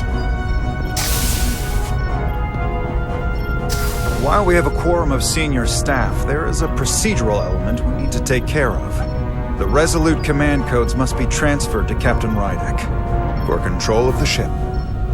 Of course. Computer, transfer all command codes to Captain Jara Rydek. Voice authorization Ermot, Echo 4 Lima.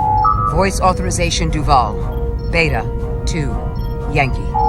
Voice authorization Westbrook, Alpha 7 Tango. Awaiting your authorization, Captain.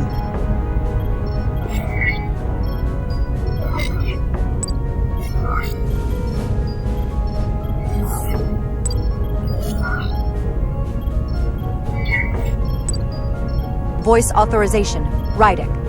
Alpha 7. Whiskey. Captain's codes transferred. The updated command structure is incomplete. Please designate a new first officer. Who is the new first officer? Please designate a new first officer.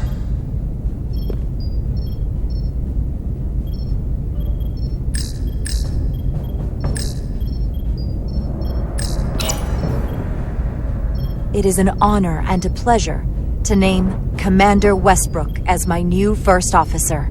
Thank you, Captain. You made the right choice. Congratulations, Commander. It's long overdue.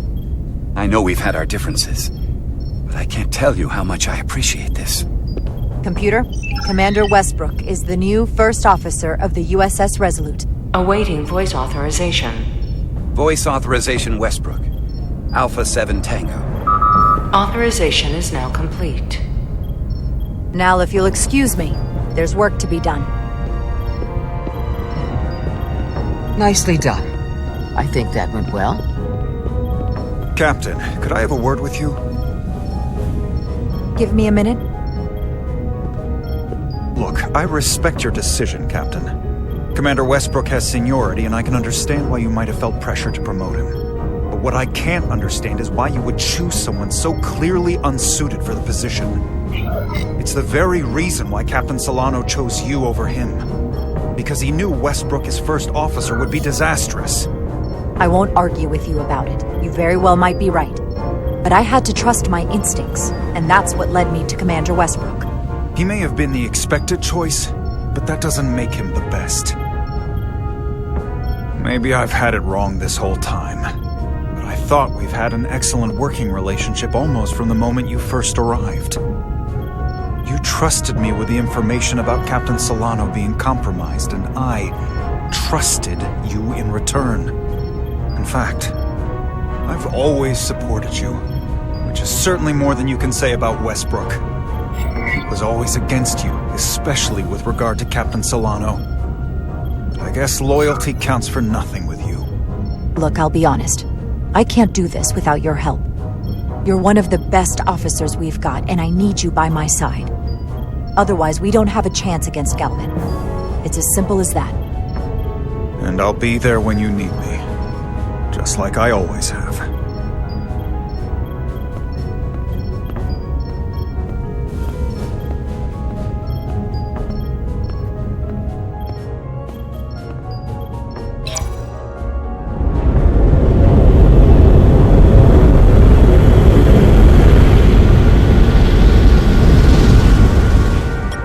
I don't understand.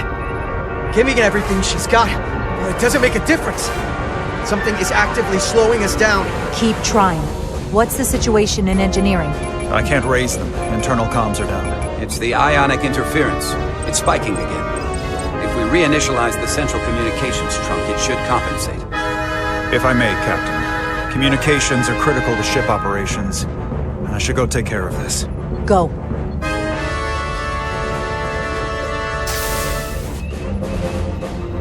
I was hoping we could buy enough time until Starfleet could send more ships. But it looks like we might have to face off against the Aphelion sooner than we might want.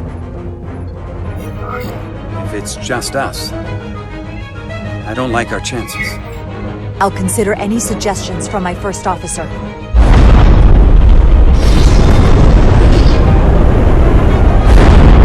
We're being pulled out of warp!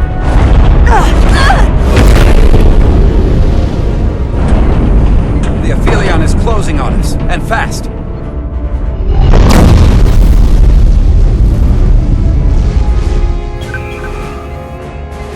We're being hailed by the Aphelion. Galvin demands to be heard. On screen.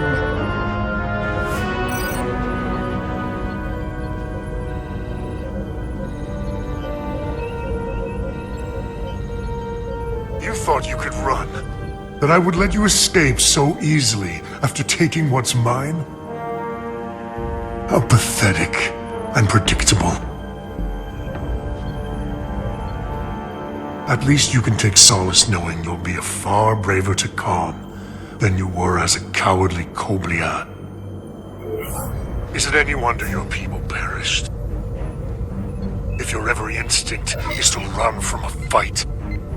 You underestimate the lengths I'm willing to go to ensure you don't succeed. Sadly, this is as far as you'll get. We both know I hold your fate in the palm of my hand. That I could crush you in an instant if I so desired.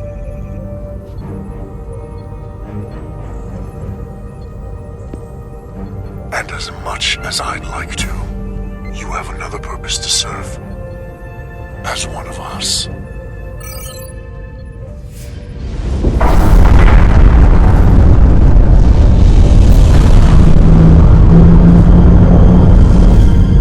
Red alert!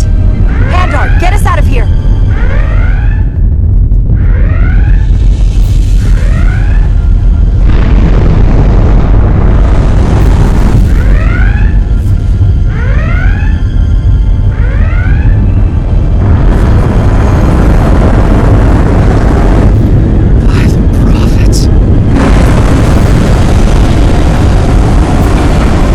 Evasive maneuvers!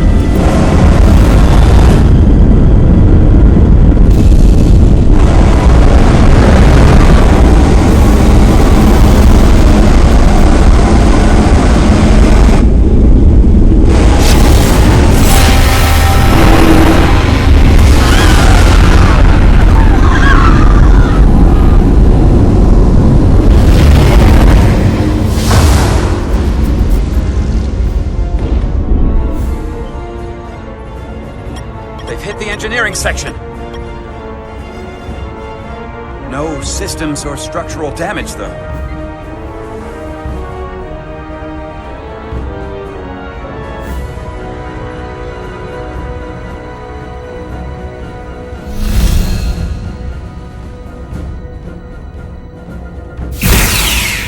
They were targeting the crew, not the ship.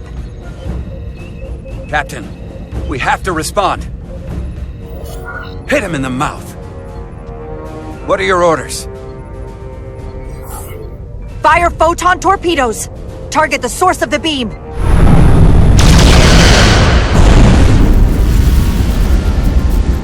Aphelion remains undamaged by the photon torpedoes, Captain. And its shields are fully intact. It's too powerful to take head-on. Damage report from the lower decks. I still can't raise them, Captain. Could be that the system's down. Or that was the Takan bioforming ray, and there's no one left down there to respond. Takan may already be on this ship. No way of knowing how bad it is yet. Get an urgent message to Starfleet Command. Tell them we've been hit by the Aphelion's bioforming ray. There may be hostile Takan aboard this ship.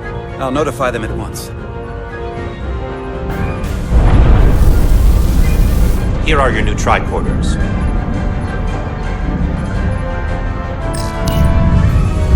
Now go. Get to the transporter room.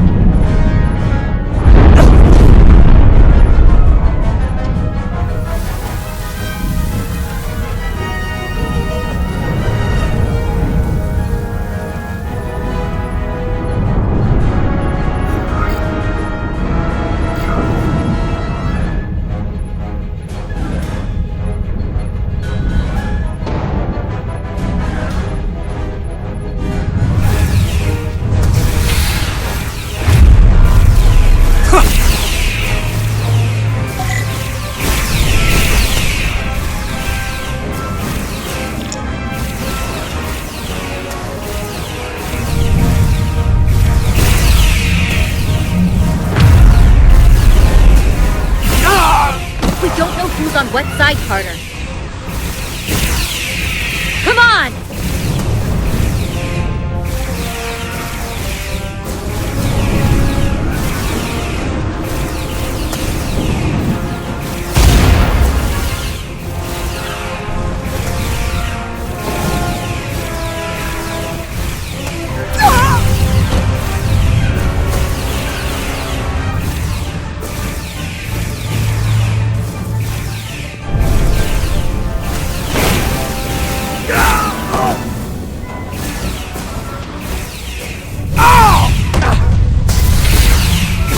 Transporter room 1.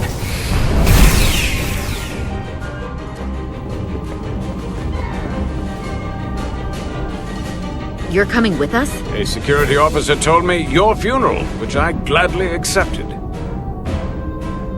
These are concentrated deuterium doses. You need to take the dose as soon as you're exposed for it to be effective. Hell, take it right before if you can get the Deccan to wait while you do it. I'm having trouble locking onto the transporter path through the interference. I've done this before.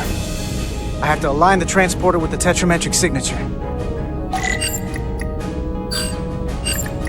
We need to tunnel through the shields.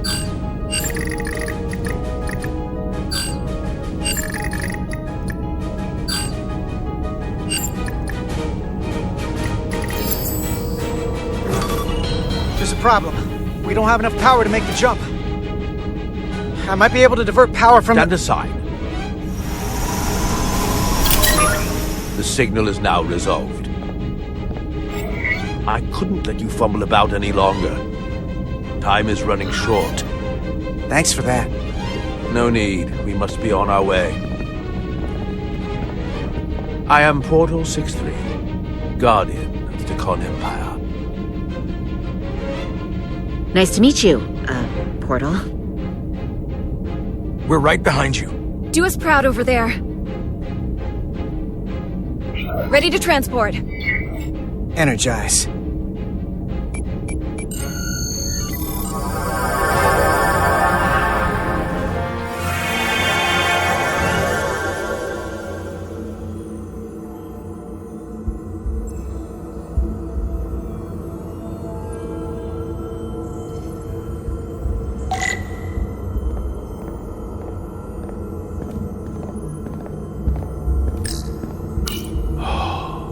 Glory of it.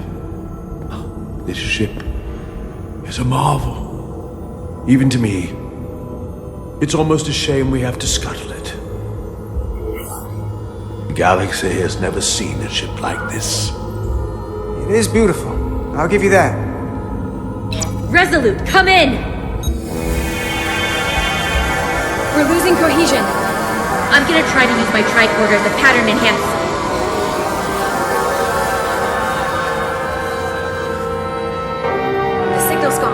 Are they there? Did you get them? They didn't make it. We don't have time to mourn.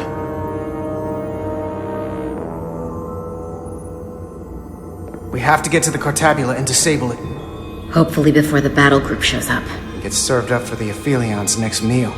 I am saturated in Decanian power readings. I can't feel the source just yet.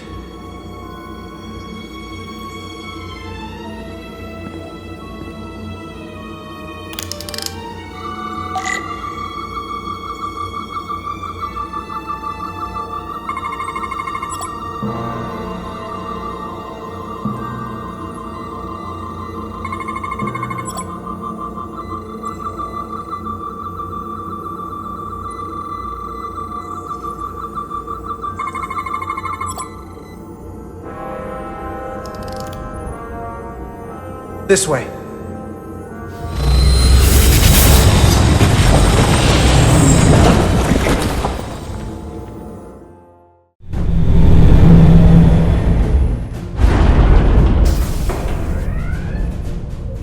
I can't reach anyone. At least not on the lower decks. It's like they're all gone. The comm systems seem to be operational again. That bioforming ray may have transformed dozens of crew members on the lower decks. This ship could be swarming with resurrected Deccan. It's only a matter of time before they come to their senses and take action. Which means we have a narrow window of time to cut them off before...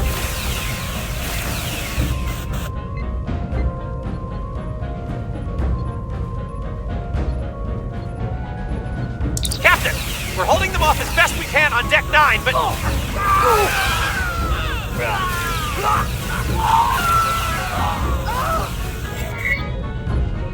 If they spread throughout the decks, we'll never know who to trust. Lock down the affected areas immediately. Close the bulkheads and erect the containment fields. No one is allowed in or out without my authorization. There could be crew members who weren't affected who could get locked inside. That's a risk we'll have to take. Initiating a lockdown now.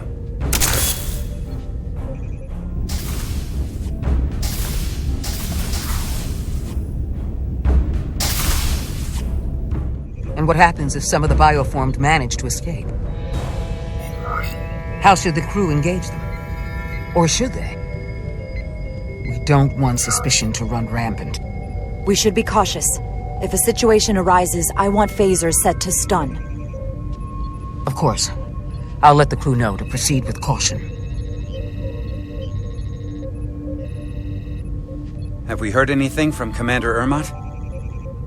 No. And he's been gone for quite some time. The comm system he went to investigate. It's near the affected area.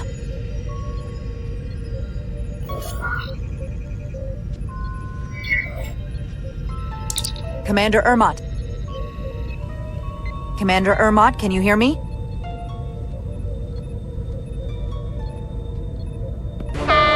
Computer shutdown initiated.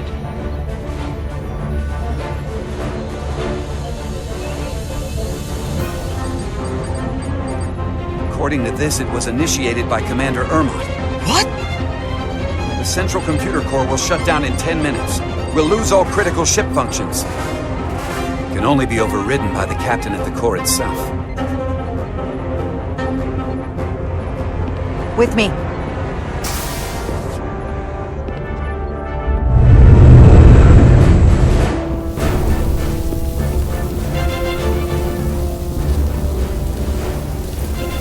Stop! Identify yourselves! We're just trying to figure out what's happening. Ah, to hell with it.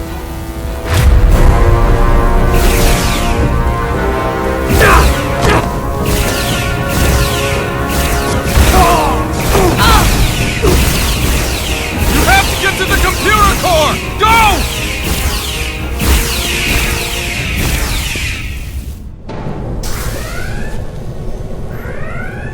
The master console is up there. I don't have much time.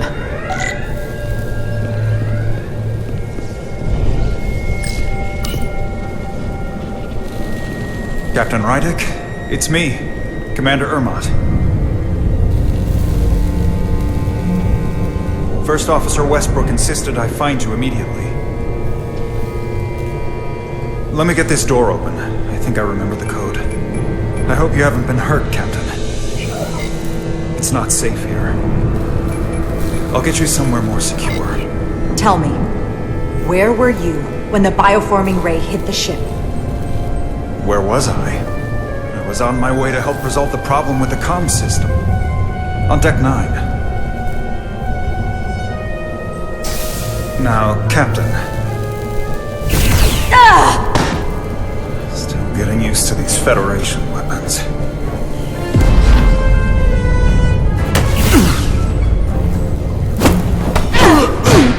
Computer termination sequence in progress. Damn it!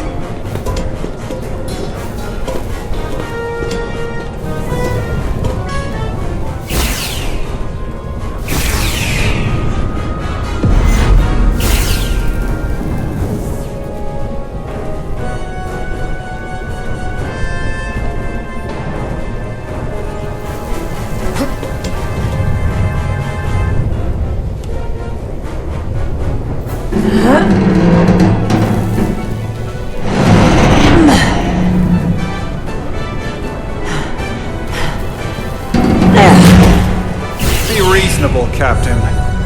There's a time to fight and a time to admit defeat.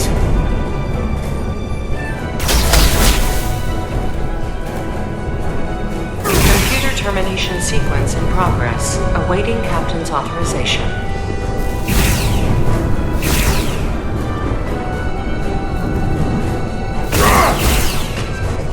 Cancel computer shutdown!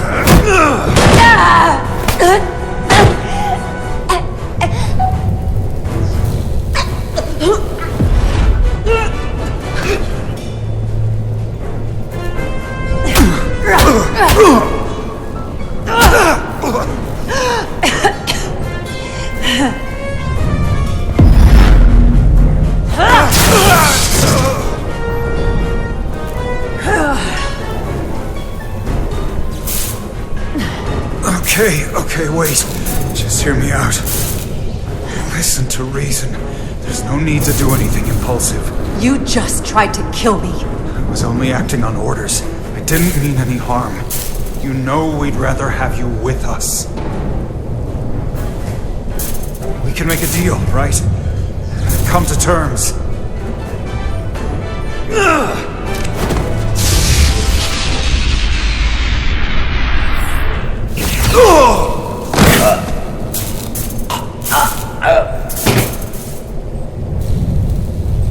Awaiting Captain's authorization.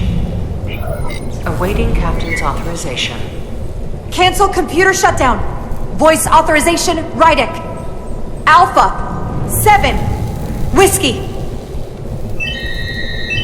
Termination sequence cancelled.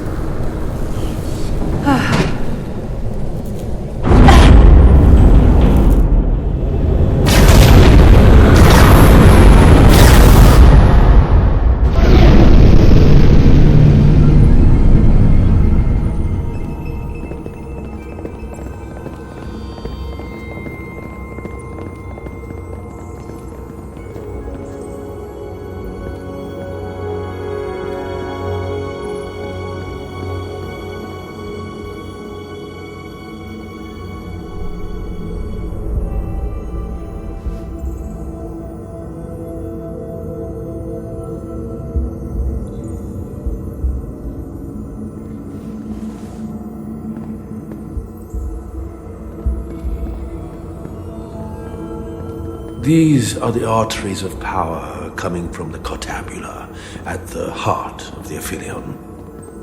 I can feel it coursing through my own body.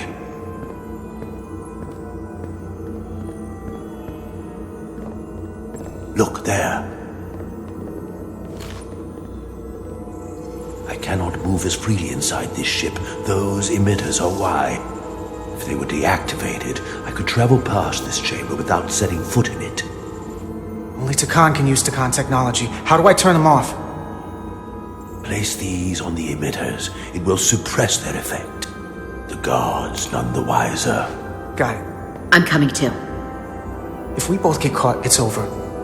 If it's just me, you can try again after I fail. Well then, don't screw it up.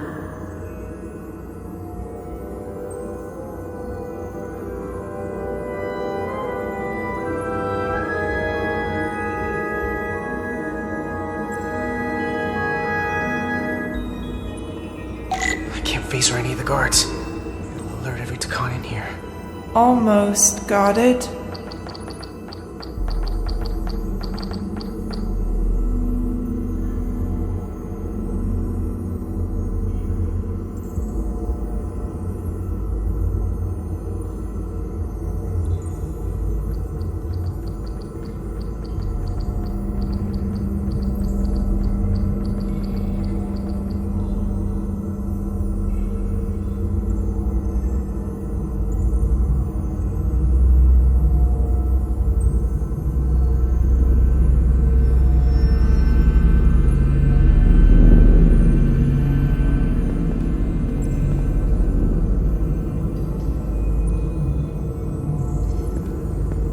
Can see the whole room from there.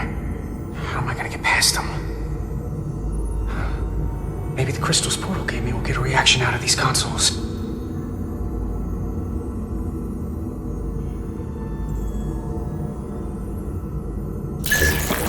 Worked! Better move.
all the more reason to be cautious.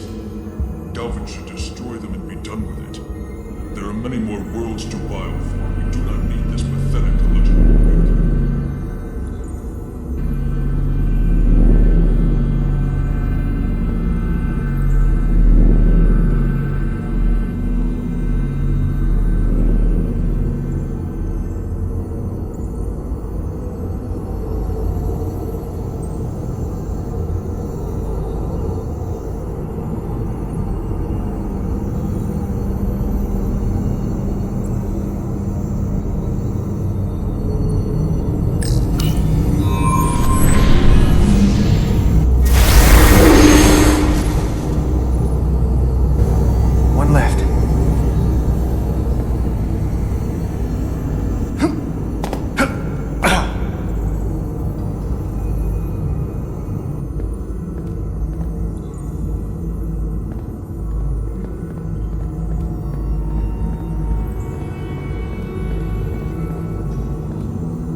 Well done.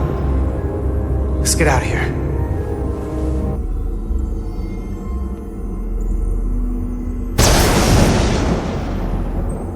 More emitters. Guess we can't teleport the rest of the way.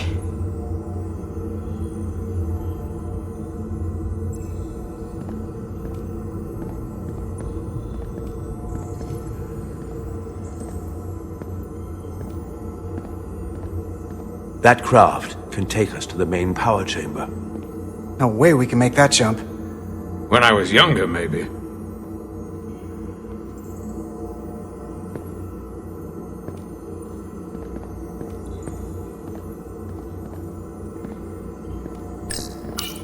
Huh. This might control that craft. Portal, a little help? I should be able to bring it to us.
This thing's set to maximum stun.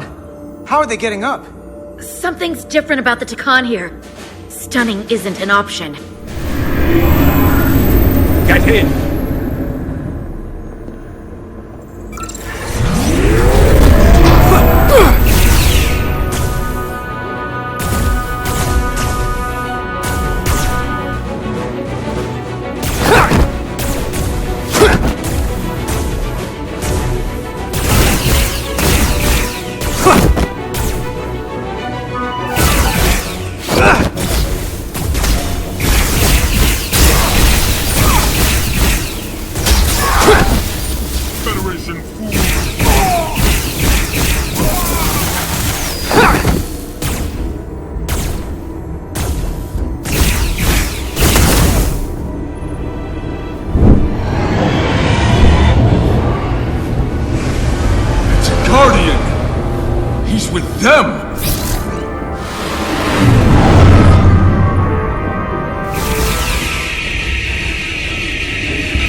kicked out of the ship! Shoot the pilot!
To our ancestors!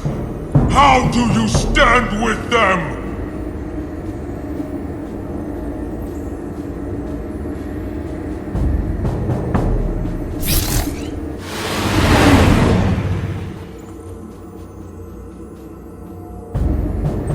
We've left them behind. I've seen it with my own eyes. They're not real Takan. We were conquerors, not parasites.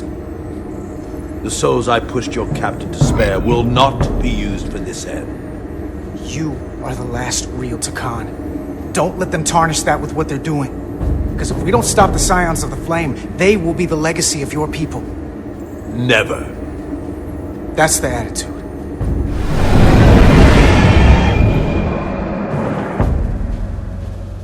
I'm doing everything I can, but I can't shake her!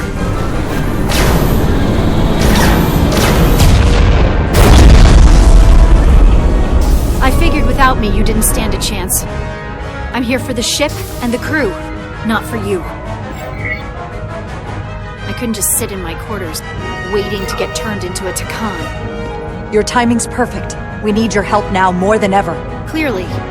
The only reason they haven't destroyed us is because we had bioformed Takan on the ship. That's why they're targeting our engines. If we lose the engines, we can't avoid the bioforming ray. Brace for impact!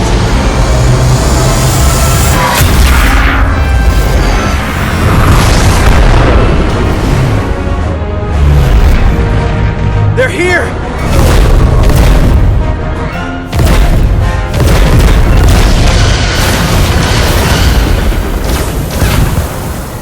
We're being hailed by the USS Titan. Put them through. Sorry to keep you waiting, Resolute. We got here as fast as we could. Looks like you've got your hands full with this monster. We're damn glad to see you, Captain. We could use all the help we can get. I told you I'd be here. So, what are we up against? No. It's happening again. We have to warn them. Open a channel to all Starfleet ships immediately. Starting emergency transmission. This is Captain Jara Rydek of the USS Resolute. The ship we're fighting is armed with a bioforming ray that can transform your entire crew instantaneously. And they've stolen our shield algorithms, so there's nothing we can do to stop them. Avoid being hit at all costs. I wish we'd known that before we got here.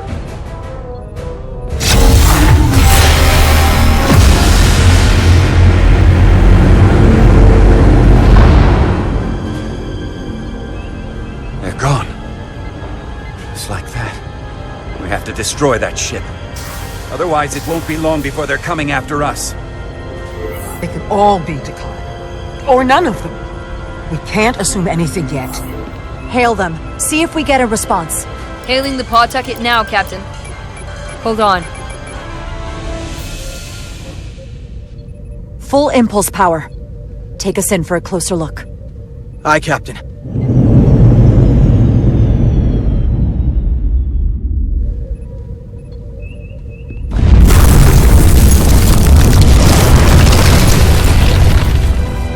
That's not a Starfleet ship. The Tikan have it. Shields at full power!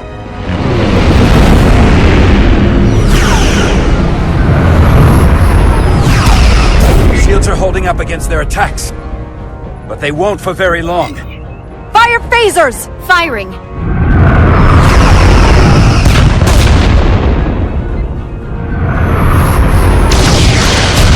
Shields at 60%. Heavy damage reported in astrometrics.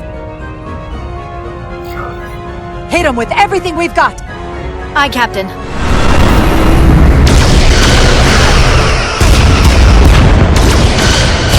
Taking heavy fire! Shields now at 40%! Stay with it! Keep firing!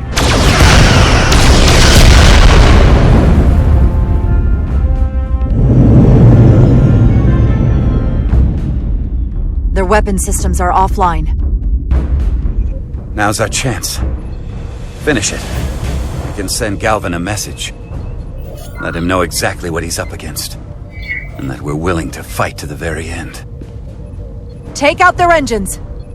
Fire when ready. Targeting their engines. Commencing fire. Now.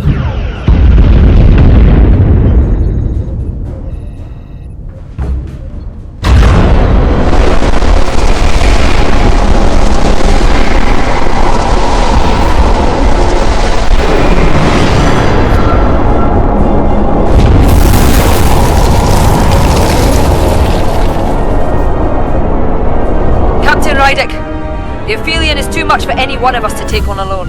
But collectively, we might just have a shot. On our way. Full impulse power. Aye, Captain.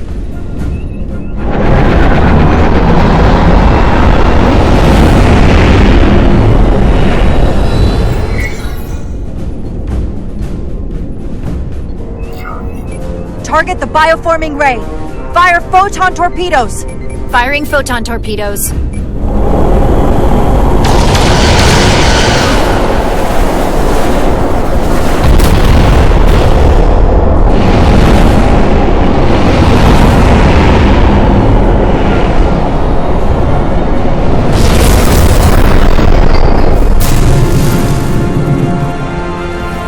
Lost helm control.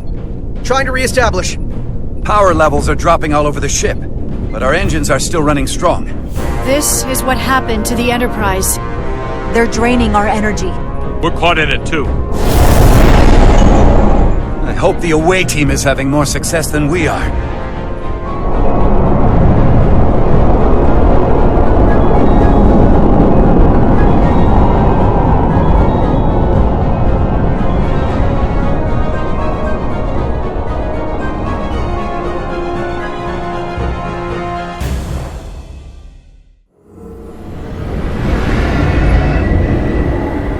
If there is a way to disable the Aphelion, it's there.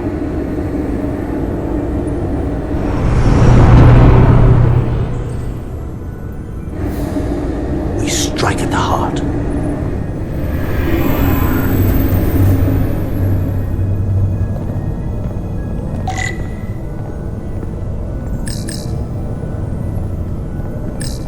The Cartabula. I can feel the energy. Don't get too used to it. We're gonna take that thing down.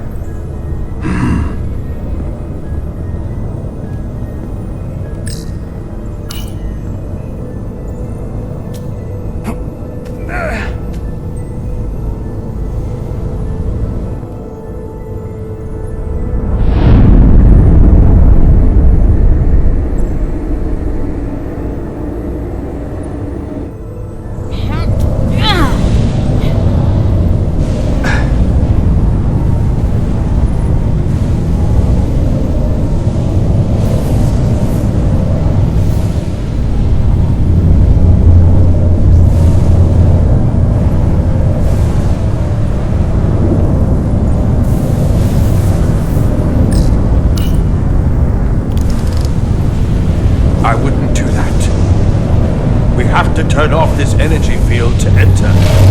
I must do it. It requires the hands of a Takan. Is it working? It started. Is the opening wide enough to get through? Well, is it wide enough?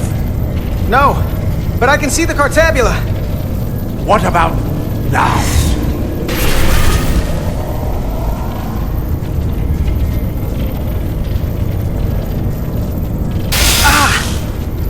I still can't get in. Stand back. I'll try again.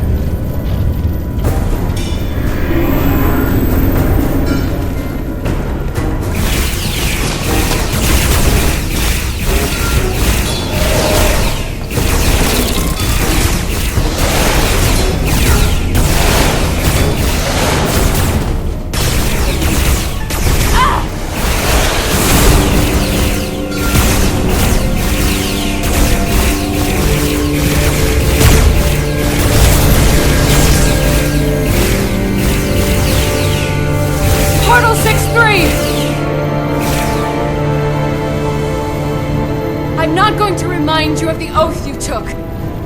I want you to remember why you made it. Your bond to your people.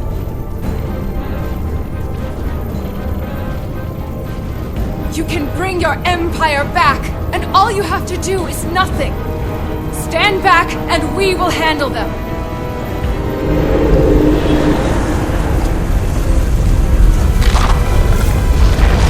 So much time doing nothing.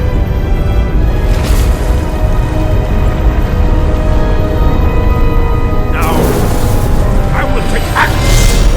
I will dominate these heretics. This won't take long. I'll be back. Wait. We'll help you. Stay here. You need to be ready to open the energy field with me. You can't take them all on yourself. I am a guardian of the Takan Empire. I could take an army of them.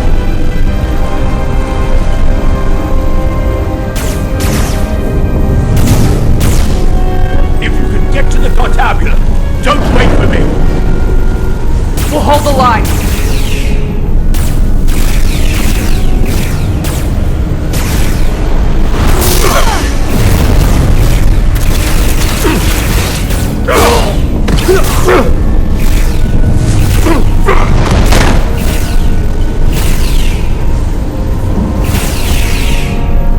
The gap isn't much wider. Can we get through? Maybe we can widen it with a containment field from the tricorder. Oh! I don't think we can crowbar our way in. It takes a Takan to do it.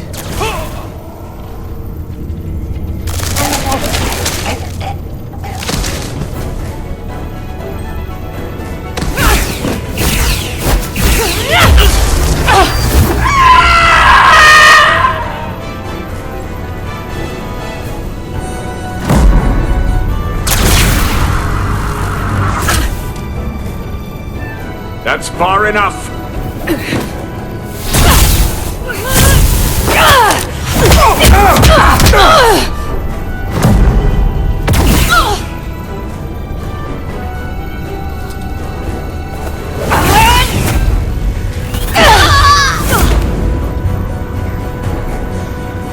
Carter, I could have killed you both, easily.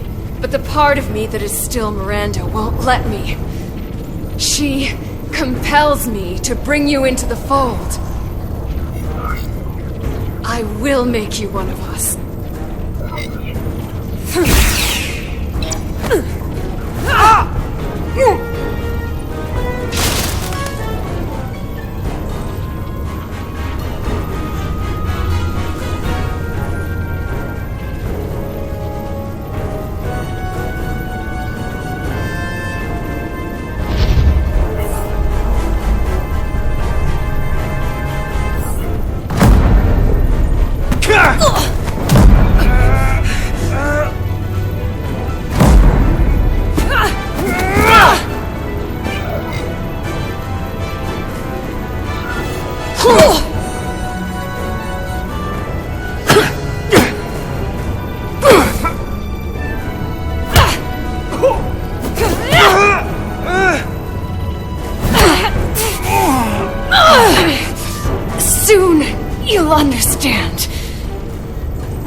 You killed her.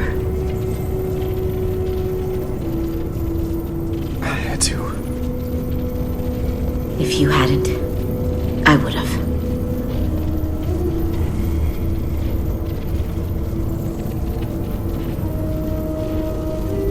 She's really gone. For good. I can't believe it. It had to end this way. She was suffering. And now it's over.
Not a Takan, it won't work.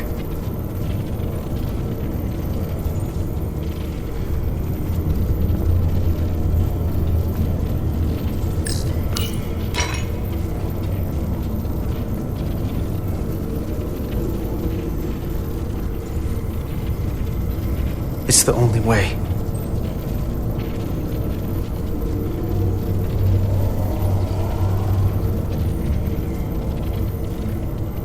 I'll do it.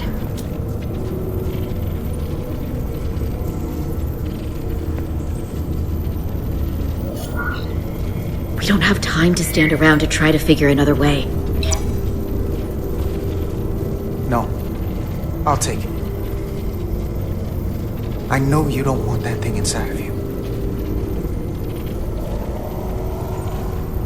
We don't know how this thing works. I'll give you the Duridium, then I'll get out of the way. And you'll have to. Good idea.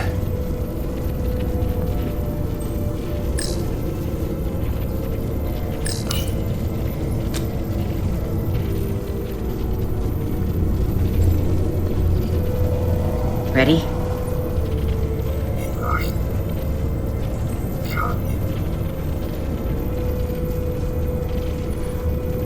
I'm ready.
We don't have much time.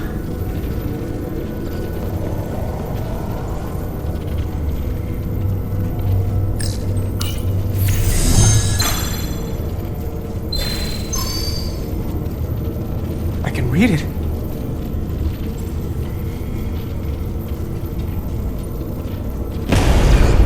What is this?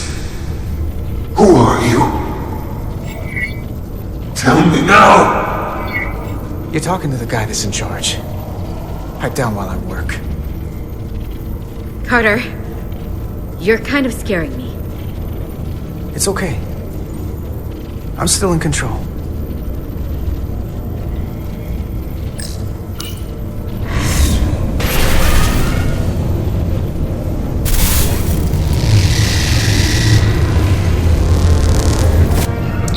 We've reached the Cartabula.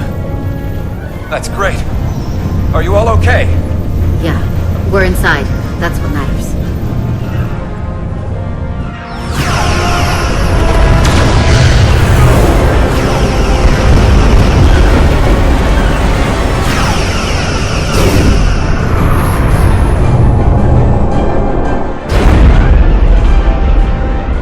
Two of ours are keeping the bioform ships at bay, but they can't hold them off forever. Getting remote telemetry from the away team tricorders. I'd recognize that anywhere. Our warp core resonant frequency is one of the readings. They're bleeding us dry. But they're not just taking our power, they're routing it through the Cartabula.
That's the Resolute's warp core resonant frequency.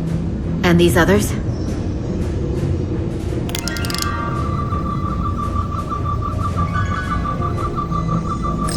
That frequency matches the Titan's warp core resonance. And these two are the Kimball and the Lowell. They're both Steamrunner class. Same engine platform. They're just tuned a little differently. I must be getting information from the bioforming, but this warning.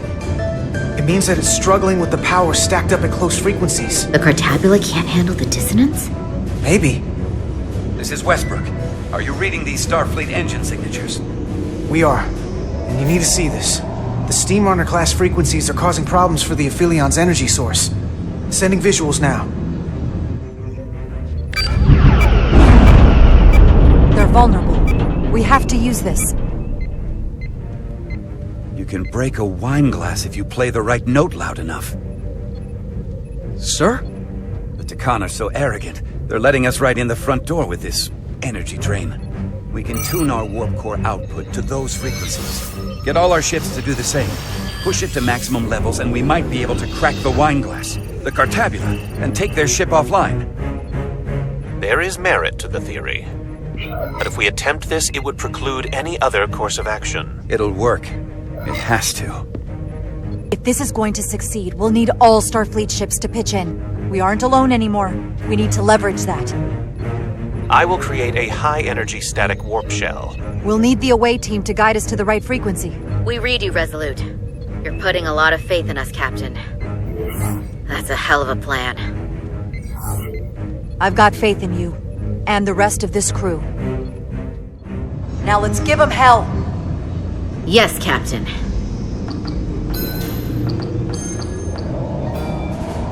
I found an eject routine for the Cartabula. So we can disengage it, just like we did with the Zeldy's warp cores. Yeah, but it'll only activate if this thing gets completely overloaded. So we gotta take it right up to the edge of destruction. We are increasing the warp core resonant frequency now.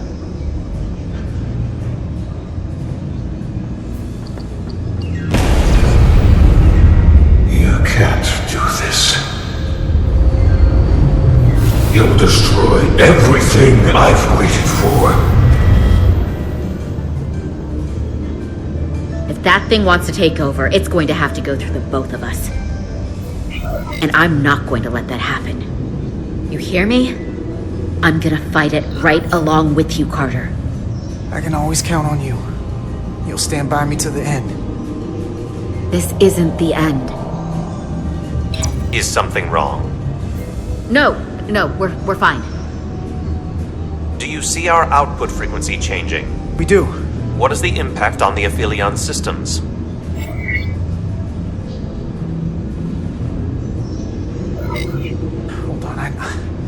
Hold on, I can do better than this. I know it. Now that this plan's in action, I have more to work with. Inertial dampeners are failing.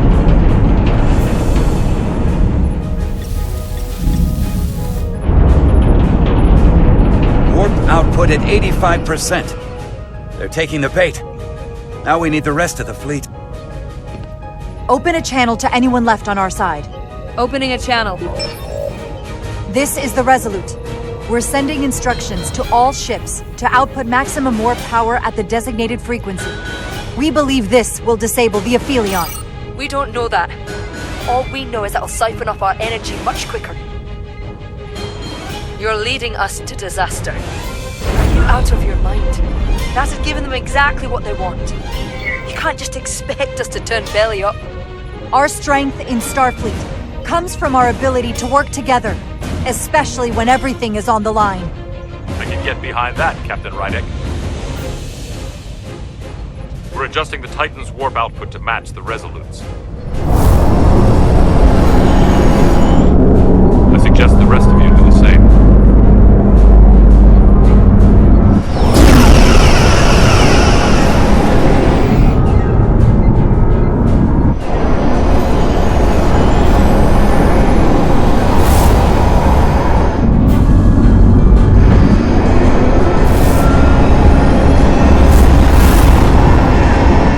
That's it.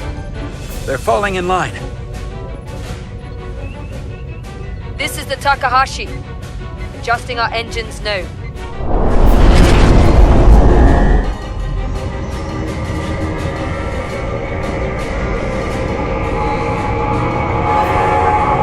The Cartabula, it's compensating, counteracting our interference. But some of these other frequencies are causing spikes too. I'm gonna find a new target range for the Resolute.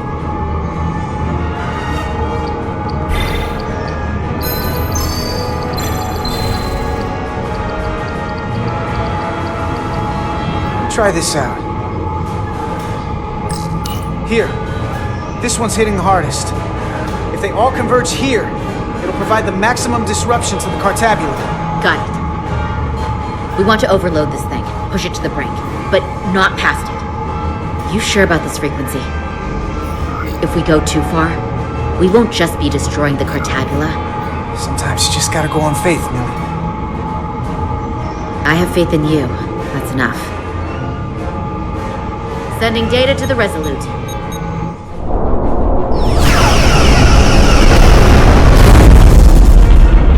The away team has sent us an updated target range. Sending it to engineering now. We are now running our core at 105% of recommended capacity. If we try to meet that frequency, we will generate a harmonic imbalance of our own and risk a warp core breach. I must warn you, these are precisely the engine conditions that Captain Solano's experiment brought about.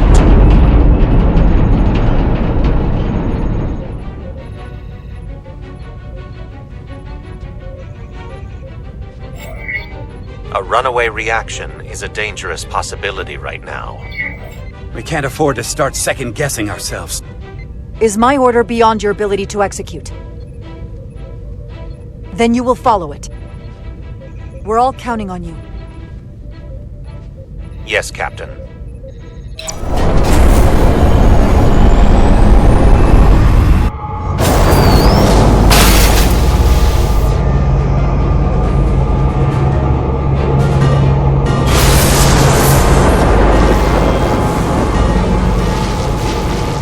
We got an overload here. It's at the breaking point.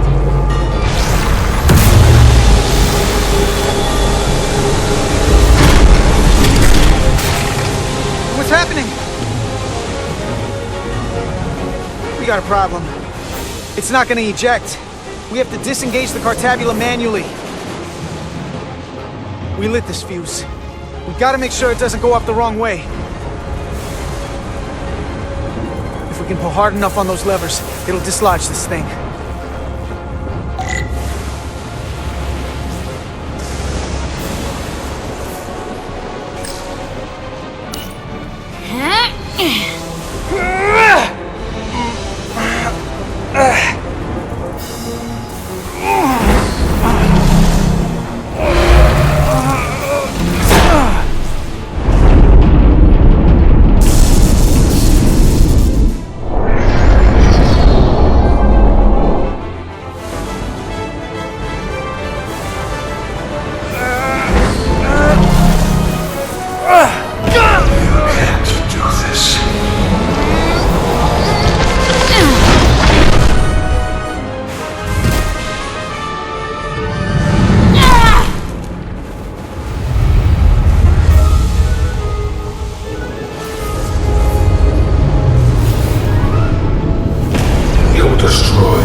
Full power. And the Aphelion is shutting down. Returning warp reactor to nominal output levels. The Takan are running off reserve power now.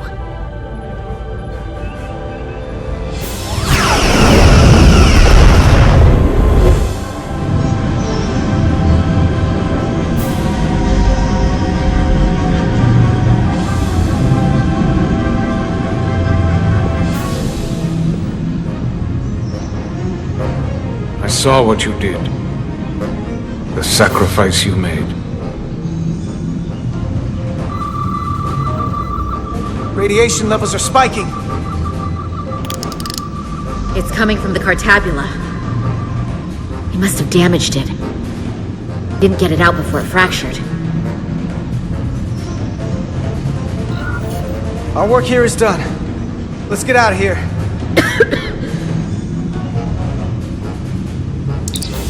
Three to beam back to the Resolute. We can't lock on. Our transporters won't cut through the interference. We can't stay here.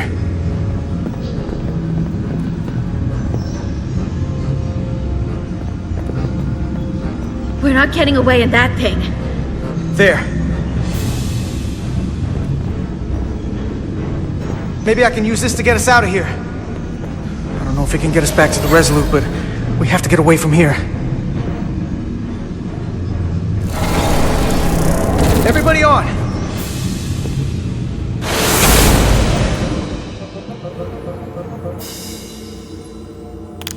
Radiation's lower here, but still too high for us to stay on the ship. This is good, but we can do better. And soon, I hope. We gotta get all the way to the Resolute.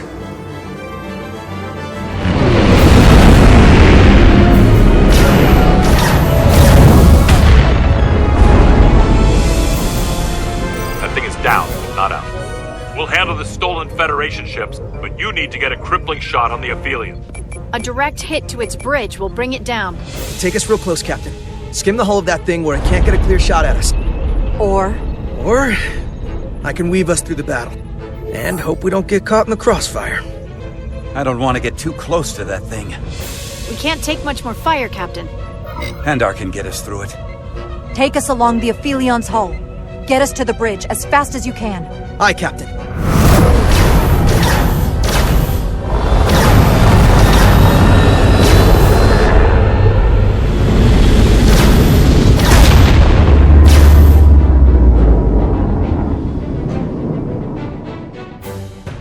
We're almost in position for a shot at the bridge. Photon torpedoes armed and ready. Break off this attack, or I will be forced to eradicate you. The Aphelion is still filling with lethal amounts of radiation, but it seems to be contained within the ship, for now at least. But they have comrades on that ship, both living and waiting to be reborn. We're going to die in here if I don't care. We will never submit to your Federation. We are taking our rightful place as rulers over this galaxy. If you won't surrender, we'll be forced to destroy you. We've crossed the eons to get here. We won't stop now. Fire salvo!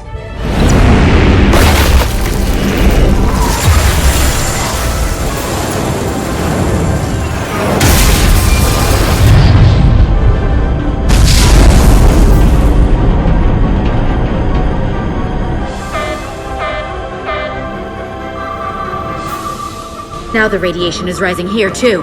Targeting the Resolute? I can't let you do that. Get on.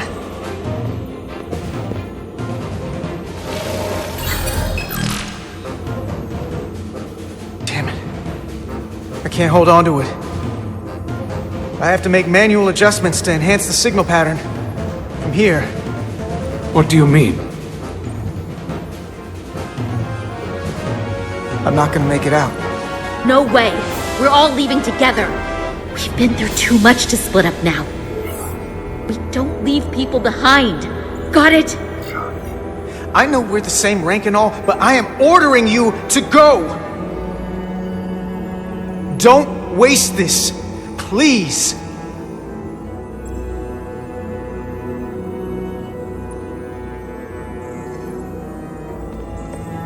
You said them we'll be stuck here. Give in to me, and I will save us, not them. Stop it. What's happening? It's an internal struggle, and he's losing. Not like this. Time's up for me. If I'm gonna get you out, it's now or never. I don't want to leave you. You aren't. The time is now.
The away team has beamed back. We're in position and ready to fire, Captain.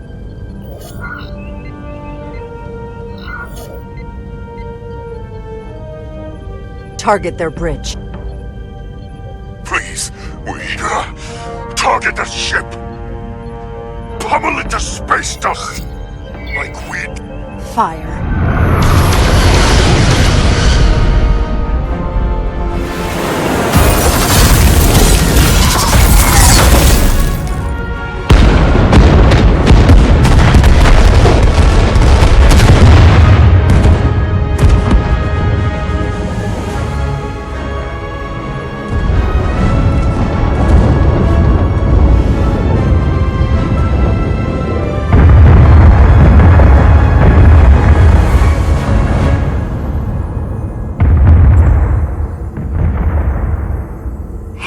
Carter? Millie. I thought you'd want to know we made it. And that you'll always be my family. Even if I don't get to see you again. Always, Millie.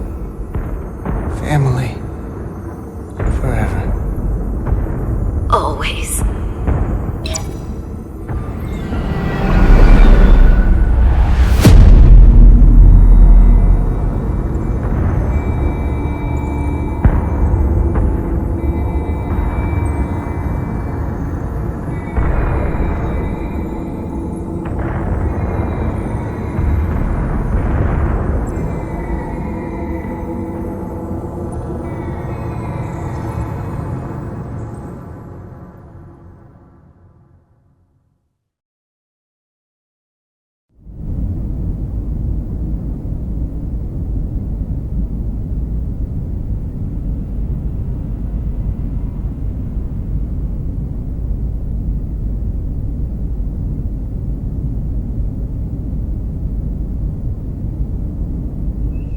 All decks secure.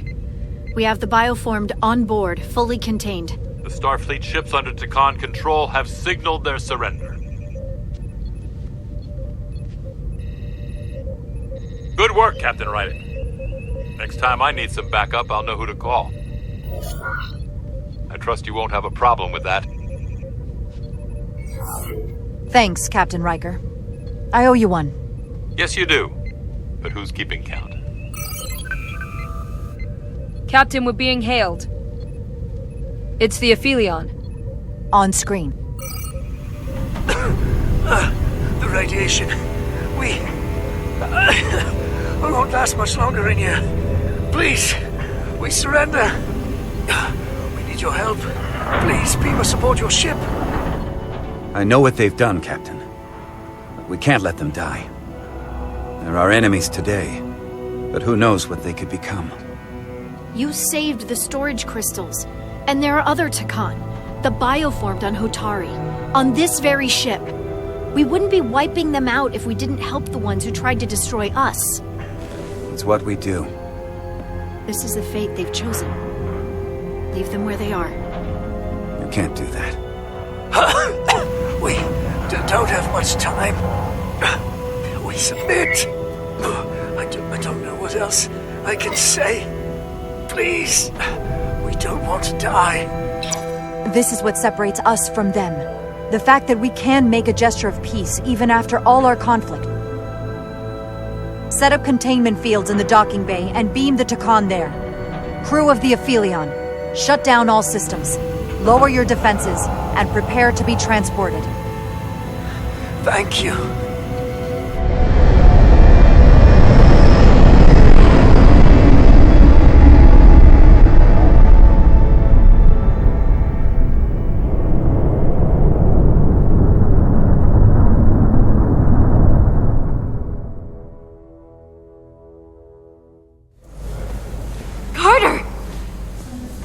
Hey,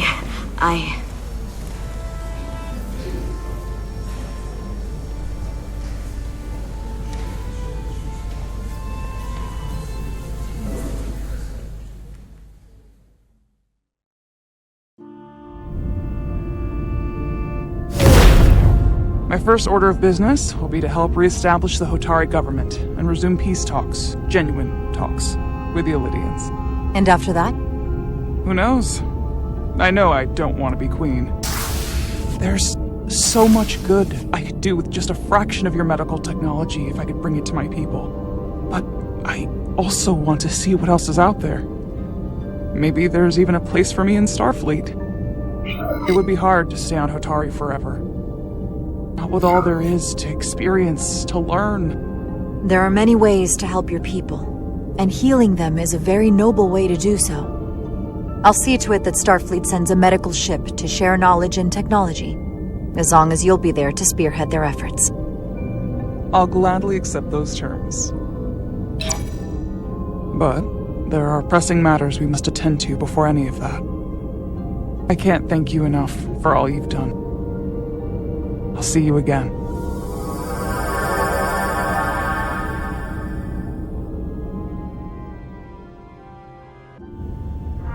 Starfleet has granted me the privilege of conferring this upon you. Though I'm sure Captain Solano would rather have been the one offering this. You have acted dutifully and bravely through trying circumstances. I grant you the official rank of Captain. I believe a great many wonders lie ahead for you, Jara Rydick. There appears to be nothing that can stand in your way.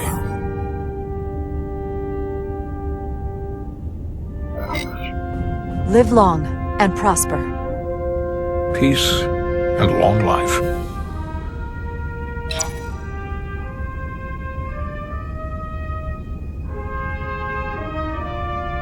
Victory. Peace. These things never come without a cost.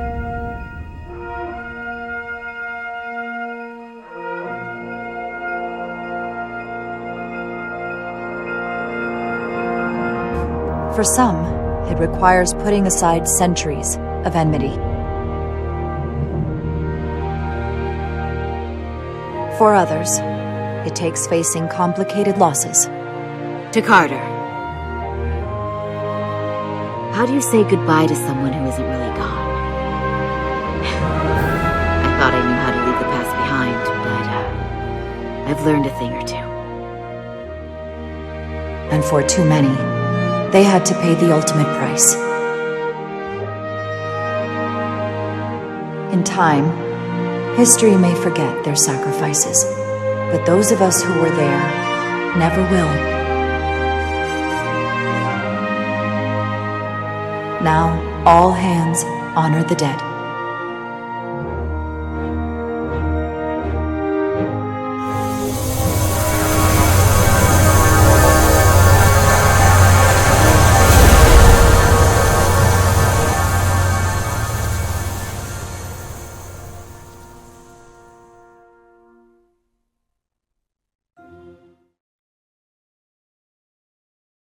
Captain Solano used to say that nothing ever stays the same.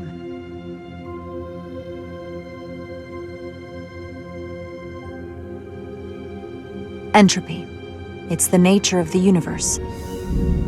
As such, the crew of a starship can never stay the same.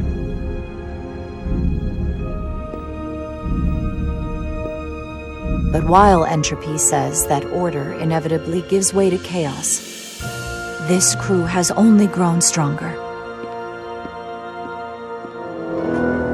More cohesive and coherent.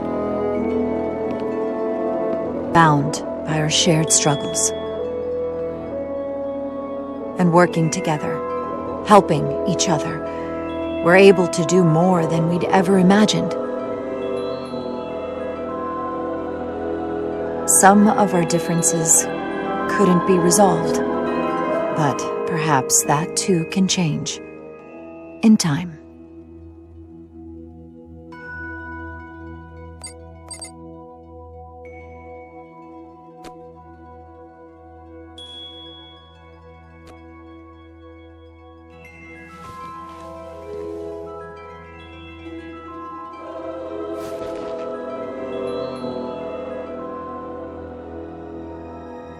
Engage.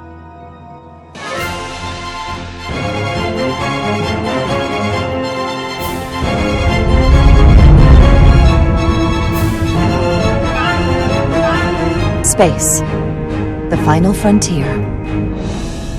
As we take our next steps into the unknown, the greatest insights that lie ahead are what we learn about each other. We might even surprise ourselves. And no matter what threats we may come upon, or mysteries we face, we will not be shaken. We are stronger together. We are steadfast in our purpose. We are resolute.